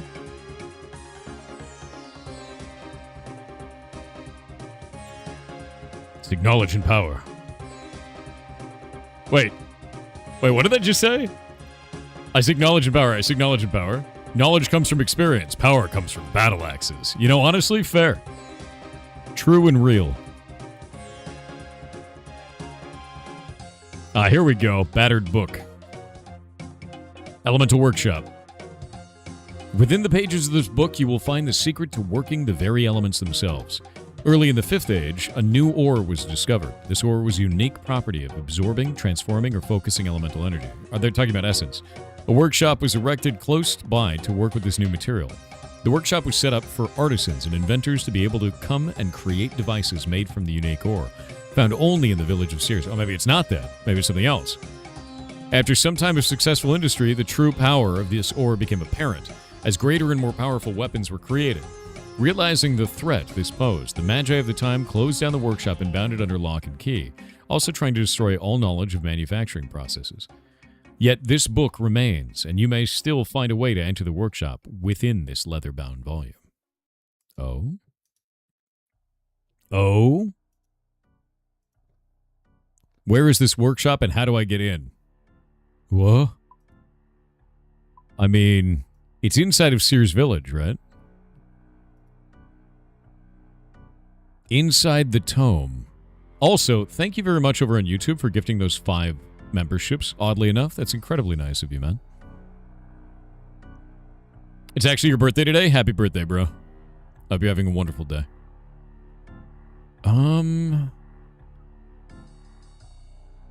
Bank, Maple Tree, mining site. Let's read this again. Find the secret to working the very elements themselves.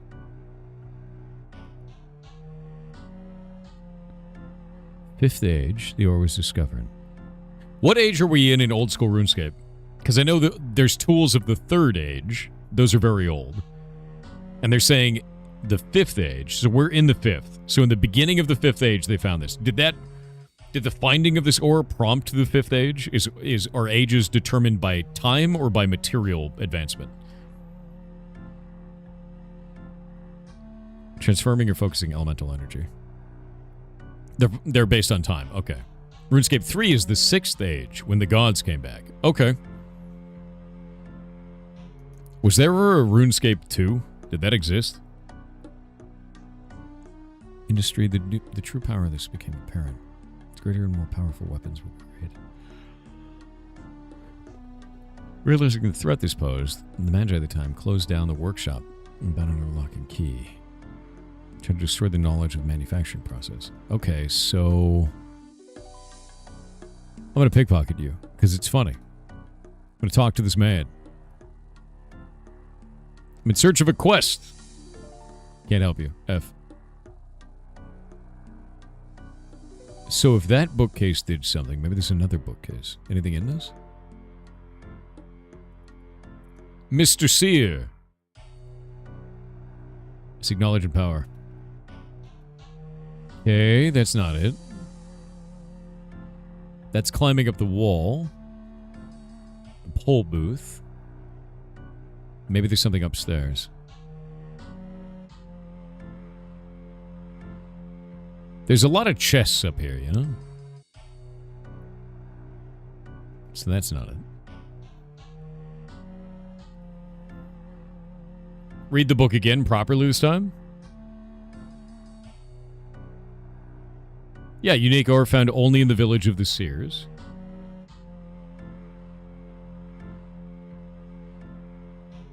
A new ore was discovered. I don't know what I'm looking for just yet.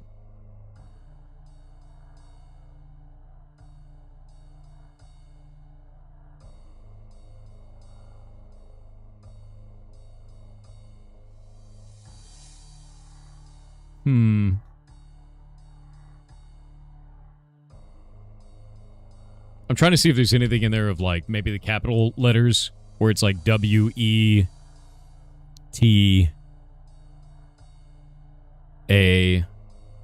Yeah, you know, something like that.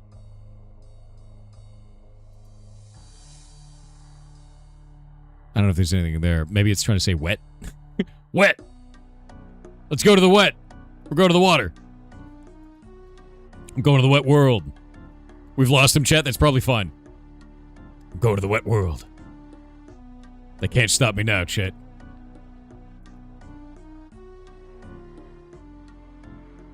I'm at the wet world now. Into the lake. Yeah, go to the lake, exactly. Maybe not. Hold up. So they sealed this away. There's a fairy ring up there, log balancing here, music cape. There's a farming patch there. They tried to seal this, though. Which means there's got to be a way to dig in somehow. Maybe a shovel? Maybe in the sewers. There doesn't seem to be like any downward area. Maybe it's in the Camelot Castle. Oh.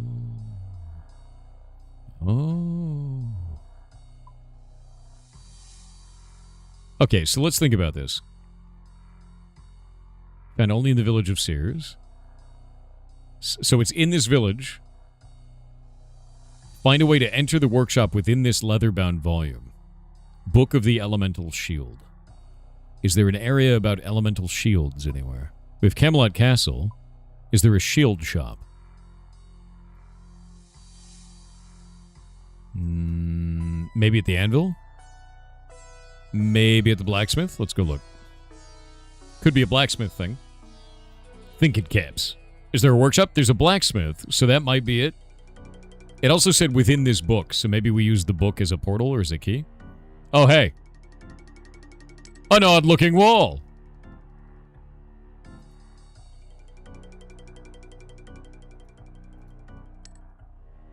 You can't unlock the door. Oh, I can't unlock it. No way to open it? I want to use the book to open the wall. There's got to be a way to interact with something. No, stop that. Stop that at once. Nobody told you to go over there. I'm going to open these. Can you smash the window? That's what I'm wondering. There's got to be a way, dude. There's got to be a way. Wait. Examine. No, that's not it. Use. Maybe I could burn the book. Because it's probably... Maybe it's in the binding. Yeah, because it says, like, within this book. Realizing the threat this posed, the Magi of the time closed down the workshop and bound it under lock and key. Also trying to destroy all knowledge of the manufacturing process. Yet, this book remains, and you may still find a way to enter the workshop within this leather-bound volume. So, like, maybe the book itself is the key. Is there a shelf somewhere? Do we put it on a shelf? Oh, there's anvils. It's a cracked wall, too. Small hole in the wall. There's got to be a key. We got to be able to put the key in there somewhere. Hold up. Can I put the book in the fireplace? I wish to burn it. The key is within it. I know this now. Maybe. Into the fire. You can't cook that. No! I'm unable to cook that. There must be another way. There must be another way. Maybe I can put it on this shelf. Hold up. Use. Hey, man. Nothing interesting. Oh, wait. I will use it on the seer. Look at this book. Nothing interesting happens. How dare you? Too many cooks. Maybe we will use it on this anvil. Nothing interesting. Shit. Blacksmith tools? Examine blacksmith tools. Various implements for working with metal. No? No? There's got to be another way, huh? I know it's got to be in there. Would you like a small indirect tip? I feel like whatever you're going to say is going to be the whole enchilada. Right? I feel like it's going to be that. The sequestrant will say anything? Let's look. Where is this workshop and how do I get in? Okay, there's the workshop. Probably. Because it's under this place. It was sealed up. It's under lock and key. The book probably contains the key. Like, physically. You know? It's probably a physical key. I thought maybe if we burned it, it would come out of the binding, right? Because that just makes sense. But then it's like, you can't cook that. You can't cook that. Yeah. Oh, maybe there's another way. What if I use a tinderbox from the bank? Maybe I do it that way. You can only give absurdly wrong hints. Those are my favorite. Half of chat lies. The other half of chat doesn't actually know. This is what we know now. Maybe I can cook it this way. Use the tinderbox. You don't want to damage the book. I don't want to damage the book. I don't want to damage the book.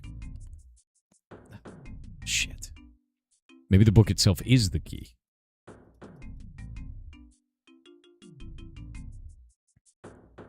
It says wet. W-E-T in capitals down the left side. I'm going to make it wet. Into the lake with you. Can I throw it in the lake? Damn it. Okay, that's not going to be it. Oh, maybe a bucket of water. Bucket of water. Do we have a water source? Where's a water source? There's got to be a water source here somewhere. It's right over there. Yeah, there we go.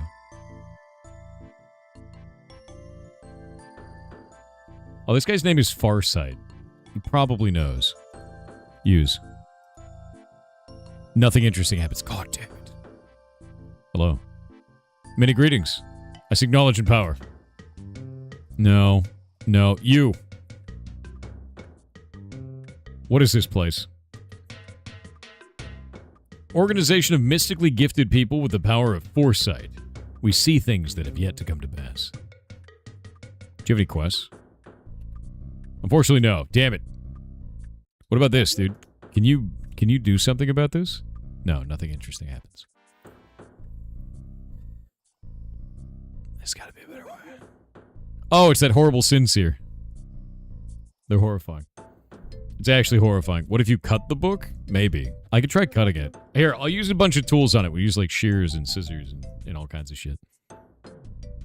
Yeah, the sincere is terrifying. I don't like them.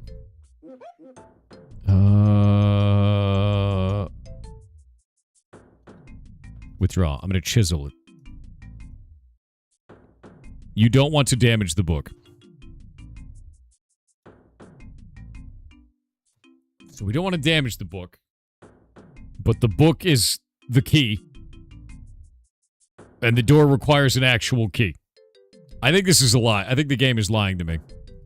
Shears. You're full of shit. I think I do want to damage the book. You don't know me. Trell. What about a knife? I don't have a knife. Oh, I don't have a knife. I need a knife. No hammer. I need a knife. The pick? The lock pick? That's kind of a weird shot. Let's try it. Nope. What if I use the lockpick on that door, though? Yeah, I do. I assure you, I want to damage the book. Badly. Badly. Oh, you meant a mining pick? You want me to use a mining pick on the book? Oh, that was weird. Hold up. It changed my equipped item. Huh. You don't want to damage the book. Ooh, there's gotta be a way. There's gotta be a way. What is that? Clue scroll medium. Oh. Hold up. That over here, actually.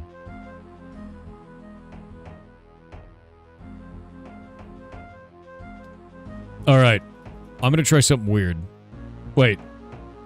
I could try a knife.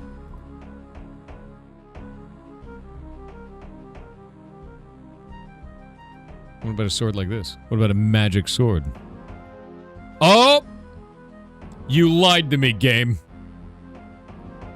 A sword totally works. There was a key in it. And I damaged the book. You lied. I don't want to damage the book, my ass. You big bitch. Should have let me burn the damn thing. I needed slash damage? Is that what it was? So a knife would have worked? Oh, that's so obnoxious. That's funny, though. How'd you figure that out? It said the key was in the book. You cut it open, right? I tried to burn it. I tried to soak it. And then it was like, well, cut it open somehow. I tried shears. The knife was my next choice, but I already had a sword, so. Now explore this area thoroughly to find out what forgotten secrets it contains. Okay. What's it? Oh, there's elementals in here? What do those guys have? Hold up. To the wiki! It's loading. They drop a staff of fire and nothing. I love nothing. Alright. I'm within this strange place. Water elementals and fire elementals. Okay. Let's go look at the quest. Air elementals, bet there's earth ones and the other ones. There's obviously lots to do here. Thanks. Thank you, quest log. You're the best. Definitely useful to me. Fantastic. There we go. I put the book down here. Put the key over here. Yes. A death rune, you say. Achievement diary, task, stage 1. Wait, there's a diary here? Okay. Oh, fix the bellows. Wait. Okay, we got stuff to fix. Need a piece of leather, some thread, and a needle. Okay, let's start writing these down. Thread, leather, needle.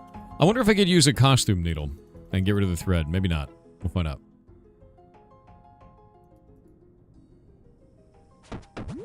I tried to use a chisel, which is funny. The chisel didn't work. But I guess that's not sharp, right? Vial of water. Weird. Turn water controls.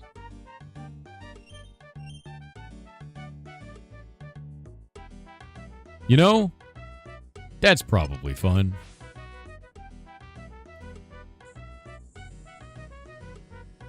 Huh.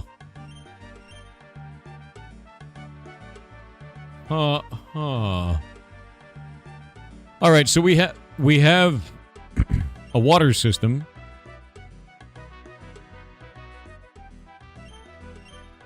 We either go left or right. Not both. Alright, weird. The sharpest item in the game is the gnome chin. Honestly, you're not even wrong, man. Mine elemental rock. I need my pickaxe. God damn it. God damn it. Okay, we got earth elementals. Hit him with a brick! Oh, I have crush attacks. This should actually make quick work of these guys. Squished. A death rune. And a rock. I'm really glad I picked up a rock. Untradeable drop. Rock. Okay. I don't know why I picked up a rock, but I did. Wait, what's going on? There we go. You know, I feel like sometimes you just gotta do that. Yeah, a little bit of rock and stone.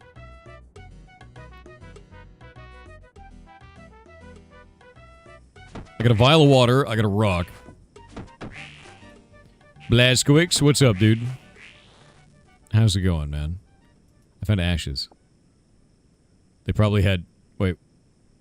I didn't know what you said. You just said until next time. I got ashes, a rock, water. There was no wind item, yeah? The easy task in the Kendaran. Let me go look at that. Why did they raid Santa's workshop? They had probable claws. God damn it, dude. You're a monster. Weird shield, by the way. It's missing a texture, it seems. Looks weird as shit. Bye. Is there anything to fix on this side? Looks like maybe no.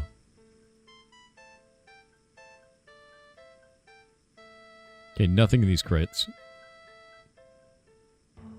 Oh, interesting. Sometimes it actually has something inside of it. You don't find anything interesting?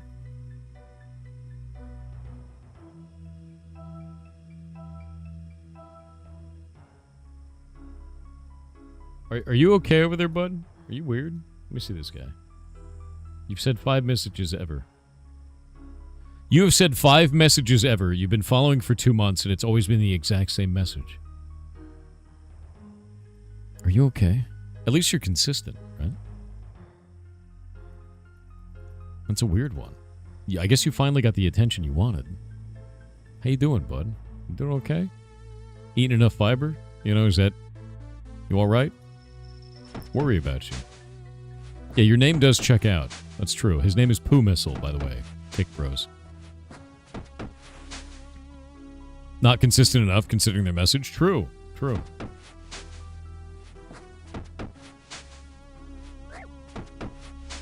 Alright. I need to go get a piece of leather, thread, and a needle. Could I bother any of you to bring me a leather? Because I don't have any in my bank. I'm a fool. Ever thought of going hardcore Iron Man? I play an Iron Man, but I don't play a hardcore one. I don't know enough about this game to play hardcore quite yet. Eventually, yes. Check the boxes. Do they actually have them in the boxes? If that's the case, that's helpful. I can just do that.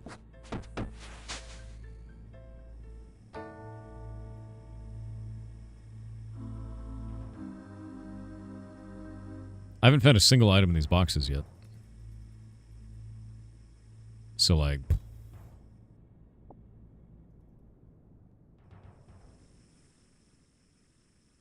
You might have memory issues? Could be.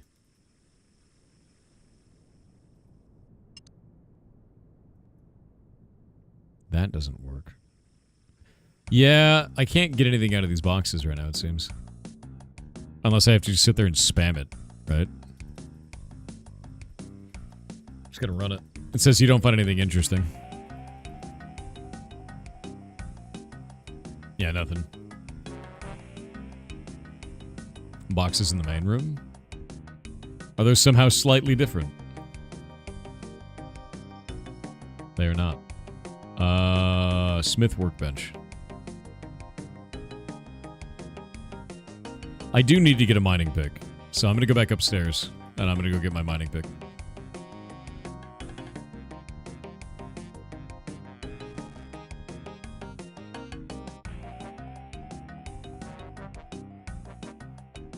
We'll grab that and go from there.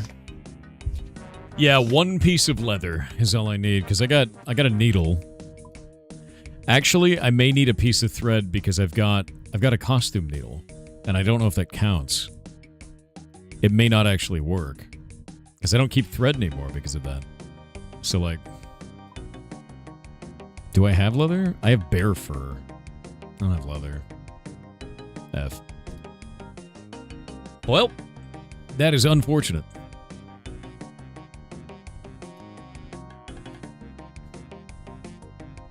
You're downstairs with leather and thread? Thank you. Do you have a needle? Because I only have the costume needle.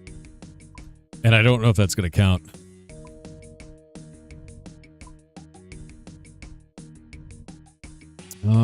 Let's see here. I need my mining pick. There we go. Alright, mining pick obtained. Hello, Normal P. Great name, by the way. Proud of you. Hey, man. What's up?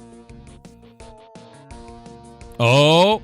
I don't need all of it, but I guess it's fun. Thank you. I'm gonna see if the thing works. Thank you very much for bringing that by. That's very nice of you, man. Oh, wait. I gotta get the leather out of the note. It's in a note! Leather. We'll see if this needle works. The costume needle. Which, by the way, the costume needle is amazing. It's in another book? Oh, no.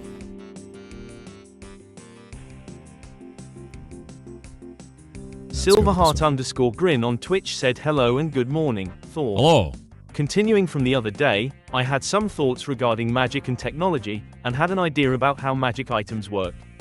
Embedded gems act as a mana reservoir. That mana travels along precious metal filigree to act as circuitry, and is activated by engraved runes to create a magical effect. I dig that. My question is, do you think it would make more sense for runes to act as logic gates, or as command code syntax? Any insight would be helpful. I kind of like both. Like, one of the things I really like about steampunk is using elementals as power sources that are opposed to each other. Like, you can do steam power by having a fire elemental and a water elemental, right? There's supposed to be a bit of sentience there in some way. And I think that's quite fun that way. Makes it more interesting. So I don't know. I would play around with both. See if you can build it out. Do something neat with it. Okay, so we've got the bellows fixed. We can turn the handle, dump the water. The flow gates are resetting. The water goes all the way over here, and then we can pump it through the bellows, I guess. We'll pump the bellows on that side.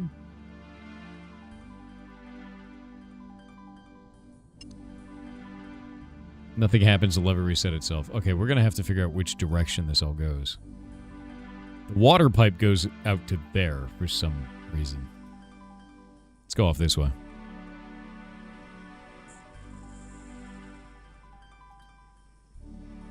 Looks like there's nothing over here.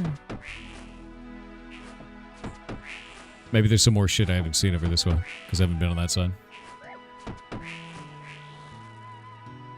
W Pirate Software, been here since the beginning. What's up, dude? Hope you're having a good day. You just realized something really dumb? Hell yeah.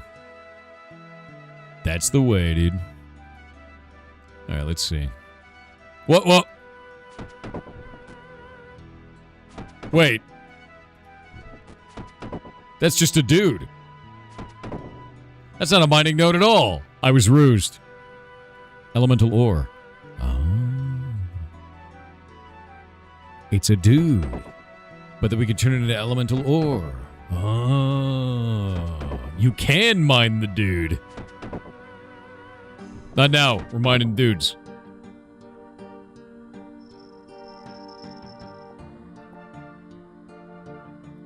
Took another rock. Alright, I've got elemental ore now. Where can we take that elemental ore? We're gonna have to cook it, right? Maybe in the bellows?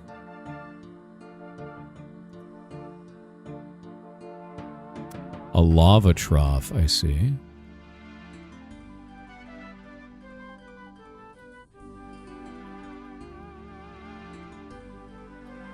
Examines machinery, unpowered machinery. Is that a... There's like a furnace over that way, so the bellows going this way is going to have to do it. That's going to be a water-powered bellows. Here we go. There's this furnace here. Put in the furnace. Furnace is cold and useless for anything. F. Are there any switches over on this side? We need the bellows to activate it somehow.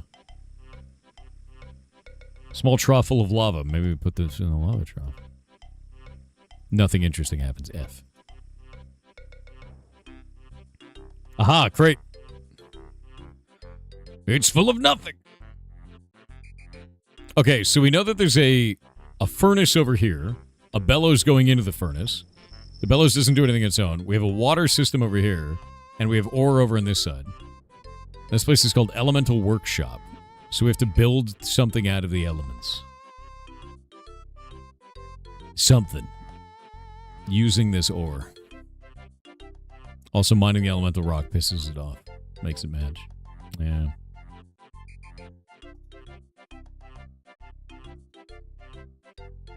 You played Fortnite in 20... And you got 2 victory royales in 2019? I'm so sorry that you played Fortnite. That must be very distressing. Let's kill this thing. Is there anything down on this side?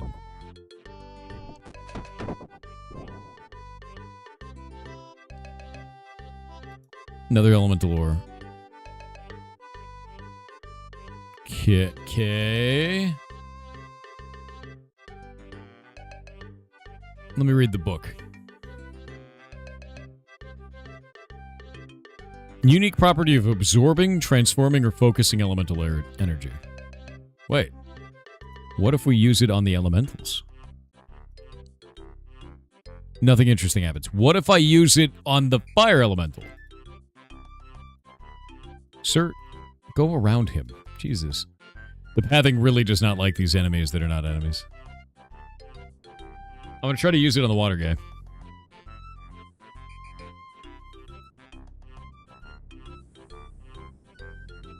Nope. Nothing there. What if we just stop everything? The sound of the flow gates resetting. I have so many questions about this.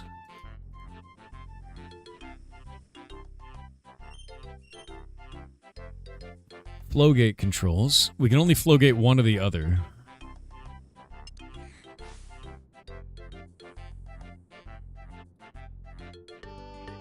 It spins.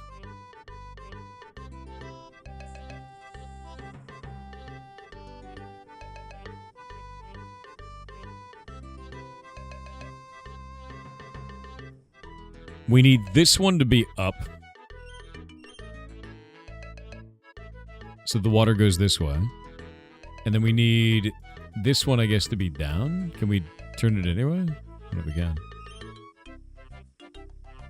There we go. Let's try both of them being on. There we go. All right. That was weird because I tried doing the left one and the right one. It didn't let me do it. You have to do right and then left. All right. It's spinning. We have power. Let's get the bellows going. The bellows are running. Powered by the water machine. The furnace will be hot now. Put the weird elemental ore in the furnace. It's cold and useless. Shit. Why? Well, it should be working, right? The bellows is going. Wait. Shit. I put my tinderbox. I put my tinderbox back in the bank. I'll be right back. Fool that I am! I need a tinderbox, I need wood. Require fuel. Tinderbox and wood, my dudes.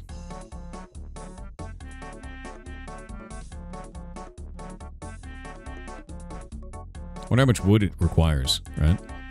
Tinderbox. Wood. Lots of all the logs. Every log I have. Yeah, I'm blowing on this ore. Why doesn't it melt? Ridiculous. Honestly, dude, if this doesn't work, I'm going to be very sad. Put the wood in the machine. I'm going to crawl over there because I'm out of stamina.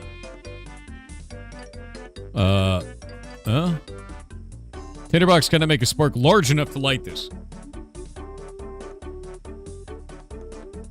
What about fire magic? Did this guy's drop fire runes? Can I put a fire rune in there? It's gonna be a fire rune, isn't it? You're right here. There's a reason you're here. Yeah, you got fire runes. Okay, hold up. Drop the ashes.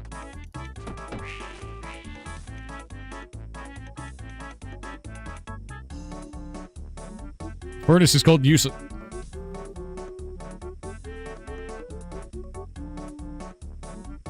Why? Why are you full of hate? What is the reason for this? Magic. Where's my firebolt? Okay. Okay. I'm gonna try and cast a fire spell on it. That's what I'm gonna do.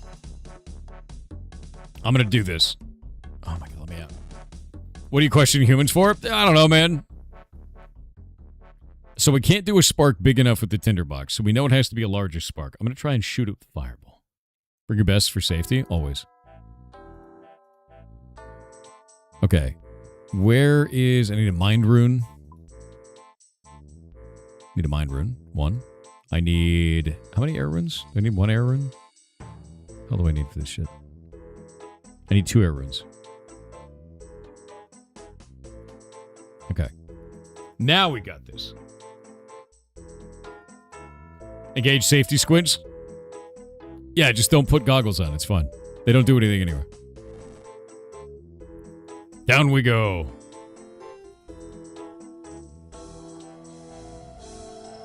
All right, let's go. Magic. Fire strike. I can't target it.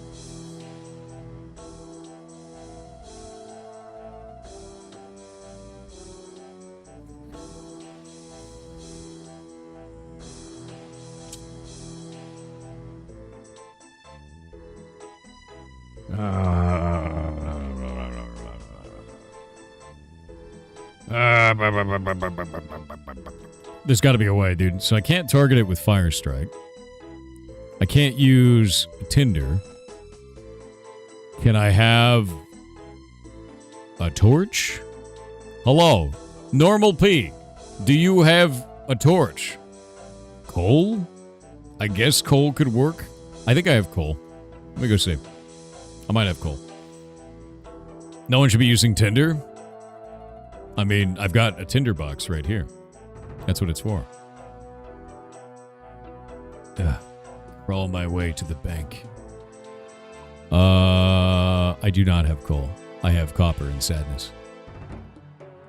You get a torch if it doesn't work? Coal might work. I have charcoal. Let me try charcoal. Charcoal might work. Maybe. Don't know yet. I have tin, I have copper, I have iron. And I have mithril.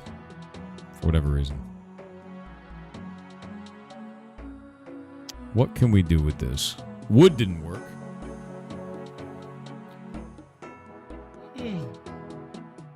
Did you swipe right or left on the furnace?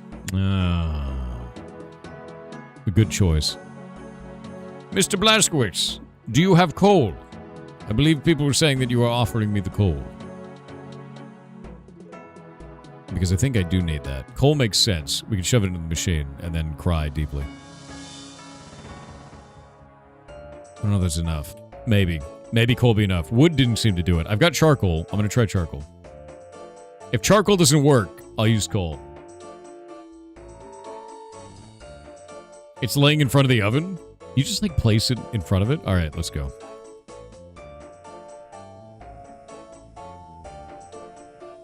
Oh, wait. You may need to, pick it up. I'm sorry to say I have a Freaky Forester moment. It has to happen. He could drop Lederhosen. Kill the pheasant that has 4 tails. Is that 4 tails? Or are there like a billion tails? That looks ridiculous, actually. Is that 4 tails? Maybe that's 4 tails. Sure, whatever. Bring him the pheasant. Thank you. I may now use the portal. I got a Lederhosen hat. Worth it. Alright. Coal. First I'm going to put charcoal in it, see if that works. The furnace is cold and useless. Coal. Furnace is cold and useless. Shit. You can just kill any pheasant and it works? Are you serious? The Freaky Forester doesn't break anything? Yeah, coal doesn't do anything. It's unhappy about it. Yeah. Maybe we could put it in something else. I mean, everything else is running. Maybe in the lava trough? That seems kind of stupid, though. Yeah, none of that works. That's not working. There's got to be a better way here. Got the elemental ore? I do. And I tried putting in there, and it says the same thing. Cold and useless for anything.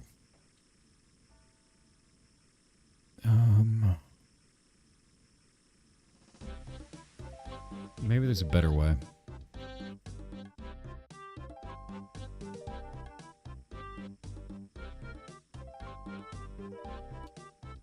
Trough full of lava. What is a furnace? Thing you put stuff in and then you heat shit up.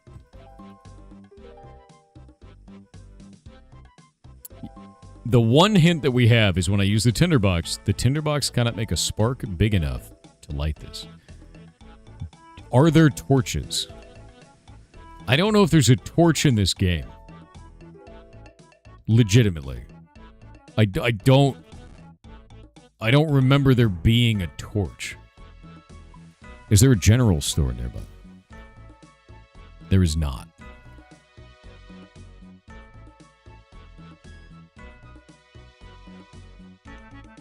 Shit. There are torches? Fire magic already tried. I got all this stuff for it. It didn't work.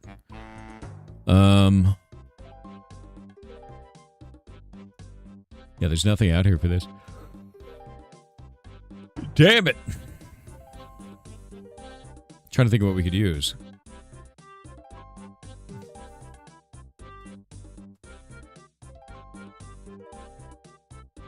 So spark not big enough. That means larger fire, and we have lava troughs. Or troughs.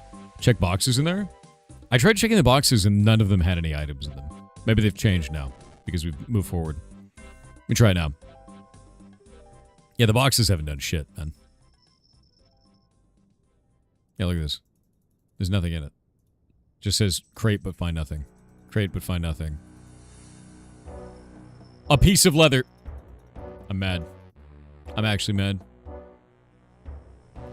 Insanely mad. Alright, I gotta check each and every box.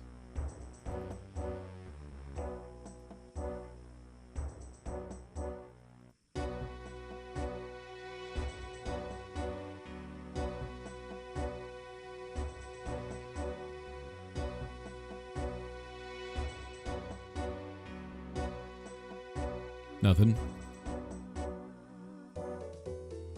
It's empty. Wait. That means somebody else found something in this and it's regenerating. What secrets do you hold, little crate? Who pulled the item from the box? Ooh. Ooh. Which one of you stole the item from the box? Mondiu. Blaskowicz, did you do that? I see you headbanging. Did you steal the cool thing from the crate?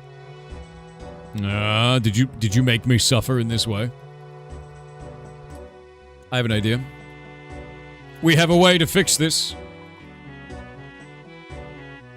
Ah. World swapping. An age-old trick to fix these problems. It's still empty, shit. Alright, well, that's not the issue.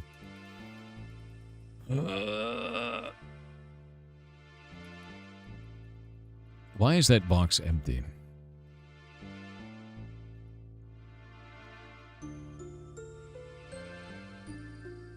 Don't like that. Okay, all my stuff is still running. There's gotta be something in this room, right? Maybe I gotta go back to the middle area, because that other item's from the middle area. Hello, Blaskowicz. Oh, this here looks interesting. What are you doing? This crate is empty. Wait, another crate. Empty. Another crate. A bowl made of stone. Too many goddamn crates. Wait, idea. Lava. It'll carry this. A bowl filled with lava. A furnace with a bowl full of lava. You empty the lava into the furnace. An elemental ore into the furnace. Again. Oh, I made elemental metal. Nice. Now what do I do with it? You need heaps of coal to smelt elemental ore. What happened to all my coal? Oh, I put it in the bank. 4 heaps of coal. Elemental metal. I see what you did there. I see why you dropped all that coal. Now I have to go get it from the bank. Because I'm an idiot. You ever think about that? Yeah. 4 coal for 1 bar. Oh, that's why I have... Oh, it's all gone. It ate it from my inventory. Wait, I didn't put it in my bag. I am but a fool! Alright, so I can make 1 elemental metal bar. I don't think I have any more coal. I don't think I need more. I'm gonna go use the metal smithing down there, but I need to get a hammer. We need me a hammer. Give. Because a normal hammer. You're not a fool, you're a wizard. No, I'm a man with 2 hammers, actually. And a lederhosen hat. Very stylish. As you can see. 5 minutes until the next video game. We think of you being an idiot often. Thank you. Aha! Why is it missing its texture in the middle? What the hell's going on here? Ability to make elemental shields. What?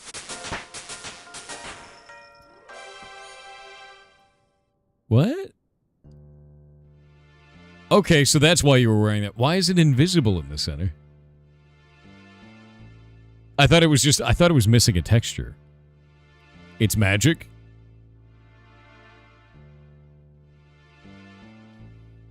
That's magic? Oh, hey, wait, that actually looked really cool. Wow. What does that do? Also, I just gained a ton of XP. That's kind of nice. It's actually really nice. Oh, yeah.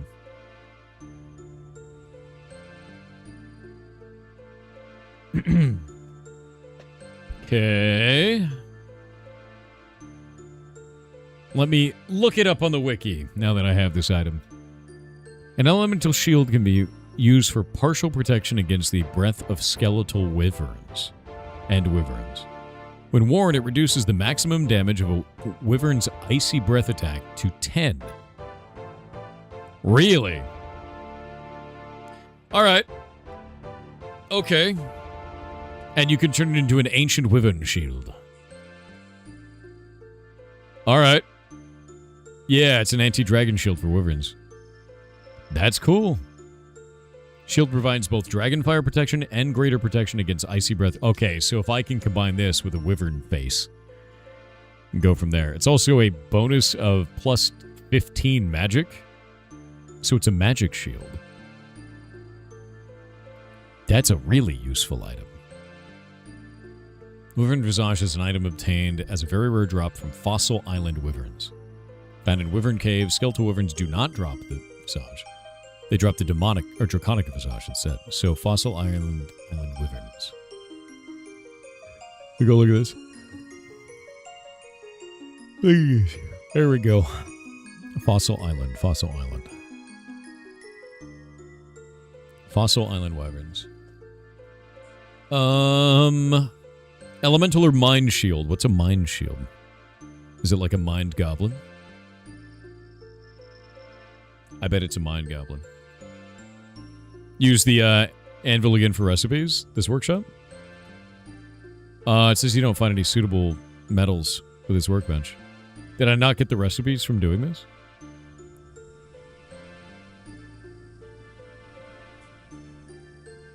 Or do I have to get more coal? Oh, I did get the recipes. All right. Do I have to build that stuff in here, or can I build it elsewhere?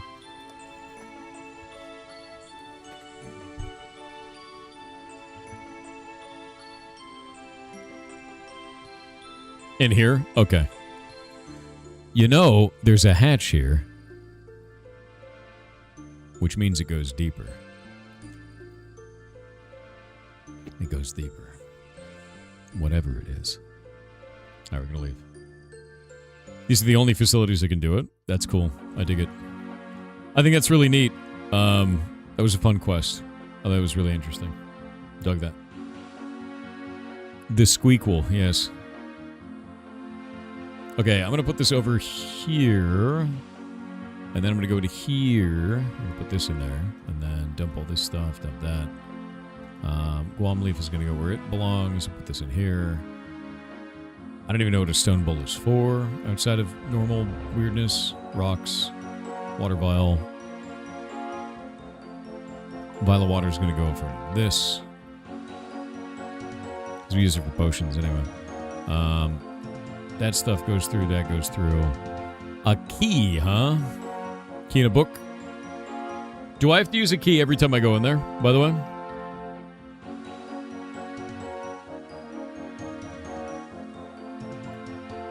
Yes? Alright.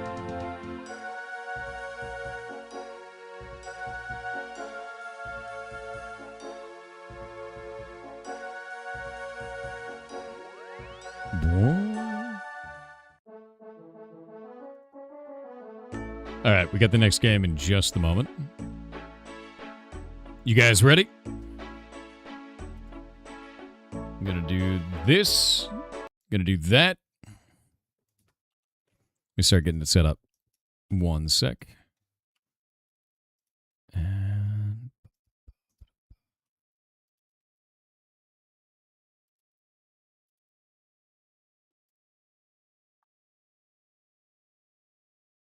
there we go.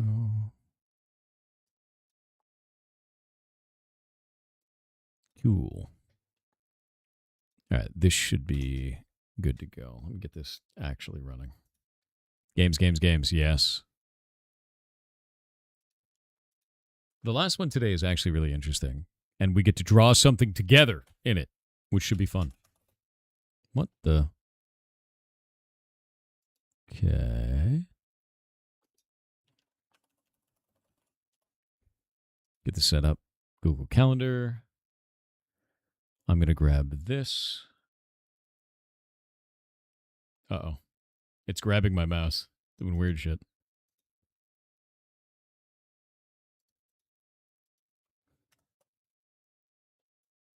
Very loud.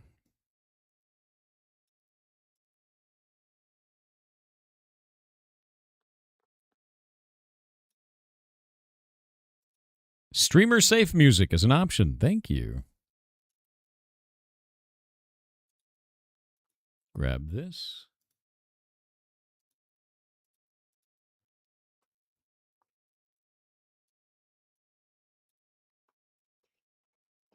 You can't hear anything? I know. I've got it on. I'm setting it up right now.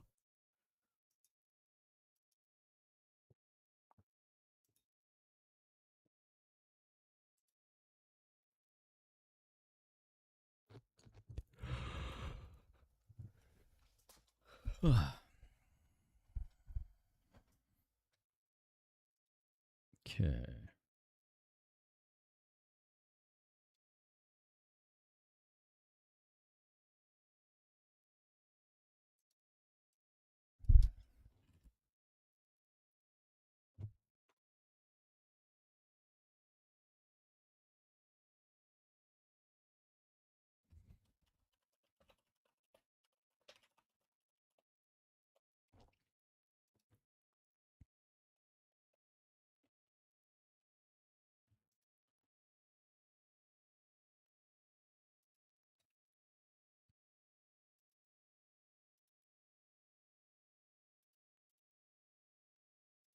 Okay, move this over to here. I'm going to close RuneScape because I am in nowhere where I can get benefit right now. Dunzo. Alrighty. Google the cover for Lion King. I know it's EXP loss. I can't do anything about it. I didn't think that quest would take that long. All that waste the EXP. I know. Okay, Indie. Did that switch everything over? It did. I think that switched everything. Can you hear the bubbling? Yeah. Yeah.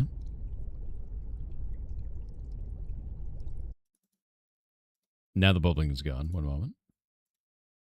See if we can get it to show up. There we go. Okay, the next game, the last game of the day for the Pirate Indie Game Show is Draw Aquarium. This game has a really interesting, unique twist. And I'm just gonna start it, and then I'll show you, because it's neat. What do we name the aquarium, Chet? What shall we name it?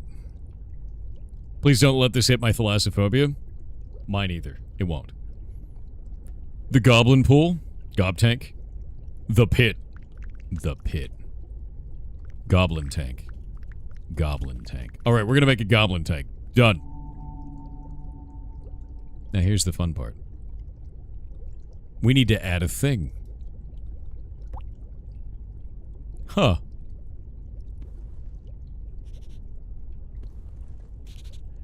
We get to draw everything in here. You can use whatever you want. You could use anything you want with brushes. You can change the opacity the way you want to, the way that it flows, all of it. You could do anything. Anything you want to. We could even do this. We're going to sample a color here. We'll sample that, and then we can be like, whoa.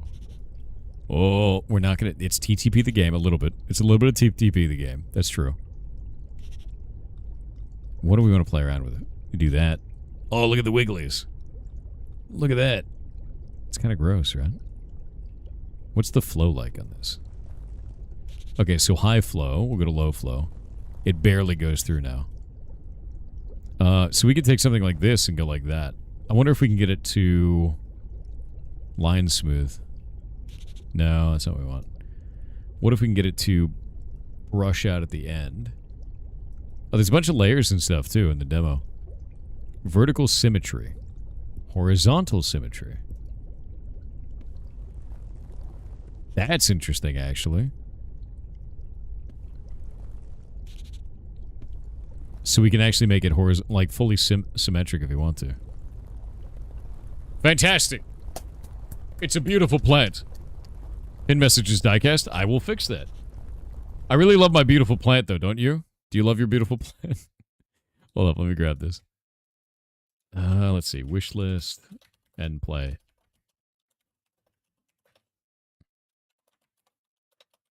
Yeah, perfection, isn't it? I think it's wonderful. We're going to pin that, and then we'll take this one. Please, please. Twitch, I swear to God. Twitch is not allowing me to do it. The platform is full of goblins. I need to fix it. Place the pin message there. Go to Twitch. Force it. And it's good. It's now forced. We're good. We're good. We're good. We're good. All right. Make it like dried seaweed. It's kind of a little bit like dried seaweed. Cancel it. Yeah, get rid of it. All right, now let's take a look at this. We're going to make a new plant. Oh, that one looks neat. I like that. I wonder if we could add some like weird stuff at the bottom, right? Let's do something like this. And maybe give it kind of like a darker color. Can we do something from behind? Can we shoot the layer? Oh, I guess we can't change layers. This is a background layer already. Oh, that's weird. Look at that. What if we do a thing where it's like larger? Change the brush size to like this. Oh, no, it only goes in front. I wanted to draw behind this, right? Maybe we can just do a totally new one. Oh, you can do a whole tree in here. Look at all these templates, actually. A sea mine. Actually, let's just take a sea mine and do that.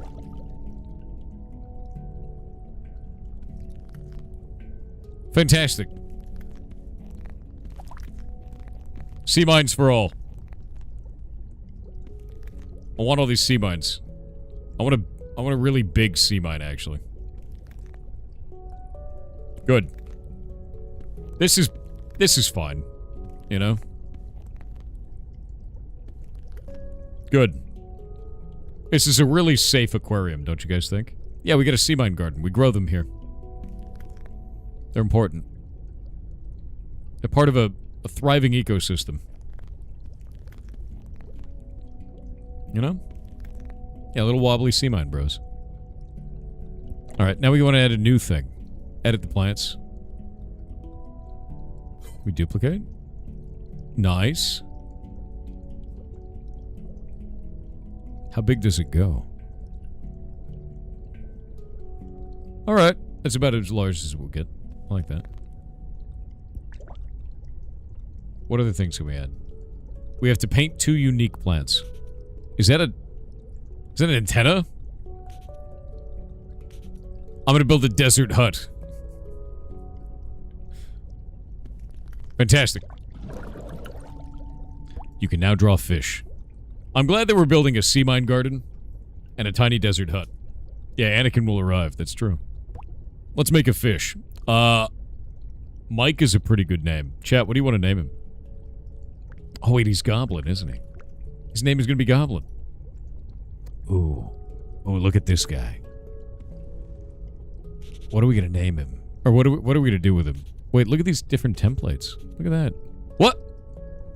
What? When did you do this? When did you snake this in? Where did you snake this in? That's really funny. That's real. He's right here. That's so good. Oh, that's so good. You so sneaky. You so sneaky. Yeah, look at him go. More of him. I need additional porkies. Let's name him Porky this time. That's so funny, dude. But you can actually draw all over these, too. You can do whatever you want. Whoop. Feed them.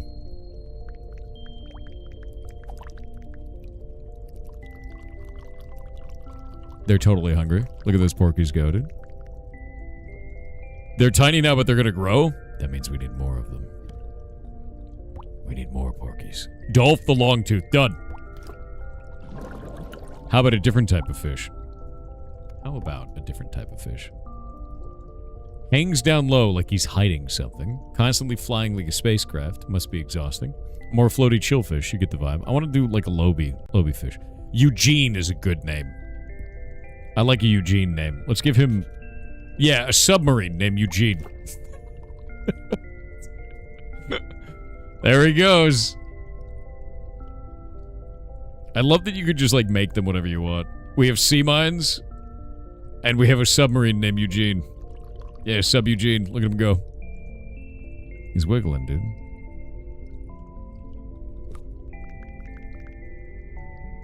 Honestly, I think the fascinating thing about this is just being able to draw your own fish, whatever you want. Scale same with Siri. Sloppy McQuickie. That's an insane name. Mike. We'll go with that one. Wave animation on and off. Oh, you can actually turn it off. Interesting. Let's do that. So there's no wave animation for that one. Remove this fish. You can have multiple aquariums. Get out of here, Eugene. Oh, oh, oh! I thought he...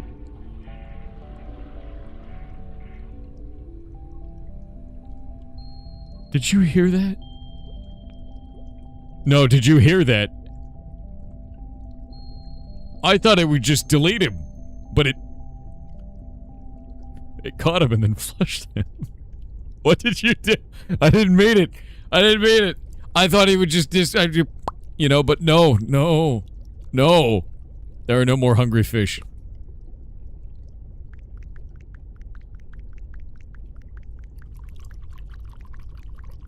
Did you not hear it? You didn't hear it, did you? I'm gonna turn this up. I'm gonna make a new fish.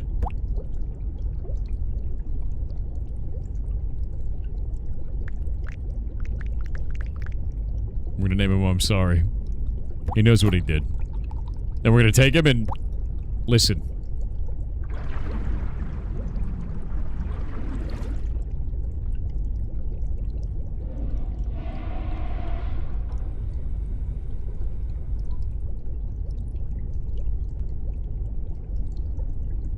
It's so brutal.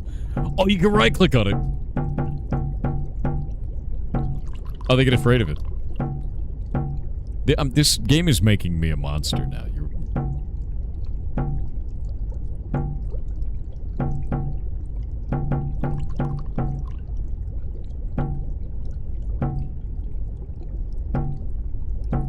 What? Don't tap the glass? What do you mean? The submarine loves it. What are you talking about? Look, if the dev didn't want me to do this, I wouldn't be able to. And I obviously can. Let me add a plant, and then we're gonna do... I love that you can import a PNG. That's quite cool. Do this. Can we make it so this doesn't wiggle? Maybe not. Maybe not. Maybe that's not able to be stopped. Maybe I'm not seeing it. Maybe I'm blind. I'm a streamer. Can we put a Thor face in there? Yes. Yes, we can. Hold up. I'm gonna do something real weird. Mr. McLobster. Done. I'm going to hide this for a moment. Don't worry about it. Don't worry about it. And then I'm going to import a PNG. Wait, what's it doing? I don't think the button works. The button may not work.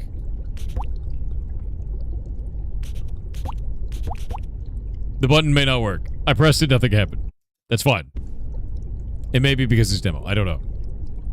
I don't know. Maybe it's not working because I've done something wrong. I have no idea. We'll ask the dev. We'll ask the dev when they're on. Could be a demo thing. Could be. I tried to click import PNG, nothing happened. I do love the porky fish, though. I have to say.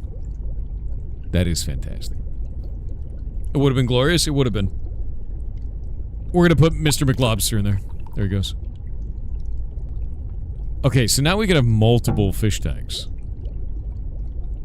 Which is very interesting. There's also other things like adding... We need to have 30 plants, 10 fish, and 2 aquariums. So we're going to go back out here. New aquarium.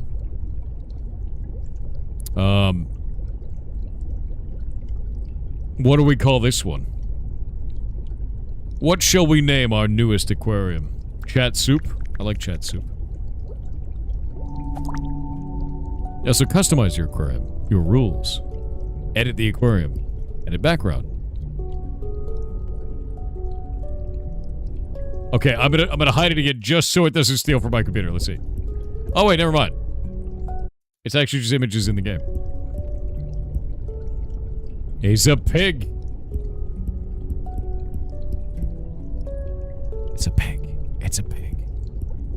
And there's just colors as well. You can do the webcam too. I'm gonna choose the pig. The pig is good.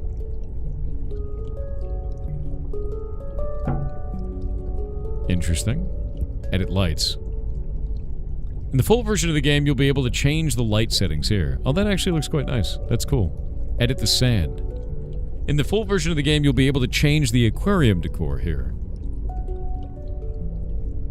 That's neat. Being able to clean it as well. We need 1 fish. Lionel. That's a good name. Another porky fish. There he goes. You can now try out the wallpaper mode. Alright, let's try it. Wait. We can set this as an actual wallpaper on the computer? Really? That's actually really interesting. Like, really interesting. Because these are my monitors. Oh. Oh. Oh god, there's so many things on my screen. I'm digging for it. I'll find you, fish. One moment. There's like 10 different things in there. They're all in the way of each other. Oh, it totally is. Hold up. Yeah, there you go. Can you guys see it? Is it showing up for you? There's no music now. It's actually just the background of my desktop. So if I do... Instead of this, if we just do desktop like this, you can actually see here. And I could just like pull stuff over the top of it. And like work on things. And I just have... It's now a desktop background. That's actually really cool. Yeah, no, that's a really interesting feature. And I don't think I've seen a game do that. It is dope, actually. Like, I had to remove all my stuff out of the way, but like, it's actually the background for my computer now. That's freaking rad, actually. And it's kind of silent and sort of chill back there and using whatever art you want to make, right? It's because you can just draw these. And then you can put them into your aquarium, and then you can set it as a background on your computer and just have it running on the side. And it's kind of nice, right? Yeah, the dev basically made a wallpaper aquarium engine with user-generated content, whatever you want to put in there. Add more fish? Yeah, we can do all kinds of stuff. All right, let me turn that off and turn it back into game. And it said that I need to do a pop-up thing in here. How do I switch this off? There was a button that it told me to do, and I missed it. Now I don't know what to do with it. I am but a fool. No, I don't want Microsoft Teams. Be gone, you cursed entity. It's in the system tray, is it? I'm looking through all my system tray options. There it is. Click to restore game. Restoring game. This can take a few seconds. There we go. That's awesome. So now we can add just a ton of weird fish. We're going to add a bunch of them. I want to add weird fish, like a lot of them. That's pretty good. I like that. We got a clownfish. Let's give him a tiny hat. He needs a small hat, Chet. Oh, wait. That's not going through. It needs to be... Why is that not working?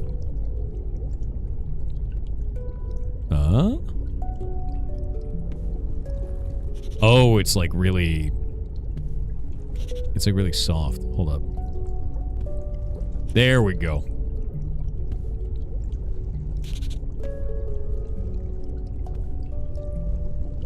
This is the way. He needs a small hat. Every good fish needs a small hat. Right, background? I can't choose the other ones. Small hat. Give me my fish. There he goes. Look at his hat. He's got a beautiful tiny hat. Beautiful tiny hat. There he goes.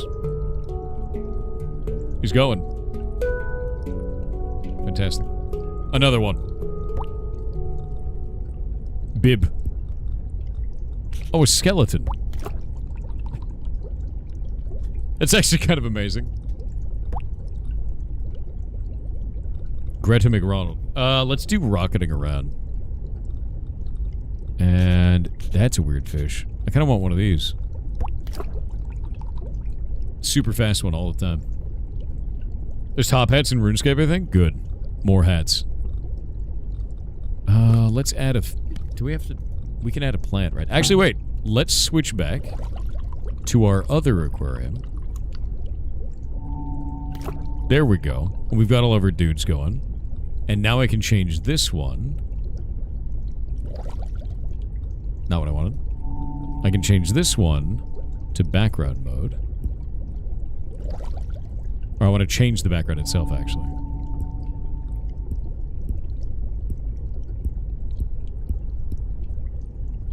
And we'll use the secret pig, which is very good. And I think we've added all the things. Oh, I need to add 3 more plants. Hold up.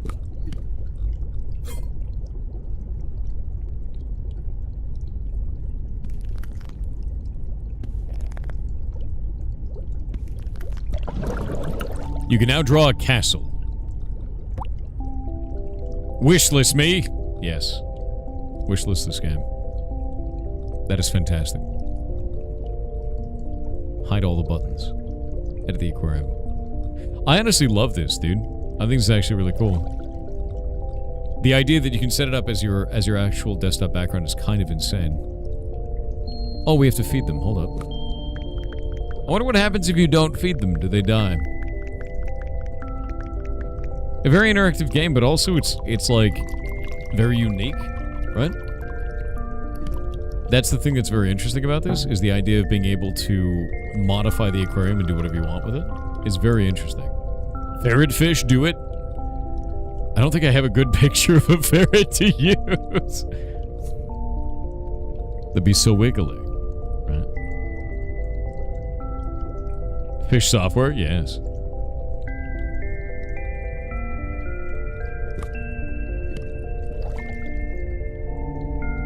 Where was the button to turn it into the desktop background? Is it this one? Wallpaper mode. There we go. Yeah, there we go. And now I'm going to set that. And I'll turn off the game, and I'll set it back to desktop mode. And there we go. And now we actually have just the desktop background.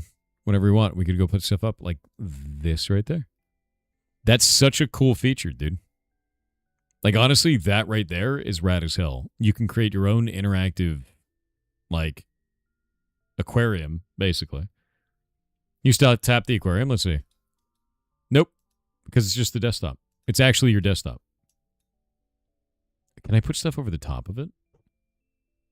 I totally can. No, that's wild. That's really cool, actually. We needed this before flat screens were invented? Yeah. Can you become a fish? I mean, sure. I don't know how to upload my own face to it. That was the problem.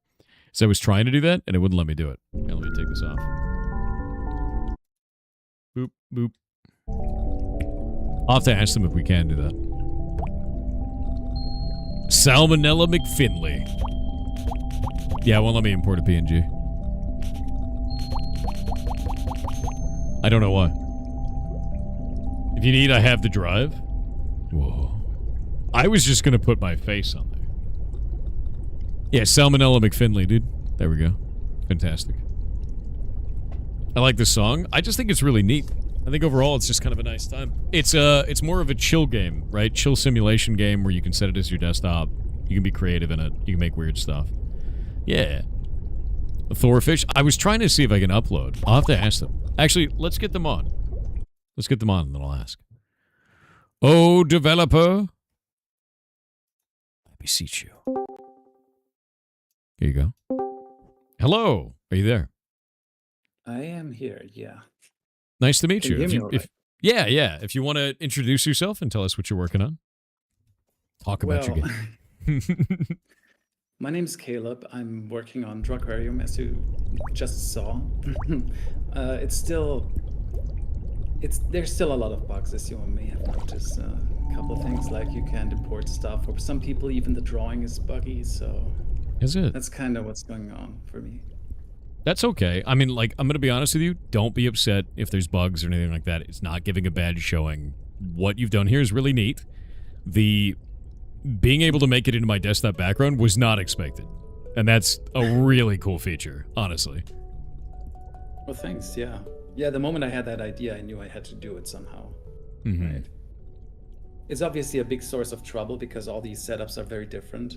And there's a lot of different issues that sort of affect each other, and there's still a long ways to go to make this work on every machine. But I'm happy it worked for you.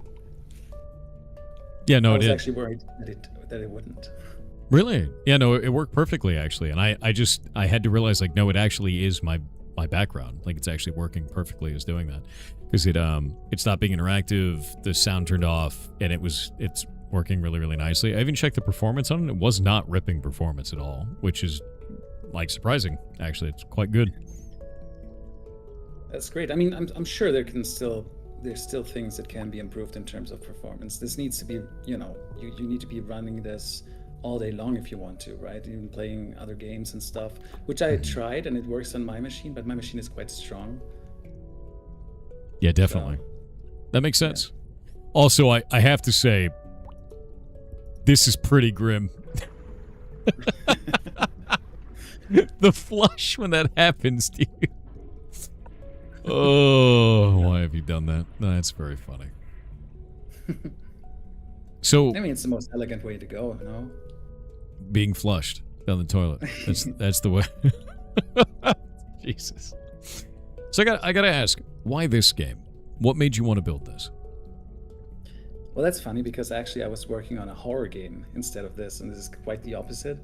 But I have 2 kids, and I was actually on a vacation, and we were sort of drawing little turtles to play by the pool. Put like a rock on the back, and then it just hit me like I could just draw a fish and spawn it into the tank, a bit like a Tamagotchi, right? And I needed a working title, and I just thought, drawing aquarium or draw aquarium, and it was like an Inception kind of moment. It just had to do it.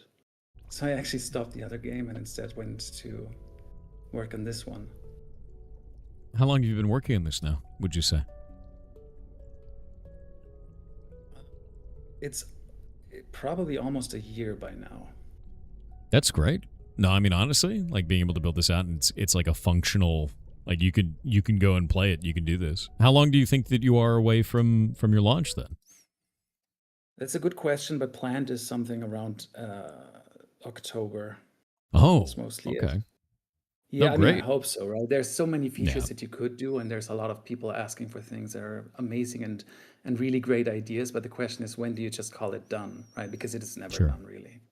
No, I mean, you could go forever on that. But I mean, if you're planning for there, that's kind of it. Like, what features are you focusing on between now and then? Besides like polish and bug fixes and things like that, because you ran into some bugs with it, but that stuff gets fixed out over time. Are you looking to build something new, like new features into it that are not there? Well, the big ones are, of course, to just change the aquarium generally, like the decor. It was showcased right when you hit that button. Mm-hmm. Changing the light, uploading an image for the background, or in fact using your webcam so you can actually be in there, and possibly with some like sound, how do you say, just a volume recognition kind of that scares the fish if you make a loud noise or something. And let me think, because a lot of it is actually here. There's just things about like making it a little more, let's say, like for example, you could add a clock, right? So because this is your desktop, why not have a clock on there? Or you can have. So you want to add like functional pieces, basically things that would make sense as a desktop. Yeah, and I think that's quite cool. I guess at the end of the day, it's also about just how can you interact with these a little more. For example, I'm planning to create a system where you can actually have them breed, and then you decide what the baby of is going to look like, something like that. Mm-hmm. Oh, so you can actually like maybe you can build out a fish. You click on one, you click on the other, and they sort of like here. Yeah. Oh my God, he's making another fish. Look at him. He made his boss into a fish, dude. I actually love that. I think that's quite cool. The idea of being able to do that out of like these sorts of creations is very interesting. I think it's cool you'd be able to take your own drawing and just go from there. Oh, we got ads. We're gonna wait for the ads. They take about 2 minutes. Chat can still hear us, but I always wait for them because I don't want them to miss it. Sure. Cool.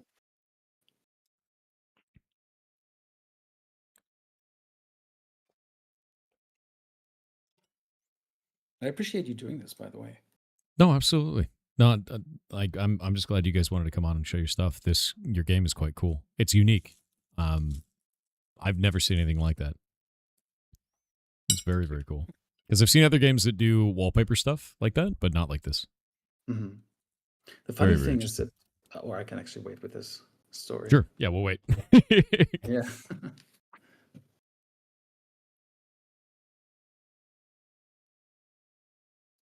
There we go. We're back? No. We got about 1 minute. I was fixing volume. Sure. Fish tank is a nice idea. Yes, it is. I agree.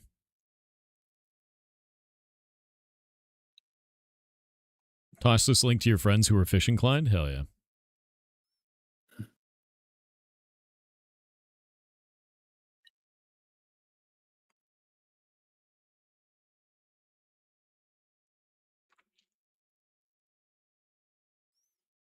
Got about 30 seconds left. Mm-hmm. Stream chat is cursed fish. Oh no, what have you guys done? What have you guys made? Thanks, chat. Oh, it's horrifying. Okay, hold up. We got 5 seconds left.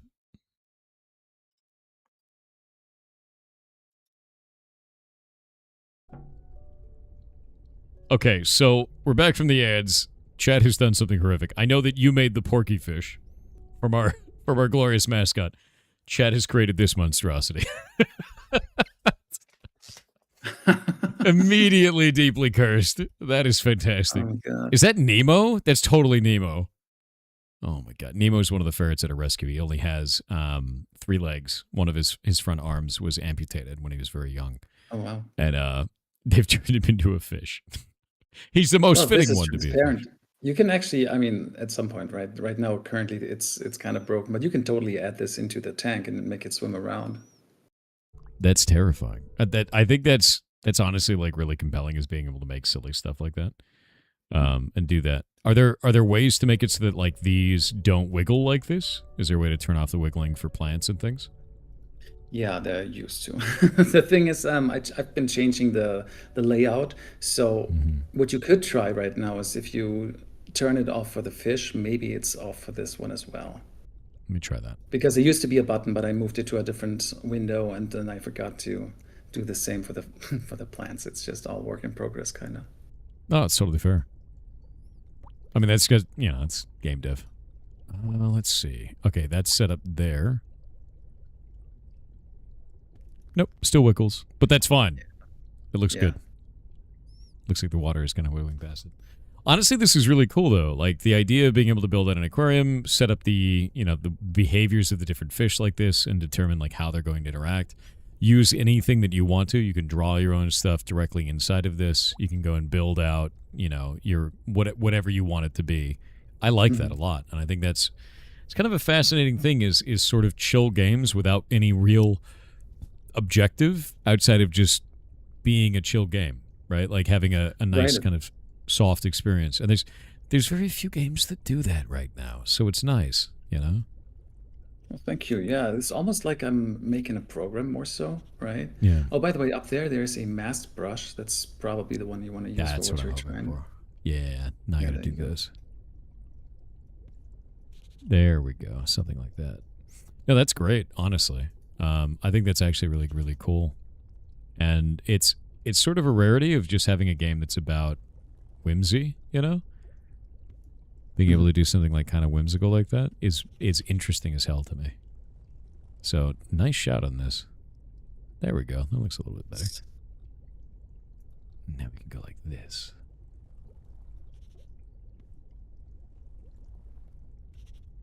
He's too bright. It's not going to work. I need... Try reducing the flow. The flow? It's going to be softer. Yeah, just slightly, right. you know. Oh, yeah, no, that's totally right. Here, let me turn the opacity up. Oh, there we go. That's a little bit better. You wouldn't believe just how difficult it is to get this stuff to work, right? Oh, I know. Yeah, no. That's not easy to do at all. And then it works for some machines, it doesn't for others, depending on what kind of hard drive you have, because the images need to be quick to read and quick to save and stuff. This is really technical for what it looks like, you know what I mean? It's almost like I need to make a art program rather than a game, which was a little unexpected. I think at the same time, too, though, is like, not only do you have to make your art program instead of a game, but you need it to be performant on all those machines as well. You know, like that gets really, really difficult with that. So I understand completely. And I think that's, you've done quite a good job on it. I think it's really, really cool, actually. I'm also planning on making a sticker kind of window where you can, rather than draw, you can assemble it via little stamps. Let's say you have a stamp for eyes, you have a stamp for a fin, or scales or something, or hats, you know what I mean? And you can sort of assemble it like that. But there's also something that's quite surprising to me if you really just go and draw your own fish like all together, scrap everything and just do some kind of shitty job, you might just think, it's not quite detailed enough, or it's not quite smooth enough, or whatever. But it always looks cool. It always is. It just comes to life once it's in the tank. There's almost no ugly fish. It's the lighting, I would feel like, because like you have the lighting, you have the wiggling going on with it, and it seems to just feel quite nice. Looks good, honestly. I think that's the thing that nice. I'm making a horrible Cthulhu fish, you know.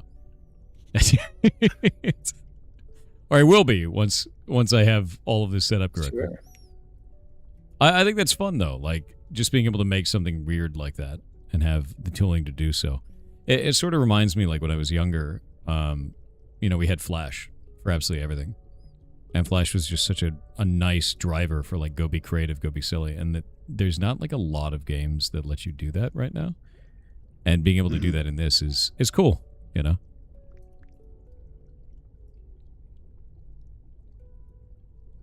Yeah, that's what it's about, right? Like it's kind of funny with this game in that it almost decides for itself what you need for it, because it is so kind of, you know, you just know the kinds of features you need for something like this. It's almost a matter of stopping yourself from doing everything, right? Because you can just keep going. Yeah. No, I agree with that entirely. You could just keep building and building and building on this. So when do you feel that you're done? How do you stop yourself from going down that loop?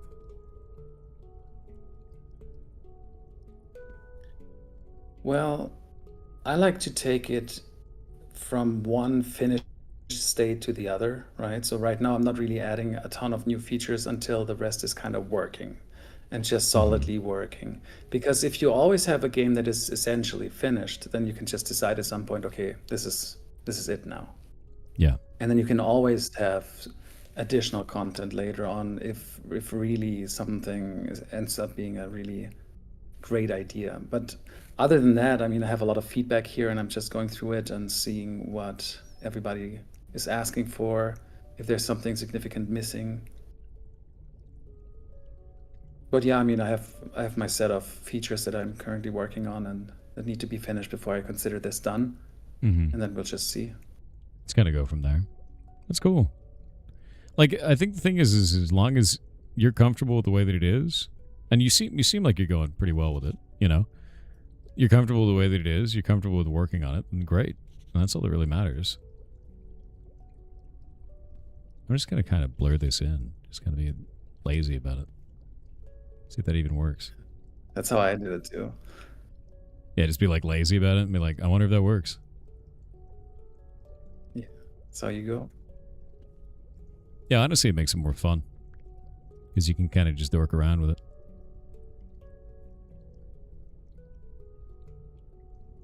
I wish the import function was working.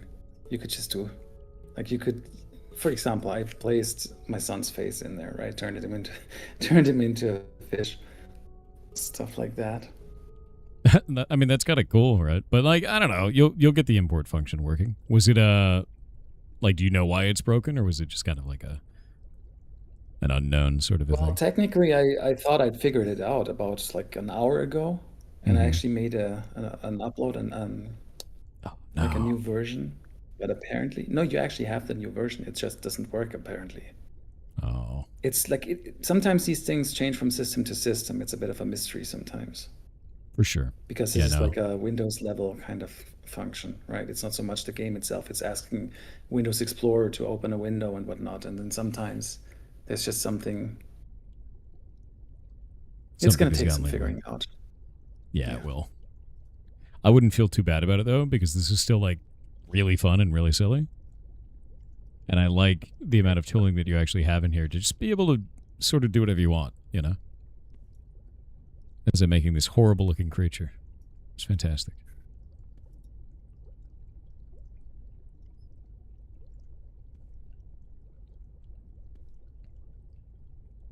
Behold, chat. The mini-eyed one. Yes. It's lovely. What do you mean? Thank you. Amazing. What are we naming him? Looky Lou. There you go. That's his name. It actually does look great with all the lighting and like the movement around. That's horrifying. Right. Yeah, look at him. They click on him. They always have little quotes that are picked by random and stuff. Never forget to breathe some fresh water. Wonderful. He's a wise one. He is wise. Look at him. Look at his wisdom. I'm cloning him.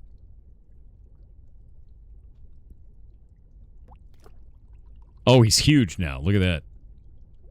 The great big one. So how did you sneak in Porky? When did you do that? Was that like right before the stream? Because that's hilarious. Kinda, yeah. I did that today, actually. That's I just had to, you know. I was gonna put your face in. Even funny. I wasn't entirely sure. Yeah, it would have probably been, right? It would have been fun. It would have been fun. Honestly, I think that's really cool. I should have done both. And it shows just how easily you can just add stuff to it, you know? And you're using the same tooling that the players do at that point, right? Right. If you want to. Yeah. That's really cool. No, that's really, really neat. And it shows you, like, if you guys want to build whatever you want in this, you can, and then you set it up as your desktop background, and you just kind of go from there. It's neat to have kind of relaxing, you know, no levels, no experience, no grinding, just whatever you want it to be, and then just have it running. Let you set a new background? Totally. There is an option for that, actually. Now it's a pig. You can actually set it to anything you want. In the full version, it says webcam, image. Would you be able to upload your own images? Yeah, totally. Nice. In fact, can you try hitting H, the H key? It probably won't work, but if it will, that would actually be kind of fun. Does it do anything? No, it's not doing anything. Yeah. Oh, well. That's the button to activate the webcam, but I think that needs some work. That may not be working because I'm using the webcam. Sure, makes sense. Yeah, but picture that. You wouldn't have to. You would technically just be behind your fish, right? Oh. You wouldn't have to be in the corner. You would just be in the whole thing. Would it be able to capture the webcam while it's already being captured by OBS, though? Usually you get like weird issues when you try to like dual use it, kind of a thing. Look at this. I'm not sure about that, actually. Windows specifically restricts each webcam to one app. Yeah, that's exactly what it was. That's probably why it's not working. It's probably not on your end. It's probably Windows going, wait a minute, what are you doing? Yeah, but it's also a very young feature, you know. I haven't really tried it out. I think even on my laptop it doesn't work yet. You know what this kind of reminds me of? Did you ever play Insane Aquarium ages ago? Remember that game? I did not, actually. So I think it was by a company called PopCap, if I remember right. And now it's like on planes and shit. Like you can pay to play it whenever you're up on a plane. Yeah. And I think the last time I played an aquarium game was that. But the idea of that game was number go up, make as many fish as possible, generate income, generate food, you know, and just kind of go from there. And I don't think I've messed around with an aquarium simulator since then. But I think this is like a very different sort of vibe to it, you know, different direction. Sure, yeah. There's not a lot of aquarium games as far as I've found. There's more like an actual aquaristic kind of, you know, pick your filter, pick your actual kind of fish that is true to something in real life and whatnot. Whereas this is something that is easily accessible for anybody and is basically endlessly creative. Right, that's the whole idea about this. In fact, there's some copycats also of this already. Right, they saw the trailer and they have already released games. No way. Yeah, they are. Like Aquaplay, which is called Aquaplay Drawing Aquarium. I mean, yeah, that's kind of close, right? But the vibe is very different. It feels more like a numbers go up kind of game. Yeah, I feel like this is a little more, I want to say classy, of course, right? Very classy. It's true. You can tell by the porky fish and the many-eyed one. And honestly, mines, though, I mean, what doesn't, you know? There's nothing more classy than a good mine in the sea. That's true. A good sea mine, very classy. No, I think you're right about that though. Is the lighting, the vibe of it overall, the music, right? It's just kind of a relaxing environment. I think it's quite nice. With that in mind, are you a solo team, like solo developer? Do you have a team behind you? Do you do contracting to anybody? No, I have. Let me think if there was anybody else involved. Obviously, the music is by two different people, and I actually have a publisher who wants to help me with some of the localization and also porting, because the idea is to port this to other platforms. Good. But it's just me essentially. That's awesome. Yeah, so it's you and then. I mean, so far anyway. There's a lot. There's a lot of technical stuff like the wallpaper and like the webcam function, where it really, I think I need to just have people help me a bit with that to make sure it works on all kinds of system configurations, you know. And so through the publisher, I have connections, I guess. Yeah. No, I mean, that makes sense. That's one of the hardest things, especially for a small studio, is compatibility labs. Because like there are services you can reach out to out there that will do compatibility testing for you. A lot of them are based around mobile devices a lot of the time.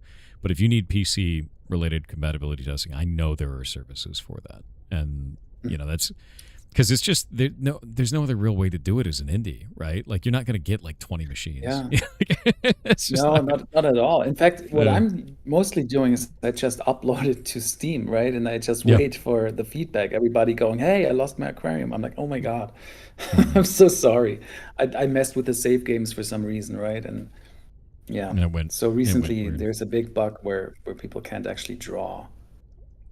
Really? Which is pretty bad in a drawing game. Is that only on like certain hardware specs, or have you not figured it out yet? I have actually not figured it out. The horror. I spent 3 days 3 days going back and forth, and I just yesterday I thought, oh yeah, I finally solved it, and today I find out I actually didn't. So it's still. That's a nightmare. Yeah. I remember the weirdest bug I've ever come across for that was for one of our games. Is I had these players sending me these screenshots, and it had taken the texture page for the whole game and just splayed it all over the screen, like just vomited it everywhere. And I was like, what is going on? Like I had no idea what could possibly cause this. And I was like, did you like mod your game? Like, and they're like, no, I just started it up. I was like, what the hell? And eventually I found out that I eventually figured it out. And it was, the game was not handling integrated graphics correctly, and was, because it couldn't do this, because it wasn't detecting a graphics card, it was just freaking out and basically just taking the texture page and just spitting it all over the screen. And I had to change the way that we were handling all the textures across the entirety of the game. Like, the way that everything was managed. It took like months. Because at the time, I didn't know what I was doing, and I did it all wrong, is basically what it came down to. And I was like, oh, well, it works on my machine, and then shipped it. And then it was like, oh, well, it doesn't work on low-end machines that don't have a graphics card. It's an absolute nightmare. I got it fixed, though, and it works now. I do proper texture paging and like everything like that, and checking for that. And I have like all these build versions that go and check through it. But there's always something. There's always some like weird hardware related thing that you won't think about with anything. You know, even on mine, which is a pixel art game. You know, so I think you'll be fighting that beast forever, especially if you're doing user generated content. Oh God. Yeah, I hope there's going to be some kind of end to it. For the longest time, I've had tornado fish, what everybody called it tornado fish, which is where they try to reach the food, but they couldn't because they couldn't swim in a tight enough circle, and they just were spinning in circles then. That's quite funny, actually. So it's like more of a physics-related bug for that one. I think that's quite... Sort of, yeah. Yeah, sort of for that. So in terms of user-generated content, right, it's all local right now, right? Have you any plans to do something like open it up for workshops so people can trade their fish with each other and be able to do that?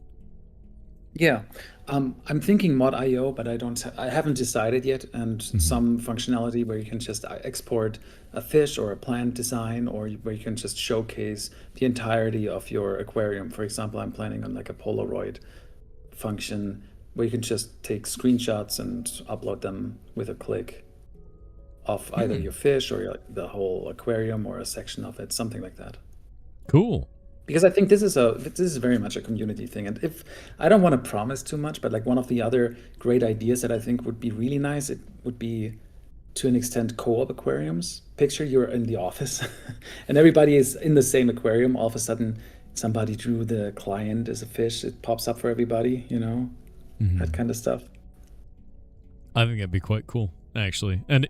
It's funny, too, because it sort of reminds me, Twitch has some features like that are, they have an aquarium that they put up on Twitch every once in a while. And if you look at that, it'll show, like, different streamers. And then they, like, get larger or smaller based on how many people are viewing that stream at a time. It dynamically does that. And the idea of, like, a interactive or even semi-interactive background of an aquarium that you built and you actually made the fish for it is really compelling and interesting because it's fun to share with, you know? The moderation gives you fear? Yeah, the moment you give the public the ability to draw anything, we know exactly what they make.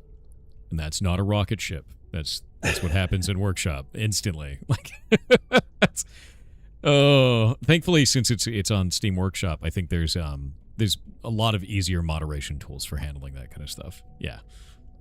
I was also thinking, what if there was a dedicated not safe for work page where people could just go to?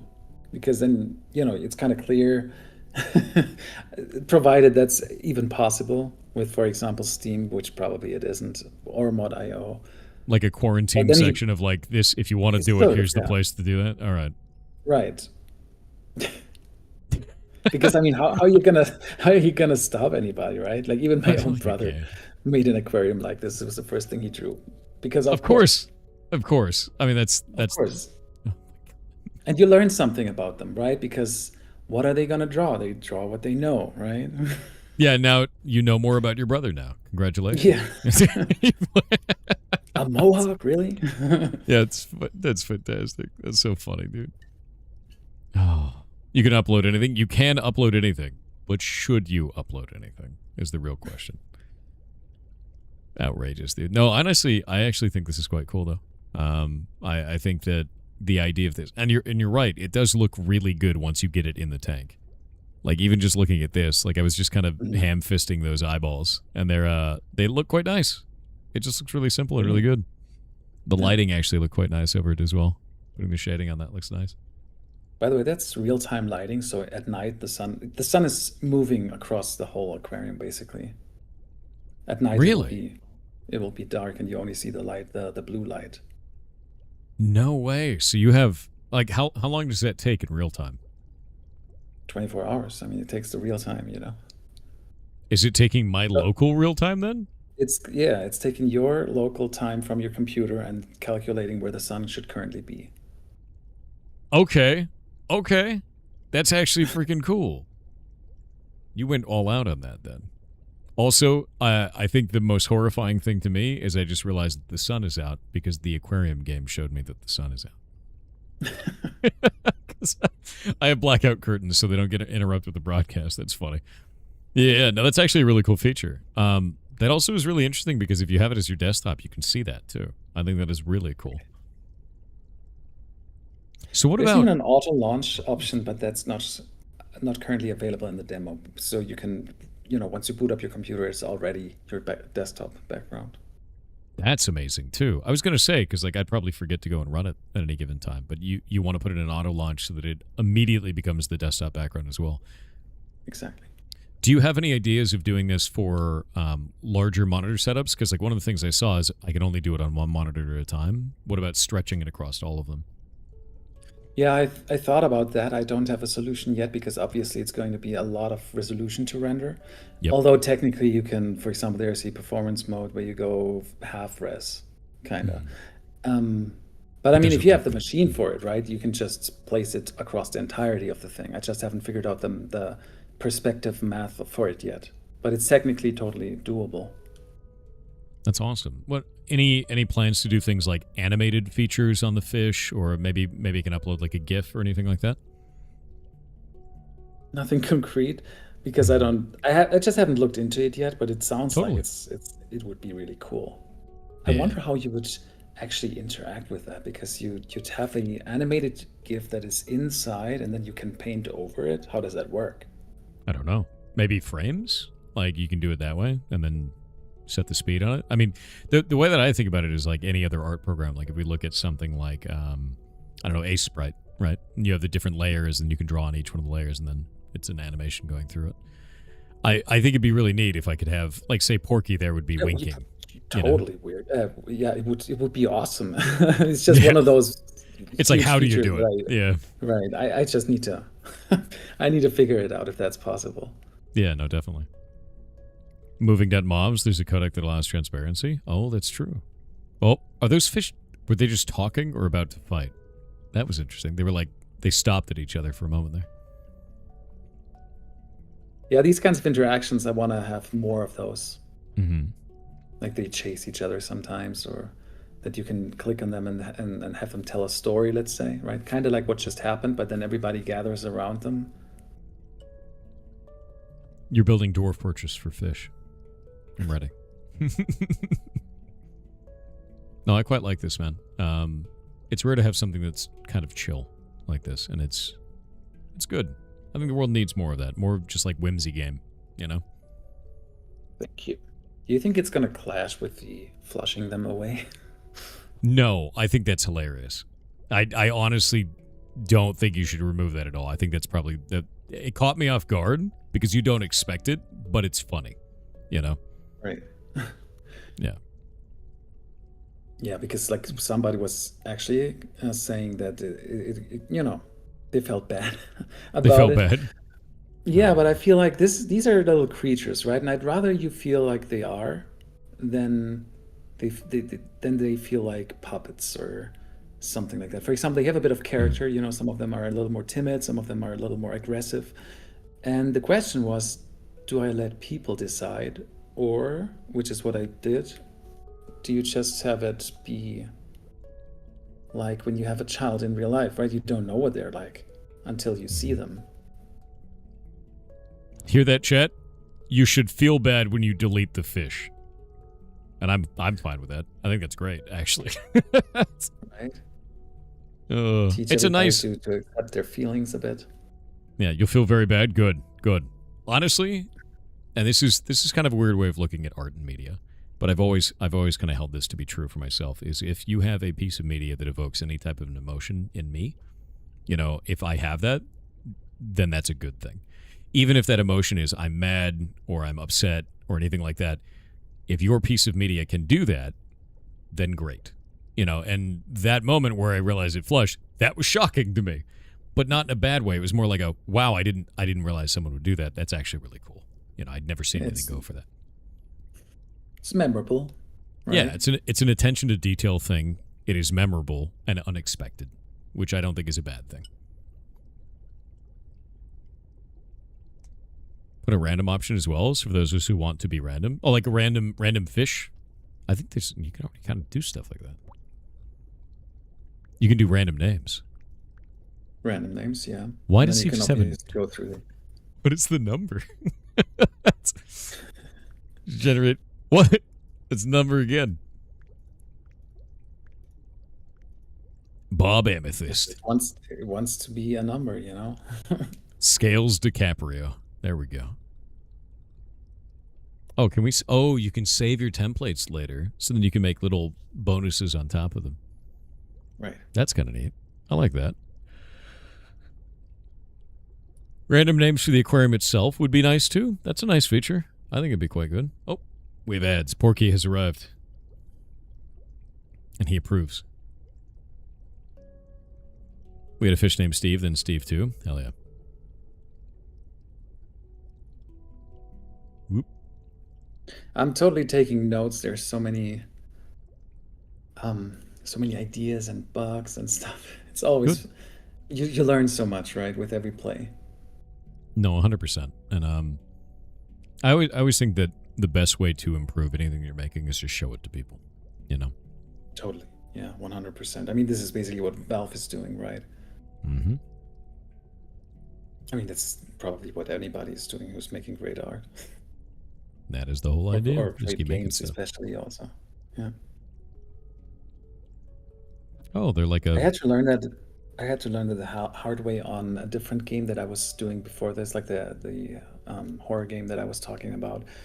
I always set this stuff up and I really intricately made scenes and whatnot, and then I let people play it and nothing works, right? Yeah. It's just, yeah. That is how it goes, though, and it's you can never feel too bad about it. You're just like, oh, why doesn't this work? It's more like a puzzle to solve than it is a failure, if that makes sense. Yeah.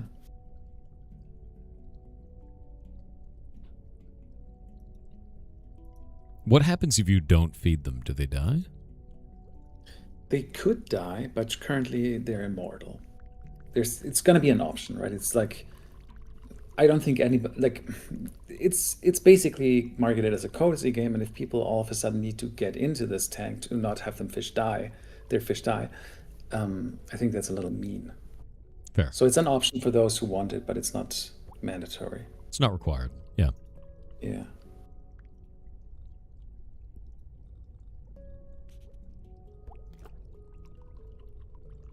Is there a performance level where there's just too many fish? You can try. It really depends on your machine, how much it can run. Yeah. But you said you have like what did you say, a 4090? I got a 4090 and a 9950X3D, so should be room, pretty right? good. Yeah. In fact, let me see how much. There was how the actually a performance bucket. Yeah, go for it. There's an option here in the settings where you can see the frames per second. Yeah. Let me see. Draw aquarium. You're using 5% of my CPU and less memory than Discord, which is great. So that's pretty great, actually. The frame rate, we can actually see it in the menu, you said? Yeah, if you go to the settings, there's it. Is it a graphics performance? Oh, there we go. Bloom, VSync, depth of field, blur. No. Game? Ah, there we go. The game settings. Oh, yeah, no, that's running quite well. And if I'm pulling up a task manager, it doesn't have any problems there at all, you know? I was also running two versions of it at the same time. It says something like 100 and I can't even read it, 170 frames per second, which it shouldn't be, right? Because it needs to be capped. So there's another bug for me to fix. Oh, is it? Did I turn that option off, maybe? The cap? Let me check.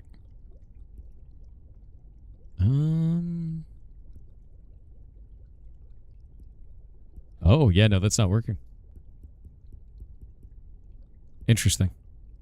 Oh, wait. Now it's working. So until you turn that on, it doesn't actually work.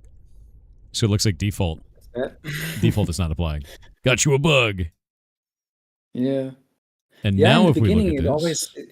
It would always turn off. And then people said, hey, my computer is getting really loud just playing this. So fun fact. It would just try to go to 200 frames per second. Turning that off dropped the CPU usage from 5% down to 2%. So now that it's capped, I just reduced that pretty dramatically. Yeah, it's basically negligible on my machine now. It's 1.8%, 2.1%, hovering between those two. It's about a gig of memory as well. That's awesome. Like one tab in Chrome. You know. So I guess running this is cheaper than watching you play it? Yes, actually. That's not even a joke. This is using less resources than OBS, which is broadcasting it out to everybody. It's really funny.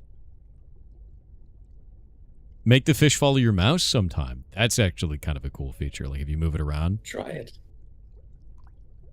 Can I do it? Try moving slow circles, for example. Oh?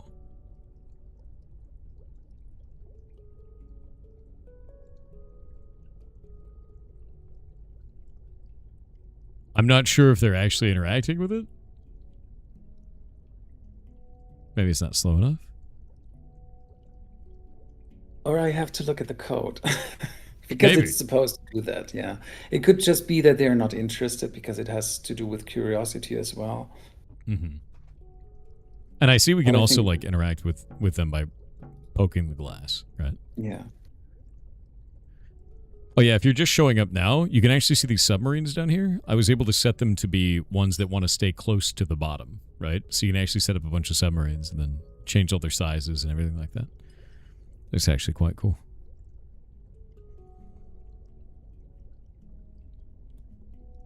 Crash the game streamer right in front of the dev. I'll find a way. Find a way. We'll make 1 billion fish, dude. We'll blot out the sun with fish. Yeah, there we go. Another one. So, I'm going to ask you to do something difficult, right? I want you to call your baby ugly. What do you think is the worst part about your game? Easily the bugs. But that's almost too easy. That's temporary. You'll fix it. Yeah, yeah. Well, arguably, it's a bit more like it's a sandbox, right? And it has as much depth as you give it, but it doesn't really provide much by way of, a task list even. It's not a numbers go up kind of game, right? Sure. So depending on how you use it, you can either spend hours within it, or you're done in 10 minutes, and then you just feel like there's nothing left to do. Mm-hmm. And do you think a game needs those objectives? That's the point, right? I'm still debating about how far I want to push it into any of that, like the gamification of it, right? I mean, there's some things that make sense. For example, there's a bit of a progression right now already, which doesn't let you draw fish in the beginning, right? You have to unlock some things, and you can gain maybe more templates and stuff like that. But I also want people to just hop in there and just do whatever they want, and not so much all of a sudden have to play through the game before they can do what they came here to do, right? So it's a bit of a balance. You've got kind of like a clash between creative mode and campaign mode, sort of a thing almost at that point. Yeah. Yeah, and then there's these other kind of these issues. For example, the more detailed these template shapes are, the less inclined people are to draw their own fish, right? Because they just see those, they look pretty, they feel intimidated even. And if it were just silhouettes, let's say, and you paint them yourself or you draw something onto them, it might just be a little more inviting, let's just say. I could see that. Like if you go into here and we go into look at this, and check this out. All these are like quite well colored, but if that was just grayscale with no features on it, I think that might actually work that way. I love this, by the way. The guppy fish. But yeah, no, I could totally see that if it was that way. Because I think I saw in the trailer was this clownfish getting painted, right? Right. Yeah. And so like if that was just a flat silhouette, I'd be like, oh yeah, no, I have to fill it in, right? Mm-hmm. The fish treat that makes him chase. Oh, sorry, go for it. Maybe I need to do it the other way around. That the more like the pure silhouettes are at the top, and then when you scroll further down, you get some colored ones as well. That'd be cool. Yeah, and then I also want to have split the system into if you want to just free draw or if you want to stamp primarily, right? Or sort of. I don't know if you've played Sticky Business, let's say, but if you have a bit of a pool of elements that you can just drag and drop and assemble your fish like that, for people that are maybe not quite sure if they feel like they can draw well enough or something like that. Yeah, no, totally. I mean, like that's the thing is, it's always really interesting to see like what people can do with things like this, but like. You've got a fish here that doesn't have, any colors on it. Doesn't have any patterns on it, so we could just kind of do whatever we want. And you're right, it is kind of less intimidating having that sort of a thing there. Can I challenge you to something? Sure, what's up? Try and make a really ugly fish. But it's still a fish, right? It's not something stupid or silly. Just try and make it ugly that you would, like a kid's drawing, let's say. Let's make a really ugly fish then. We're gonna give it right, but from scratch, right? Go to clear canvas and then just like fully from scratch. Okay, fully from scratch. Just like the ugliest fish imaginable. Scrap it. Oh wait, I gotta make a new one. Bob Troutfire is gonna be his name. He's fantastic. How do I delete everything that's on screen? Does it not work? There we go. The clear canvas. You can use the eraser. Yeah. All right. Let's make something horrific. I'm ready.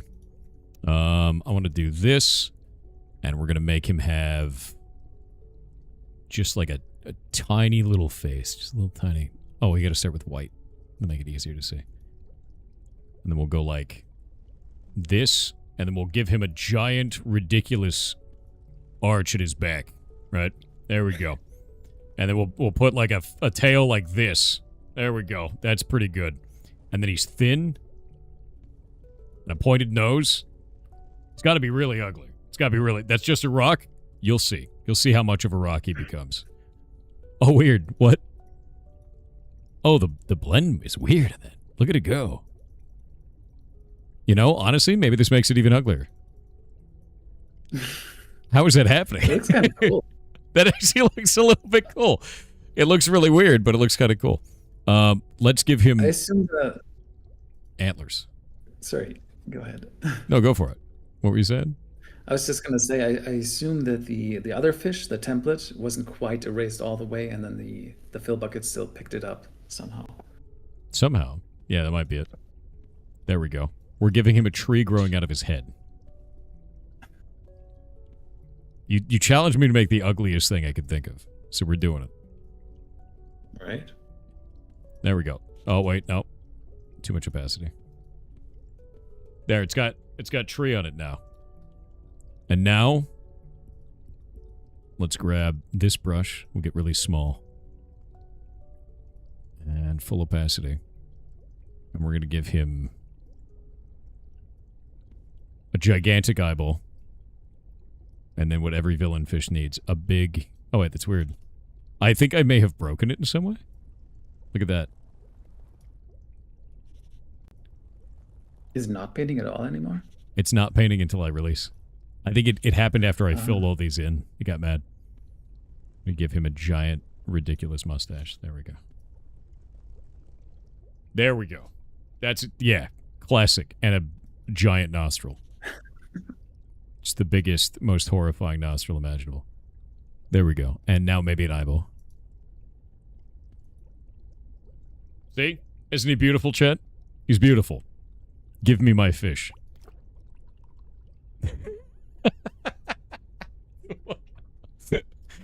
There he goes. A fish, you know? There he goes. What does he say?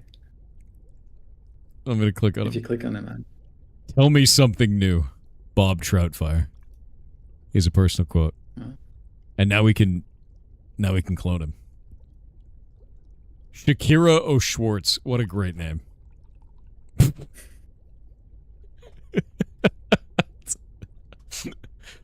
Oh, I can't wait. I can't wait to see people make ridiculous stuff in this, dude. It doesn't even look that bad. I know. That's the part that's really funny about it, is like once you get it into the aquarium, it still gets all the lighting on it. And it almost looks like it could be a thing, right? Make Bob bigger? I can't. I'd have to clone him, but large. What a great name. Let's make him really tiny. He's so small. Hey, chat, I need to know if this makes you feel bad. Are you ready for this?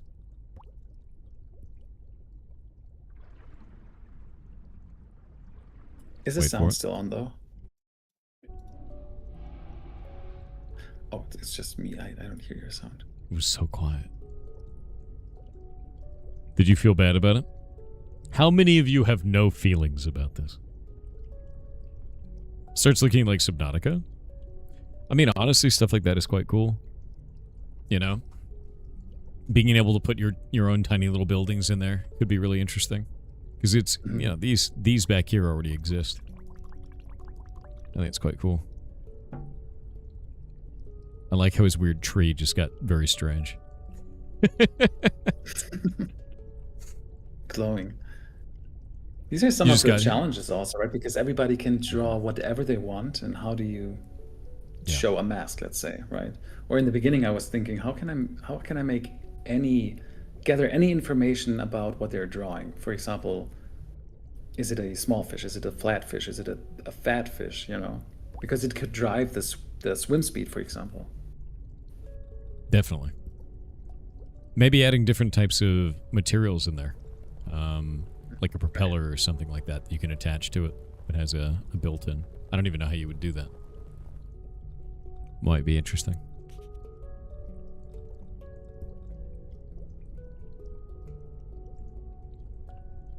I do think this is quite cool, though.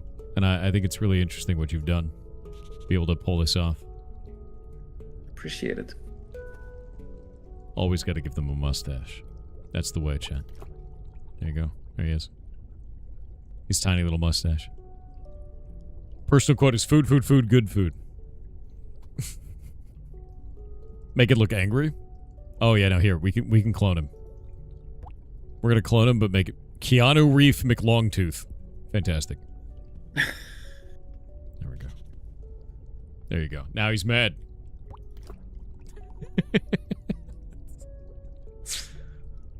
He's angry now. Keanu Reeves is very funny. So, after you get this game done, do you have plans on making another game? Do you want to support this for a long time? Do you want to build something out from here? This is about as much fun as I've ever had with anything. I come from a more like a film background, or at least I was attempting to set foot in the film industry. And I mostly come from a also computer animation background, but this is the most fun I've ever had on any kind of project. I love the work, I love the freedom, and I love the fact that this is really about the end result so much, you know what I mean? It's not the politics of a film where you have these financiers breathing down your neck saying it needs to be this because the market says so, and you think, but this would be cooler. But they don't care, right? And there's so much less politics involved in this kind of project anyway, when it's not as big as, I mean, it's just me at this point, right? Yeah. Not saying that I can't envision a collaboration with someone, I'm just saying that these small teams and small projects, it's just where I feel most at home, I guess. So yeah, I really want to do more. I don't entirely know yet where to go with like after this, because it kind of depends on what happens with Drawquarium. You know, to what extent I can finance myself, let's say. But yeah. Honestly, I think that's a really kind of noble goal with it too, and it's a more realistic approach, because there's many times people get into game dev and they come to me and they're like, how do I get a publisher? And I go, what do you need a publisher for? And they go, I don't know. And then they get themselves into these weird situations where they're not in control of what they're building anymore, and they're under somebody else's thumb that's demanding certain things on certain timelines, and then they lose passion for it and the whole thing implodes. And it's like, yeah, you know, 100%. Yeah, I mean, if you're in a position where you're like, I'm doing this for fun, I enjoy what I'm building, I can build it in my own timeline, and you can add the whimsy into it that keeps you interested in the project, then great. That is the best place to be creatively that I know of, and that's a pretty cool place to be, man. It really is. Yeah, and it's so nice to see just all the feedback I'm getting, because here on the left there's like a feedback button, and there's so many people saying that this made their day, or their kids love it, or this kind of stuff. It just warms your heart. It's just amazing. Yeah, I super dig that. Yeah, the give feedback, it takes you to a survey, and then people tell me what they like about it, what kinds of features they envision for it. I think it's the coolest thing is like the wallpaper mode. I could absolutely imagine that, just putting that like on a TV, you know, in the living room or something like that. Especially if you got kids. Like, you go make a bunch of fish with the kids, put it on the TV, and there you go. You know? I think it's a cool thing to do. Oh, actually, thinking about that, maybe something to cast it to another device on the network at some point. I don't know. There's like a lot of ideas there, right? Be really interesting. Is that a thing that Steam offers? Steam has something called Big Picture Mode that might be able to do that, because I know you can run it on many smart TVs. I'd have to look into it more. There's some features there that I think might work, but I haven't played around with it myself. Yeah, the possibilities are endless, right? I imagine it on my TV here as well. I haven't even tried it yet. You know, but I've just never bothered to connect them. Yeah. Have you ever played Gartic Phone by chance? I have played Arctic Eggs, but that's something different, right? It's very different, yeah. Yeah. What's it called again? Gartic Phone. It's a game about drawing stuff. That's kind of the way that it goes. I've not seen that. No. Yeah, the idea is to like draw things, and it's like a telephone game where you draw a thing and then they draw a thing and then it just gets wildly out of control, sort of an idea. I would think about like what if I could trade fish with somebody? Right. You know, that'd be quite. Or funny. you have like a blind date kind of aquarium, right? Everybody draws a fish for it. Nobody knows what the other person is going to do, and then you see the result. Like, I would like to take a fish from the ocean, you know? And it just, like, grabs someone else's creation, and it's, like, some horrifying, weird thing. You get my multi-eyed. It would be really cool also. Yeah, it would be also really cool if you could just, when you're, say, on Mod.io or on Steam, and you see an aquarium that looks really nice from someone else, if you could just click it, and then it loads into your game, and you can see it live, as opposed to just a screenshot, that'd be really cool, too. It would be. No, I love this. I think there's so many, like, it really could just comes down to what do you want to build, right? Because there's so many options for collaboration and weirdness there, especially when you take away the idea of this needs to be a blockbuster seller, or this needs to be, you know, like this needs to be the next hot thing. And you turn it more into, I want to make a game that's kind of whimsical, you know? And when you shed all those other demands off of it, you can make something that's truly unique, I find, a lot of the time. And as weird as it is, that draws a certain audience towards it that otherwise wouldn't. So yeah. Oh, you want to put all the fish themed VTubers on screen in there? You could just put Bao right in the center. You wouldn't see her, she's too tiny, but you could do it.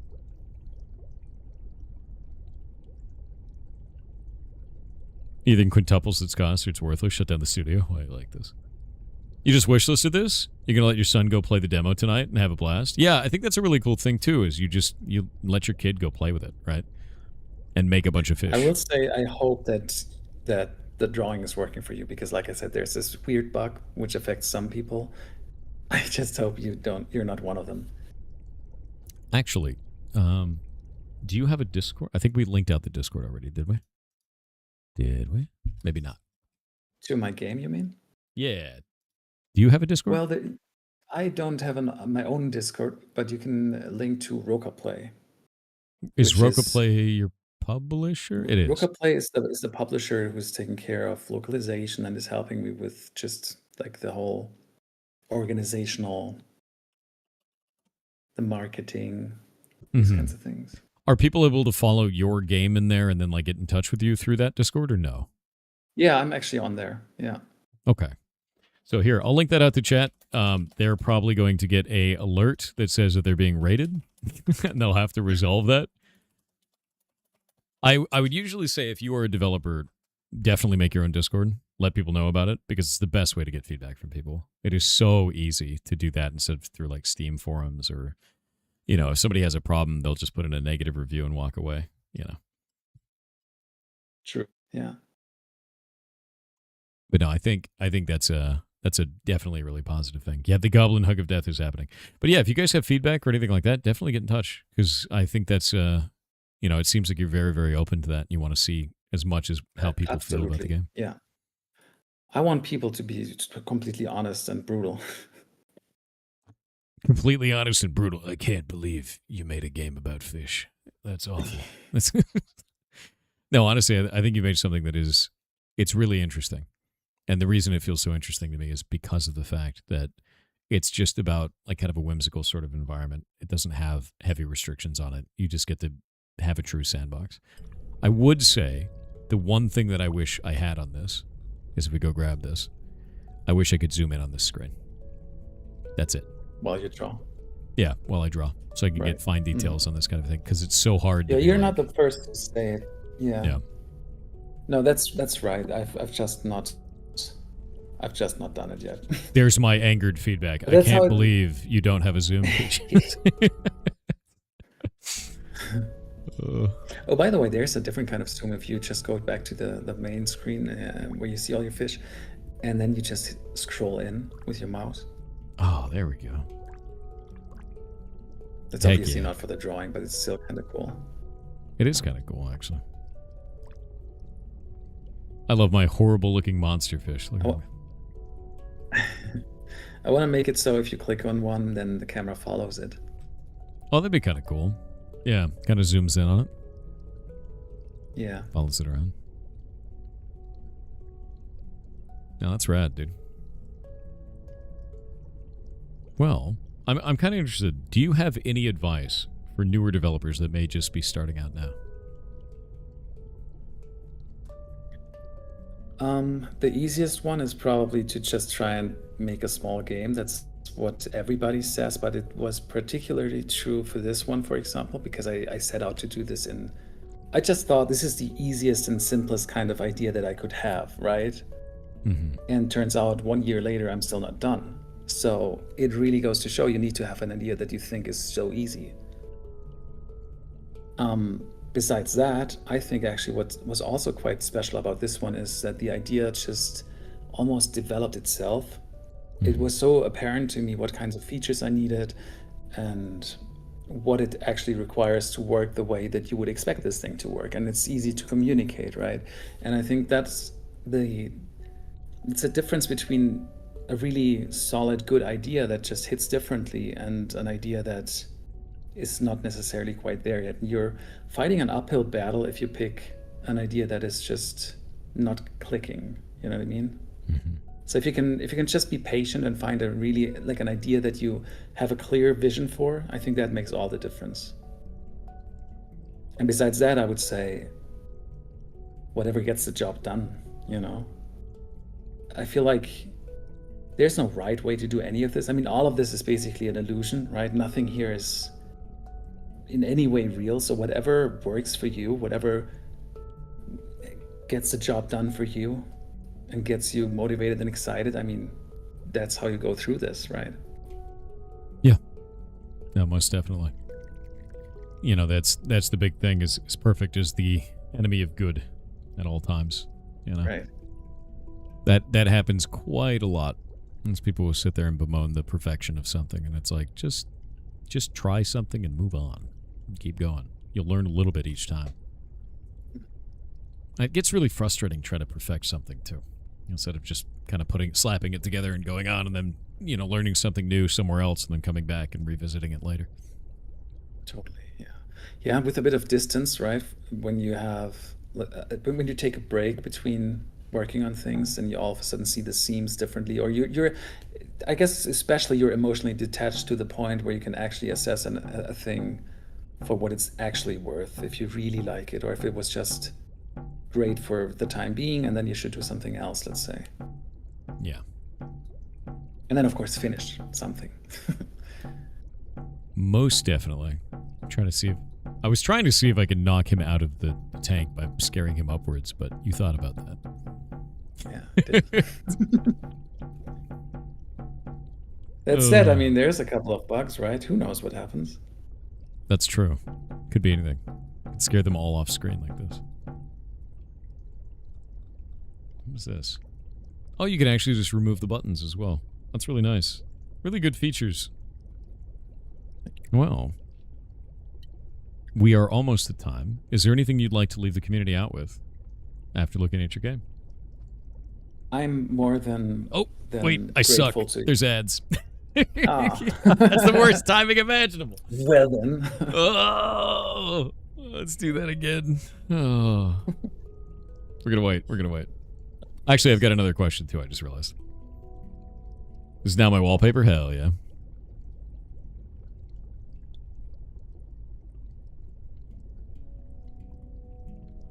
That's very funny. Got owned by ads. Where do the ads actually play? Because on this on Twitch, I don't see them. You won't always. Depends on your region. All kinds of different other factors. Yeah. It's like our viewers in Russia, they'll never get ads. Because there's no advertisers advertising to that region right now. Stuff like that. Yeah, Europeans tend not to get an ad a lot right now. Also, Twitch is having trouble serving enough ads. There's not like enough ads to go around, so they just don't have some a lot of the times right now. Oh, okay. By the way, obviously I'm in a different time zone, but is this your time that was in the schedule? Like, did you start this at, what was it, 3 a.m.? Midnight, actually. Okay, well, did you just stay up or did you get up? No, I stream at the same time every day. So I stream from a different kind of rhythm. Very different kind of rhythm. I stream from midnight until noon every day. Allows me to hit all of the United States, South America, Europe, and then Australia, and the community is spread out all around the world. We've got about 36% of the audience is from the United States. Rest is global. And then from there, it's like when I end my stream, stuff like supermarkets, the bank, all that stuff is open. So I can go and do normal stuff and then you know, crash out and go to sleep. That's cool.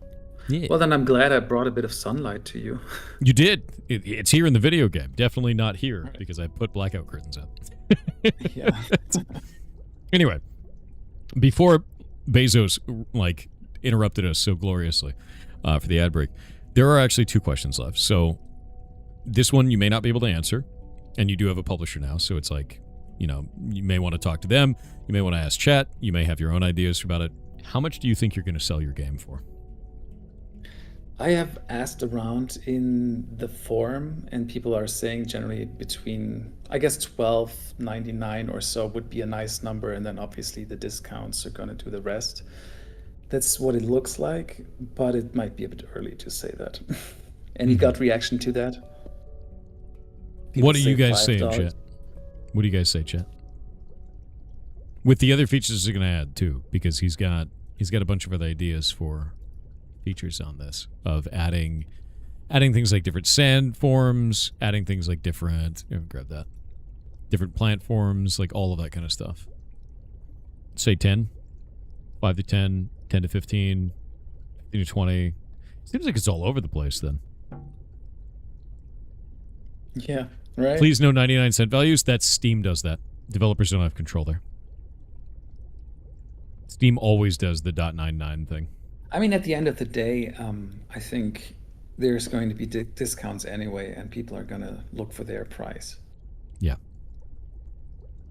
But yeah. I don't want to be, unreasonable. I think I'm still feeling what people are saying about it. There's an interesting one. $10 would be an instant buy. I honestly find that in today's age, if somebody has to think about it, it's probably a little too high. And like the reason why is we don't live in a time of physical distribution really as much anymore, right?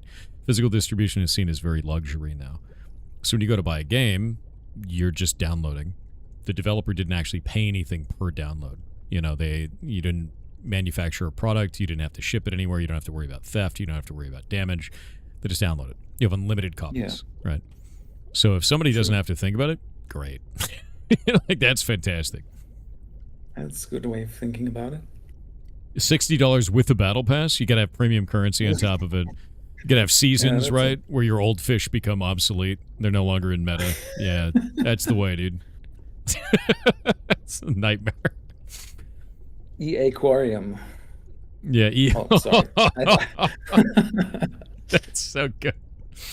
Oh, that's getting close. Did I say that? I'm sorry. I don't know. Could have been anyone. Could have been anybody. But no, it makes sense. Like, it looks like people are between $5 and $15, so it's kind of split on it. Some people are saying 10 is like the right spot there. I always try to lean towards making it cheaper myself, but that's me. And it's mostly because in such a global audience, like you've got localized pricing is such a big deal. You've got individual sales being such a big deal, and I'm more a fan of quantity of sales over a couple of big ones, if that makes sense, by comparison. Mm-hmm. And we're not AAAs, right? You can't swing a bat around and be like, "Give me $60. It's the latest Batman video game. Do it." It's a fun little indie project, and it's something really interesting and niche and full of whimsy and cool. AAA Aquarium, there you go. Yeah, I think that's quite cool though. Yeah, the latest. Yeah, I don't know, dude.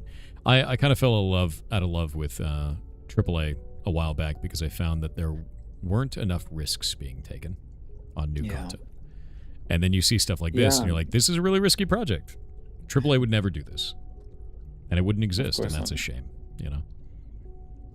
Yeah, I love these little creative things, these little weird and quirky games, or just totally where you see that somebody was passionate, right? And they just had a vision or some kind of thought that didn't let them go. I love David Szymanski's stuff. That really made a lot of my development decisions, like Iron Lung and Squirrel Stapler and his other games before that too. No, that's quite cool. I think it's funny that you were inspired by like Iron Lung and then made this instead. It's a very different aquarium game. It could be a lot different direction, right? Why is my aquarium red? What happened? Horrifying. No, but I guess with that in mind, is there anything you'd like to leave chat out with before we head out? I'm just so grateful for this opportunity, so I almost don't want to say much. I mean, obviously, you guys, if you like this, then go ahead and wishlist this or play the demo, and maybe keep in mind that some of these things are still buggy. But I will fix it. It will be glorious and great. Yeah, most definitely. And if you are in any way interested at all, please wishlist the game. It is always a benefit to the developer. It costs you nothing to do, and it immediately flags to Steam that Steam should be showing it to more players. So if you like it, if you're interested at all, if you want to follow the development, if you maybe want to get it, if you think it's cool, wishlist it. It's free and helps the dev a lot, a massive amount. Already done? Hell yeah. We get some oohs in chat. There we go. We have there's an extension for Twitch that actually does, if you do 4 O's, it will make a screaming fish face. So it's perfect for this. It like wiggles. I'll actually send it to you so you can see this. Boop. And in stream chat, actually, I'll go put it inside of the game show. It'll be in Hangout. It's that fish right there. It's Pogface fish, but it's like shaking the whole time. And now chat is doing it constantly. It's all capital O's. Yeah. I don't know if you can see it because you probably don't have the extension. No, I can see it. Oh, you have the extension. I don't see it in the stream. I see it here in the Discord, and I have actually seen it later, but I didn't have the extension, so I don't know why I could see it. Oh, it might be on. There's a different. It's over on Kick. I don't know. Oh, there's a. You're seeing the Baru one, the one that looks like it's like white and black, and it's got lips. Is that one? Yeah, that's. But I have also seen the other one, the gray one. You have. Oh, does somebody else have it as an actual legit emote? Dude, maybe they do. I don't know. It's horrifying, really. Worth noting, oh,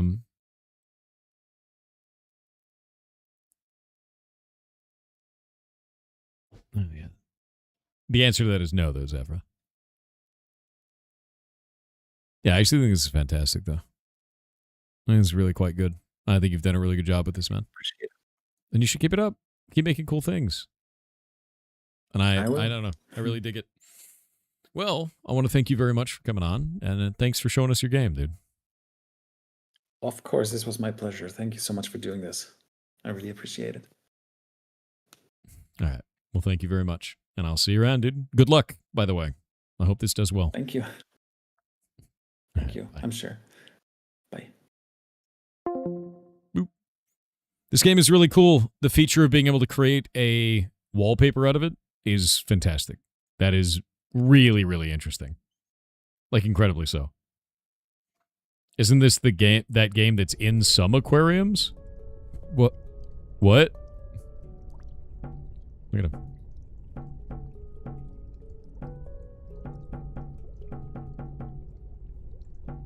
They really need to mention the wallpaper thing on their Steam page. I think that's a huge selling point.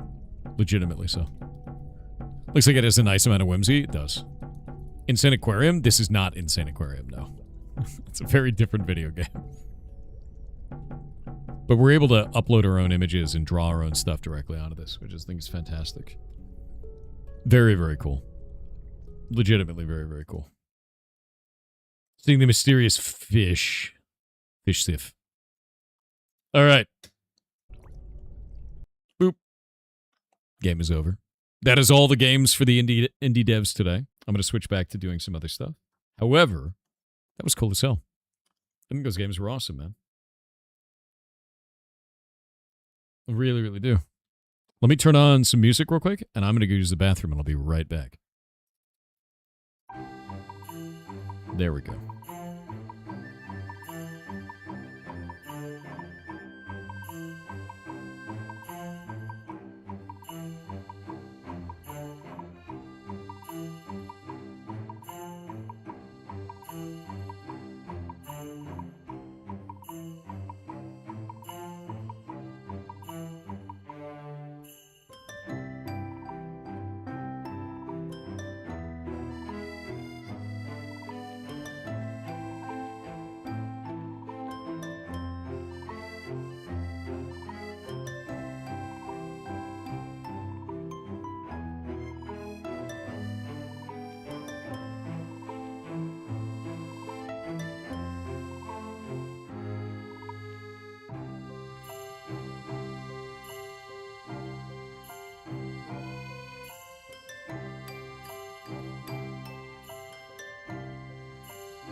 And I've returned.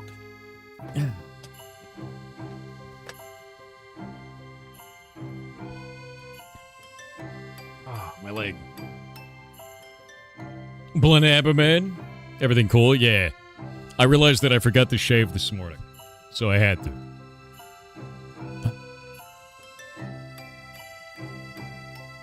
Okay. I think I should quest max. I need your guys' help. I need your guys' help, chat. We're not doing one small favor, no.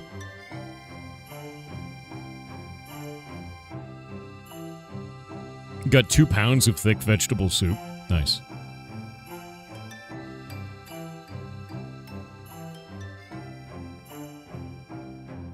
Okay, let's stop that. We're going to grab this there. Grab that. All right, I need your guys' help. I don't know how to do hunting. I need to get hunting to 41 in order to get my Karamja gloves. I have never done hunting in the game. I have no idea how. There's a lot of methods. I want to go to... What is it called? It starts with a K. No, and it starts with an R. Relica, I think is the name of it. That's what I want to do. Because there are, like, rabbits there that I want to catch. Can I go to Relica? Is that a thing? I already did the Varrock Museum quiz. I did that yesterday. And I have level 9 hunting to start with now.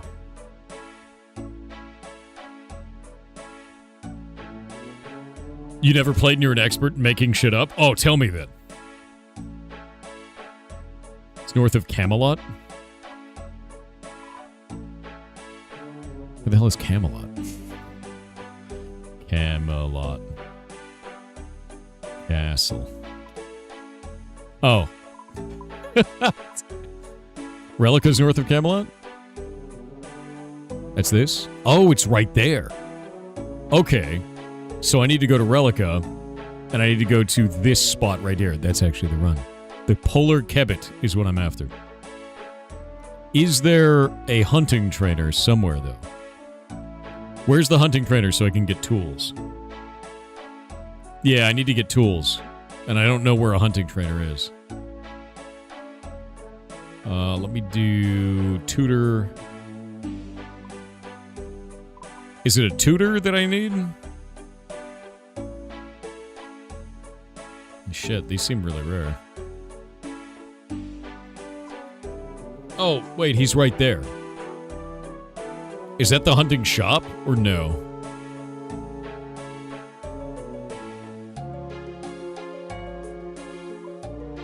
Is hunter training? Grab one from the GE. You need a noose wand. Let me find a hunting shop.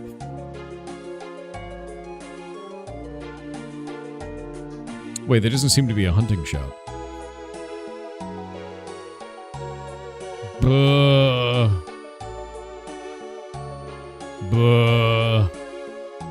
You nil?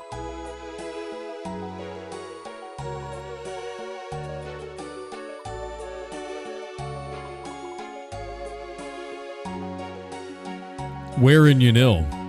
There doesn't seem to be a hunting symbol. Under shopping, brown hide.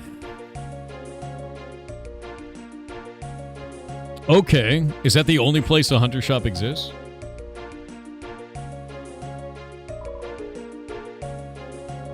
I can teleport over there.